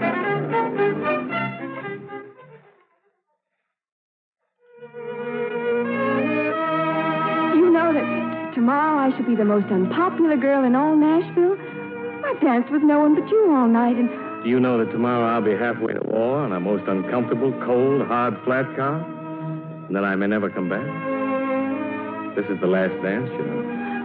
The last dance? Oh, dear heaven, don't let it be the last dance.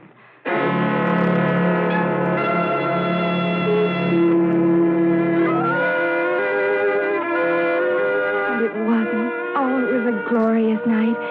There were high hopes and sweet promises. And when dawn came to the valley of the Cumberland, Sam and I were engaged. And yet, there was something strange about that night. In its darkness and wind, it seemed as though we weren't alone. Sometimes, or was it my imagination? I thought I saw Sam start as though a hand were laid upon his shoulder.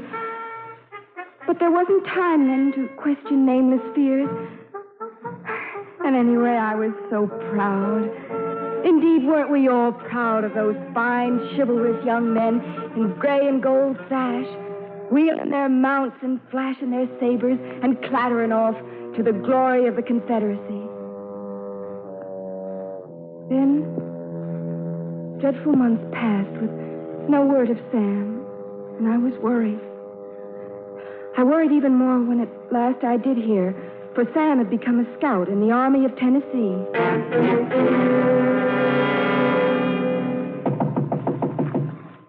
Come in.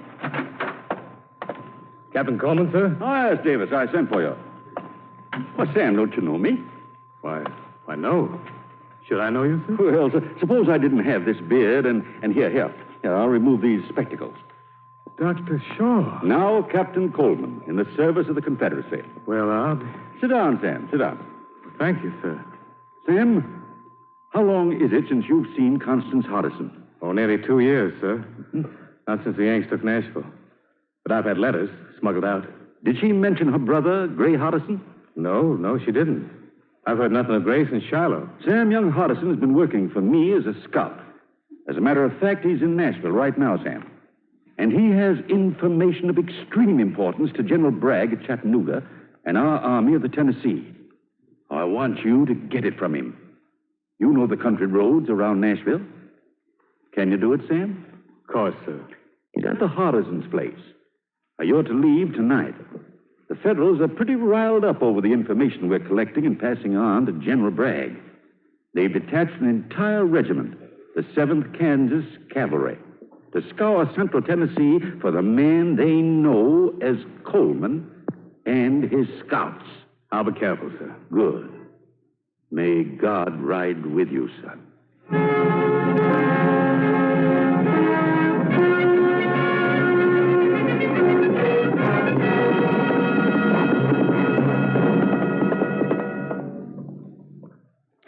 Sam. Oh, Sam. Connie, Sam, my darling, it's been so long. So terribly long. 2 years. Oh, darling, I've missed you. Oh, yes, my dearest, I've missed you, too. Connie, I haven't much time. I have something very important to do. Where's Gray? Gray's not here, Sam. Not here. Well, there are federal patrols about, and we were afraid they What might... did you do? Where's he now? There was only one place I could be sure of. Zach, he's the only servant we have left. Zach and I took him to your home out in Smyrna. How long ago? Yesterday, last night after dark. But Zach hasn't come back, and... Sam, I'm afraid they may have caught Gray. He left nothing but Captain Coleman? No papers? No. He couldn't be sure anyone was coming for them. But, Sam, he left a federal overcoat behind. He said if Coleman sends anyone, maybe this will come in handy on his way back through the lines. Where is it, dear? Right here, in the cupboard. Good. No insignia. I'll wear it. But, Sam, if you should be captured, they'll hold you as a spy. It's a risk I'll have to take. Captain Coleman expects me back by tomorrow night. The Union Army may move against Bragg any day. Once they do, Gray's information will be useless. Darling, I must go now. Oh, Sam. Connie, do you still love me? Oh, I do, Sam, I do. Darling, do you remember the time we had our photographs taken by Mr. Gears? After the dance? Or will I ever forget? I had the pictures put in a locket, and I've worn it ever since. Here, you take it, dearest, as a charm, Sam. Against all evil things. Against all evil things, my love. And now, goodbye. Goodbye, my darling. Goodbye.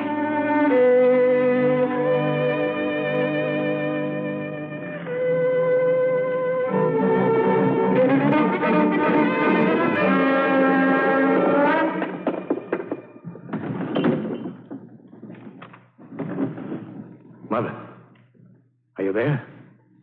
Mother, it's Sam. Sam, come in quick. Close the window. Oh, Sam. Sam, I'm so glad to see you. Mother, is Gray Hardison here? No, Sam, not tonight. But his body servant is. Oh, Zach. You, Zach? Yes, Miss Davis. Mr. Sam. Oh, thank the good Lord. Here's the papers. Oh, praise the Lord, I was rid of them at last. Take them all. Thanks, Zach. Let's see him. Wonderful. Wonderful. Sam, what are they? Drawings of Union fortifications around Nashville. Detailed plans for the Union advance. This means victory for the Army of Tennessee. Zach. Yes, sir? Zach, what happened to Mr. Gray? He was hurt in the legs, Mr. Sam. Hurt bad. He says, Zach, you take these papers and head for Miss Davis' home. Well, Zach and I searched for him all day today. Come sundown, we had to give up. Reckon the whole countryside is swarming with Kansas cavalry looking for you scouts. Sam, that coat. What are you doing in a Yankee coat? Maybe it'll help me get through. Oh, I'm tired. Tired. Well, you better get some sleep, son. I got to go while it's still dark. I'll call you before daylight. All right. For just a bit. Mother. Yes, son? You remember that hymn you used to sing? Yes. Sing it for me now. All right. On Jordan's stormy banks I stand, and cast a wistful eye. You know, that song that sort of carries you back. Yes. Yes, Sam. Go to sleep now.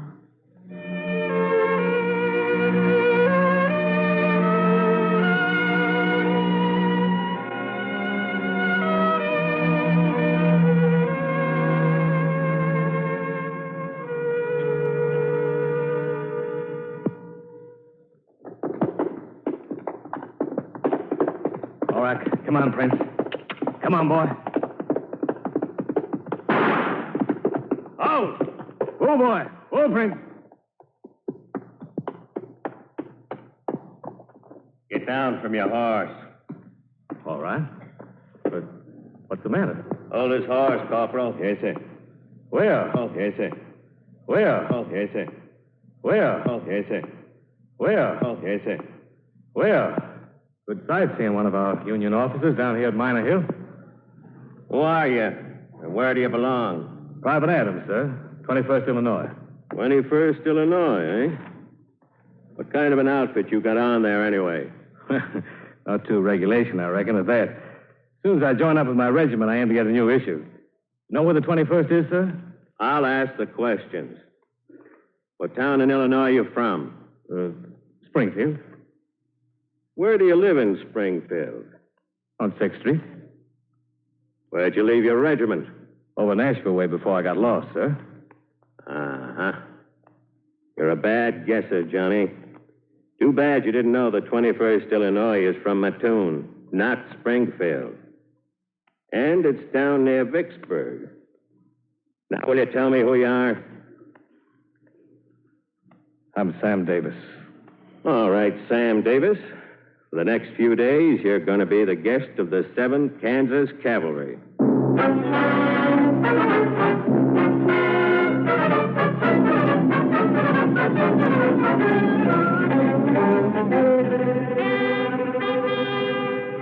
You're listening to Joan Caulfield as Constance Hardison and John Lund as Sam Davis in Honor Bound. Tonight's Cavalcade of America comes to you from Cavalcade of America comes to you from Cavalcade of America comes to you from Cavalcade of America comes to you from the stage of the Ryman Auditorium in Nashville, Tennessee, and is presented by the DuPont Company, makers of better things for better living through chemistry.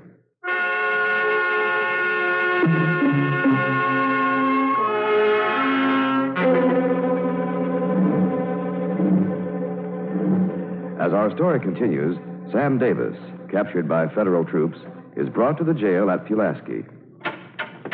In here, Davis. Here's another non-paying guest for you, Corporal.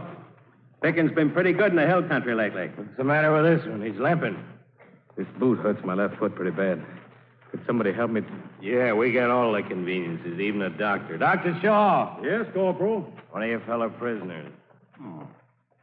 What can I do for you? Lad's lame. Have a look at him, will you? Well, of course. Yeah, let's get the boots off. Maybe you know Dr. Shaw, Davis. Dr. Shaw? No. No, never saw him before in my life. I don't get around much. All right, Dr. Shaw. Take care of him. They're gone now, Sam. We can talk. Did they find the papers on you? Yes. I'm sorry, sir. Oh, Lord, that's too bad. They picked me up near Pulaski last night. But they don't know I'm Coleman. They'll never find out from me. Yes, Lieutenant. Shh, quiet now. Corporal's coming back. Well, you've got a bad foot there, Davis. I'm sorry I had to hurt you. Oh, don't worry, Doctor. I can stand it. Don't worry at all.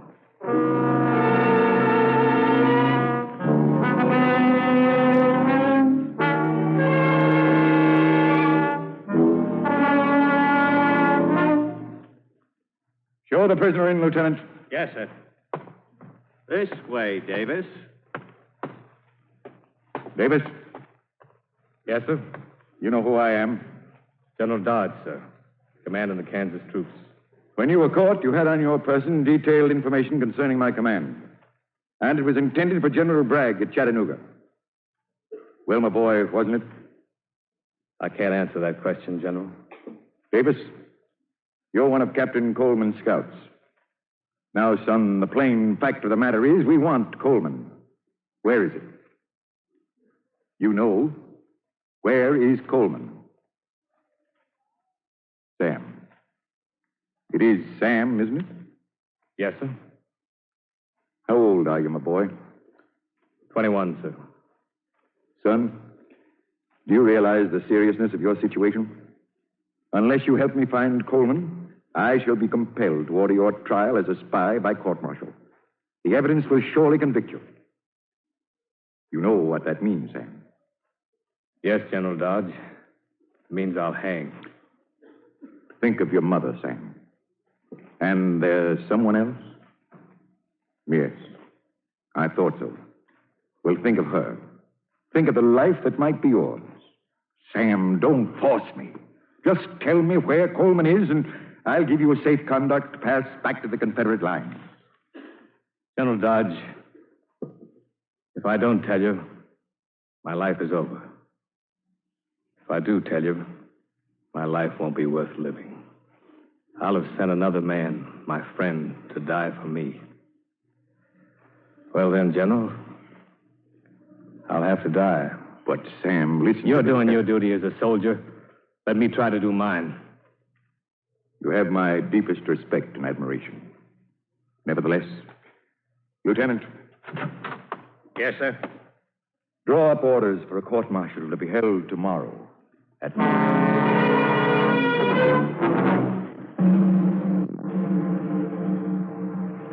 The court finds the accused, Samuel Davis, guilty of all specifications and charges, and does therefore sentence him to be hanged by the neck until he is dead on Friday, November 27th at Pulaski, Tennessee.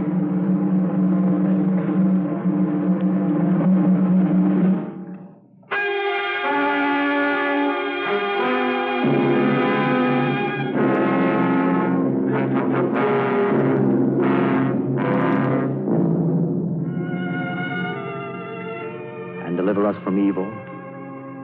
For thine is the kingdom, and the power, and the glory, forever and ever. Amen. Can you sleep now, Sam? I'll try, Chaplain. You'll come with me tomorrow, sir? I'll be with you all the way, Sam. You have the letter from my mother, and the other one to be delivered to Dr. Shaw? They'll be delivered. Now you will try to sleep. Oh, yes, sir. Yes, I'll sleep.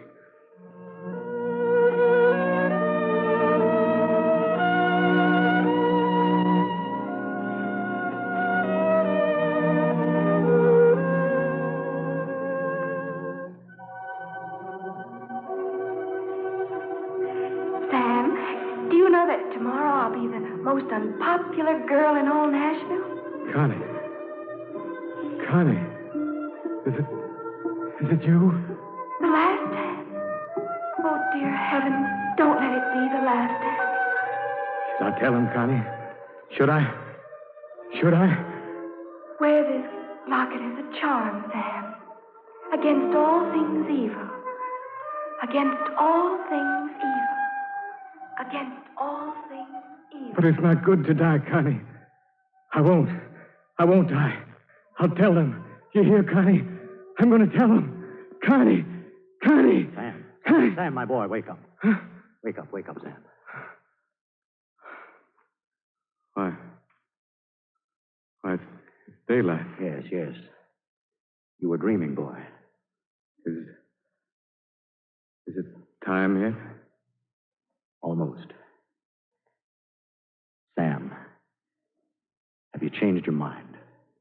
No, I haven't changed my mind. I'm awake now.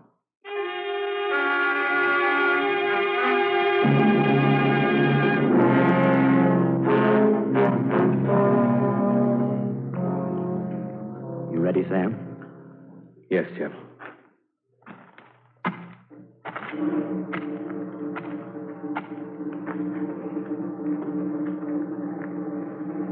All right, Sam. You needn't help me, Jeff.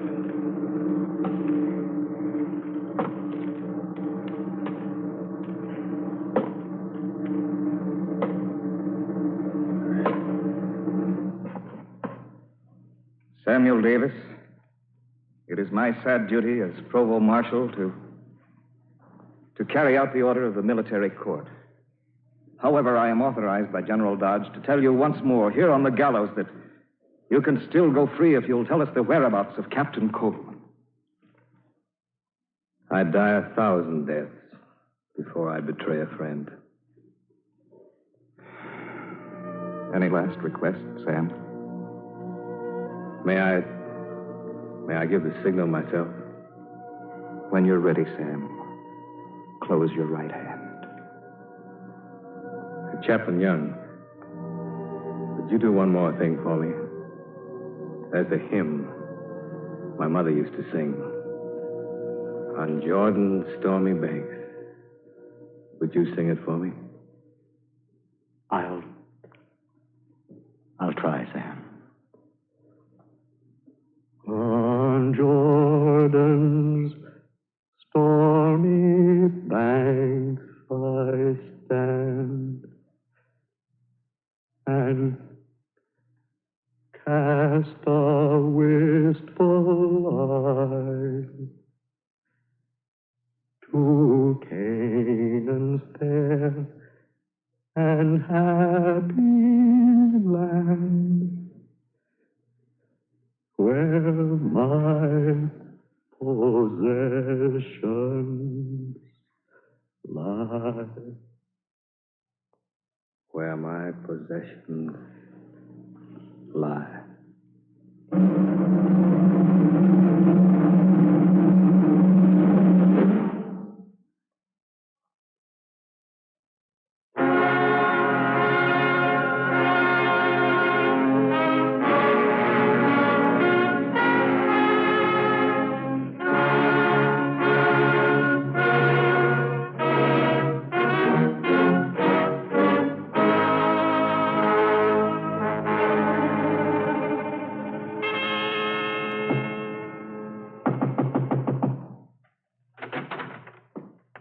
Dr. Shaw. Come in. You escaped from the Yankees? Yes. From a train up near Louisville. Oh, I'm glad. Miss Hardison, it's not easy for me to come here. Dr. Shaw, wasn't there some way you could have saved No, Sam? Miss Constance, there was no way. Had I revealed myself, I would have put a noose around many other necks. Once the enemy knew that Dr. Shaw and Captain Coleman were the same, every friend of Dr. Shaw would have been arrested. Why, even you might have come under suspicion. Oh, what does it matter about me? About all of us now? Miss Constance, Sam died for a cause. He didn't die for just one man, but for all of his comrades. And he will always be remembered whenever men in the North as well as in the South speak of loyalty and sacrifice and honor and virtue. Oh, Sam.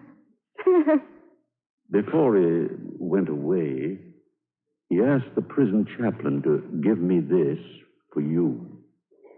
The locket. And a letter. You'd better read it, Miss Constance. Dearest Constance, I go to my death with love for you in my heart, with your dear face before my eyes. God willing, I shall love you still beyond whatever portals I may pass tomorrow. This locket did not keep me from all harm, my dear, but it did serve me as a charm against all things evil. For it is not an evil thing to die for all one holds most good. Believe me, I am forever yours, Sam.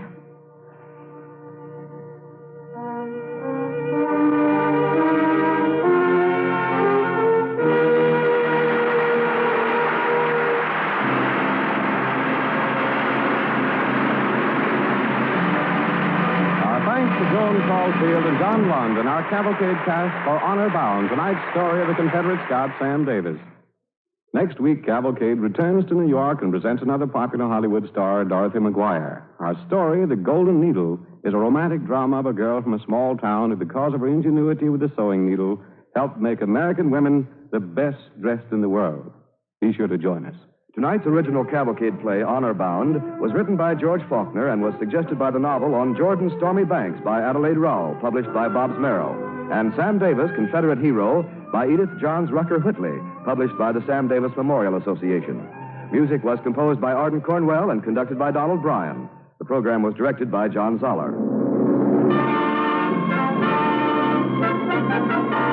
Cavalcade of America is presented by the DuPont Company of Wilmington, Delaware, makers of better things for better living through chemistry.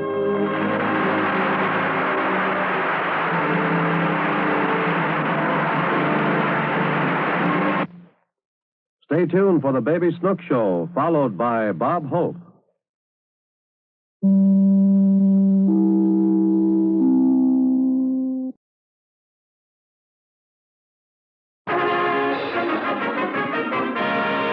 DuPont, makers of better things for better living through chemistry, presents the Cavalcade of America, starring Dorothy McGuire.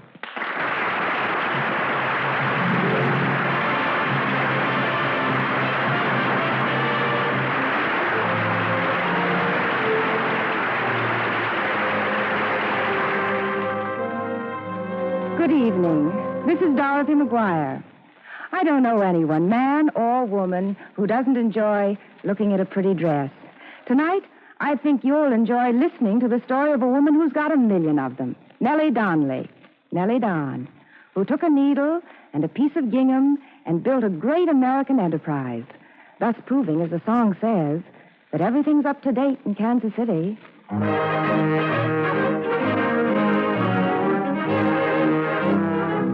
The Golden Needle, starring Dorothy McGuire as Nell Donnelly. When I was very young, we lived in Parsons, Kansas. That is, the rest of the family lived in Parsons, Kansas. Most of the time, I was in Paris. I dreamt I was on the left bank, scintillating with continental wit as famous artists fought to paint my portrait. No, I was really at Buckingham Palace, sweeping a graceful curtsy and murmuring, "Your Majesties?" No, wait. Actually, I was out in the African veldt. My beaters had taken to the bush, and there I was, face to face with a man-eating rhinoceros. Nellie, better get to those dishes. They're piling up, and we have company coming for supper. Yes, Mother, in a minute. Oh, mercy on us. You're not still turning that seam, child. Well, you started 2 hours ago. But the cloth's so old. It keeps raveling, look. Oh, I know, dear. It's been the lot of the youngest since the beginning of time to have to make over all the hand-me-downs. By the time they get to me, they're nothing but patches on patches. Well, you sew very well for such a young girl. But you shouldn't stop to daydream. Well, now, come on. I was only thinking, Mother, if someone had the right clothes to put on, there might be someplace someone could go and see. Oh, is that it? Well, one of these days, I'll take someone up to Kansas City. No, I mean places like New York and Paris and Rome. You'll see them in time. Well, they charge money to ride on trains. You know, child, we used to have an old saying, if you stitch with a golden needle, your garment will be magic. Magic? Like a magic carpet? Oh, I could go wherever I wanted. Mother, is it true? In certain ways, I think it may be. Oh, but where would I ever find a golden needle around here? Well, that I can't say, Nell. I'm too old to be looking myself, but, well, you have a way with a needle. I think you might find one almost anywhere.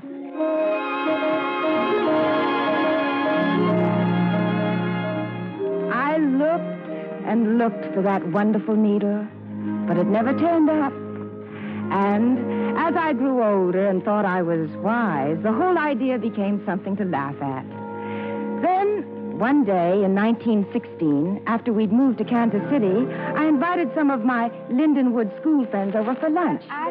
We were all very serious young ladies, determined to improve our minds by meaning to discuss important current events. Well, you should have seen me last night, Elizabeth, dancing the new tango.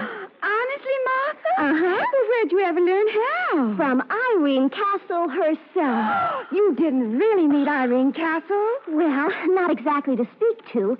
She was up on the stage and I was in the audience. Oh, Martha. Oh, but she's honestly the most stylish thing. Oh, I wish I could look stylish like the actresses. Well, you do, Liz. Well, you certainly do today, anyway, in that darling dress. Oh, do you really like it? Nell made it for me for Christmas. Honestly? Well, she made mine, too. And you must have made your own, Nell. Why, we're a regular fashion show of your creation. You know, Nell, instead of giving dresses away like you do, I think you ought to make them to sale. Well, that's a wonderful Oh, idea. why, they're only cotton house dresses. But you could make a fortune, honestly. Now, we're serious. You can't find anything like them in the store. And the way women go around the house looking like perfect frights. Why, just think of the husband you'd be doing a favor to. Yes, I am thinking. That night, I thought and thought. It was all right, I told myself, for a girl to be a wife. But did she always have to look like one? Why, I might become emancipator of American womanhood. Next day, I took 2 of my own cotton dresses to a store in downtown Kansas City, and the manager said... Sorry, miss. Not interested. At the second store... Besides, we just got our yearly shipment of regulation house garments. Our customers are used to them. No use stirring them up, making them dissatisfied, right?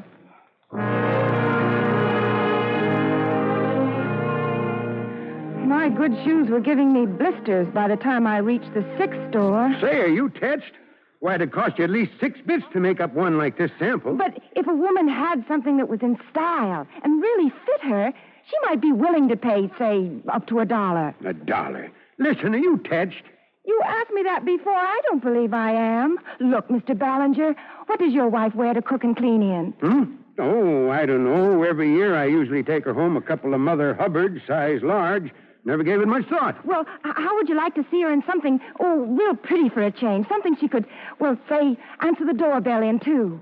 Yes, I see what you mean.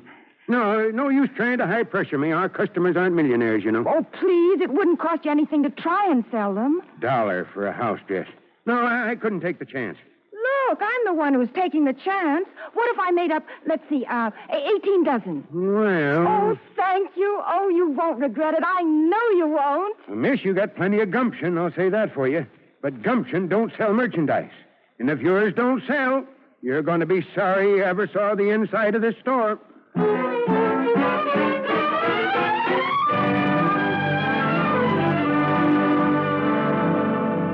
In spite of Mr. Ballinger's words, I think I floated home. I wasn't dreaming of London or Paris now. I was in business with 18 dozen dresses due at the store in exactly a month. Oh, golly. Golly, how was I going to do it? I needed help. I went to the phone and rang up my neighbors. First, Katie Schleicher. Hello? Hello, Katie. I'm going to manufacture dresses, and I thought if you want to help me do some sewing and model, we could fit the smaller sizes on you. Well, sure, I'll help you. I'm a pretty good size 12. When do you want me to start, Nellie? They're going to be made in all sizes, Mrs. Herbert. Of course, dear, I'd love to help you. I'm handy with the needle, and they tell me I'm a perfect 44.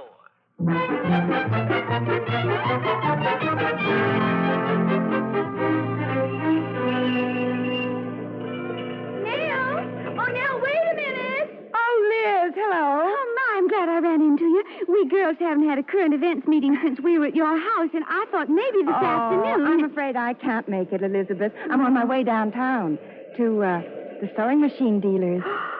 Then you really are going into business? Mm-hmm. That's thrilling.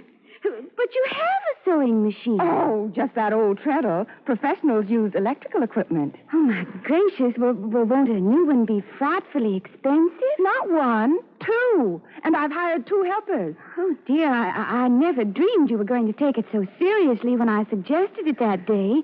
I mean, get in so deep. Well, maybe it runs in the family. Mother told me that when she and Dad came to Kansas and started their farm, they gave up everything for what they wanted to do. And it turned out just fine. Nell, I never knew you to talk that way. I thought you always said Parsons was so boring. Oh, it wasn't that. It was just that I wanted something else, something I'd accomplished for myself. You know, Nell, I feel kind of sorry for you. And yet at the same time, I'm jealous. Why, Liz? Well, you're going to lose your shirt on this enterprise, but if I know you, you're sure going to have a darn good time doing it.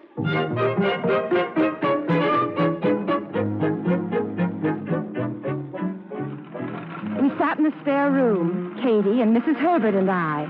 We stitched yard after yard of pink ruffles by day and dreamed about them at night.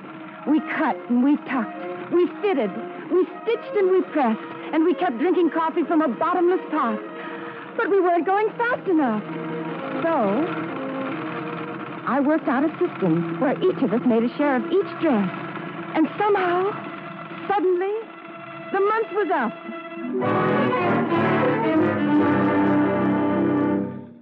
Well, miss, you did pretty good getting them here when you said you would. Oh, well, thanks. Now, I got an idea. You know how extravagant brides are when they're buying their trousseaux. Yes? Well, I figured they'd spend $1 on a house dress, so I decided to put an ad in the Star. Oh, that's real generous of you. Could I see it? Oh, sure. Let's see now. I saw that ad this morning. I know they put it in.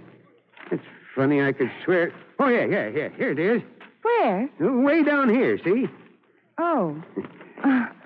Well, I suppose it wouldn't have been in good taste to take anything big and splashy, say like a 2-inch ad? Say, how many brides do you think there are in this town? Young lady, I don't know why I ever let you talk me into taking a risk like this anyway. Risk? Mr. Ballinger, you think you're in deep in this, but you haven't even got your toes wet. I've bought 2 electric machines, all that cloth, paid helpers, and I've got exactly $3.69 left. Now, do you want to back out? No. Since you put it that way, may as well leave the stuff here. And you might ring me up one of these days. I'll let you know if the ad pulled any customers.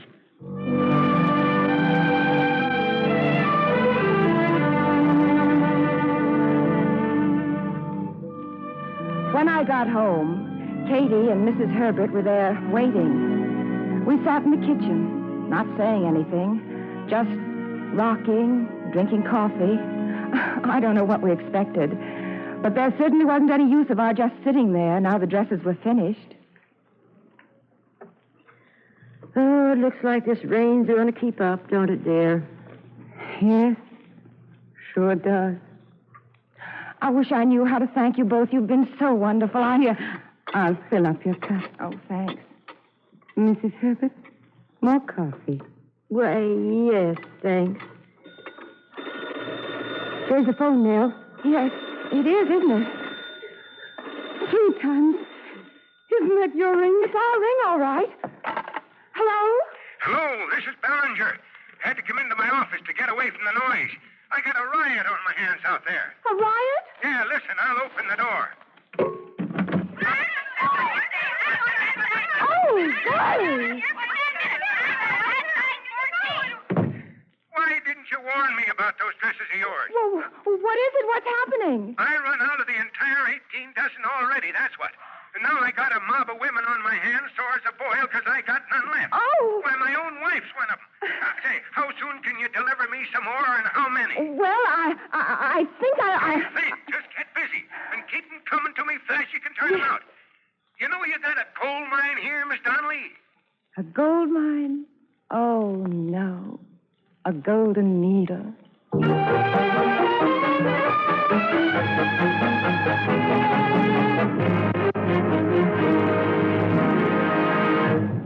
You are listening to The Golden Needle, starring Dorothy McGuire on the Cavalcade of America.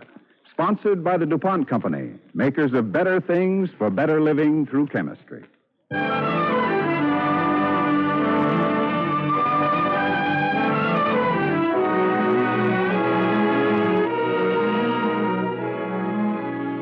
In 1916, Nell Donnelly, a young Kansas City girl, managed to talk a local merchandise manager into ordering some attractive cotton dresses she made. Until this time, the only thing available to women for wear around the house were shapeless, ugly Mother Hubbards. Her dresses caught on. She rolled up her sleeves and set to work. Now, girlish dreams of far-off places were gone. Nell was in a world of reality.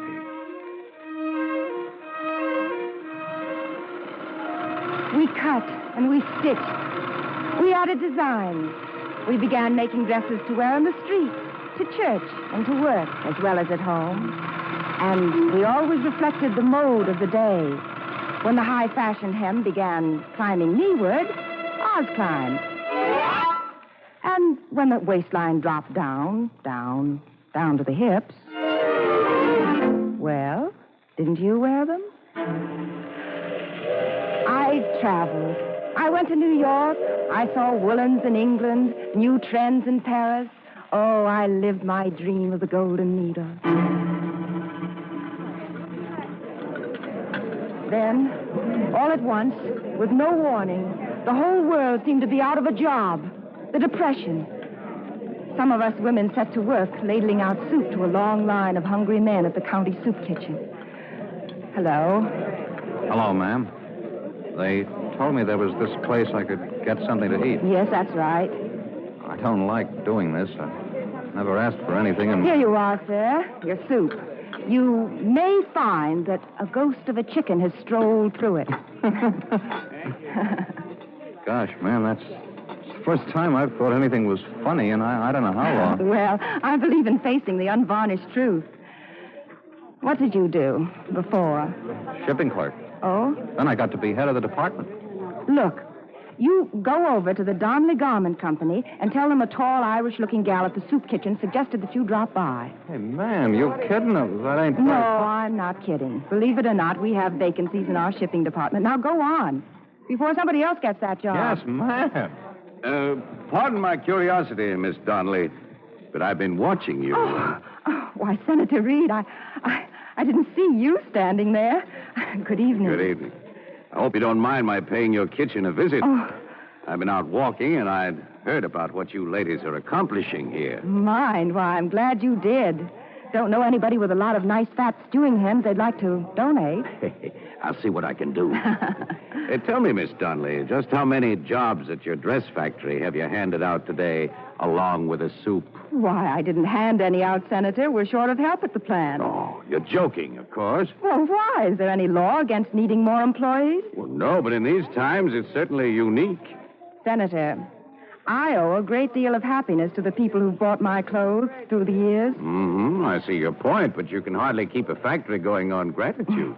In other words, I'm sentimental, and I don't really belong in business. Oh, I didn't mean that precisely, but I think a woman may be inclined to let emotion cloud her better judgment. Oh? We're making good clothes, Senator. Clothes people can still afford to buy, and we're thriving. Now, doesn't that suggest that a woman and her sentiment may have some place in business?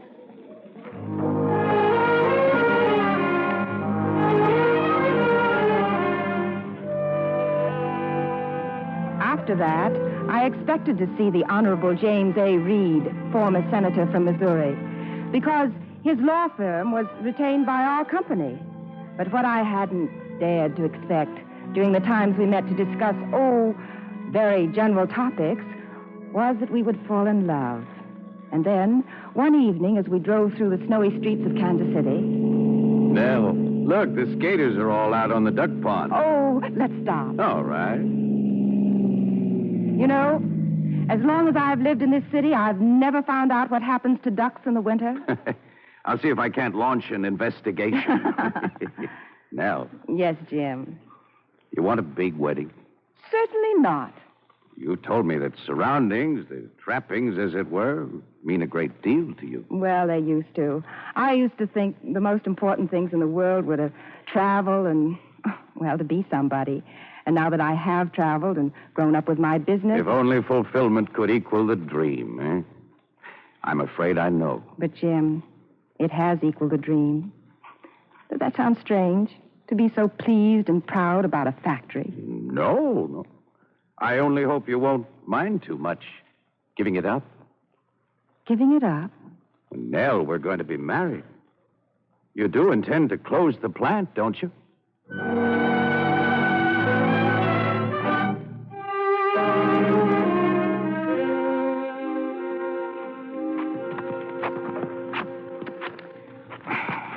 Well, ought to be on the bias. Oh, this will never do. No. Oh, hello, Katie. You worked too hard on that design now. Well, I wanted it a new collection. You snip when you ought to snap. I know. You're right. Katie, tell me something. More than half the women in this plant are married, and they're raising families, and yet they do their job here successfully. Now, why shouldn't I do the same? It's Senator Reed? Yes. You don't approve? Sure, why shouldn't I? I just don't see why you look so worried, frown all the time. Well, he's asked me to marry him. But, Katie, he expects me to give up my work. Oh, no, not really. Now, you mustn't blame him. It's part of the tradition he was raised in. A woman is a wife, or she works outside the home, never both at once. And I can see his point of view. He knows how much time I spend here at the plant. He knows he'd practically never see me. But what's going to become of the company? Oh, I don't know, Katie. I don't know what to do. Nellie, you can't stop now. These are hard times. Banks close. People are out of work. They lose faith. Every business that closes down, never mind the reason, is one more drop in the bucket. I know. During wars, they talk about morale. I say these times are war times, too. A different enemy, that's all. Morale. Katie, you've done it. Done what? If he could see what it's like at the plant, if I could show him how it practically runs itself, maybe, Katie, he might change his mind.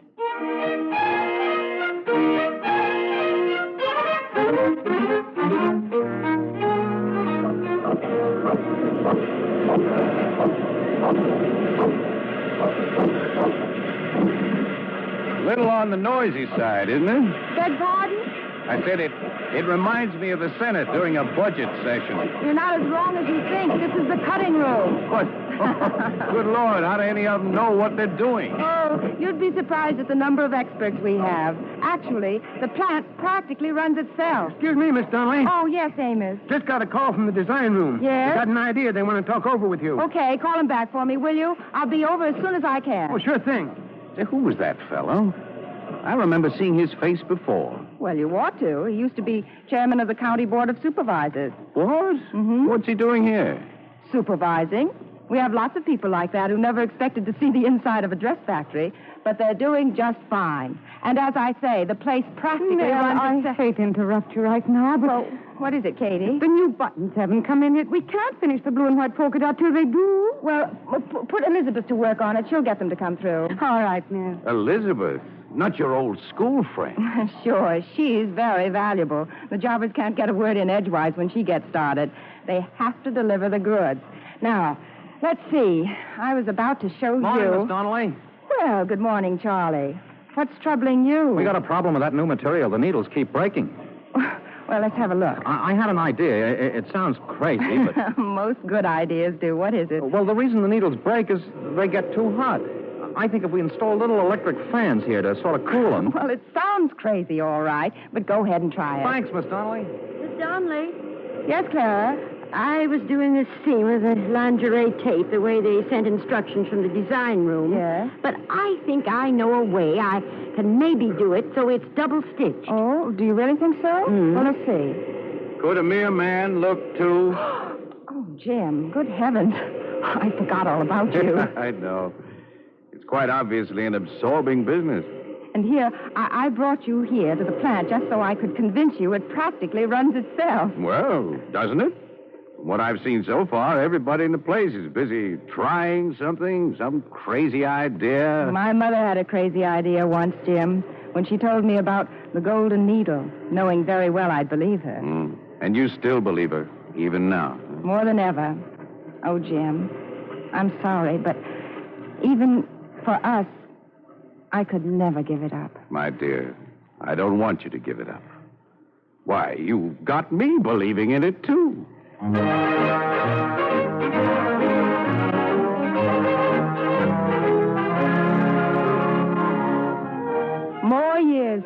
past now. We've come successfully through difficult times. As for the Nellie Dawn dress, it even survived something called the new look. Today, in our plant in Kansas City, hundreds of machines are busy stitching on the dresses which go out every day to help make American women more attractive. And as far as I'm concerned, every single one of those sewing machines is equipped with a golden needle.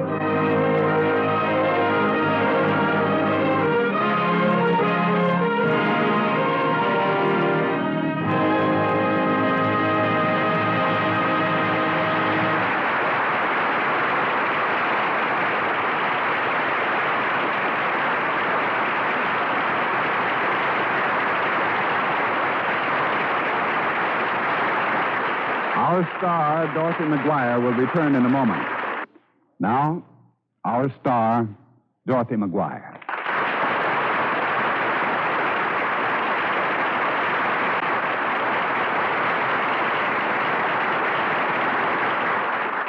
Thank you. Last year's polio epidemic was the worst in our history. Not a single state escaped. This year, the National Foundation for Infantile Paralysis will again devote all its efforts to fighting this terrible disease and aiding its victims. It needs your help as much as you can give. Join the March of Dimes, won't you? Thank you. Good night.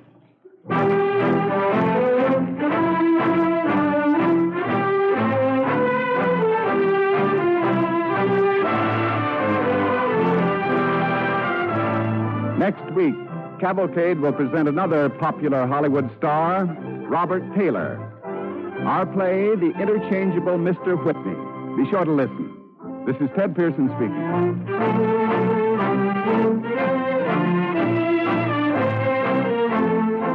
Tonight's original Cavalcade play, The Golden Needle, was based on the career of Nell Donnelly and was written especially for radio by Virginia Radcliffe.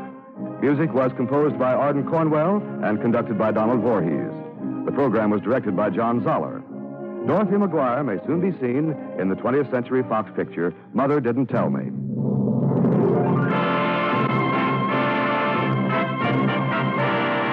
Cavalcade of America comes to you from the stage of the Belasco Theater in New York and is presented by the DuPont Company of Wilmington, Delaware, makers of better things for better living through chemistry.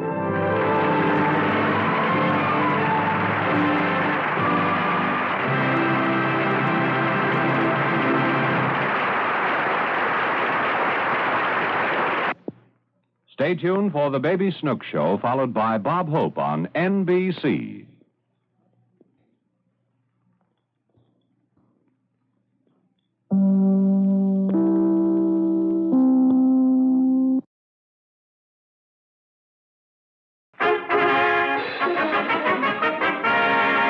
DuPont, makers of better things for better living through chemistry, presents the Cavalcade of America, starring Robert Taylor.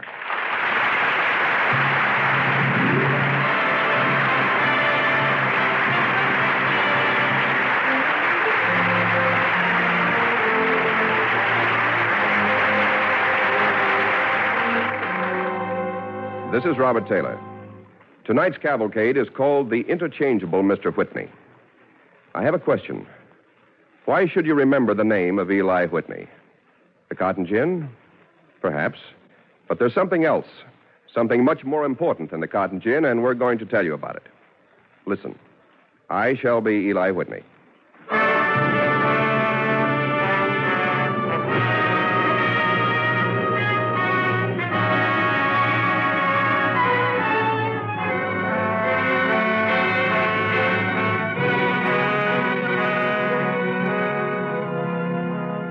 It's 1798, twilight of a century.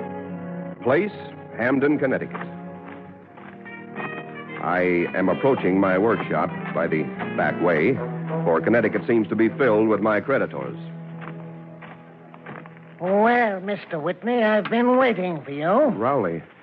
Mr. Rowley, I wrote asking you to be patient for one more month. I need my money now. But I don't have it to give you, sir. You promised. I've waited months. Please, Rowley, give me 2 weeks. 2 weeks, that's all. I have my own creditors. They sold me material in good faith. They deserve to be paid. They insist on being paid. What shall I tell them? I'm sorry. I'm genuinely sorry. Ah, that butter's no bread. Whitney, you're just not a businessman. I'm going into my shop now, Mr. Rowley. You'll see. Believe me, I won't let you down.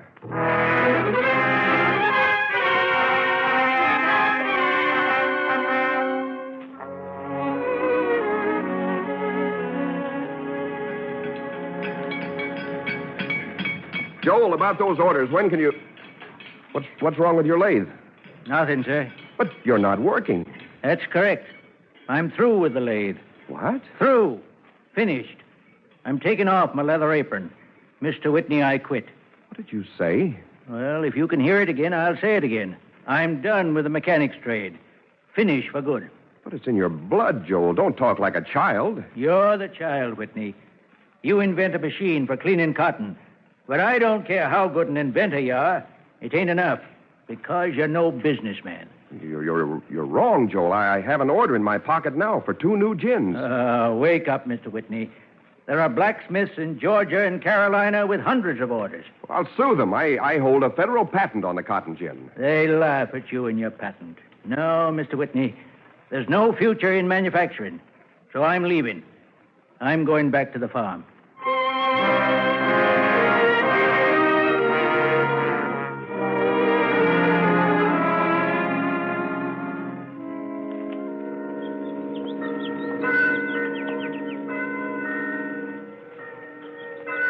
Whitney? Huh? Oh, hello. You've been talking to yourself. Yeah, thanks. Now, run along. You'll be late for church. I've been watching you for 10 minutes. You could have spent the 10 minutes to better advantage. So could you. Madam, if you're not careful, you'll grow up to be a monster. How much would you take to go away and leave me alone? My father would deeply resent this aspersion against his daughter's character. 9 pence? 4 halfpenny will get you in to see the Bisons at Johnson's Stagehouse. Oh, Mama says the Bisons are very hairy and horrid. Moreover, they smell. 9 pence. What's your name? Henrietta Edwards. When you grow rich, I'll marry you. Resign yourself to the life of a spinster, madam. All right, here's your 9 pence. Thank you. Now, do go away like a nice little girl. Father asked me to bring an invitation to you. I suppose you got 9 pence for that, too. 3 Father is not sentimental. Perhaps I should meet Father. Oh, you will. The Honorable Pierpont Edwards requests the attendance of Mr. Eli Whitney at Sunday dinner. Madam, would you mind telling me exactly why I've been invited? Muskets. Say that once more. Muskets. Oh, what sort of muskets? Bang, bang, sort of. Ask a foolish question, and you'll generally get a foolish answer. Goodbye, Mr. Whitney. I shall say to Father that you will come to dinner.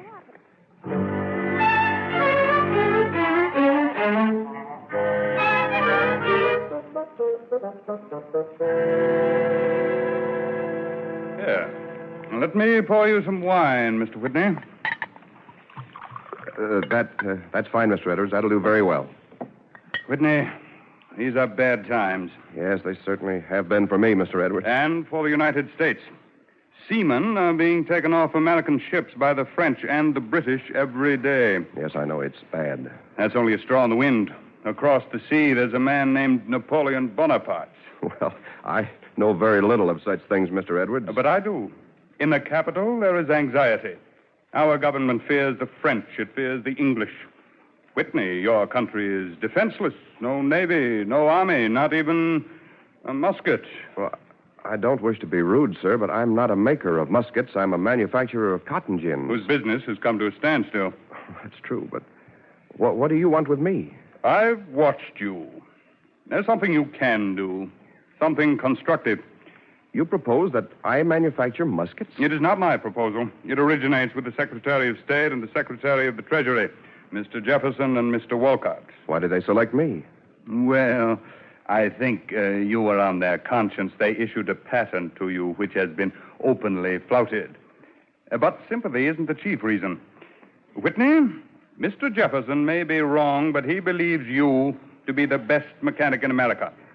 He invites you to Philadelphia. Will you go?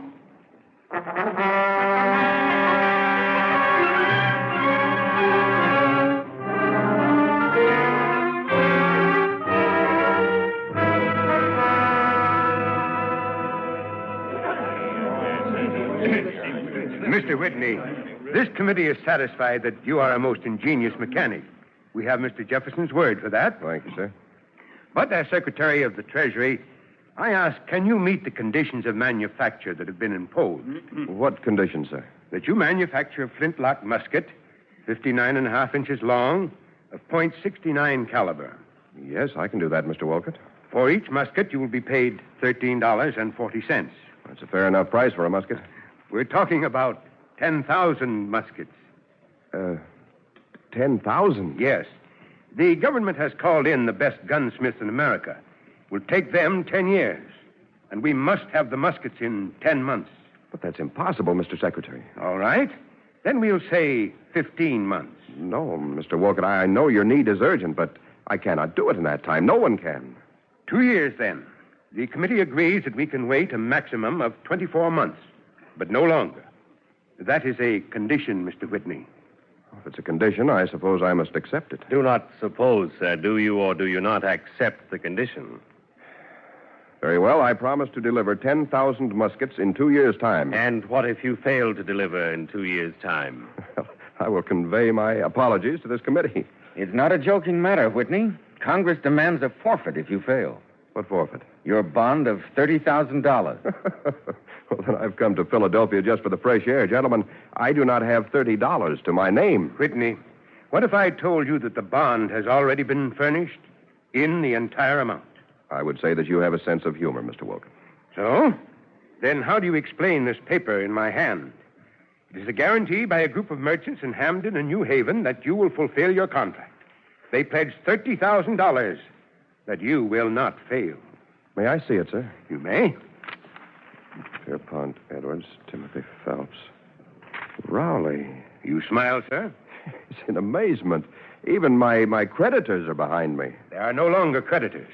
They are neighbors and fellow citizens who pledge their fortunes to your success and to the safety of their country. Whitney, this committee expects 10,000 muskets not later than 24 months from this date. Do you understand me? Not later than 24 months from today. If the muskets aren't delivered by then, the bond of $30,000 will be declared forfeit.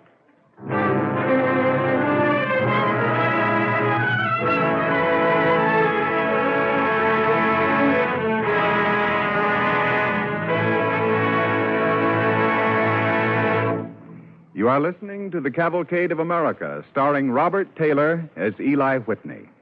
Sponsored by the DuPont Company, makers of better things for better living through chemistry. Among DuPont's better things for better living is DuPont Duco. When your walls are painted with DuPont Duco one-coat magic enamel, you need only soap and water to keep them bright and sparkling. Kitchen and bathroom walls can now be made as easy to keep clean as the finish on your refrigerator. The white stays white. The colors stay bright. And the hard tile-like surface of Duco enamel resists stains and grease spots. When it comes to bringing new, lasting beauty to kitchen and bathroom walls and woodwork, another household job has been made easier by Duco, one of the DuPont Company's better things for better living through chemistry. Starring Robert Taylor as Eli Whitney, we continue the DuPont Cavalcade of America.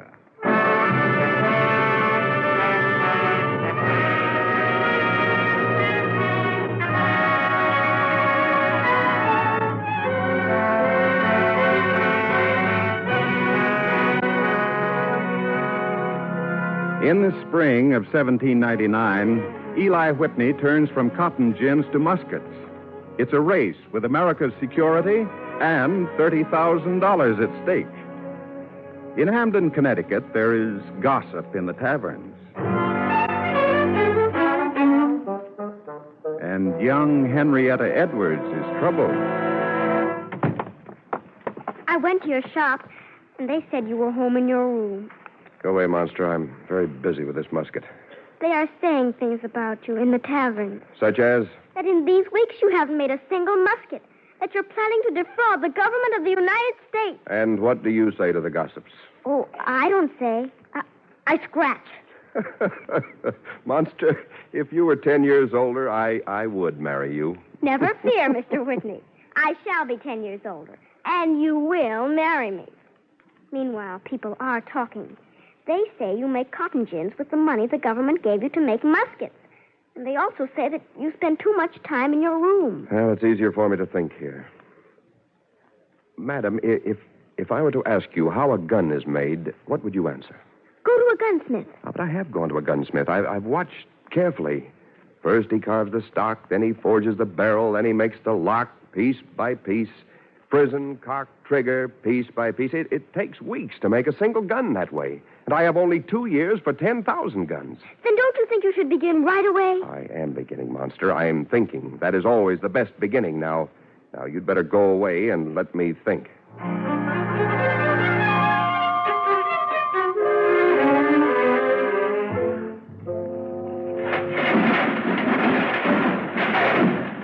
right, now dump the rest here. Yes, sir. Whitney, what in the name of heaven goes on here? Good day, Mr. Rowley. Well, sir, we're acquiring a few materials. To make muskets or to make cotton gins? To make machines, Mr. Rowley. But I understand you're under contract to make muskets, not machines. I shall make machines. Mr. Whitney, those muskets are sorely needed. If instincts of patriotism have no influence upon you, then at least remember that we citizens of this community have posted $30,000, which will be declared forfeit if you fail. I'm thinking of nothing else. Now, if you please, Mr. Rowley, stop worrying and let me build my machines.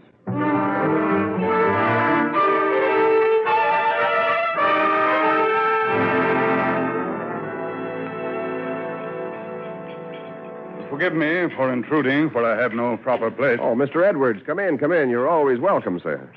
Whitney, how many months have elapsed since the government contract? 3 months, sir. 1/4 of an entire year. I suppose you, too, want to know how many muskets I've manufactured in that time? I do, Whitney. How many? Not a single one. You're joking. I've never been more serious in my life. Then you are a cynical fraud. I'm building machines and training clumsy farmer boys to use them. Get rid of these farmer boys. Get skilled mechanics. If it's money you need, I'll give it to you. Your government wants to see muskets. You're shouting, Mr. Edwards. Eli Whitney, in God's name, what are you doing in this factory? Rush, come here, lad. Yes, sir. Bring your filing box. Yes, sir. Rush will demonstrate what we're doing. Rush, how many parts are there in the musket we're to make? 45 separate parts, sir. And what part are you to make? Well, I make the firing pin. Mr. Edwards, a trained gunsmith in Waterbury or Springfield will take several hours to get a firing pin just right. Rush, make a firing pin for Mr. Edwards. Yes, sir. Well, first I put this piece of iron in the box like that. Tell Mr. Edwards why. Well, that's so it won't slip. You see, this box is better than a vise, and a whole lot simpler, because the piece of iron fits in snug-like. Then I do this way with my file. Once, twice, thrice, and twice more. Show Mr. Edwards the piece of iron. Oh, it's not just a piece of iron anymore, sir. Now it's a firing pin. Take it in your hand, Mr. Edwards. When the file has cut its distance, the hardened iron of the box stops it. It's rough on files, but it's quick and exact. Any boy like Rush can file before his beard grows. Mr. Edwards, come over here. Have you met Grandpa Wellaby? Grandpa can do in 5 seconds what took a skilled artisan half a day. Can't you, Grandpa? I can. Yep, I do. Show Mr. Edwards. I can. Yes, sure I do. Now watch him. He's boring a diameter.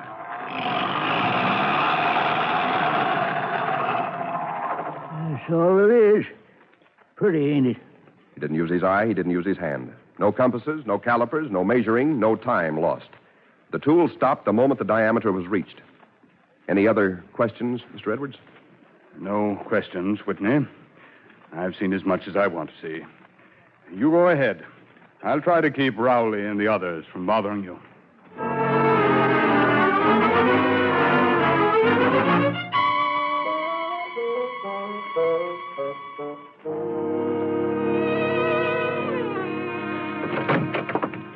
Monster, what are you doing here so late? I brought you some ham and cabbage. I've neglected you, Monster. Why do you still think of me? Because each month this past year and a half, you spent all day and all night in your shop. You never see sunlight anymore or a bird, and you've grown thin. Oh, I'm designing new machines. Each one is an invention.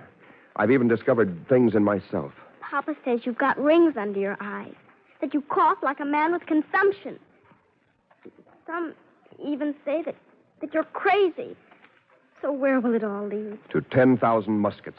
And how many muskets have you now? A few dozen, monster. Isn't that amusing? You do talk strangely. Well, don't let me frighten you. They shall ask for 10,000 guns 6 months from now. Yeah, so they will. Aren't you worried? No. If you are put in prison, I know. You'll scratch the President of the United States. I'll bite President Adams right on the nose. Mr. Adams may not like that, but I will tell it to Vice President Jefferson. It'll amuse him. Yes, I only wish it would amuse my creditors.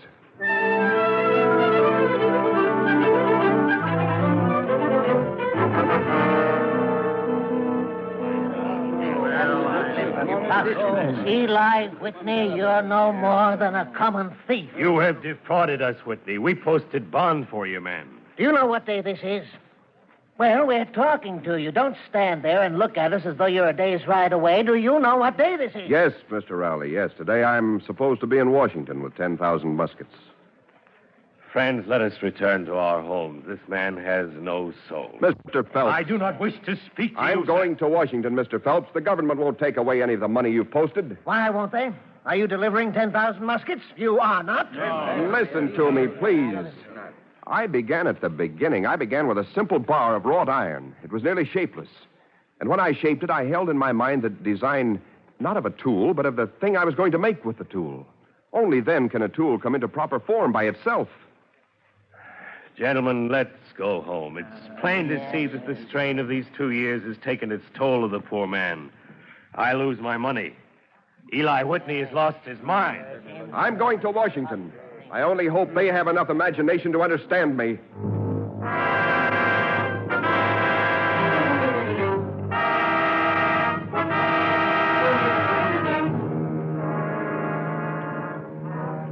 I wish you to repeat, Mr. Whitney. Repeat to the President of the United States, to the Vice President, members of the Cabinet, and this distinguished committee, what you declared to me this morning. I have manufactured only 500 muskets in these 24 months. 10 of those muskets lie in these boxes on the floor. There you have it, gentlemen. Mr. Whitney. Yes, General. How much money have you received from the government to this date? A little more than $20,000. Well, don't be so calm about it. You have charged the government $40 per musket instead of $13.40. I have built valuable machines. To make cotton gins. To make muskets. You don't need mill iron, tool, steel, masonry, and lumber to make muskets. You were making cotton gins for yourself. And I recommend to this committee that your bond of $30,000 be immediately declared forfeit. General North. The facts are plain, Mr. Jefferson. Nothing you can say alters the plain fact that Eli Whitney has failed to live up to his contract. Mr. President, General North, Mr. Wolcott, members of this committee, I'll show you what Mr. Whitney has accomplished in 2 years. How will you do that, Mr. Jefferson? With this piece of charcoal. Look, gentlemen, I draw a charcoal line freehand on this paper. General, is it a straight line? It's nearly straight. Nearly is not good enough. I draw a line with a ruler. I draw another line with a ruler. I could draw 100 lines now. They'd each be straight, each be identical, because of the ruler. You may go on now, Mr. Whitney. Thank you, sir. Gentlemen, a ruler is an engine, a machine. I've built hundreds of machines. They drill, they grind, they file, they saw, they polish, and they make identical parts by the thousands. There are no brains in the machines, yet each machine contains a replica of my thought. And each part made is standardized, interchangeable with any other part, because there's not a hair's difference. Will someone help me uncover the boxes I have arranged on the floor? Here, I'll help. Oh, don't you bother, Mr. Jefferson. Why not? Will you pass the hammer, Mr. Wolcott?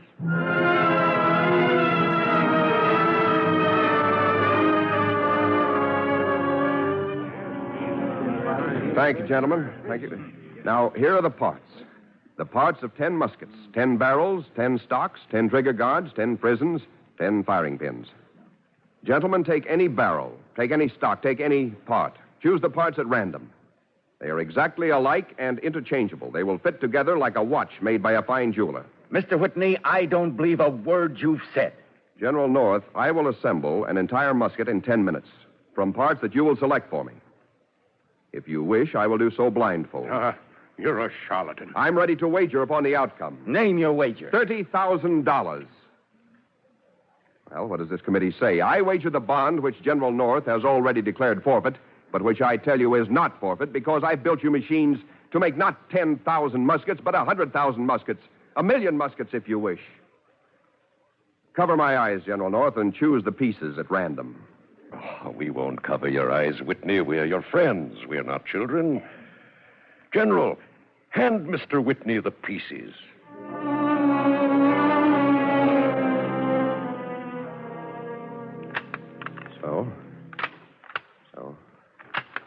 Now, this. Notice, General North, I use no force. Each part fits to the other part like the delicate wheels and gears of a watch.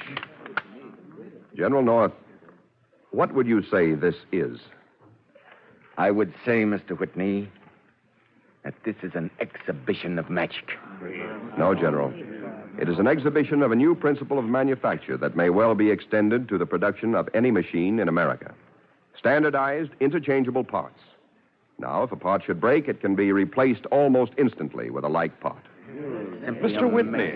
Yes, Mr. Jefferson. What manner of bullet does your musket fire?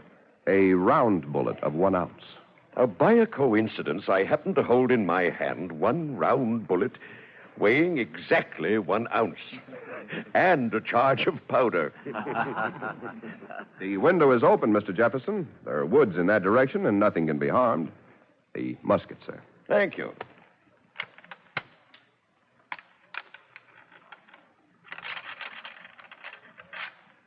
Gentlemen, Mr. Eli Whitney's standardized and interchangeable musket.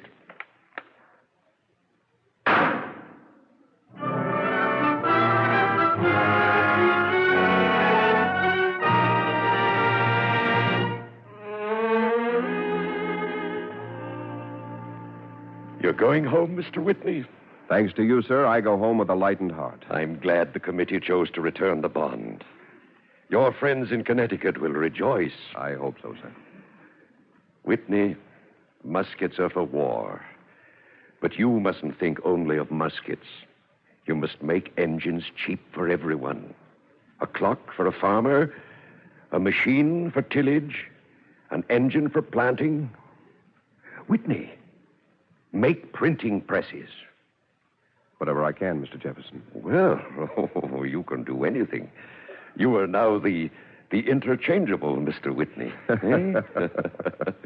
Eli, you've created an industrial system in which machines will be standardized, in which parts will be interchangeable. But, Eli, let's hope human beings will never be standardized.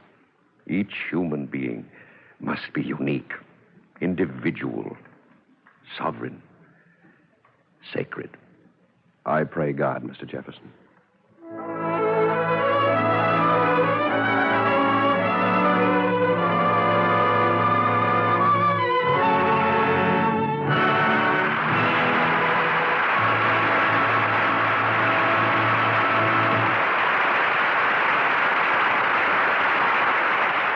Thank you. This is Robert Taylor again.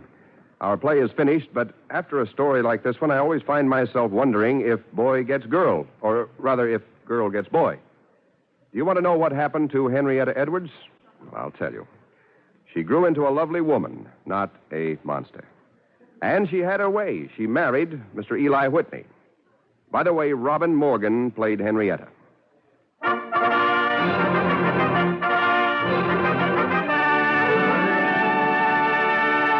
Next week, Cavalcade will present another popular Hollywood star, Edward Arnold, who will be heard in Ordeal by Fire.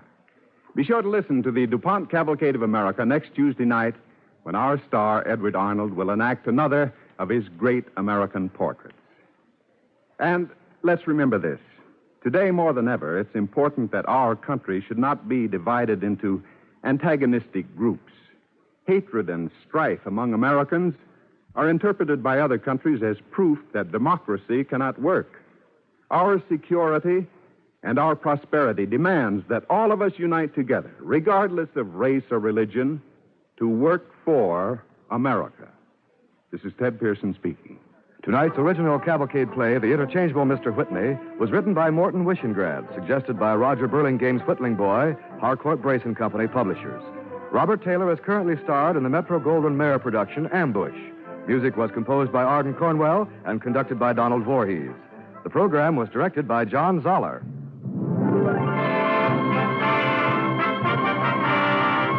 Cavalcade of America comes to you from the stage of the Belasco Theater in New York and is presented by the DuPont Company of Wilmington, Delaware, makers of better things for better living through chemistry.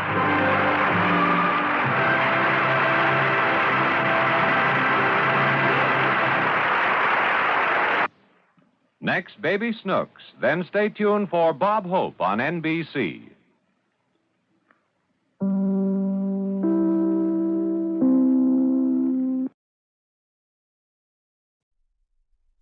For better living through chemistry presents the Cavalcade of America, starring Edward Arnold.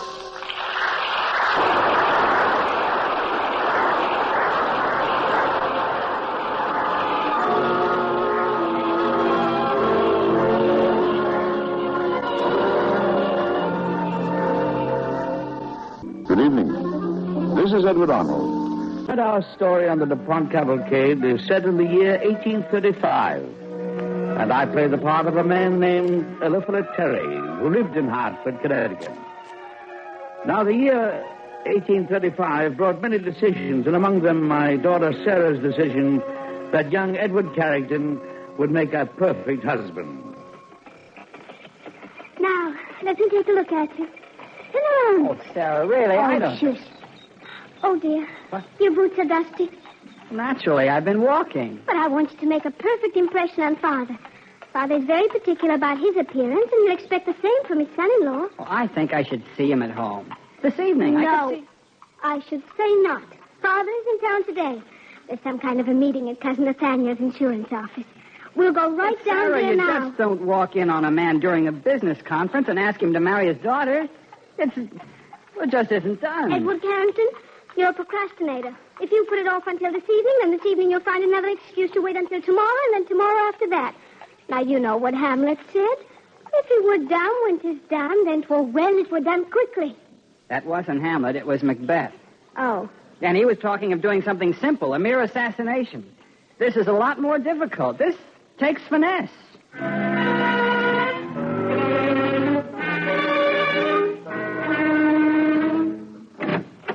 Good morning, Mr. Bradley. Morning, Miss Sarah. And how are you today? Oh, tolerably well. Oh, this is Mr. Edward Carrington. How do you do?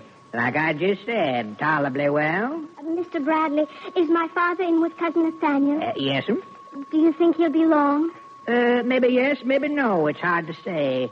Board of directors meeting going on in the other office. Very important. Oh, well, then, of course, we wouldn't dream of disturbing him. You're just trying to squirm your way out of this, Edward Carrington. I am not. You are, too. Isn't he, Mr. Bradley? It appears like he's squirming, all right. You see? But, Sarah Ann, I was only going to... Goose liver. I'm not a goose liver. Well, you're acting like a goose liver. Isn't he, Mr. Bradley? Can't say. Never see the goose liver act. That's a right comical statement, Mr. Carrington. Ain't you going to laugh? Ha-ha. Ain't much up on his appreciation of humorous witticisms, is he, Miss Sarah Ann? It seems like the meeting is breaking up now. Oh, good. Father should be coming out. Sarah Ann. Good morning, Cousin Nathaniel. Is Father here? Yes, he is. Bradley, pack up my papers and other personal belongings. I'll have Johnson pick them up tomorrow. Well, yes, sir, but... Sarah Ann, please be good enough to remember me to your mother. Good morning. Oh, good morning, Cousin Nathaniel. Goodbye, Bradley. Well, I'll be hornswoggled. Father. Is that you, Sarah Ann? Come on in. Come on in. Yes, Father. Come on, Edward. All right, I'm coming. Father! Well, Sarah Ann, what a nice surprise this Father, what are you doing at Cousin Nathaniel's desk? is. Oh, this is my desk now. Oh, hello, Edward, my boy. Mr. Terry? Your desk? That's right. Congratulate your father, my dear. The directors have just elected me president of the Hartford Fire Insurance Company. Oh, Father, how wonderful. Congratulations, sir. Thank I'd you. like to speak... That's it. That's why Cousin Nathaniel walked out growling like a bear. Did he growl? He did. Well, he'll get over it. After all, there wasn't anything personal in it. The directors felt that Cousin Nathaniel was too busy with politics and other affairs, and so they decided to relieve him of the responsibility of running our fire insurance company. Father, Edward here has... This company has been run into the ground. It's been neglected. It's lost money for the past 6 years running. Mr. Terry, I'm here today. Someone had to bring the matter up at the meeting, and I felt it was my responsibility. Of course, Cousin Nathaniel didn't like it a bit coming from me. Especially, the poor relation, the owner of a grocery store. But the directors felt a change was necessary. They asked me what ought to be done. I told them I thought we'd never get anywhere unless we set up some method of investigating a property before we insured it. Until we had some standard scale of rates. Until we had reliable representatives in other cities. What did Cousin Nathaniel say to that? His face turned the color of your mother's gooseberry preserves. But he couldn't deny a word of what I said, not a word. Then we had a vote, and, tell me, how do I look behind this desk? Wonderful. Yes, sir. Fine. I do, huh? Yes, sir. Well, that's good. What is it you wanted to say, my boy? I want to marry your daughter. Well. Well? Young man. My congratulations. Oh, Father. Thank you, sir. Thank you. It seems as we're both starting on a new career today, sir. I'm so happy. Edward, my boy, have you decided on the wedding date? Oh, sir, we hadn't... Yes, in December. The middle of December. Yes. A wedding in the snow with sleigh bells and church bells and the whole world tinkling. Oh, won't it be wonderful, Father? I plan to put up a little house on some property I own just outside Hartford. Oh, really? Mm-hmm. A frame dwelling? I think so. How many rooms? 4, I think. Kitchen, dining room, parlor, and sleeping quarters. I see. Do you have the plans yet, Edward? I'd like to see them. Oh, Father, how wonderful of you. You're going to furnish the house for us as a wedding present. Furnish the house? The devil I will. But why do you want to know all the details? Well, the fire insurance policy. Here, Edward, my boy, sign this form right here, will you? And I'll fill the details in later. You're my first client.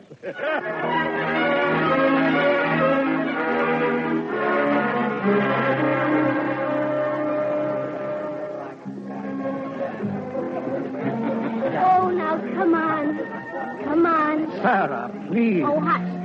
Father? Yes, Sarah. Father, here is Cousin Nathaniel. Nathaniel? Well, don't stand there glaring at each other. I won't have it. This is my wedding. Shake hands, both of you. Go on. Oh, go on. I'm glad you came, Nathaniel. It's a very nice party, Cousin Elizabeth. My felicitations. Oh, good. Now, don't start barking at each other the minute I turn my back. I've got to see after the rest of my guests. You go ahead, Sarah. Nathaniel and I promise to behave. All right, but I'll be watching. Well, Nathaniel. Well, Elizabeth? I hope you plan to attend our next directors' meeting. I hardly think my presence is necessary. Well, we're planning to announce a dividend. Oh? Nothing very large. Just $1 or so share. But it'll be the first in 6 years. Yes. We've been pretty lucky these last 6 months. Business has gone up a bit, and our losses have been relatively small. But I've learned something, Cousin Nathaniel. I presumed you would. Yes. I've discovered that an old grocery store adage fits the insurance business to a T. We always used to say that it wasn't smart to put all your eggs in one basket. That goes double for insurance. Nathaniel, insurance underwriting won't add up to a hill of beans until companies learn to spread their risk, diversify, spread out across the country so that policyholders aren't concentrated in one city. And how do you propose to spread our company so neatly? By getting the best agents I can find, paying good commissions. You won't find it easy, Cousin Eliphalet. Local businessmen like to place their insurance with local firms. Not necessarily. Look at us. A large percentage of our coverage is in New York City. A very large percentage. Too large sometimes, I think. Oh, will you pardon me, Cousin Nathaniel, a late guest. I must do the honors, if you don't mind. Thank you. Oh, excuse me, please. How are you, Mrs. Trouble? I'm glad to see you. Thank you. It's nice of you to come, I'm sure. I'm sorry to disturb you like this, Mr. Terry. Ellsworth, come inside. Come in. Good Lord, you look half frozen. I'm all right, sir. Oh, it's Erastus Ellsworth, our New York agent. I've been riding 2 days, sir. No stopping. What happened? Fire. Fire? Nothing like it before. Terrible. The whole downtown of New York City, a mass of flames, not a building standing. The place is in a panic. The local fire insurance companies have given up the ghost. They can't pay off. No. Yes. Thursday night, our policyholders came down on me. They were begging, pleading, wanting to know if Hartford was going under, too. I didn't know what to tell them, so I came. I came as fast as I could. Well, have you any idea of the extent of our liability? No, sir. Most of the records are here in Hartford. But it's big, very big, sir. I'd say we're 100,000 down at least. No. Trouble. Yes, Lieutenant? How does Hartford Bank stand on this matter? Well, I can't just say offhand. I got to speak to my director. There's no time for that. I want an unlimited letter of credit. Unlimited? That's what I said. Don't look so shocked. I'll stake all I have as collateral. Is it good enough? Well, I've known you all my life, Eliphalet. That's good enough for me. Sarah, darling, you will forgive me, won't you? You're going to New York, Father? Yes, of course. I'll leave with Bowles as soon as possible, and we'll take our records with us. I don't know if we can, but if we can, every policy holder will be paid off to the last penny and in cash.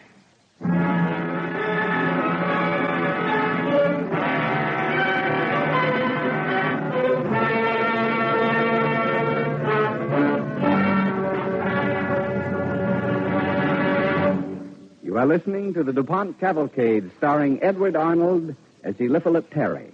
Sponsored by the DuPont Company, makers of better things for better living through chemistry. Among the DuPont Company's better things for better living through chemistry are coated fabrics. Made into finished articles by other manufacturers, they serve you in hundreds of ways. Some of the better-known uses are for upholstery, washable window shades, and luggage. Another use is in bookbindings. For many years, DuPont has manufactured two bookbinding materials, DuPont Fabricoid Peroxylin Coated Fabrics and PX Peroxylin Impregnated Cloth. Some of the books in your own library are probably bound in one of these coated fabrics. Attractive appearance, bright, durable, cleanable colors, ability to stand years of rough handling, and economy. These are some of the benefits many publishers pass on to you by using Fabricoid and PX Cloth. Two of the DuPont Company's better things for better living through chemistry. Now we continue our DuPont play starring Edward Arnold as Eliphalet Terry.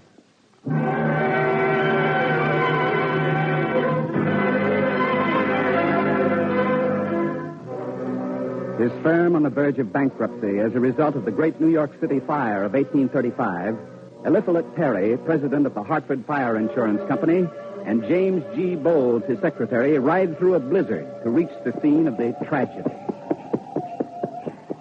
Are you sure we're on the right road, Bowles? Doesn't look right to me. Yes, the right road, all right, Mr. Terry, what there is of it. You know, the snow seems to be letting up a bit. Yes, it does. There's a sleigh coming up this way. Oh, yes, I see it. Well, let's stop him, just to make sure. All right, whatever you say. Whoa. Whoa, boys, easy there. Whoa. Hey, hold it, will you? Stop a moment, will you please stop it? Whoa, hurry up, whoa. Tell me, is this the right road to New York City? Yeah, about 2 miles down, take the left fork at the graveyard. That'll take you to the ferry. Thank you. Except it ain't running. What's the matter? Oh, river's froze over. I got across last night just before it happened, but she's froze now. You come from New York? Yeah, left 2 nights ago. You hear about the fire? Yes, how bad is it? Oh, I don't expect I'll see anything like it again until I pay my respects to Lucifer in person. Some says the damage will be nigh on 17 million. Great heavens. Whole city's ruined. Business just ain't. There's looting and robbing of what's left. And precious little is left, you can take my word. Thank you. You going to New York? Yes, we're from the Hartford Fire Insurance Company. Fire insurance? Mm-hmm. Listen to me, stranger.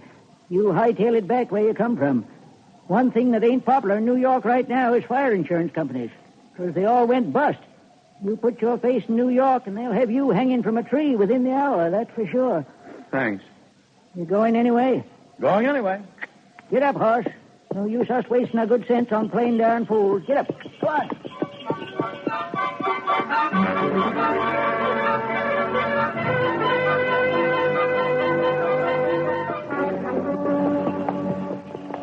Well, there's the ferry. There it is. Oh, boy. Oh. Doesn't look at it too cheerful. Well, James, what do you think? That ice looks mighty thin to me. You want to chance it? Well, there's no other way of getting across. No. Let's try. All right, come on. Get up. Get up, boy. Come on. Move. Come on. Get set so you can jump clear if anything happens. Uh-huh. Easy now. Easy there. All right. All right. We're at the water's edge now. Now then, lay on the silk fast. Fast it is. All right, up. Here. Come on. Get up there. Come on, boy. Come on, get going. It's holding. Yeah, so far it is. So far. Here. Up. Come on. Boy. Well, it's thin ice we're on, but we'll make it. We'll get across. Up, boy. Up. Come on. Get up.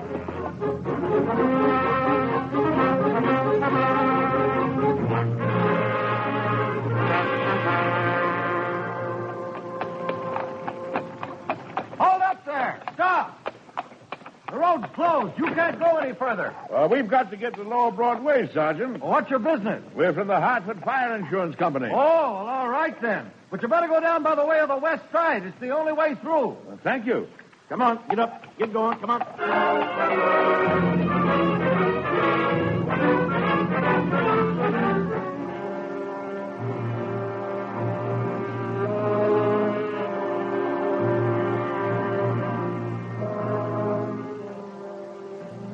It's impossible to believe. Just look at this devastation. It's frightful. 17 million is a conservative estimate. Not a building standing.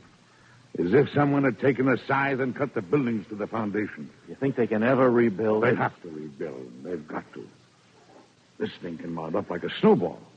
If New York City goes under, it'll pull down the rest of the country with it. This is the testing point, James, right here. This can either break the country or make it. One or the other, James. Make it or break it right now.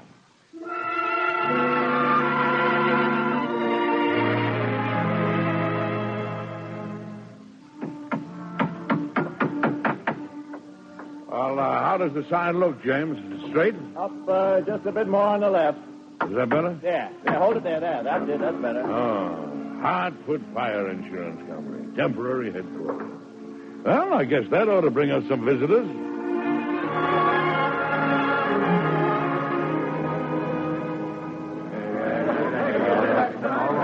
All right, gentlemen. Now, wait a moment. You'll have to stay in line. We can't do anything if you crowd this desk like that. Gentlemen, be patient, please. I've been waiting all night. I'm first. All right. Do you have your policy? I haven't got a thing. Nothing. Everything went up in the fire. What's your name? Morrison. Elmer Morrison. What's the address of the property insured? 26 Water Street. And I swear I had a policy. It was a grocery store. James, check your records. Elmer Morrison, 26 Water Street. Yes, sir. A grocery store, you say? That's right. Well, I was in that business myself in Hartford. You don't say. Yeah. Maybe I should have stayed in the grocery business. Might be better off. Yes, here's the record, Mr. Terry. Building and stock insured for $1,300. That's right. $1,300. All I had in the world. Your tense is wrong, Mr. Morrison. All you have in the world. Now, here's the draft for the full amount. $1,300. The whole thing? All of it? To the penny, on the barrelhead. They're paying.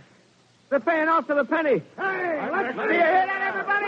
They're paying 100 cents on the dollar. Let's get in there, fella. Line up there, line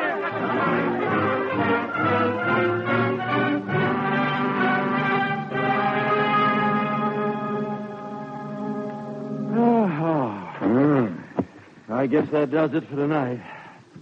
Tell me, James, how much have we paid out? Well, my figures show $17,364. But we'll have twice that much to pay tomorrow, once word gets around. Well, that's all right. We're giving these people what they need most of all, and that's faith. It's worth it. Every penny. No, it's shut down. Come around tomorrow. Oh, let him in. Another one more or less won't matter. Very well, sir. This here the Hartford Fire Insurance Company? Uh-huh. Do you have your policy?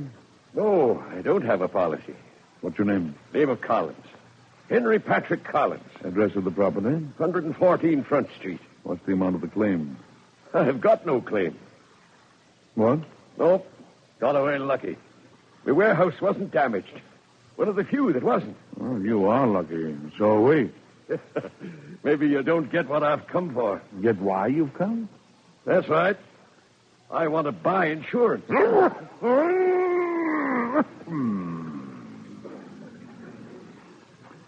Would you please say that again? I want to buy insurance.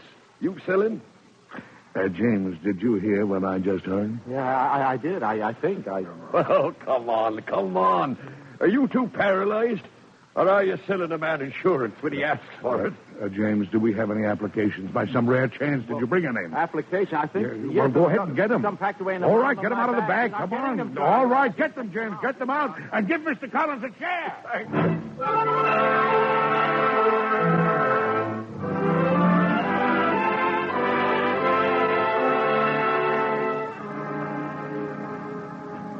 Oh, it's so nice of you to pay us a visit, Cousin Nathaniel. I came in the hope that you might have had some news from your father, Sarah Ann. Oh, no, we haven't. Not a word since he left. He must be terribly busy. Busy? Well, there's no doubt of that. He's busy sending us all to the poorhouse. Well, I warned the directors. I told them what to expect when they put a grocer into the insurance business. Your father has only himself to blame, Sarah Ann. And mark my words, Oh, excuse me, Cousin Nathaniel. Edward, darling, see who it is. Yes, my dear. Oh, by the way, my dear, how are you and Edward getting on? Oh, wonderfully well. He does everything I tell him to do. Oh, hello, Edward. Hello. Oh, that sounds like Father. Sarah, darling, how are you? How are you? Sir.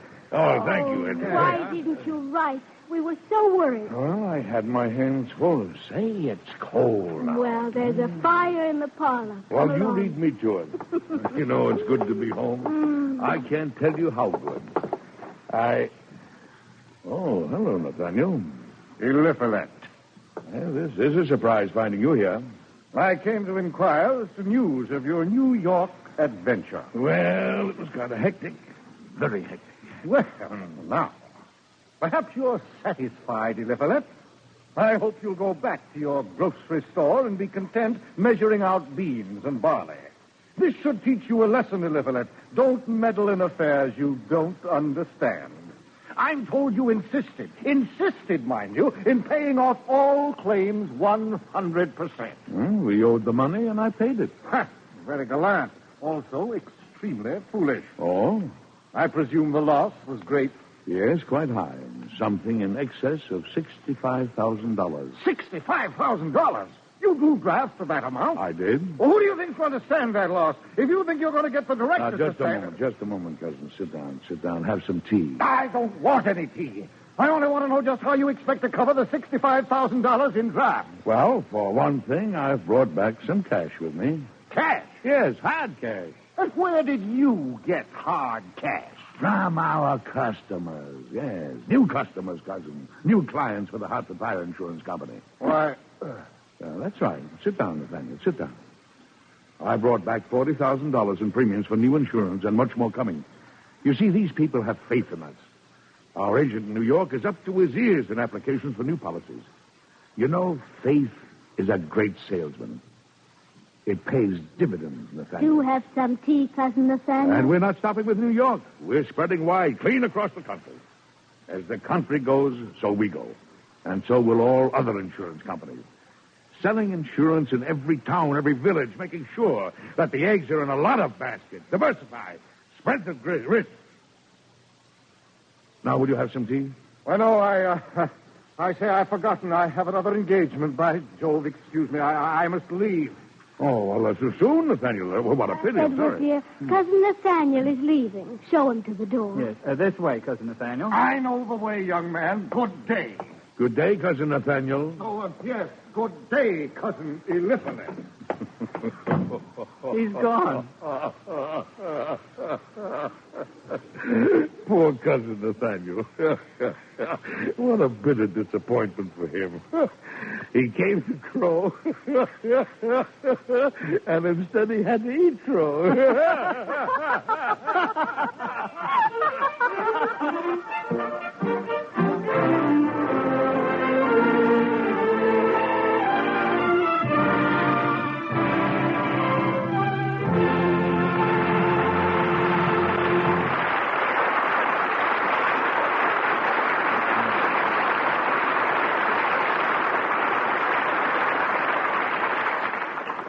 Thank you very much. This is Edward Arnold again. I think tonight's DuPont Cavalcade has something for all of us to remember at this time. The principles that Eliphalet Terry laid down as a result of the great New York fire of 1835 are the maxims of our many independent and reliable fire insurance companies today. Time and again, adversity has given rise to progress. This has happened because men have had faith in the future. Faith in the soundness of business, built on freedom of enterprise.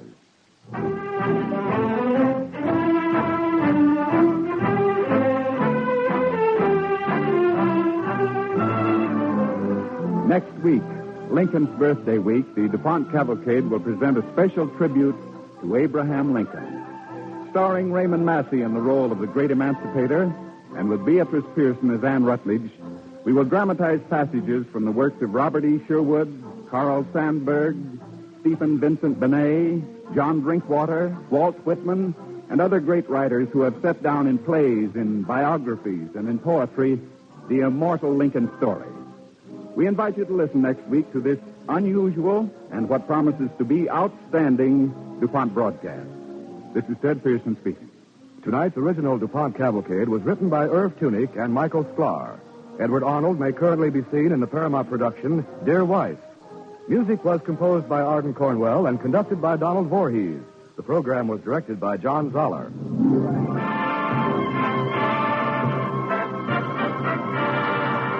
The DuPont Cavalcade of America comes to you from the stage of the Belasco Theater in New York and is sponsored by the DuPont Company of Wilmington, Delaware, makers of better things for better living through chemistry.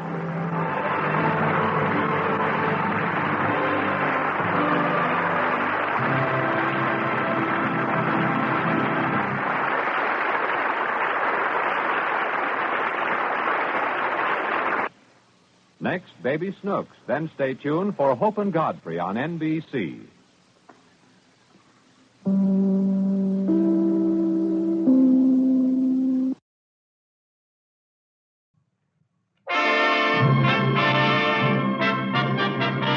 The DuPont Company, makers of better things for better living through chemistry, presents the Cavalcade of America, starring Raymond Massey and Beatrice Pearson in The Thinking Heart.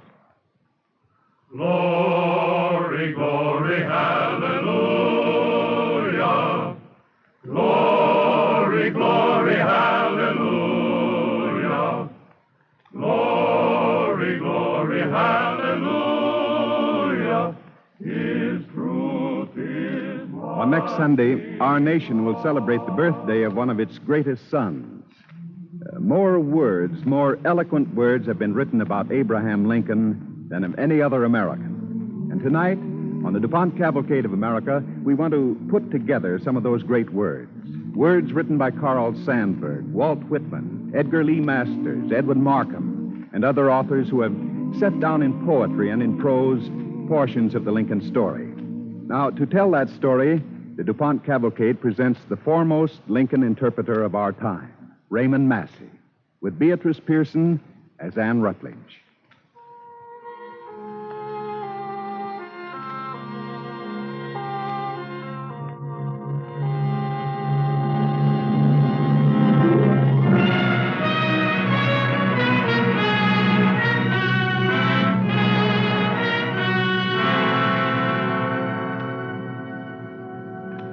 I am Anne Rutledge, who sleep beneath these weeds, beloved in life of Abraham Lincoln, wedded to him, not through union, but through separation. Bloom forever, O Republic, from the dust of my bosom.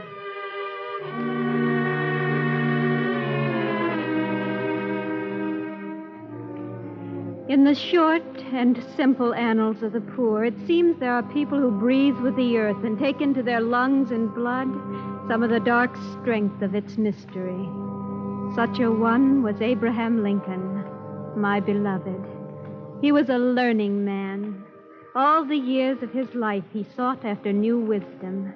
Here is a picture of his early seeking. My beloved sits at the feet of his prairie teacher, Mentor Graham of New Salem in Illinois. Now the moods. Every one of us has many moods. You yourself have more than your share of them, Abe. They express the various aspects of your character. So it is with the English language. Now then, name me the 5 moods. The indicative, imperative, potential, subjunctive, and infinitive. Mm-hmm. And what do they signify? Well, the indicative mood is the easy one. It indicates a thing, like he loves or he is loved. The imperative mood is used for commanding, like get out of here and be doggone quick about it. Well, is that the best example you can think of? Well, you can put it in the Bible way, go thou in peace, but it's still imperative. Good. Now go on with the potential mood. Well, that signifies possibility, usually of an unpleasant nature, like if I ever get out of debt, I'll probably get right back in again. Well, Abe, just bear in mind that there are always 2 professions open if all else fails, school teaching and politics. And I'll choose school teaching. You go into politics and you may get elected, and if you get elected, you got to go to the city. Mm-hmm. What's your objection to cities, Abe? Have you ever seen one? Sure, I've been downriver twice to New Orleans. Do you know, every minute of the time I was there, I was scared. Scared? Of what, Abe? Well, it sounds kind of foolish. I was scared of people. Did you imagine they'd rob you of all your gold and jewels? No, I was scared they'd kill me. Why? Why should they want to kill you? I don't know. You think a lot about death, don't you? Well, I've had to, because it's always seemed to be so close to me, always, as far back as I can remember. When I was no higher than this table, we buried my mother. The milk sick got her, poor creature. I helped Pa make the coffin, whittled the pegs for it with my own jackknife. We buried her in a timber clearing beside my grandmother, old Betsy Sparrow. I used to go there often and look at the place. Used to watch the deer running over her grave with their little feet. I never could kill a deer after that.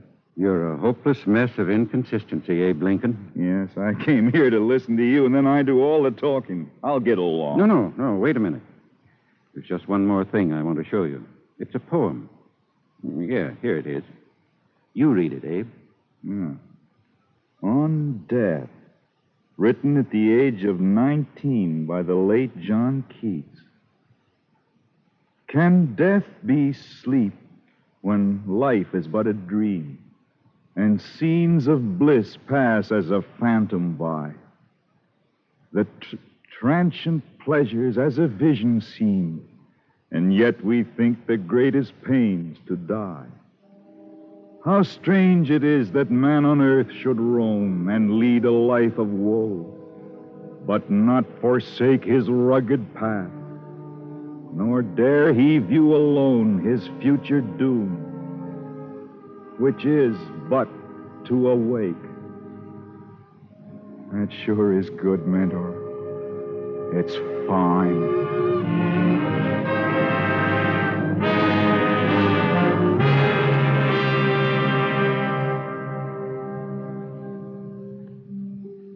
Such a man was my beloved, a learning man and a loving man, gentle, kind, and pure in heart.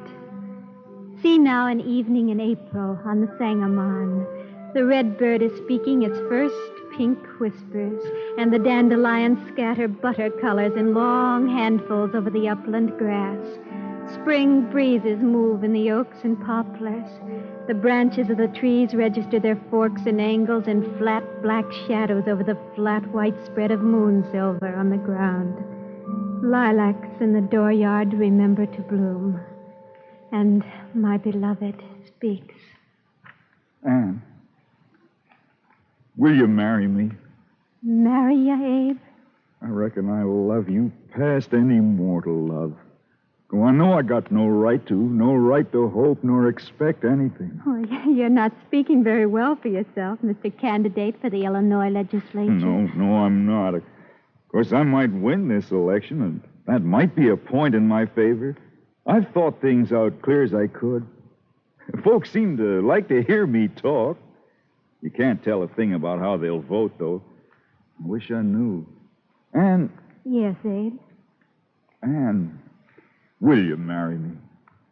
Yes, Abe. I think perhaps I will.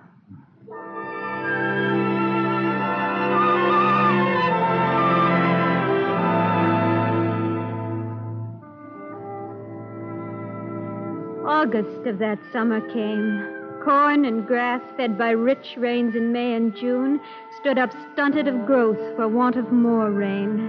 The red berries on the honeysuckles refused to be glad. And I, Anne Rutledge, lay fever-burned. Days passed. Help arrived and was helpless. Moans came from me for the one man of my thoughts. They sent for him. They left the two of us together for a last hour in the log house, with slats of light on his ashen face from an open clapboard door, his eyes burning in a thin shaft of light between the shadows. And then...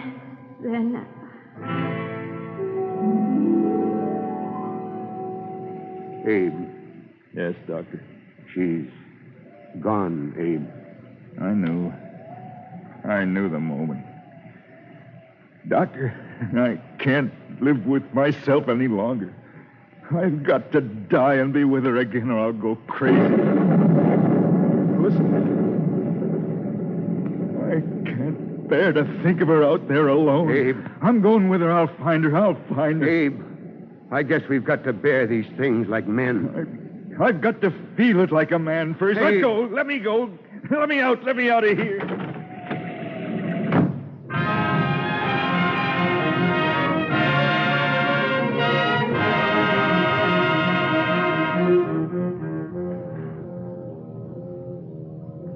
I never left him. Oh, believe me, unbeliever.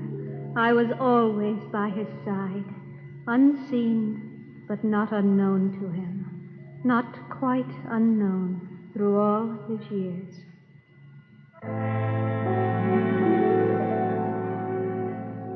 He was a learning man. He was a loving man. He was, most of all, a brave man. In his knowing, in his loving, he could not fail to act. In Springfield, the little men, the quibblers, the tremors, the sharp-eyed ones, they told him, "Hold your tongue, Abe, and take both sides. That's the way to get votes." But he spoke out. He said, "A house divided against itself cannot stand. This government cannot endure permanently, half slave and half free." Such was Abraham Lincoln. He was a man of wisdom, of fortitude, of human-heartedness. But he was also a laughing man. He had laughter and youth in his bones, in his head a rag-bag of thoughts he never could expect to sell.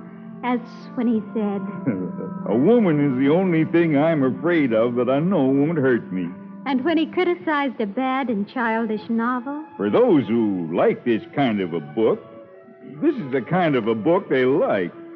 And when they came to him and asked him to compose an epitaph for a red Indian beggar, for a dead and friendless tramp in a tattered blanket, he sat down and he wrote, "Here lies poor Johnny Congopod. Have mercy on him, gracious God, as he would do if he were God and you were Johnny Congopod."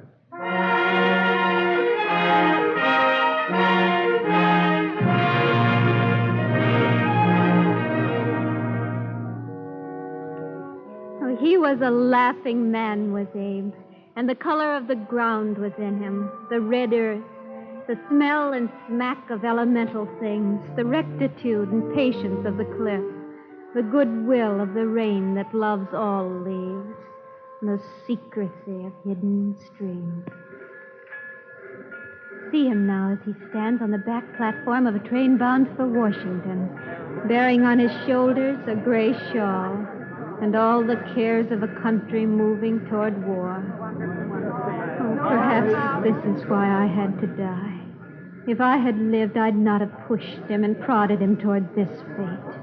He might never have needed to say goodbye to the prairies, to his neighbors in Springfield. My dear friend, no one not in my situation can appreciate my feelings of sadness at this parting. To this place and the kindness of you people, I owe everything. I have lived here a quarter of a century and passed from a young to an old man. Here my children have been born, and one is buried. I now leave not knowing when or whether ever I may return.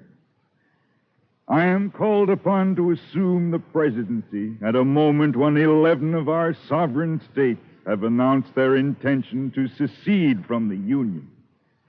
And threats of war increase in fierceness from day to day. It is a grave duty which I now face. In preparing for it, I have tried to inquire what great principle or ideal it is that has kept this union so long together. And I believe that it was not the mere matter of separation of the colonies from the motherland, but that sentiment in the Declaration of Independence which gave liberty to the people of this country and hope to all the world. This sentiment was the fulfillment of an ancient dream which men have held through all time, a dream that one day they might shake off their chains and find freedom in the brotherhood of life. We gained democracy, and now there is doubt whether it is fit to survive. Perhaps we have come to the dreadful day of awakening, and the dream is ended. And yet, let us believe that this is not true. Let us live to prove that we can cultivate the natural world that is about us and the intellectual and moral world that is within it, so that we may secure an individual, social, and political prosperity whose course shall be forward, and which, while this earth endures, shall not pass away. I commend you to the care of the Almighty, as I hope that in your prayers you will remember me. Goodbye, my friends and neighbors. Goodbye, Abe. Goodbye, Abe.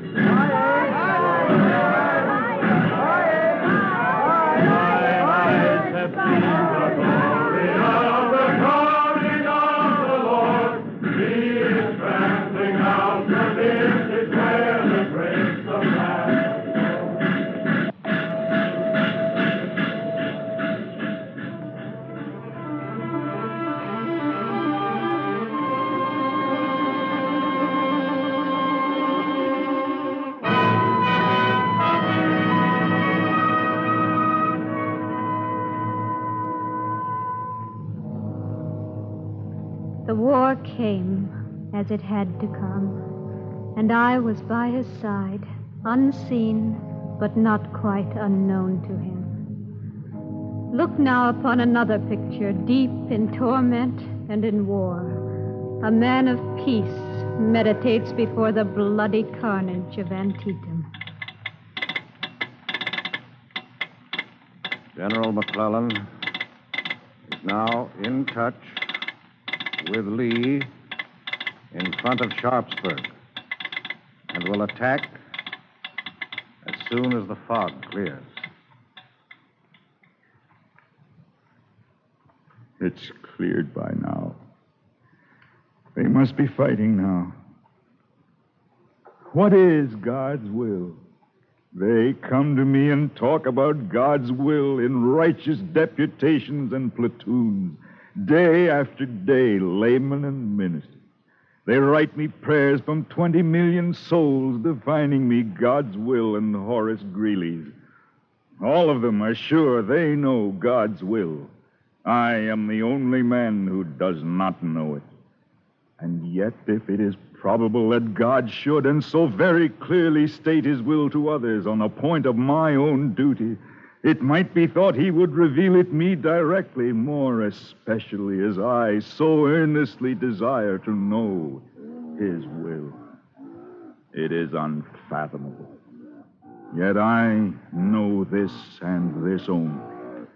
While I live and breathe, I mean to save the Union if I can, and by whatever means my hands can find under the Constitution. Oh, will of God, I utterly lift up my hands to you and here and now beseech your aid. I have held back when others tugged me on. I have gone on when others pulled me back, striving to read your will, striving to find the justice and expedience of this case, hunting an arrow down the chilly airs until my eyes are blind with the great wind and my heart sick with running after peace. And now I stand and tremble on the last edge of the last blue cliff, a hound beat out, tail down and belly flattened to the ground. My lungs are breathless and my legs are whipped. Everything in me's whipped except my will. I can't go on, and yet I must go on. We can fail and fail, but deep against the failure, something wars, something goes forward, something lights a match. Something gets up from Sangamon County ground, armed with a bitter and a blunted axe, and after 20,000 wasted strokes brings the tall hemlock crashing to the ground.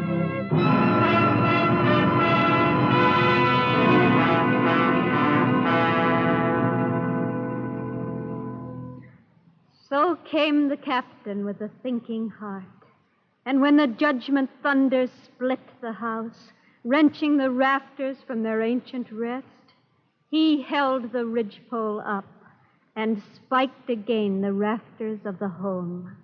He held his place, held the long purpose like a growing tree, held on through blame and faltered not at praise. With victory near came praise and a great call for vengeance. But still Abraham Lincoln could rise above all violent counsel and say, with malice toward none, with charity for all, with firmness in the right as God gives us to see the right, let us strive on to finish the work we are in, to bind up the nation's wound, to care for him who shall have borne the battle and for his widow and for his orphan, to do all which may achieve and cherish a just and lasting peace among ourselves and with all nations.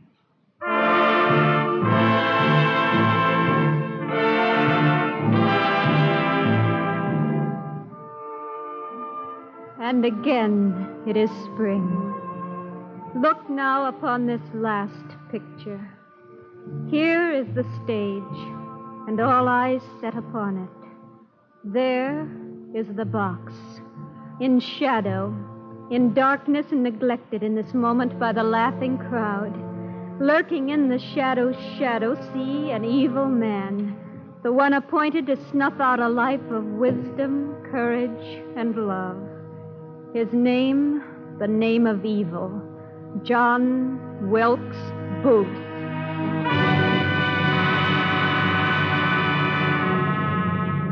His love is hate. His wisdom is cunning.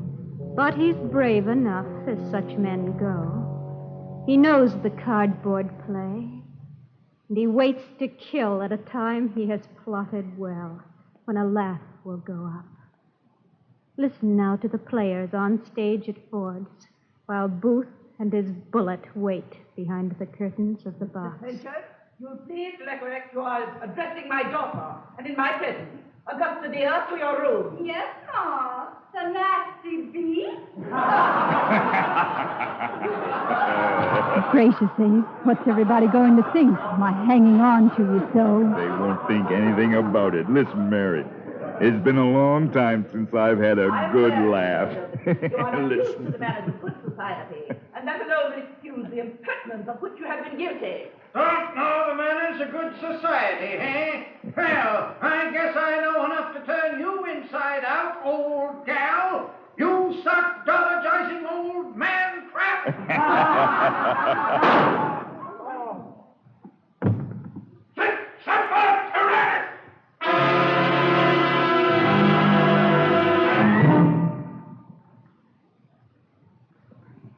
When lilacs last in the dooryard bloomed, and the great star early drooped in the western sky in the night, I mourned, and yet shall mourn with ever-returning spring.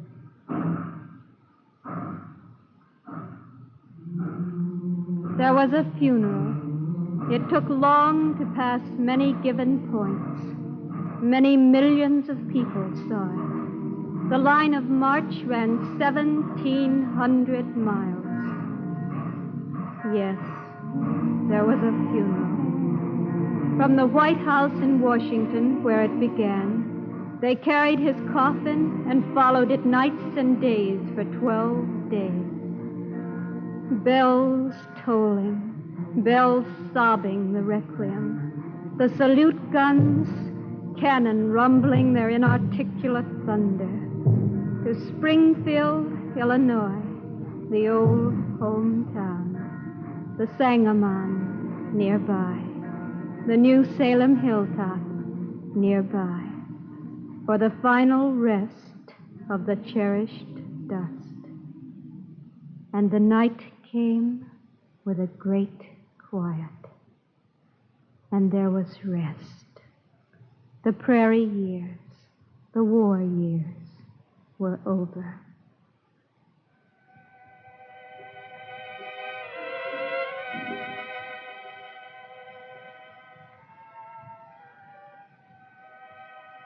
I am Anne Rutledge, who sleep beneath these weeds, beloved in life of Abraham Lincoln, wedded to him, not through union, but through separation.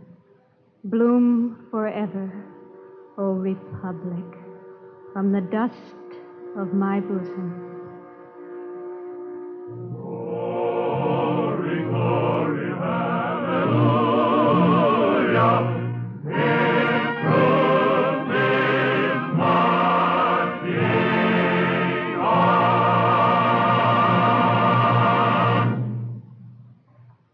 You have just heard a special broadcast of the DuPont Cavalcade of America, dedicated to the memory of Abraham Lincoln. The principal voices were Raymond Massey and Beatrice Pearson. The words for this broadcast were taken from Carl Sandburg's The Prairie Years and the War Years, the plays Abe Lincoln in Illinois by Robert E. Sherwood, and Prologue to Glory by E.P. Conkle, the poems Lincoln, Man of the People by Edwin Markham, Anne Rutledge by Edgar Lee Masters, When Lilacs Last in the Dooryard Bloomed by Walt Whitman, and John Brown's Body by Stephen Vincent Benet. The words were chosen and arranged by George H. Faulkner.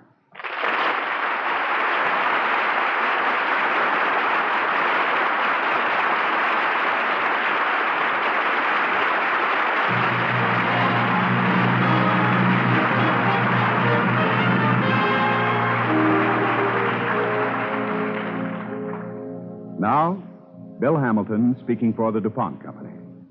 What would you say if DuPont Chemical Science offered you an automobile tire that was much lighter and at the same time much stronger? You'd probably say, I want that. Well, that's exactly what alert progressive tire manufacturers did say when DuPont suggested Cordura High Tenacity Rayon for tire cords. The tires on your car right now may have rayon cords. If so, they give you extra strength and safety because of teamwork between the chemical industry and tire manufacturers. Tire manufacturers tested DuPont Cordura in heavy-duty truck tires on baking hot desert roads. During the war, it proved itself on command cars, trucks, and jeeps. Today, rayon cord tires are widely used by trucks and buses, and leading manufacturers now use DuPont Cordura in tires they make for passenger cars. Why does Cordura help make a tire better? With a natural fiber, the growing conditions, even the climate, affect the strength of the cord as finally used in the tire. A chemically made fiber, on the other hand, is uniform. The tires on your car today, if they have high tenacity rayon cords, are lighter, stronger, and safer. And this same combination of lightness with strength has also earned a welcome for DuPont Cordura Rayon from makers of garden hose, conveyor belts, and V-belts. One of the newest uses is in plastic clotheslines. Cordura High Tenacity Rayon is one of the DuPont Company's better things for better living through chemistry.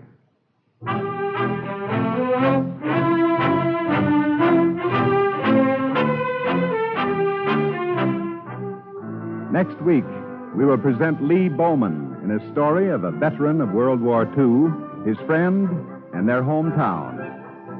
The music for tonight's program was composed by Arden Cornwell, conducted by Donald Voorhees. Our director, John Zoller.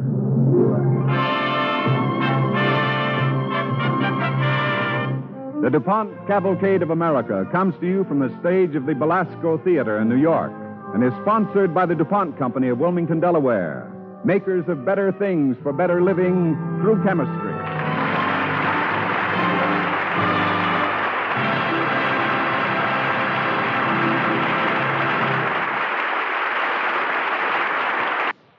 Next, Baby Snook. Stay tuned for Bob Hope and guest Fred Allen on NBC.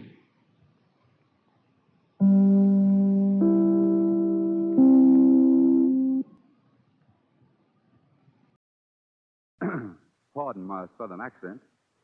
I'll tell you the story as Dave Eves.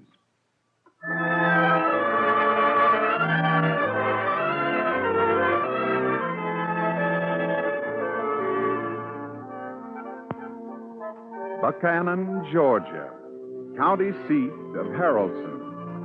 Population in 1945 exactly 504.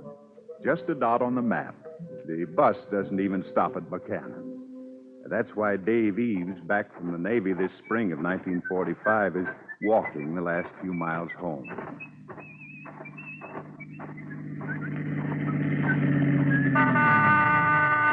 Where are you going, sailor? Buchanan. Why, it's Dave Eves. Mr. Bell. Up in, Dave. I'll give you a lift. Well, welcome home. Thank you, sir. This is my lucky day. What are you doing over in this part of the county, Mr. Bell? Fishing. I sneak away from the business every few weeks. It's worth a couple of hours' drive.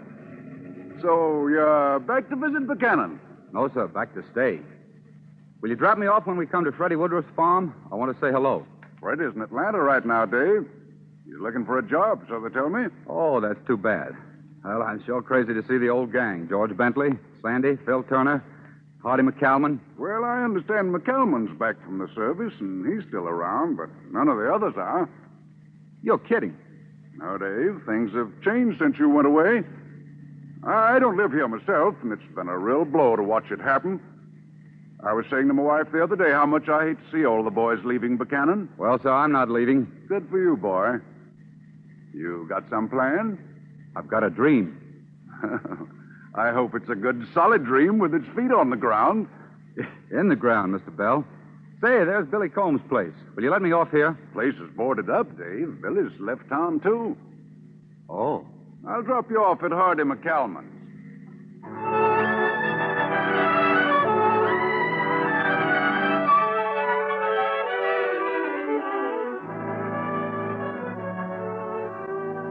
For the love of Mike, Dave, why didn't you let a fellow know you were coming? Well, the Navy didn't give me much notice, Hardy.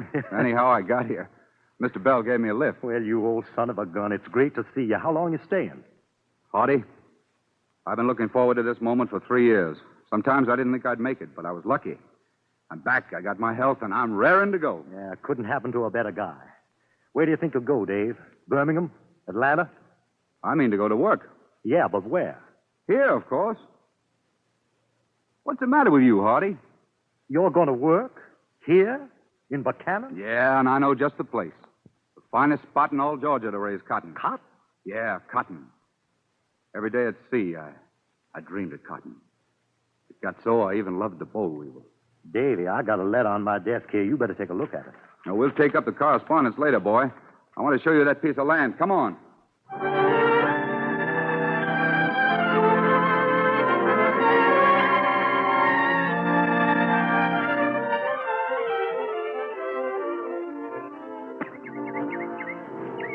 This is it, Hardy. The place I remembered. The spot I've dreamed of. You mean this useless hunk of land? It's not useless. I'll raise the prettiest crop of cotton in all Georgia on this trip. And that's your dream? Yeah. Looks like it's time to take up that correspondence right now, boy. Listen, Dave, I had a few pipe dreams myself. Till I saw this survey from the Department of Agriculture. Survey? They've been checking up around here. Go ahead, read the bad news. Give it to me without the trimmings. Okay. The land's no good. It says so right here. You might as well go back to the Navy. You're nuts. The soil's used up. It's worked out. You can't grow cotton anymore. You can't make a living in these fields. Well, then I'll grow something else. Corn or grain. Dave, it's in the letter here. The land's dead. Finished. Don't you get it? Hardy, I spent 3 years dreaming through gunfire. I walked 5 miles with a couple of heavy bags. I'm home, and I want to stay. I was born to this land, and I've got to find something I can raise on it. Even if it's only truck vegetables. Okay, boy. I know how you feel. You're not the first one to get this disappointment. I'm glad you're staying, Dave. Come on over to Charlie Newton's store and I'll buy you a Coke.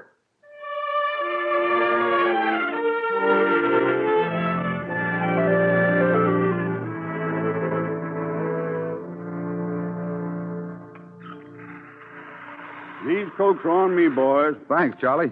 I always set 'em up free when the boys come home and then when they leave. Only I'm home to stay, Charlie. Well, I'm glad to hear it, Dave. We don't know what you'll find to do around here. Cannon's turned into a real ghost town. Well, drinks on the house, Charlie. Guess that entitles me to a free Coke with the boys. Shove over there, Hardy. Huh? Everything's free around here, but money. Josh. Yeah, Dave? What's happened to your farm? Oh, give that up when cotton dropped from 14,000 bales to 3,500. Well, then what do you do for a living these days? Well, now I get a great deal of pleasure out of whittling. Of course, you wouldn't call that a livelihood, but I get a few pennies laid by from old age. You? Whittling? Why not, boy? You don't need no equipment but a knife, maybe an old razor blade. You mean live wires like Phil Turner and Butch Riley are spending their days whittling? Oh, them boys all left town. Girls, too. No sooner they get out of high school than they own a bus, lickety-splitting for the cities. How is it you're still around, Hardy? Oh, I still got the gas station, Dave. People stop occasionally on the road going through. And I had a dream. Eves here was going to raise cotton on that condemned acreage down there. You ain't getting anything out of that land, son, unless you want to raise cement. Yes, you get yourself a mighty good solid crop of cement out there. A good, solid dream with its feet on the ground. How's that? Mr. Bell said that to me this morning. Well, he never referred to no cotton, son. A good, solid... Josh. Yeah? You're right. Maybe cement is exactly what we ought to raise. Cement? Are you crazy? Cement means buildings. Buildings mean business. Maybe it's no good for cotton, but remember that land, Hardy. It's dry, firm, flat. There's plenty of room for trucks, strong foundations, not far from the railroad. What answers all those things? A factory. A factory? In a spot like that? Factory for what? I don't know what. We can find out after we build it. Son, you building a factory before you get an industry? I want to build a factory in order to get an industry. Look, fellas, when there's no industry in a place, there's no payroll. No payroll, no business for the stores. No business, no town. Buchanan's fading off the map. The bus driver can't see it anymore. Another few years, nobody will see it. Yeah, but, Davy, who's going to use this factory? Josh, when we were kids, remember? You taught Hardy and me about bluebird. Well, what's bluebirds got to do with what we're talking about? Josh, you told us that a bluebird hates to build its own nest. Yeah, I told you that. I said you got to build one first before you can get him to come. Well, I'm going to build a nest for a bluebird, and it's going to be made of cement. A cement nest? For a bluebird? That's right. A nest for a bluebird. That's what we're going to build on our land, Hardy.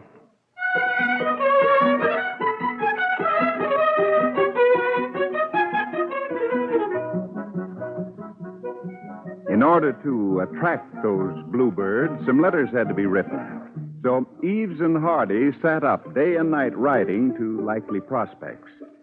There were many encouraging replies, one in particular. Dear Mr. Eves, in reply to your letter, it is our pleasure to tell you that this company is not unaware of the advantages of a factory in Buchanan. Perhaps in the future we might be in a position to discuss this matter more fully. Hardy, we've done it. We've caught ourselves a bluebird. Now, don't count your bluebird before they're hatched.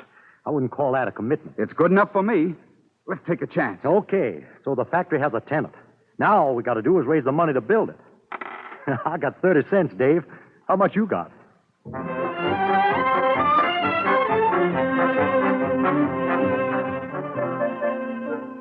Well, Mr. Parker, our architect and contractor estimate we need around $85,000, sir. Well, all right, Hardy McCalman. You raise $36,000 and the bank will pledge you $50,000 more. Okay, sir, it's a deal. Oh, that's pretty optimistic. You've shown me your 30 cents, but how much have you boys really got together? Well, Dave has a $200 government check in his pocket right now. Hardy's dug up twice that amount already. We're both going to throw in our savings. That's $600 more. And mind you, I haven't even looked in the pockets of my other pants.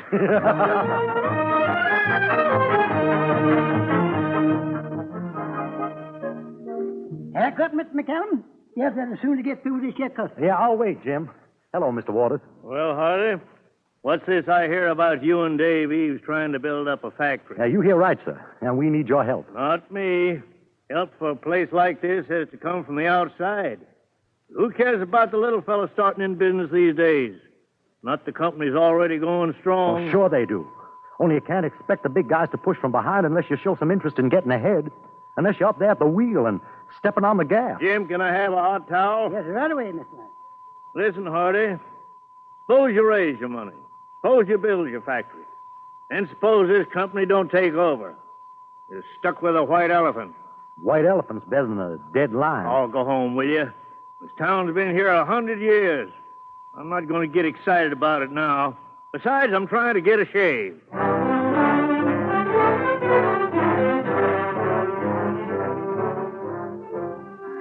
Well, now, I don't know. Don't mind a free Coke now and then, but why should I give you any money? You shouldn't, Mr. Newton.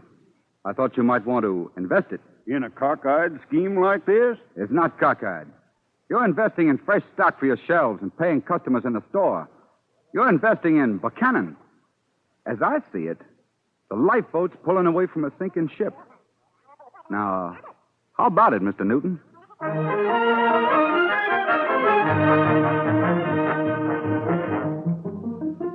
Charlie Newton, I thought you'd never get home to dinner tonight. Congratulate me, dear. I'm in business. You mean you finally sold something at the store today? No, not a paper or pin, but I'm still in business. As soon as it's built, I'm going to be a stockholder in an empty factory.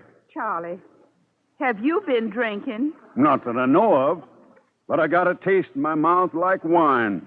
I've got a taste of hope.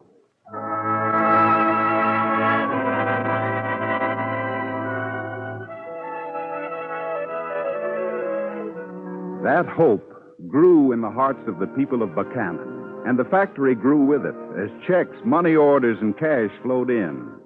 The bank kept its word. The architect and the contractor went to work. And week by week, the modern structure of concrete and steel came to life. At last, it was ready, all set, for a company to take it over. So, Hardy and Dave had a little celebration right out at the empty factory for the people of Buchanan who made this dream come true. Dave? Yeah? Boy, there's more excitement here tonight than this town's ever seen before. Yeah. Hey, look who's coming in. Old Man Waters. Well, hello, Mr. Waters. Sure glad to see you. Is it all right for me to come in? I just wanted you to know that you and Hardy were right, and I want to give you this check. Maybe you can still use a little more money. Thanks, Mr. Waters. We sure can. I tell you the truth, I didn't want to be left out. You boys are doing a great job. I guess maybe every town needs a couple of fellas to do crazy things. I hand it to you boys. Mr. Reeves! Mr. Reeves! Yes, Tommy, what is it? Telegram for you. It just come. For me? Thank you. Well, go on, Dave. Open it. Okay. It's from the company that said it might take over the plant. Well, what do they say? We regret to inform you that after serious consideration, this company has decided to forego all plans for expansion in the immediate future. What? As our previous letter mentioned, we did suggest the possibility that we might not be in a position to develop our original interest. We sincerely regret that circumstances compel us. Well, Hardy, you were right. Okay, so I was right. What do we do now, Dave? Celebration's over, Hardy. You can tell everybody to go home.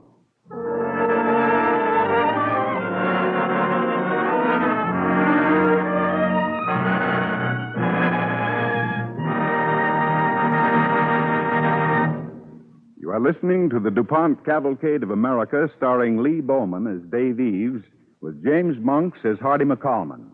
Sponsored by the DuPont Company, makers of better things for better living through chemistry. Now we continue the DuPont Cavalcade, starring Lee Bowman as Dave Eves.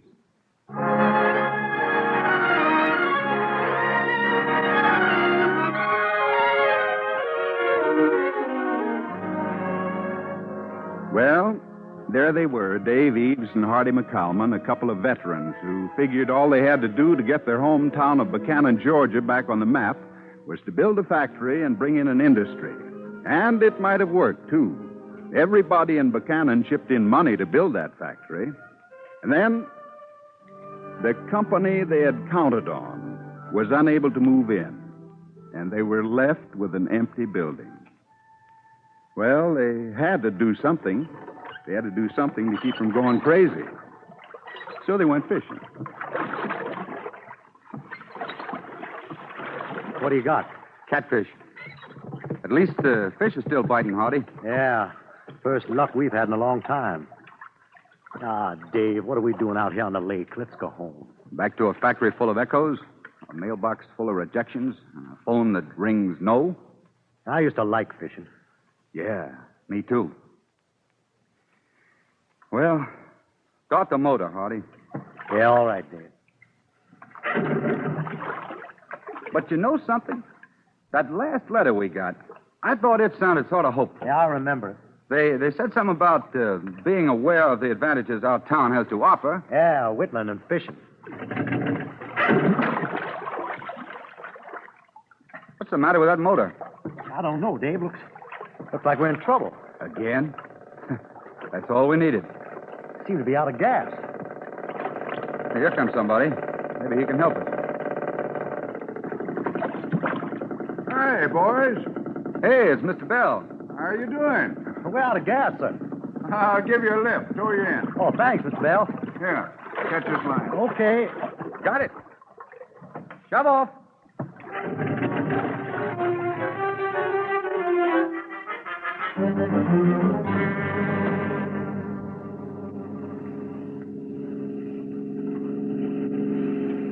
You can let us off right up the road here, sir, and thanks for the lift, Mr. Bell. Thanks for the lift on the lake, too. You've come to our rescue twice today. Glad to oblige. Now, I better get these fish home to Mrs. Bell for dinner. Hey, what's that building? Well, I guess you haven't been down this road in a long while, sir. No, I haven't. It used to be an old, worn-out cotton field. What goes on here? It's a good idea to have a solid dream with both feet on the ground.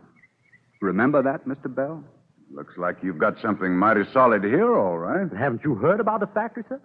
Sure, I heard. I thought you'd converted an old barn to something. This looks like a brand new model plant.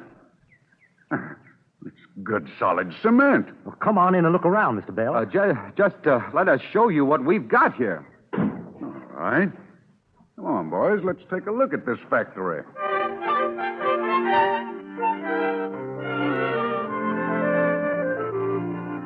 How much space you got in here, boys? 16,000 square feet. That's so. Wow. Cement, huh? Cement and concrete and steel, Mr. Bell. And good ventilation and light and a sprinkler system. Mm-hmm. Where's the railroad? 600 yards up the road, sir. You can't miss it. You can run a spur in here easy. There's a road right outside. State highway. Okay, boys, that's all. I got an idea.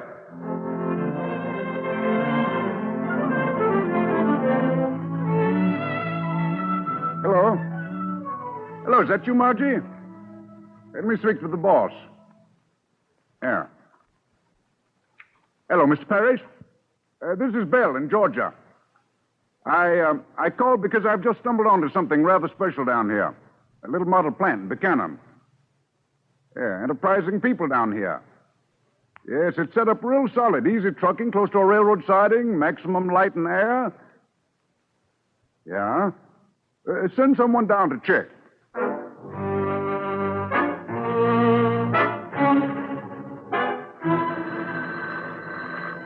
It's your turn to take it, Dave. Okay. Hello? Yes, this is Dave Eves. Who? New York calling. Cluett Peabody. Cluett Peabody? The arrow shirt people? Yeah, that's right. They sent a man down here to look the plant over. Yeah. What was that again? When? I get it. Yes, I get it. You're sure?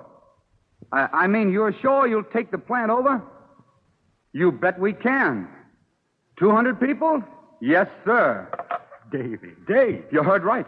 We're in. What'd they say? All we have to do is sign up 200 workers for the factory. Oh, but wait a minute, Dave. 200 people? There's only about 500 people in Buchanan altogether. So what? They all want to work, don't they? Let's start ringing doorbells.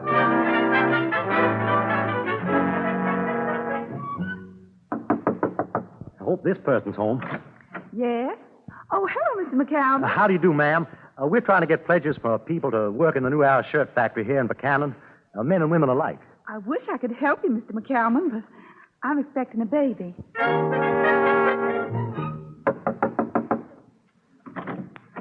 Oh, how do you do? I'm looking for Mr. John Emerson. Hey, what's that? Speak a little louder, Bubba. Can't hear a word you're saying. John Emerson. That's me, all right. Oldest Confederate around these parts. Come on in, boys. Sit a spell. Well, never mind, Mr. Emerson. Thanks. Where'd you get this one, Dave? Out of the county records. J. Horton. Hello, son. Hello. We're looking for J. Horton. Where's your folks? My mommy's here, but she's sick. Oh, I'm sorry. But where's J. Horton? Well, that's me.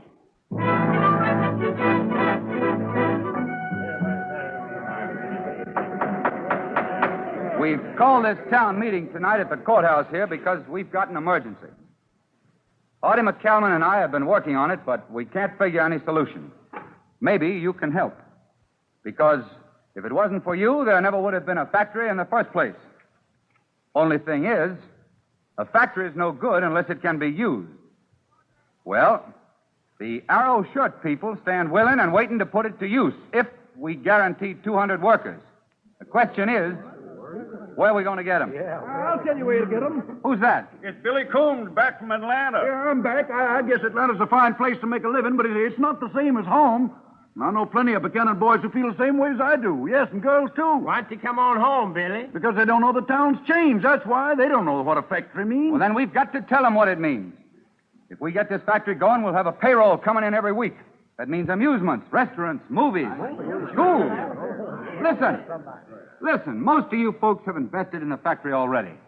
Well, I'm going to ask for one more contribution from each of you here tonight. I want 3 cents. Yes, I want you to invest in a 3-cent stamp. Every one of you people within sound of my voice has had someone leave our hometown. Your husband, your son, your daughter, cousin. So sit down tonight and write him a letter. Tell him there's no depression here. Tell them there's jobs waiting in a new factory. We've got what they want, you tell them. Now, Buchanan has plenty to offer.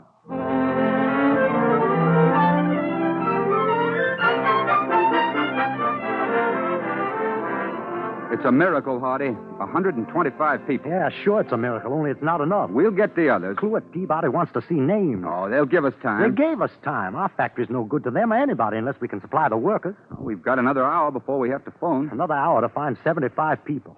And then we'd be rocky. Suppose one of them got sick or changed his mind. We can't fail now, Hardy. Not so close to the finish. Maybe you should have kept on dreaming about cotton, Dave. No. I was counting on the land then.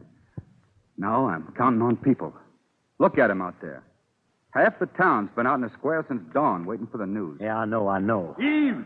Dave Eve! We're in here, Charlie. Yeah. I got a message for you from the chief of police. Chief of police? Yeah, I just left him over at the factory. What's he doing there? Well, he's losing his mind. There's 300 people milling around, yelling for jobs. What are you talking about? I never saw half of them in my life. Everybody and his brothers come back to town. Chief says, for heaven's sake, get over there and take care of your property. We heard you. Come on, Hardy. That means us. Let's get to work.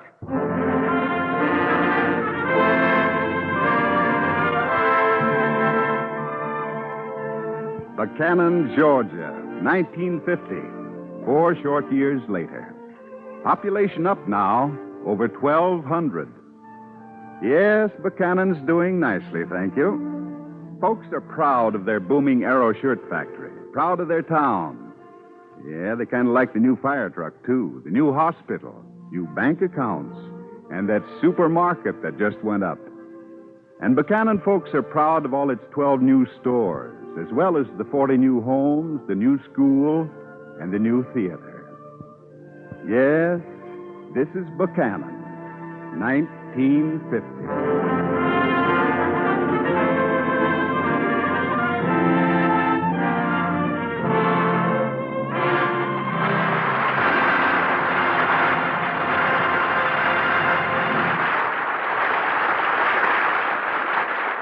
This is Lee Bowman again. This story is true, and those boys are still down in Buchanan, Georgia. Hardy McCalman has 6 gas stations now, and Dave Eves is an executive in the Arrow shirt factory. 2 young men had not even a small business, but they did have an idea and the courage and resourcefulness to back it up. They faced a challenge, and with the help of big business, met it successfully. Our congratulations to Dave Eves, Hardy McCalman, and the Cluett Peabody Company. Next Tuesday, in celebration of Washington's birthday week, the DuPont Cavalcade will present a glowing and deeply moving story of the fateful days at Valley Forge, when Washington and the foreign general von Steuben battled to save the desperate American forces. Starring in the role of George Washington will be the Dean of the American Theater, Walter Hamden. Be sure to listen. Tonight's original DuPont Cavalcade was written by Doris Frankel. Music was composed by Arden Cornwell and conducted by Donald Voorhees. The narrator was Ted Pearson. The program was directed by John Zoller.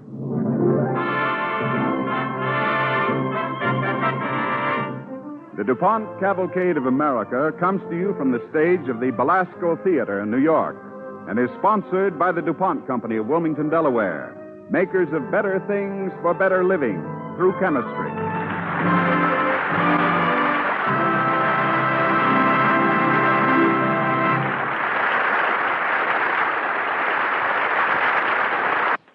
Next, hear that precocious little Valentine Baby Snooks on NBC.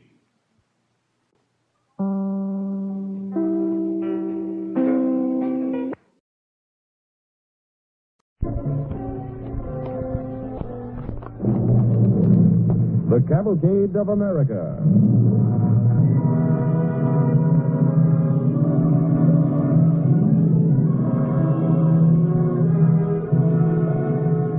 America. America means skyscrapers and haylofts, the crack of a pioneer's flintlock, and the sound of the riveter's machine, the outline of a church steeple against the midnight sky. America is your story. America is you and everyone you know.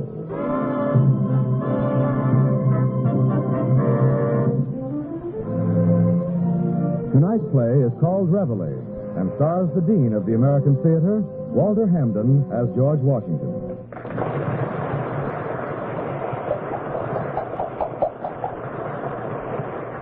Our story begins far from these shores. The time is September in the year 1777, and the place, the European home of Dr. Benjamin Franklin, near Paris. A fateful conversation between Dr. Franklin and a mysterious friend draws toward a close. They're talking in French, of course, but perhaps we may translate. Time, sir, is of the essence. Arrangements have been made for you to sail from Marseille. On Saturday, you will board the French frigate L'Heureux of 24 guns. L'Heureux, the happy one. The fortunate name, Dr. Franklin. Yes, and a good omen, I hope. By the way, you are aware that the aid being given the American colonies by the French court in this matter is highly secret. Entirely secret. Of course, Dr. Franklin. I do not talk. Since 14, I'm a soldier. The frigate will be disguised as a merchantman under the name Le Flamand. Yeah? You will take ship as one Mr. Frank, bearing dispatches for the governor of Martinique. Yeah? But you will debark at Portsmouth in New Hampshire with the help of God.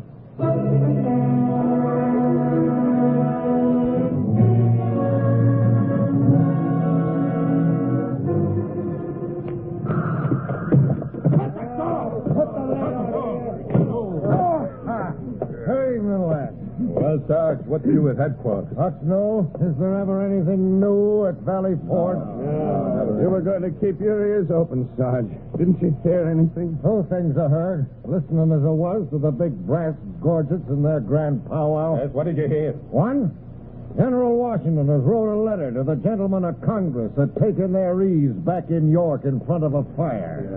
Since, he says, we must have instant aid, or else we must either starve or disband. And the general, God bless him, has heard back. What did he say? The gentlemen of the Congress are sending us... Food, guns, ammunition? No, lads. They're sending a committee.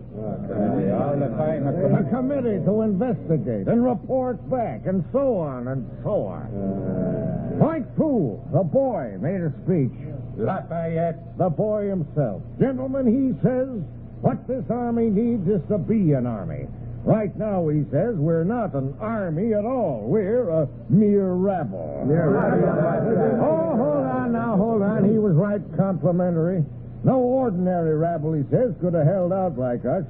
But we need somebody to tell us what to do and how to do it and why to do it. Did he have any notions about what we're going to eat while we're doing it? Well, no, that point wasn't mentioned. His lordship, the quartermaster general, Mr. Mifflin, he wasn't there. He's in York by the fire, chomping on a side of beef. That does it. You know what I'm going to do? I'm going home, where all the pigs have boar legs and turn into pork overnight. Unbolt the door, Corporal. Pinchot! The corporal close the door.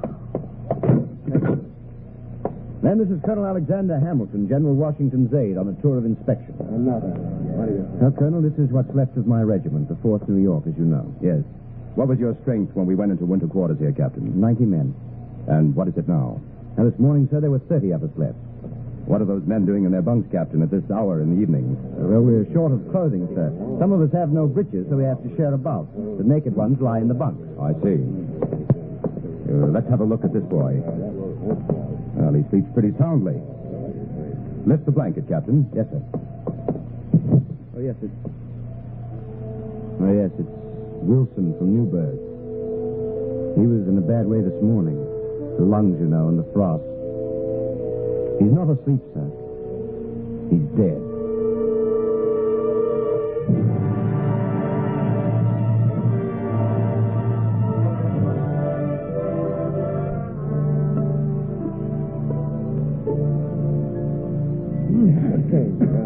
And thus, General Washington and gentlemen of the staff, I conclude my report of conditions here. Thank you, Colonel Hamilton. Gentlemen, you all realize the seriousness of our situation. We have 10,000, heaven knows how many more, or how many less. Some 10,000 troops left. The sick we can count easily, gentlemen, more than a fifth of our body. The point I wish to make to General Conway is that we have to win a war with those troops. Yet, in the European sense, they don't constitute an army at all. Despair, lack of discipline, desertion, disorganization. These are the roots of our difficulties. May I suggest, sir, that the root of our difficulty lies in the senseless, stupid, and utterly destructive attitude of the Congress. Good heavens, sir, even if we win, are we to be ruled by a coterie of timid, greedy dolts and asses? If we win, and we shall win, we'll be ruled by the representatives of the people. That's what we're fighting for. We can hardly expect the people's representatives to be inspired judges, saints, or philosophers. No. Surely this is no time or place for political theorizing. Ours is a practical problem. It has been stated most clearly by Lafayette. Thank you, sir. I had feared being so young to raise my voice. All voices are needed now. My dear young friend, the problem you pose to us is not a new one in our eyes. It has long been my hope that we might find someone who could bring together our divergent ideas of discipline into one body of military law. And we propose to the Congress that an Inspector General be appointed. Congress again. Talk. How long must this go on? Possibly until you learn patience, Hamilton, and common charity. Yes, General Conway. Since we are so clearly getting nowhere, whatever, sir, may I suggest that we adjourn? I, for one, have need of sleep. General Wilkinson here, he is asleep. It would be a shame to wake him. Well, I, too, am weary of debate. Gentlemen, we stand adjourned. Oh, sleep well, General Conway.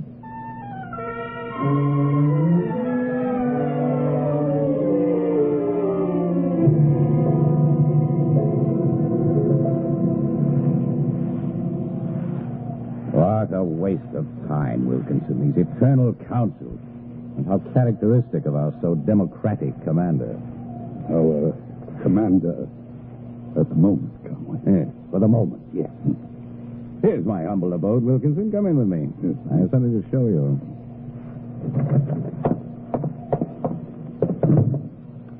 What a heavenly aroma. What is it? Guinea hen. Well roasted. Fried. And a quart of Rhenish grape to wash it down. And brandy to come. Nice, my friend. But here at Valley Forge, how do you manage? I have friends in the Congress at York, General Wilkinson. Good friends, well placed. 2 of them on the Board of War. Help yourself to the food, General. Yes, thank As you. aide-de-camp to General Gates, you must know how these things are done, eh? Well... Come, Wilkinson. We can understand each other. General Gates, your superior, wishes to supplant General Washington as Commander-in-Chief. He has an important body of support in Congress. Your friends at York are my friends. We can do business, Wilkinson. How? In this manner. Washington has placed himself in an utterly untenable position. Someone is needed to create an army out of his disorganized mob at Valley Forge. So he has recommended to the Board of War that an Inspector General be appointed. More guinea hen? Yes, thank you. Do you know who that Inspector General will be, Wilkinson? No. Who? Me, General. Me. It's all arranged. And I am to report directly to the Board of War, not to General Washington. Do you understand? Could I... Oh, a little brandy, yes, certainly. Now, to us, General Wilkinson, to us. And to our future Commander-in-Chief, General Horatio Gates.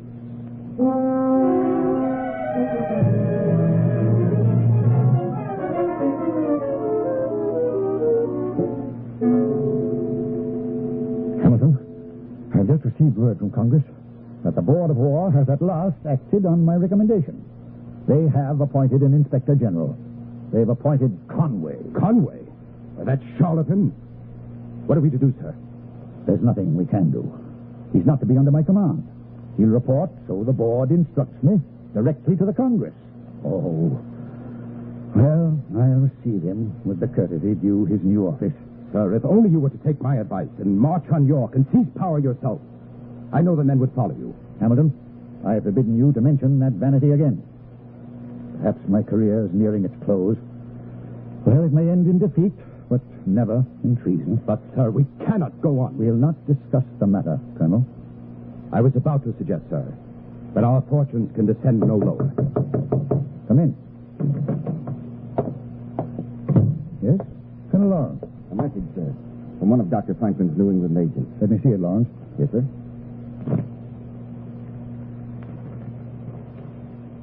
Mr. Frank has departed from Boston with messages for the governor of Martinique. At last, it's von Steuben. Is that good news, sir? It may be the answer to our prayers. Dr. Franklin has won an illustrious recruit to our cause. Mr. Frank is the Baron Frederick von Steuben. Another foreigner, sir? No, not just another foreigner, Lawrence. If Dr. Franklin is right, and I've never known him to be wrong, von Steuben is a superb drill master. He's the foremost soldier in Europe.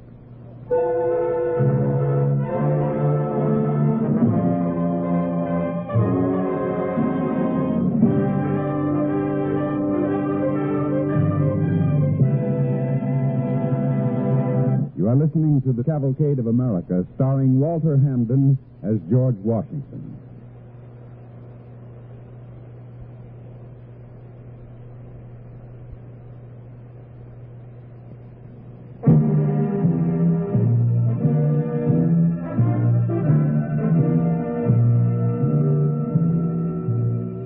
Now we continue our play, starring Walter Hampden as George Washington. We return to the headquarters of General Washington at Valley Forge, where his shivering army suffers in the snow. Desertions mount daily with the continued failure of supply. And over the commander himself hangs the threat of the infamous Conway Gates cabal. At last, Washington takes steps against the conspirators. Colonel Lawrence? Yes, sir? Prepare a letter to General Conway. Listen to this, Hamilton. Yes, sir. You ready, Lawrence? Yes, sir, all ready. General Conway, a letter I received last night contained the following paragraph. Quote, in a dispatch from General Conway to General Gates, Conway wrote, Heaven has determined to save your country, General Gates, else a weak commander-in-chief would have ruined it long since. End of quotation. Sign the letter. I remain your humble servant, George Washington. That is all, sir? That's all.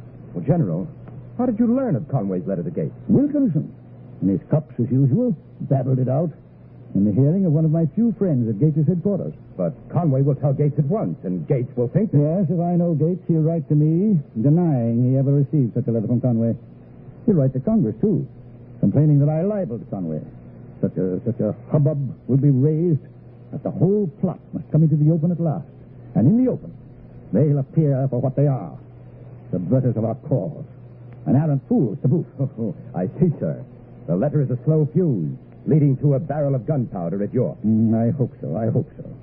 Oh, Colonel, I trust arrangements have been made to receive Baron von Steuben. Yes, sir. He will be met on the York Road by a headquarters company under Captain Walker, and escorted here with every honor. When he comes, I'll ride out to meet him myself.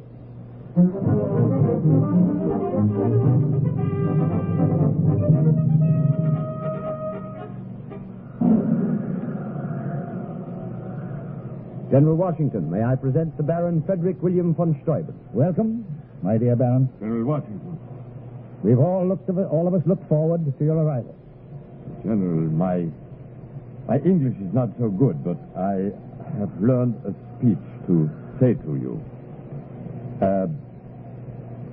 So I forget. Well, I'm very happy. Many of our officers are able to converse in French, Baron.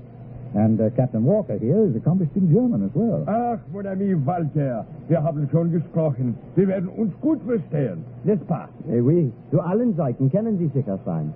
Captain Walker, in my letter to the Baron, I explained our pitiful condition here.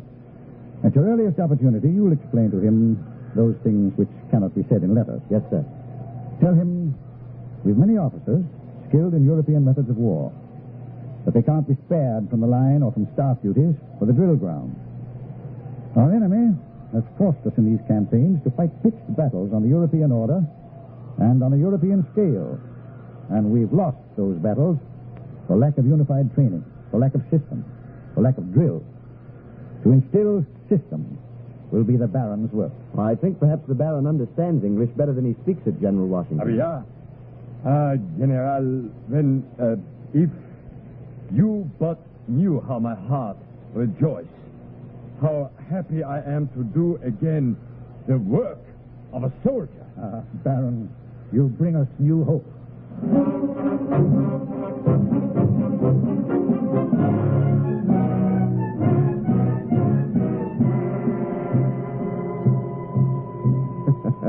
I tell you, Mistress Green, the likes of this man von Steuben has not been seen before on our side of the ocean. He's a combination of Don Quixote, Jolly Father Christmas, and Satan himself all rolled into one, with 7 meat boots. He's so handsome, too. I do declare, on horseback, he looks like the very god of war. But, Captain, my husband tells me the men are laughing at your Baron von Steuben, just as we are now. And is it not good to hear laughter again at Valley Forge, Mistress Green? They began by laughing at him. In a day's time, they were laughing with him. All day, he labors at the drill ground, pushing and pounding each squad into shape as if he were a young lieutenant eager for promotion. And each night, he spends writing out a new chapter in his manual of war. And I, perforce, they have to make a fair copy in English. Then, 6 men work until dawn, making more copies for the brigade commanders. At 3 a.m., mind you, the Baron is up again. No. He smokes a pipe while his valet dresses his hair. He has 1 cup of coffee, and at sunrise, he's drilling his beloved model company again. 1, 2, 3, 4, 5, 4, and I, perforce, am out there with him, translating all 3 languages at once. Poor Captain Walker. You must be worn out, quite worn out. On the contrary, Mistress Green, I've never felt better in my life. Since your husband succeeded the wretched Mifflin as quartermaster, I've acquired a warm coat to my back and reasonable rations to warm my innards. And I have work to do. Good work. Captain, we simply must meet this paragon of yours. You shall. And when he meets you, Miss Meade, I know what he'll say. And what will he say, Captain? I can hear him now. Wunderschön. Wunderschön. Ach, Liebchen, comme vous êtes belle. How you are, épouvantablement ravissant.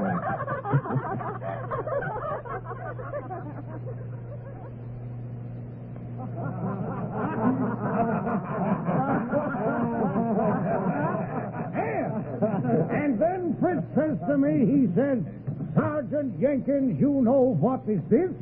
A bayonet, says I. What is for, Sergeant, says he. To roast pig meat on the end of, says I, when we got pig meat, which we ain't. Dummkopf, he says. Eat these horse-sticking lobster backs in the belly. I show you. And he grabs my musket and starts dancing around and stabbing at the air like a great Dutch windmill. Well, the next time we have a committee from Congress poking around, and I hear tell there's another one on the way, I'll tell them, gents, I'll say, old Dutch Fritz is the best thing that's happened to this army since I stole the breeches off a Tory farmer.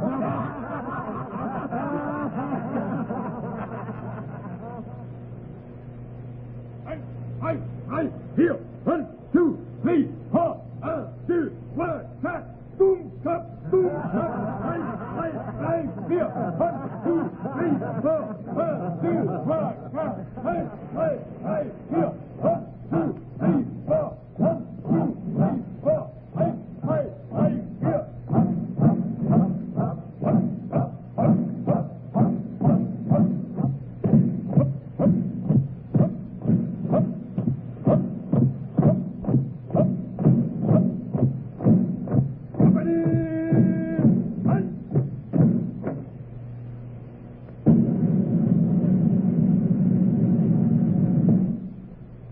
There, gentlemen of the Congress, there you behold an army. When you were last with us, you saw a pitiful rabble. I arranged this review in your honor, gentlemen, so that you might see with your own eyes what has happened. It is miraculous, General Washington, simply miraculous. No, sir. It's the result of the genius and hard work of Baron von Steuben, who came to us as a volunteer without pay. You know, of course, that Inspector General Conway has tendered us his resignation. I do. And if I may, I'd like to nominate as his successor Frederick William von Steuben. Achtung! Alert! First!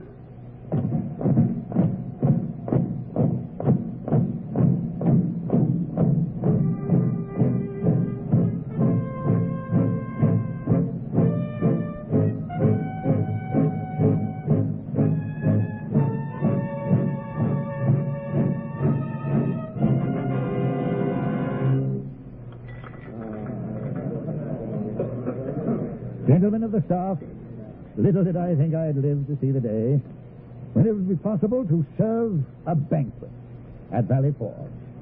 For General Greene has outdone himself with the farmers in the hinterland, and, gentlemen, the occasion is worthy of his efforts.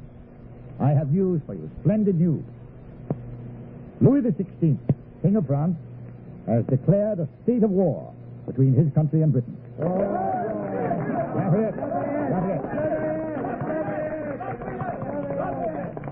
General, friends, this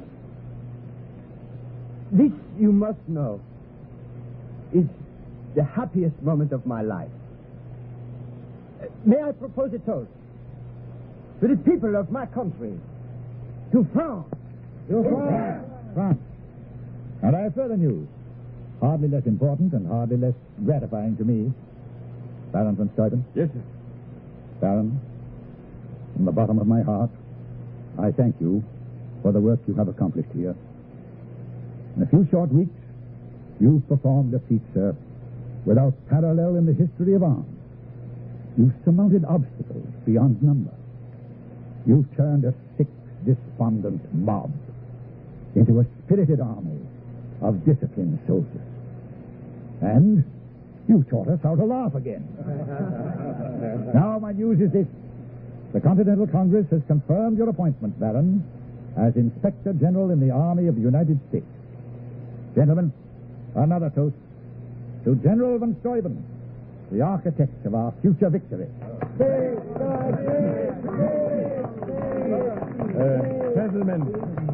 Gentlemen, my English is not so good, but it is better, no? Yes, I have taught, I have learned. I have learned much, more than what I teach. From these men, these sans-culottes, these ones without breeches, I have learned what it means, this word, freedom. I have seen and I know. No European soldiers could do what they have done. In Europe is slaves. Here is free men. And so, another toast. I give you the American private soldier, the best fighting man in the whole world. To his victory, to our victory.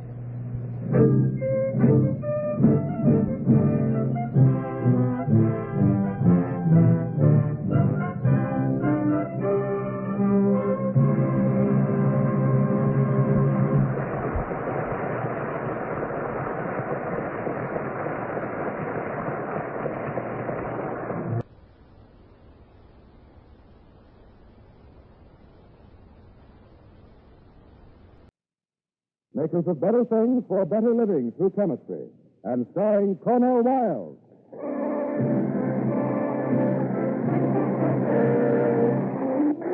Tonight's DuPont play is called Young Man in a Hurry. And here's our star, Cornell Wilde.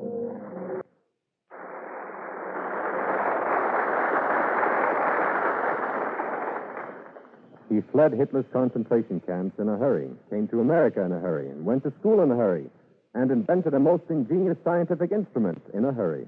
His name is Joe Gerber. Tonight on the DuPont Cavalcade, you will hear Virginia Payne as Joe's mother, and I shall be Joe.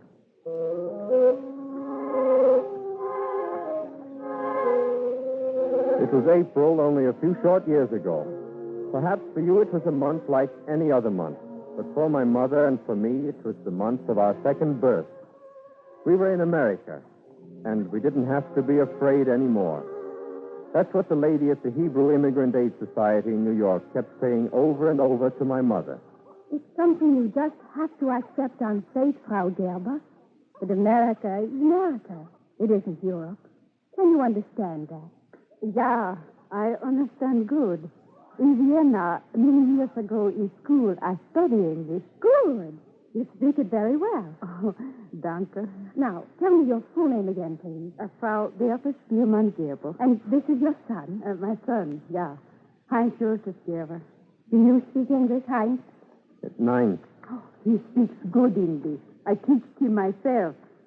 Heinz, sag ein paar Wörter in Englisch für diese Dame. Oh, nein, muss ich fürchten. Oh, sei nicht dumm. Sag mir was. Say one word for a lady in American. Hot dog. Well, I see that Joe's American education has begun. Tell me, Frau Gerber, what was his education in Europe? Running away. Learning how to stay alive. I know. Frau Gerber, your husband, They caught him. I'm sorry. It isn't easy for me to ask such questions. It is not easy for me to give such answers. Yes. But from now on, you and your son must try to forget. This is America. You're safe. Oh, Dankeschön. Don't thank me. Thank America. We wish it. But how? I can't tell you. Every person does it in his own way. You and your son will find that way. You'll see.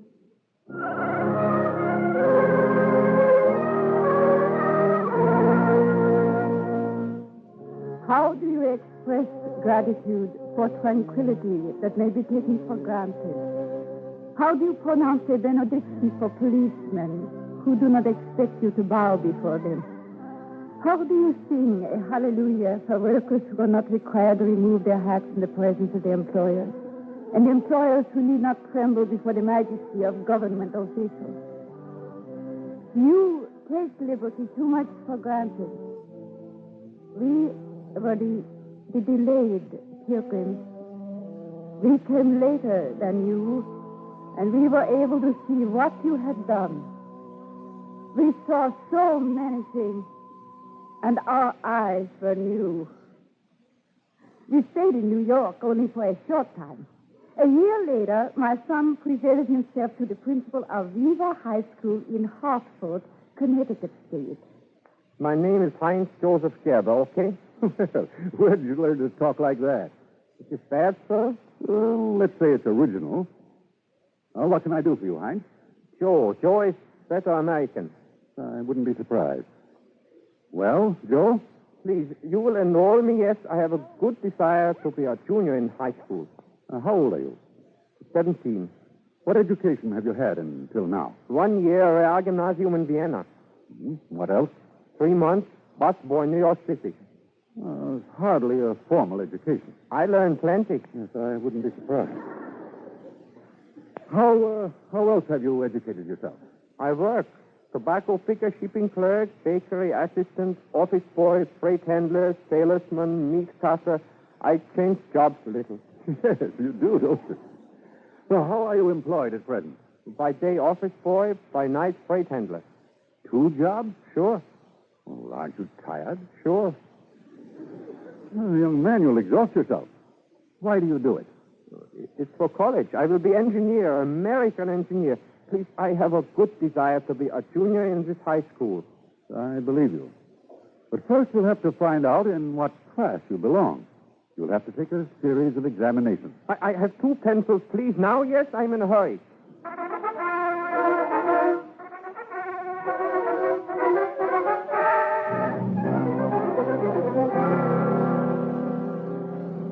Joe? Yes, sir? Your knowledge of mathematics and science is extraordinary. I am a junior in high school? I'm afraid not. But you said... Yes, I know, but I haven't spoken about your English examination. It's not good?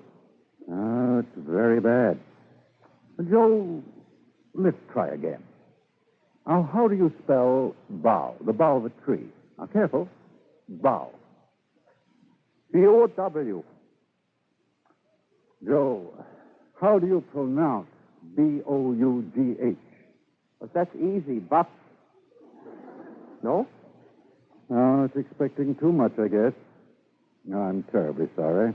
I study 5 hours every day. I study 10 hours every day. I study as much as you want, please. I will be high school junior. No, it'll be too much for you. It's for your own good, Joe. For my good, I must be high school junior. I must. Oh, it's entirely and completely irregular. In my heart, in my mind, in my soul, I'm for engineer, American engineer. I'm in a... Yes, I know. You're in a hurry.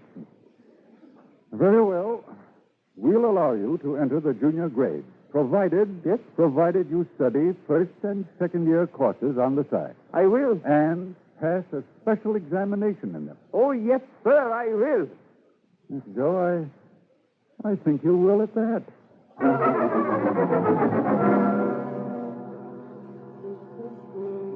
My son Joe was in a hurry. You are shy to express such a thing, but why was he in a hurry? Only for himself? No, not only for himself. He would become an engineer. But I couldn't bear to see the way he drove himself. He couldn't even eat his morning oatmeal without at the same time doing homework. Ma, will you pack my lunch? I'm nearly late for school. Oh, I am packing it. Now, can you do one thing at one time? First, eat breakfast. Your homework will wait. Oh, I blotted it. Not. I have to do it all over. Not? That I suppose you are learning in your English class? It's very good America, Mama. Where's my lunch bag? Now, your oatmeal. I like a clean plate. I got a scram. Goodbye. Not scram. You must have more respect for our language.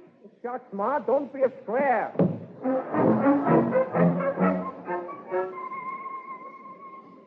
He went to school from 8:30 in the morning until 2:30 in the afternoon. After school, he worked in a bakery until midnight. At midnight, he began his homework. Saturday and Sunday, he studied his freshman and his sophomore subjects. He allowed himself one movie a month. A metaphor is a figure of speech which... English, Mama, I'm going to fail. I know it. The first 3 months, he did fail English. But by the mid-year, he passed. In June, he brought me his final report. B, average in all my subjects, English included. Oh, that is good, Joe. That is very, very good. It was a breeze, Mama. You have to take these things in your stride. Nonchalance, that's the word. Yippee! Oh, Joe. Joe, the neighbors. Mama, I passed my freshman test. I passed my sophomore test. I passed my junior test. No, stop, you big money. Joe. I'm a senior. Yippee!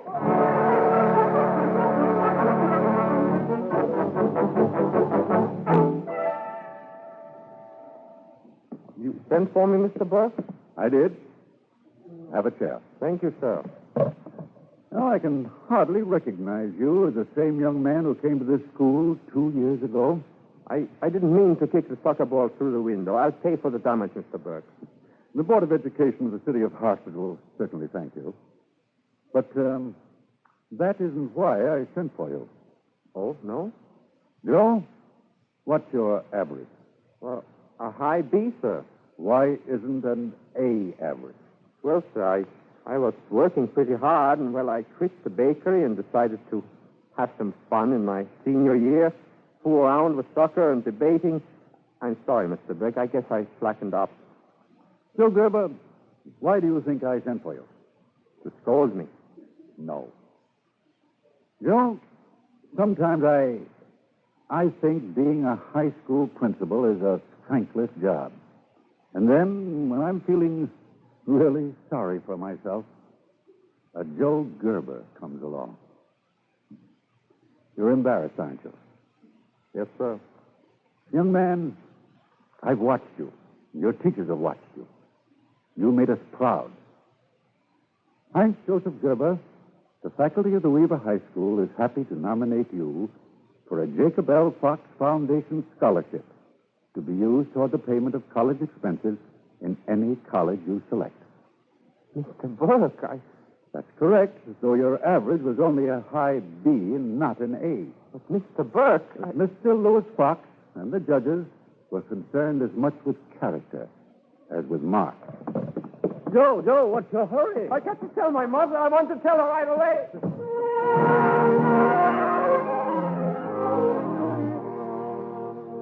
He chose Rensselaer Polytechnic Institute, and he matriculated in the School of Aeronautical Engineering.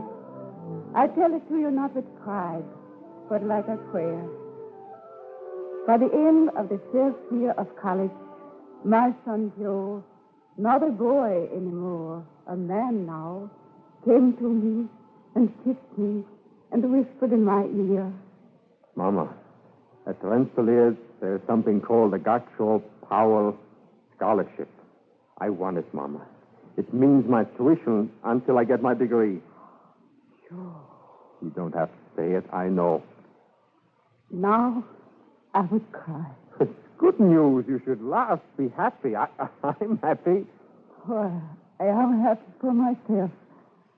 But I would cry for all the dead mothers and all the dead children in Austria and Germany and Poland who were never given to see America. There. All right, Mom? Forgive me. I spoil your happiness at such a time. Oh, no, it's all right. Oh, you have one right to be happy now. Yes, ma'am. I bought the tennis rackets, and I've joined the soccer squad. I'm going in for debating, and I've lined up some dates. I'm an American. I'm going to college. I'm going to study, and I'm going to have fun. Yes, ma'am.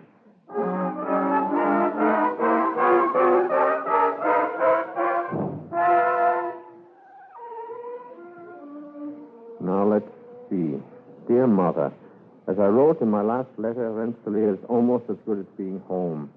I'm fooling around with the soccer team, and I've joined the debating society, and my roommate Norm and I go to dances. Maybe I've been having a little too much fun, but don't worry. Well, I'll have to stop now and get back to an engineering problem I should have finished 3 weeks ago. Norm sends his best regards. Hey, Norm, you got a 3-cent stamp? I'm studying. Have you got a 3-cent stamp? Look, kid, they kill people for less in the dressing. Which saw? Pressure P and the velocity V at all points. Oh, here it is. Hey, when are you getting around to that airfoil problem? Well, now, don't rub it in. Norm, it isn't that the problem is tough. No. I don't mind the tough ones, but this is the old series of unsymmetrical curves. It's tedious, that's what it is. To solve a problem like that, why should a man have to read points and interpolate curves all over the place? Quit stalling, Gerber. Who's stalling? I'm saying that a problem that requires scales, slide rules, dividers, protractors... Get to work. But no, it doesn't make sense. Instead of all those gadgets, there ought to be one single instrument to do all the work. Of course, Professor Einstein. One instrument that'll bend up and down and around curves. Hey, why not, Norm? An elastic rubber ruler save hours of time. I'll bet a nickel I could calibrate it. Here's a nickel. Hey, what are you doing with your pajamas? Okay, they're your pajamas. What are you doing with that elastic band? I'm going to make a rubber ruler out of it. I'm going to make me a scale that can flow with a curve, expand, contract, turn around a corner, and look out, I'm in a hurry.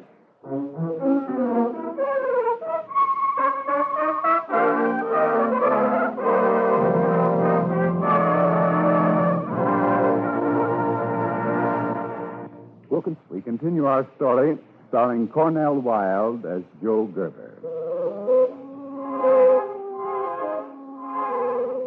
Joe, studying at Rensselaer Polytechnic Institute, was still a young man in a hurry. And so one day, when a complicated engineering problem came up, Joe improvised an elastic ruler out of his pajama belt. Joe, what are you doing? Finishing my problem. Who are you kidding? What do you mean, finishing? Finish, to complete or bring to an end. To complete by doing all things requisite or desirable. Don't give me that business, Gerber. You haven't finished that problem. I haven't, Tom. Take a look. I see it, but I refuse to believe it. You mean you worked it out? With this scale made out of the elastic in my pajamas. I'll be a cockeyed monkey. How do you know you got the right answer? Take it, see. Einstein, what are you going to do with that elastic? Use it again. Homework is going to be a cinch from now on. I guess it's an invention, huh? Sure. What hath Gerber wrought? Hey, how about making me one?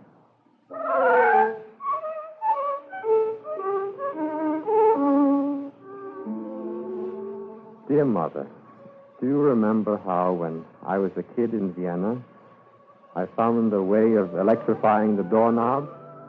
And do you remember how the maid dropped the tea tray and how you spanked me? Well, spank me again, because I've just invented something else. Don't worry, my professors are very happy with it. I'll tell you all about it when I come home. Go away from our kitchen stove. Oh, just a minute, Ma. I'll be through. What do you think you're doing? Heating a coiled spring. You're going to eat it? I said heating, not eating. Oh. My pajama elastic wasn't a scientific instrument. Besides, its stretch was limited. But if you pull a spring like this one, the distance between each coil and the next coil increases proportionately to the entire expansion of the spring. Even if I understood what you were talking about, I would refuse to believe it. It isn't complicated, Ma. It only sounds complicated. You want me to explain it? No. It'll only take a minute. Don't explain it. Even a child would understand. And I refuse to be a child. Now get away from my stove. Ma, you know what this spring can do once I've got the distances calibrated on it? Don't you use such language in this kitchen. I could squeeze the scale together and measure Abraham Lincoln's nose in the calendar over the sink, and I would be able to tell you how tall he was. And that is important, Joe, huh? Well, I don't know. With this instrument, you can take a drawing or a graph and translate it into inches or meters or centimeters or anything. Now, get out of my kitchen. I will take my broom to you. Mama, I hate to say it, but you don't have an inquiring mind.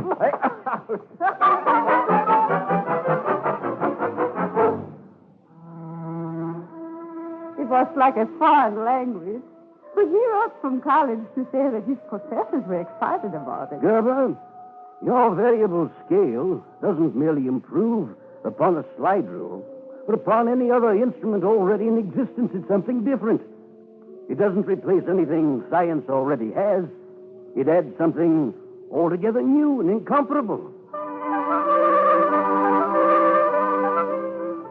Joe came home for a holiday. He wasn't interested in talking or reading. He fidgeted all over the house. Ma, I think I'll drop over to the place where I worked last summer and talk to the boss. He didn't fool me for a minute. There were some girls who worked there. Hello, Joe. Oh. Well, you sound disappointed. I guess it's because the girls are out to lunch, huh? Oh, no, Mr. Koppelman. In fact, I came over just to chew the fat with you. How's college? A lot easier.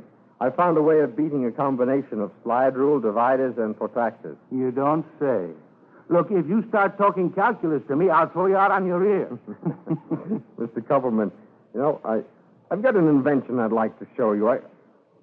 I call it a variable scale. I'm a businessman, not a scientist. Is it any good? Well, my professor thinks so. I'm making models for all of them. Now, have you patented it? If it's any, well, patent, what? Well, of course. If it's any good, you ought to have a patent on it. Someone mentioned that, but I don't have extra money these days.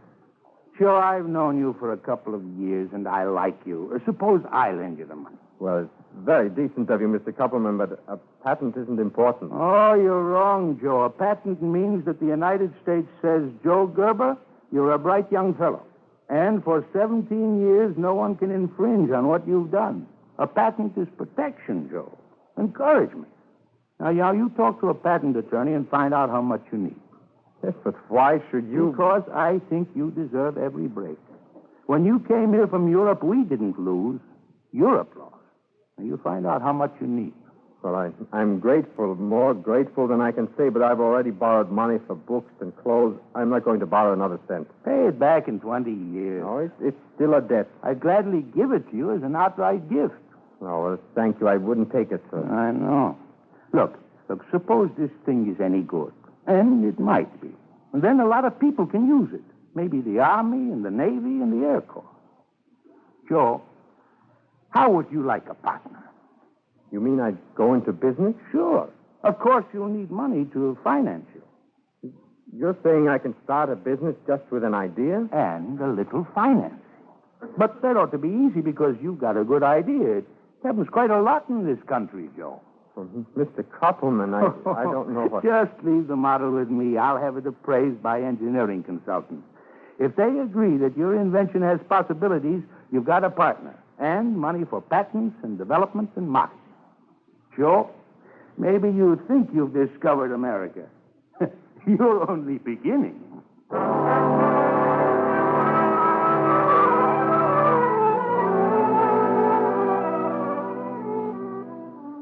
He was still a student at the Rensselaer Polytechnic Institute, where the new corporation was organized. Joe, let's call it the Gerber Scientific Instrument Company. Now, here are the papers of incorporation and the contract. And hold on to that patent because that's your protection for the next 17 years. Oh, I'm very happy. You ought to be. Kid, you're the president of a corporation. Now go back to school and do your homework. Because of the accelerated course instituted during the war, Joe graduated from Rensselaer in 2.5 years. He got his bachelor's degree in aeronautical engineering and his first job at Wright Field, working with the United States Air Force engineers. Hey, Joe, let's work on this airfoil problem. Here we have a new little gadget that'll make some of our problems duck soup. Oh, let's have the box, huh? Here you are, sir. Right. Hey, what'd you say your last name was? Gerber. Joe Gerber. Oh, it's a real coincidence. It's the name on this box. Spread the sheet out with me, huh? Yeah, it's a coincidence, all right. Wouldn't be a relative of yours, would it? Well, my closest relative, me. Huh? Sense of humor, mister? No, sir. You're not fooling? No, sir. Well, tell me something about this thing. Well, it can be used for spacing rivets. It can be used for reading art scales, non-dimensional curves. It can be used for interpolation, for determining the pitch of screw threads, for laying out airfoil sections, making construction layouts, things like that. Things like that, huh? Mr. Gerber, something tells me you've just supplied the answer to an engineer's prayer.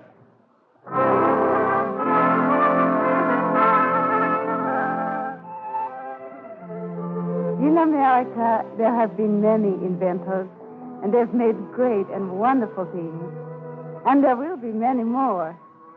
I'm proud that Joe is among them, though his isn't a great invention, but it is something good and useful. Joe and I, we came to America in the time of our need. We sought the American dream. And like so many others, we found it.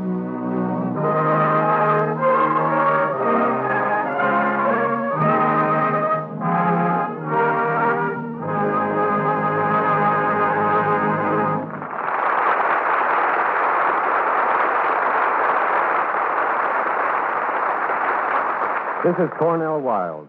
How would you like to meet the real Joe Gerber?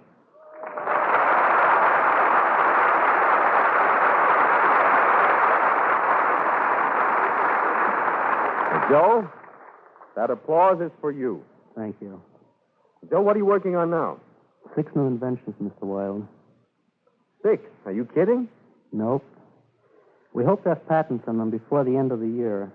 And whatever happens to those inventions, whether they turn out to be good or bad, I shall always remember that America took us in and not only gave us a home, but an opportunity. In my own way, I have tried to fulfill an obligation. Once I thought it was my obligation alone. But now I realize freedom is everybody's job. Thank you.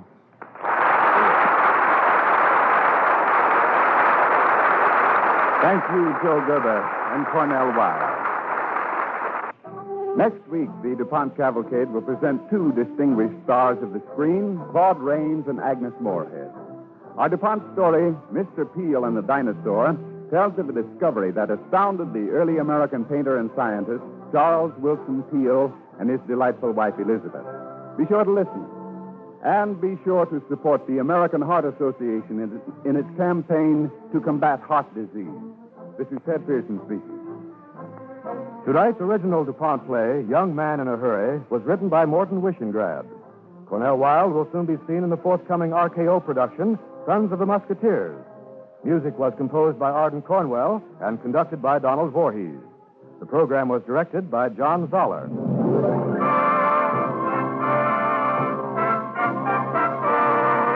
The DuPont Cavalcade of America comes to you from the stage of the Belasco Theater in New York and is sponsored by the DuPont Company of Wilmington, Delaware, maker of better things for better living through chemistry.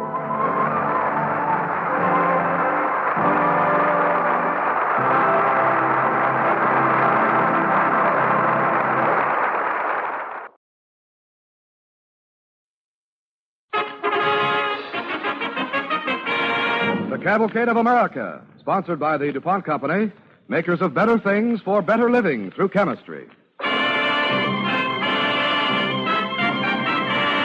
In tonight's DuPont play, we present two outstanding Hollywood stars, Claude Rains and Agnes Moorehead. Miss Moorehead will appear as Elizabeth de Peyster, and Mr. Rains, well, here to open our DuPont play is Claude Rains.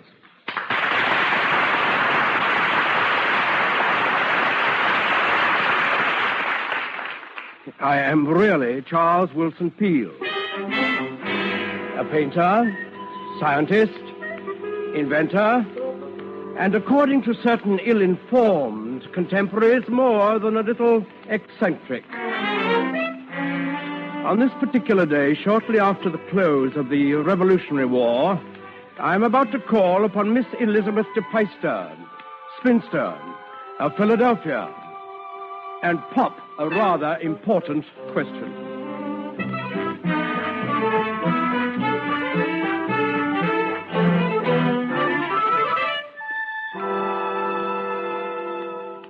Madam, will you do me the honor to be my wife? Why, Mr. Peale, I hardly know how to answer you. This is, as you know, only our second meeting. Perhaps if you would be good enough to reply to some questions. Questions? Do you infer, madam, that there are doubts in your mind as to my character? Pray, Mr. Peale, do not excite yourself. It is merely that there are certain rumors abroad in Philadelphia. Rumors concerning what, may I ask? Well, Mr. Peale, your recklessness, your being so headstrong and unpredictable. I, headstrong and unpredictable, ridiculous, a more prosaic, humdrum, normal individual than myself never existed. But Nevertheless, nothing. No. Madam, I will give you exactly 20 minutes until 4:30 to make up your mind. And if you do not accept me, I shall leave this house and propose marriage to the first female of however repellent aspect I encounter upon the street. Headstrong and unpredictable indeed.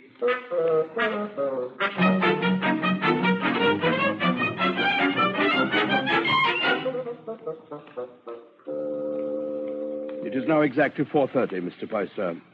Your answer, please? Mr. Peale, before making up my mind, I find I must ask certain questions.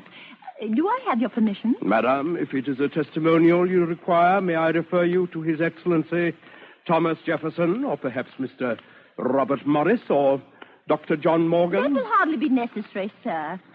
Now, the first question is, are you neat? Am I what? Neat. Well, let us say, madam, I am somewhat neat. Oh. Second question. You are a widower, I understand. I am. You have children? I have. How many? 6, I believe. Or is it 7? Now, let me see. There's Raphael, Rembrandt, Titian, Rubens. Oh, all named after painters.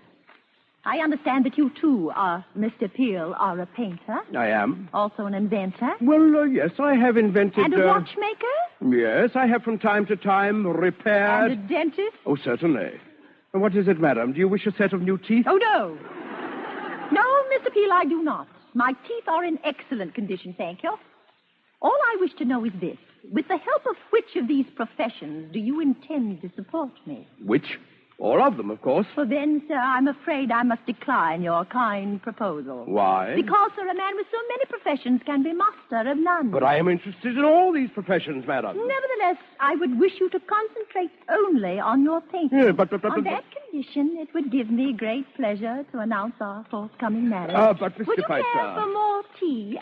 What is your Christian name, Mr. Peale? Charles, but Mr. Peyster... You may call me Elizabeth. Elizabeth, but don't you see... No, Charles, I do not. I've been considering this matter, and it seems to me that a very handsome living could be achieved by a talented painter who has so many famous friends. Robert Morris, Mr. Jefferson. Who was the other gentleman you mentioned, sir? Dr. John Morgan, one of the city's most eminent physicians and scientists, madam? Yes. Well, don't you think that they... No, Elizabeth, I do not think. I cannot go to these people and ask them if they'd like to have their pictures painted. Why, it's absurd. I refuse to consider it. I refuse. You hear?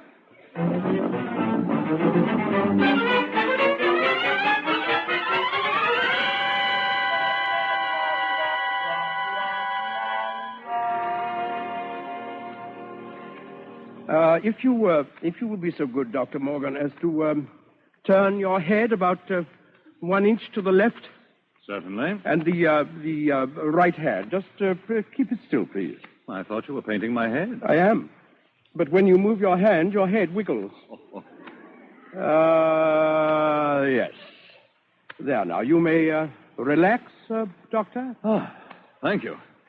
By the way, Charles, it has come to my ears that you have remarried. Is your wife young or inclined toward ripeness? Well, sir, in certain ways, one might consider her somewhat overripe. Goodness me.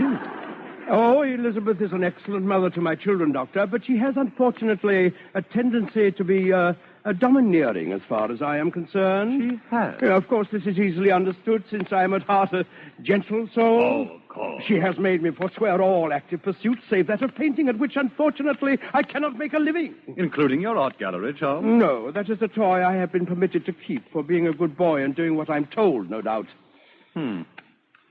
Charles, have you ever thought of turning it into a museum? The gallery? But it is a museum, Doctor. I mean a museum of natural history, containing the great natural wonders with which our country abounds. A natural history museum? What would I put in it, Doctor? The flora and fauna of America, geological specimens, animal life. But I'm no taxidermist, sir. Oh, you would learn. And think of the service you'd be doing. You would be bringing to the American people for study and observation the great natural wonders of their country. Yes, it is an interesting thought, Doctor. Believe me, there's real need for such a museum in America. Why, it would even help with our international affairs. It would, sir? How? Well, Charles, as you know, I've spent many years abroad. Yes, I know, sir. And I have observed a tendency on the part of most European nations to condescend to us, to regard us, as it were, as though we were an upstart nation, devoid of culture and the humanities. Oh, but, Doctor, as long as we know better... It is not enough, Charles. We live in a world where no nation is self-sufficient, where trade, friendship, and the goodwill of other people is as necessary as the air we breathe. But friendship and goodwill are predicated upon understanding and similarity of purpose. Let us not forget that. And you think the establishment of this museum would help. It would enhance our prestige as a nation of culture and scientific attainment. Well, Charles, what do you say? Doctor, where do you suppose I'd be able to find a volume about taxidermy?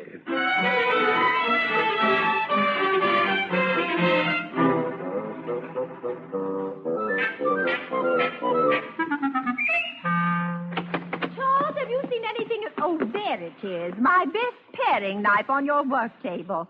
What were you doing with it? Dissecting an owl. Dissecting it? What on earth for? See how it's made? But why should anyone want to know that? So he'll know how to stuff the next one he catches. Oh, Charles Wilson Peale, I would like you to know I have no intention of having this house cluttered up with dirty old owls, stuffed or otherwise. And I, madam, have no intention of leaving them here at the tender mercy of your insatiable broomstick. I shall take them, when I am finished, to the Museum of Natural History. Oh, very long. Well, as long as you want to take...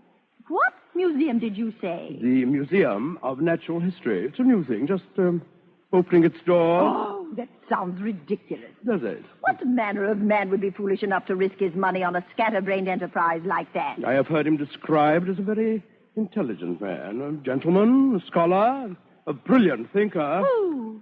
Who could that be? Me. Charles Wilson Peale, you gave me your word when we were married that you would give up all this nonsense. Quiet, woman. How dare you refer to the great natural wonders of America as nonsense?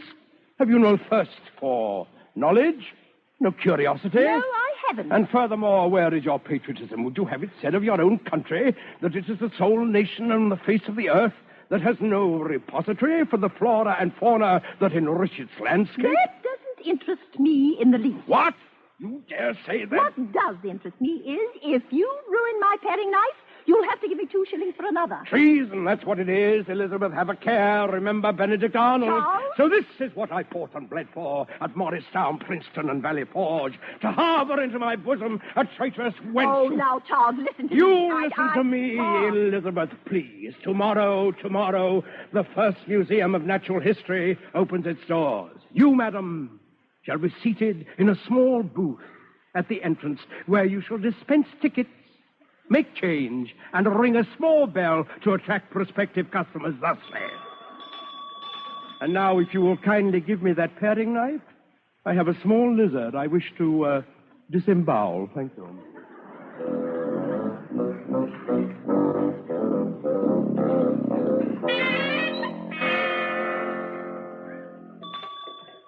Ladies and gentlemen, this way, if you please.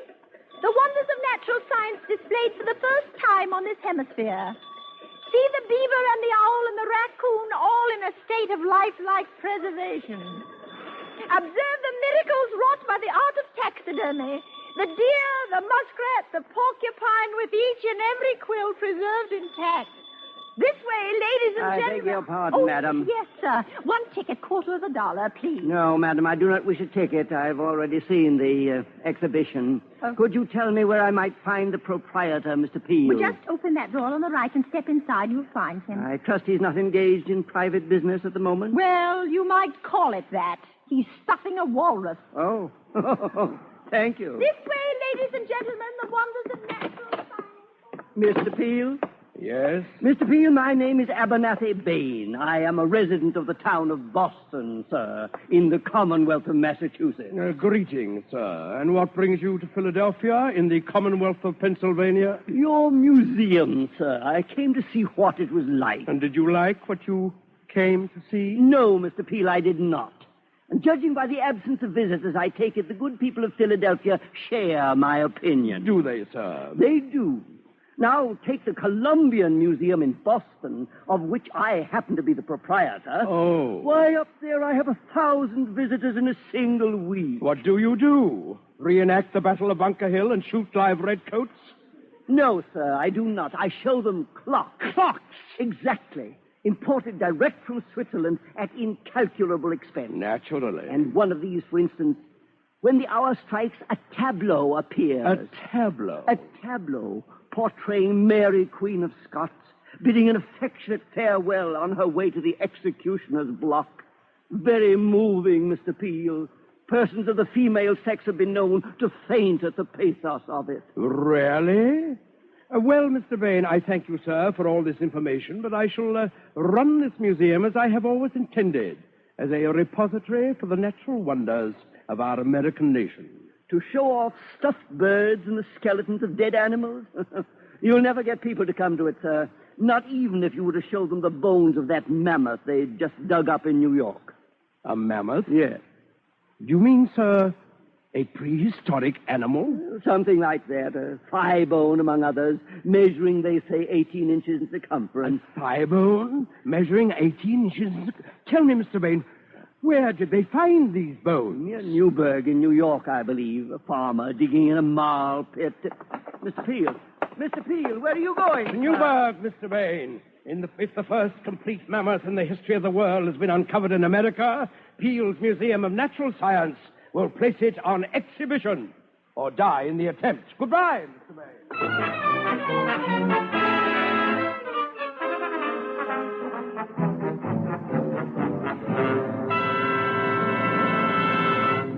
You're listening to the DuPont Cavalcade of America, starring Claude Rains and Agnes Moorehead.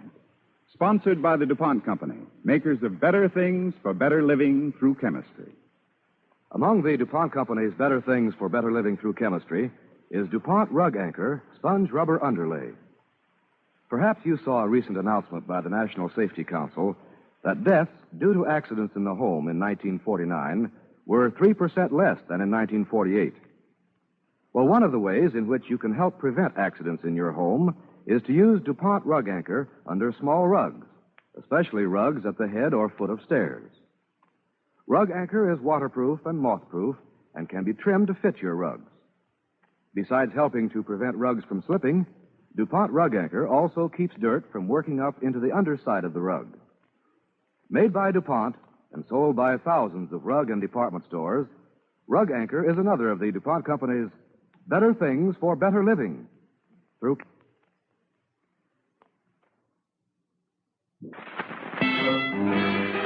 Now we continue our DuPont play.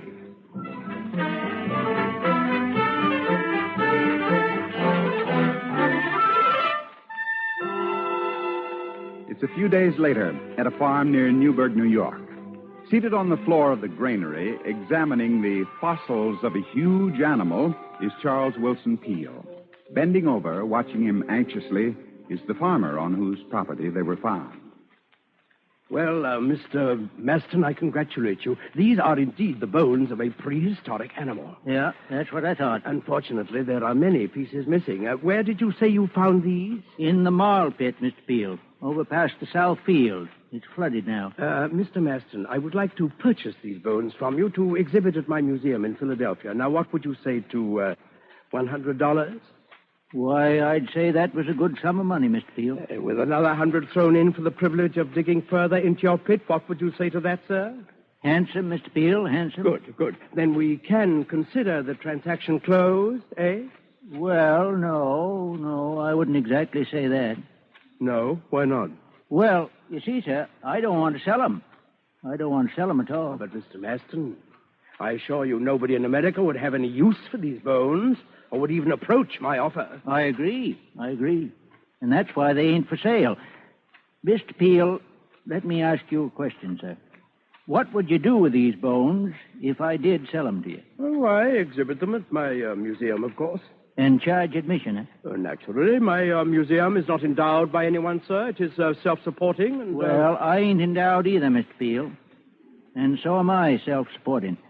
And I'm going to support myself by having my son take these bones on a tour from town to town and exhibit them and charge admission. Take them on a tour? Yeah. But, sir, suppose something happened to them. They got lost or broken. Think of the loss to science. Science never did anything for me, Mr. Peale, and I ain't doing anything for it. I see. Well, Mr. Maston, how old is your son? My son, just turned 18. Why? Mr. Maston, do you have any idea of the kind of life that young man would lead, traveling from town to town like a gypsy, removing himself from the beneficent influence of home and hearth and father and mother? His mother, she's passed on, Mr. Peale. Oh. All the more reason, sir. You and you alone hold this boy's hope of heaven in the hollow of your hand. Consider for a moment, sir, what a life like that would do to the spirit of one so young. The constantly changing faces, the evil companions, the carousing, the immorality of such an existence. Yeah. You really think so, sir? Why, he'd be no better than an actor. My gracious. Yes, sir, you're right, Mr. Peale. Yes, I was thinking only of myself. Greed. The curse of mankind. Then you'll sell me the bones and privilege of digging for $200, Mr. Maston? I'll sell you the bones and the privilege of digging for $300, Mr. Peale. What? Take it or leave it. I'll take it. But first, I must return to Philadelphia to raise this large sum of money. I shall see you again in 2 weeks, sir.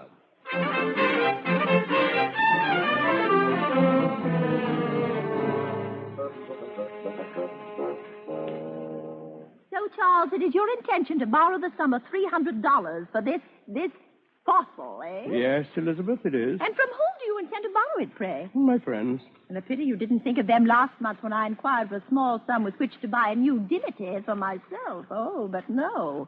No, I can go about in rags as long as you've got money for old bones. Elizabeth, my dear, even you would not approve my writing to the President of the United States for a few dollars to buy my wife a new... President of the... You mean you wrote Mr. Jefferson? I did. Would you like to hear his reply? But My dear Mr. Peale, no person on earth can entertain a higher idea than I do of the value of your museum collection, nor give you more credit for the unwearied perseverance and skill with which you have prosecuted it. The President wrote that? He did indeed. Well, is there more? Yes. Unfortunately, I am unable to assist you in the resources for this new enterprise. Well, at least he answered you. Now, where will you get the money? I have already got it, Elizabeth.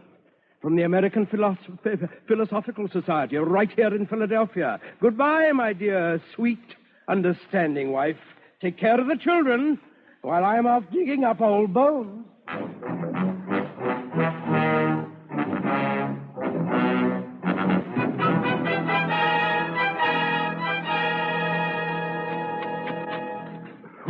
Well, Peter. How's the digging today? I'm sorry, not a thing, sir. But, say, how about those others we found yesterday? Are they any good, sir? Peter, there is no doubt in my mind that they are the bones of a mammoth, a true prehistoric animal that existed here in America millions of years ago. The only trouble is there are some missing. Oh, I see.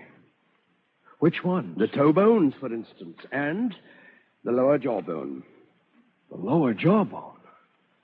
Well, there's no more bones left in this pit. I'll take my oath on that, Mr. Peale. Well, I suppose there's nothing left to do but pack up these things and go back to Philadelphia. Yes, sir. I guess you're right, sir, unless you was to take a look around the adjoining countryside. What good would that do, my boy? Well, sir, you see, I don't know much about these things, but the way I figure it, where there was one of these monstrous creatures disporting itself a million years ago, there was probably another. Yes, you have a point there. Yes, sir. Matter of fact, sir, I don't know if you'd be interested, but I dug up a couple of them there bones right in my own farm. What? You mean you Where is your farm, Peter? 2 miles west of here, Mr. Peale. Let us go there, my boy. At once, you hear? We'll move all the machinery, and, well, what are you standing there for? Get to work, sir. Get to work.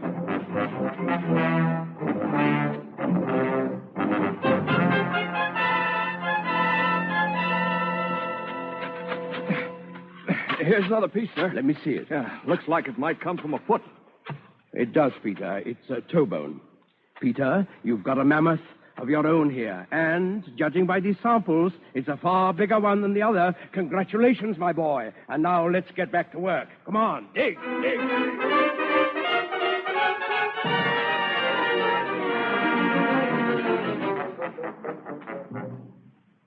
So you're back home again, are you? And you've dug up an animal that's been dead over 1 million years. Now, what are you going to do with it? Exhibit it at the museum, of course. And do you think the public will pay their good money to see it? I cannot say, my dear. All I know is if they should want to see it, it's there. Charles, when I married you, I made you promise to give up everything for your painting. Do you remember? I do, madame. Do you know why? Yes, madame. That I might accumulate wealth and support you in the manner to which you would like to become accustomed. No, Charles, it wasn't that. It wasn't? No. I wanted you to believe that, because it was the only way to get you to do the great work for which you were intended. You have it in you to be truly famous, Charles. One moment, madam. Do I understand you to mean that all you were concerned with was my fame, my recognition by the world, that nothing less would satisfy you? Yes, Charles. Then, madam, you should be in a positive ecstasy of satisfaction. Observe these letters. They bear the signatures of presidents and kings and men of science the world over. And they are addressed to me, my dear, informing me what a great contribution to science America has made by my bringing to light these old bones, as you call them. You mean those letters are actually from... They are. And now, if you'll excuse me, my dear, I do not wish to be late, but... Where are you going? To the museum, Elizabeth. The Museum of Natural History, to attend the formal dedication to posterity of those old bones. Good night, my dear. And don't wait up for me.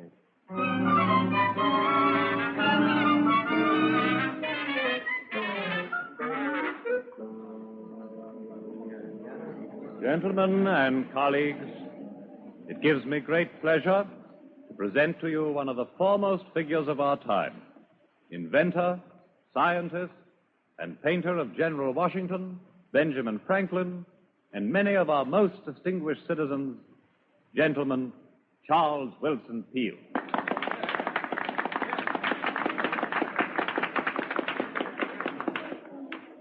Welcome, gentlemen.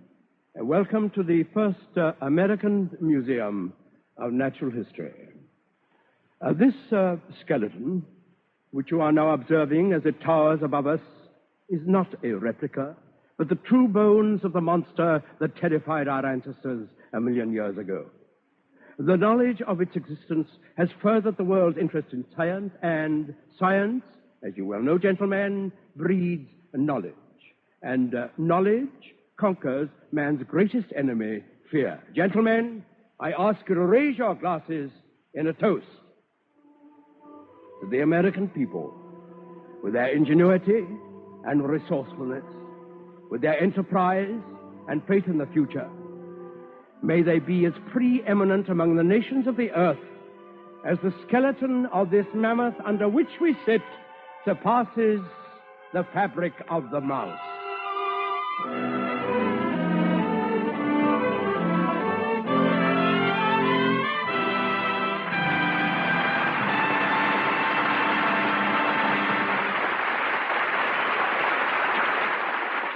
Thank you, Claude Rains, Agnes Moorehead, and the Cavalcade players.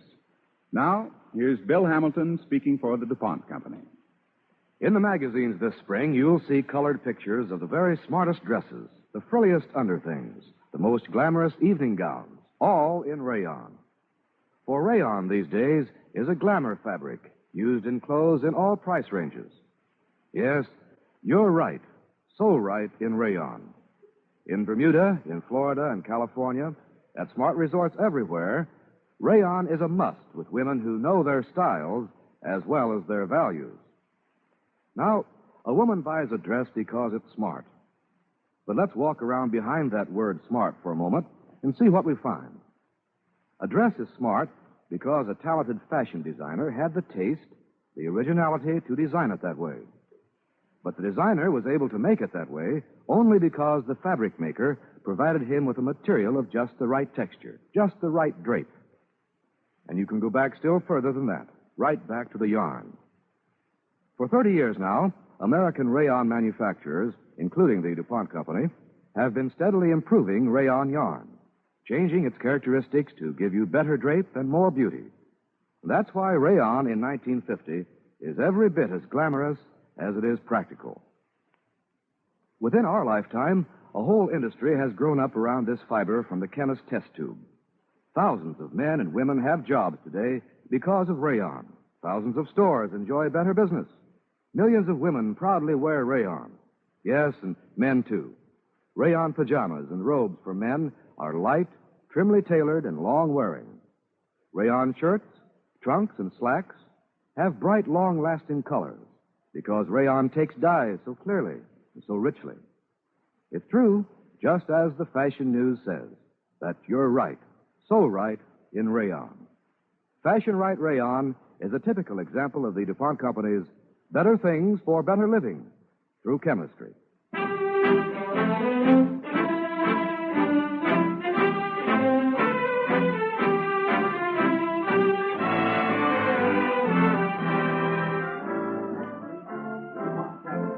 Star Douglas Fairbanks in Crazy Judah, the story of a man, a dream, and a remarkable achievement. Be sure to listen. Tonight's original DuPont play was written by Arthur Arendt and was based on a chapter, The Ingenious Mr. Peale, in the book America's Old Masters by James Thomas Flexner. Claude Rains will soon be seen in the forthcoming RKO production, The White Tower. Agnes Moorehead will soon appear in the Warner Brothers picture, Caged. Music was composed by Arden Cornwell and conducted by Donald Voorhees. The program was directed by John Zoller. Ladies and gentlemen, during this annual Red Cross drive, we are asked to support an organization in which the nation takes great pride. By helping the Red Cross, we are helping humanity.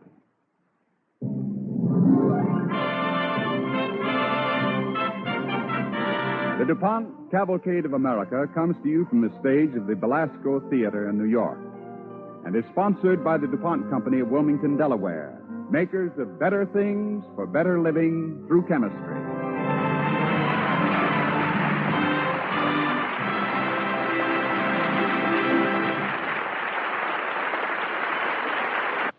Next, hear Daddy's Little Problem Child, Baby Snooks, on NBC.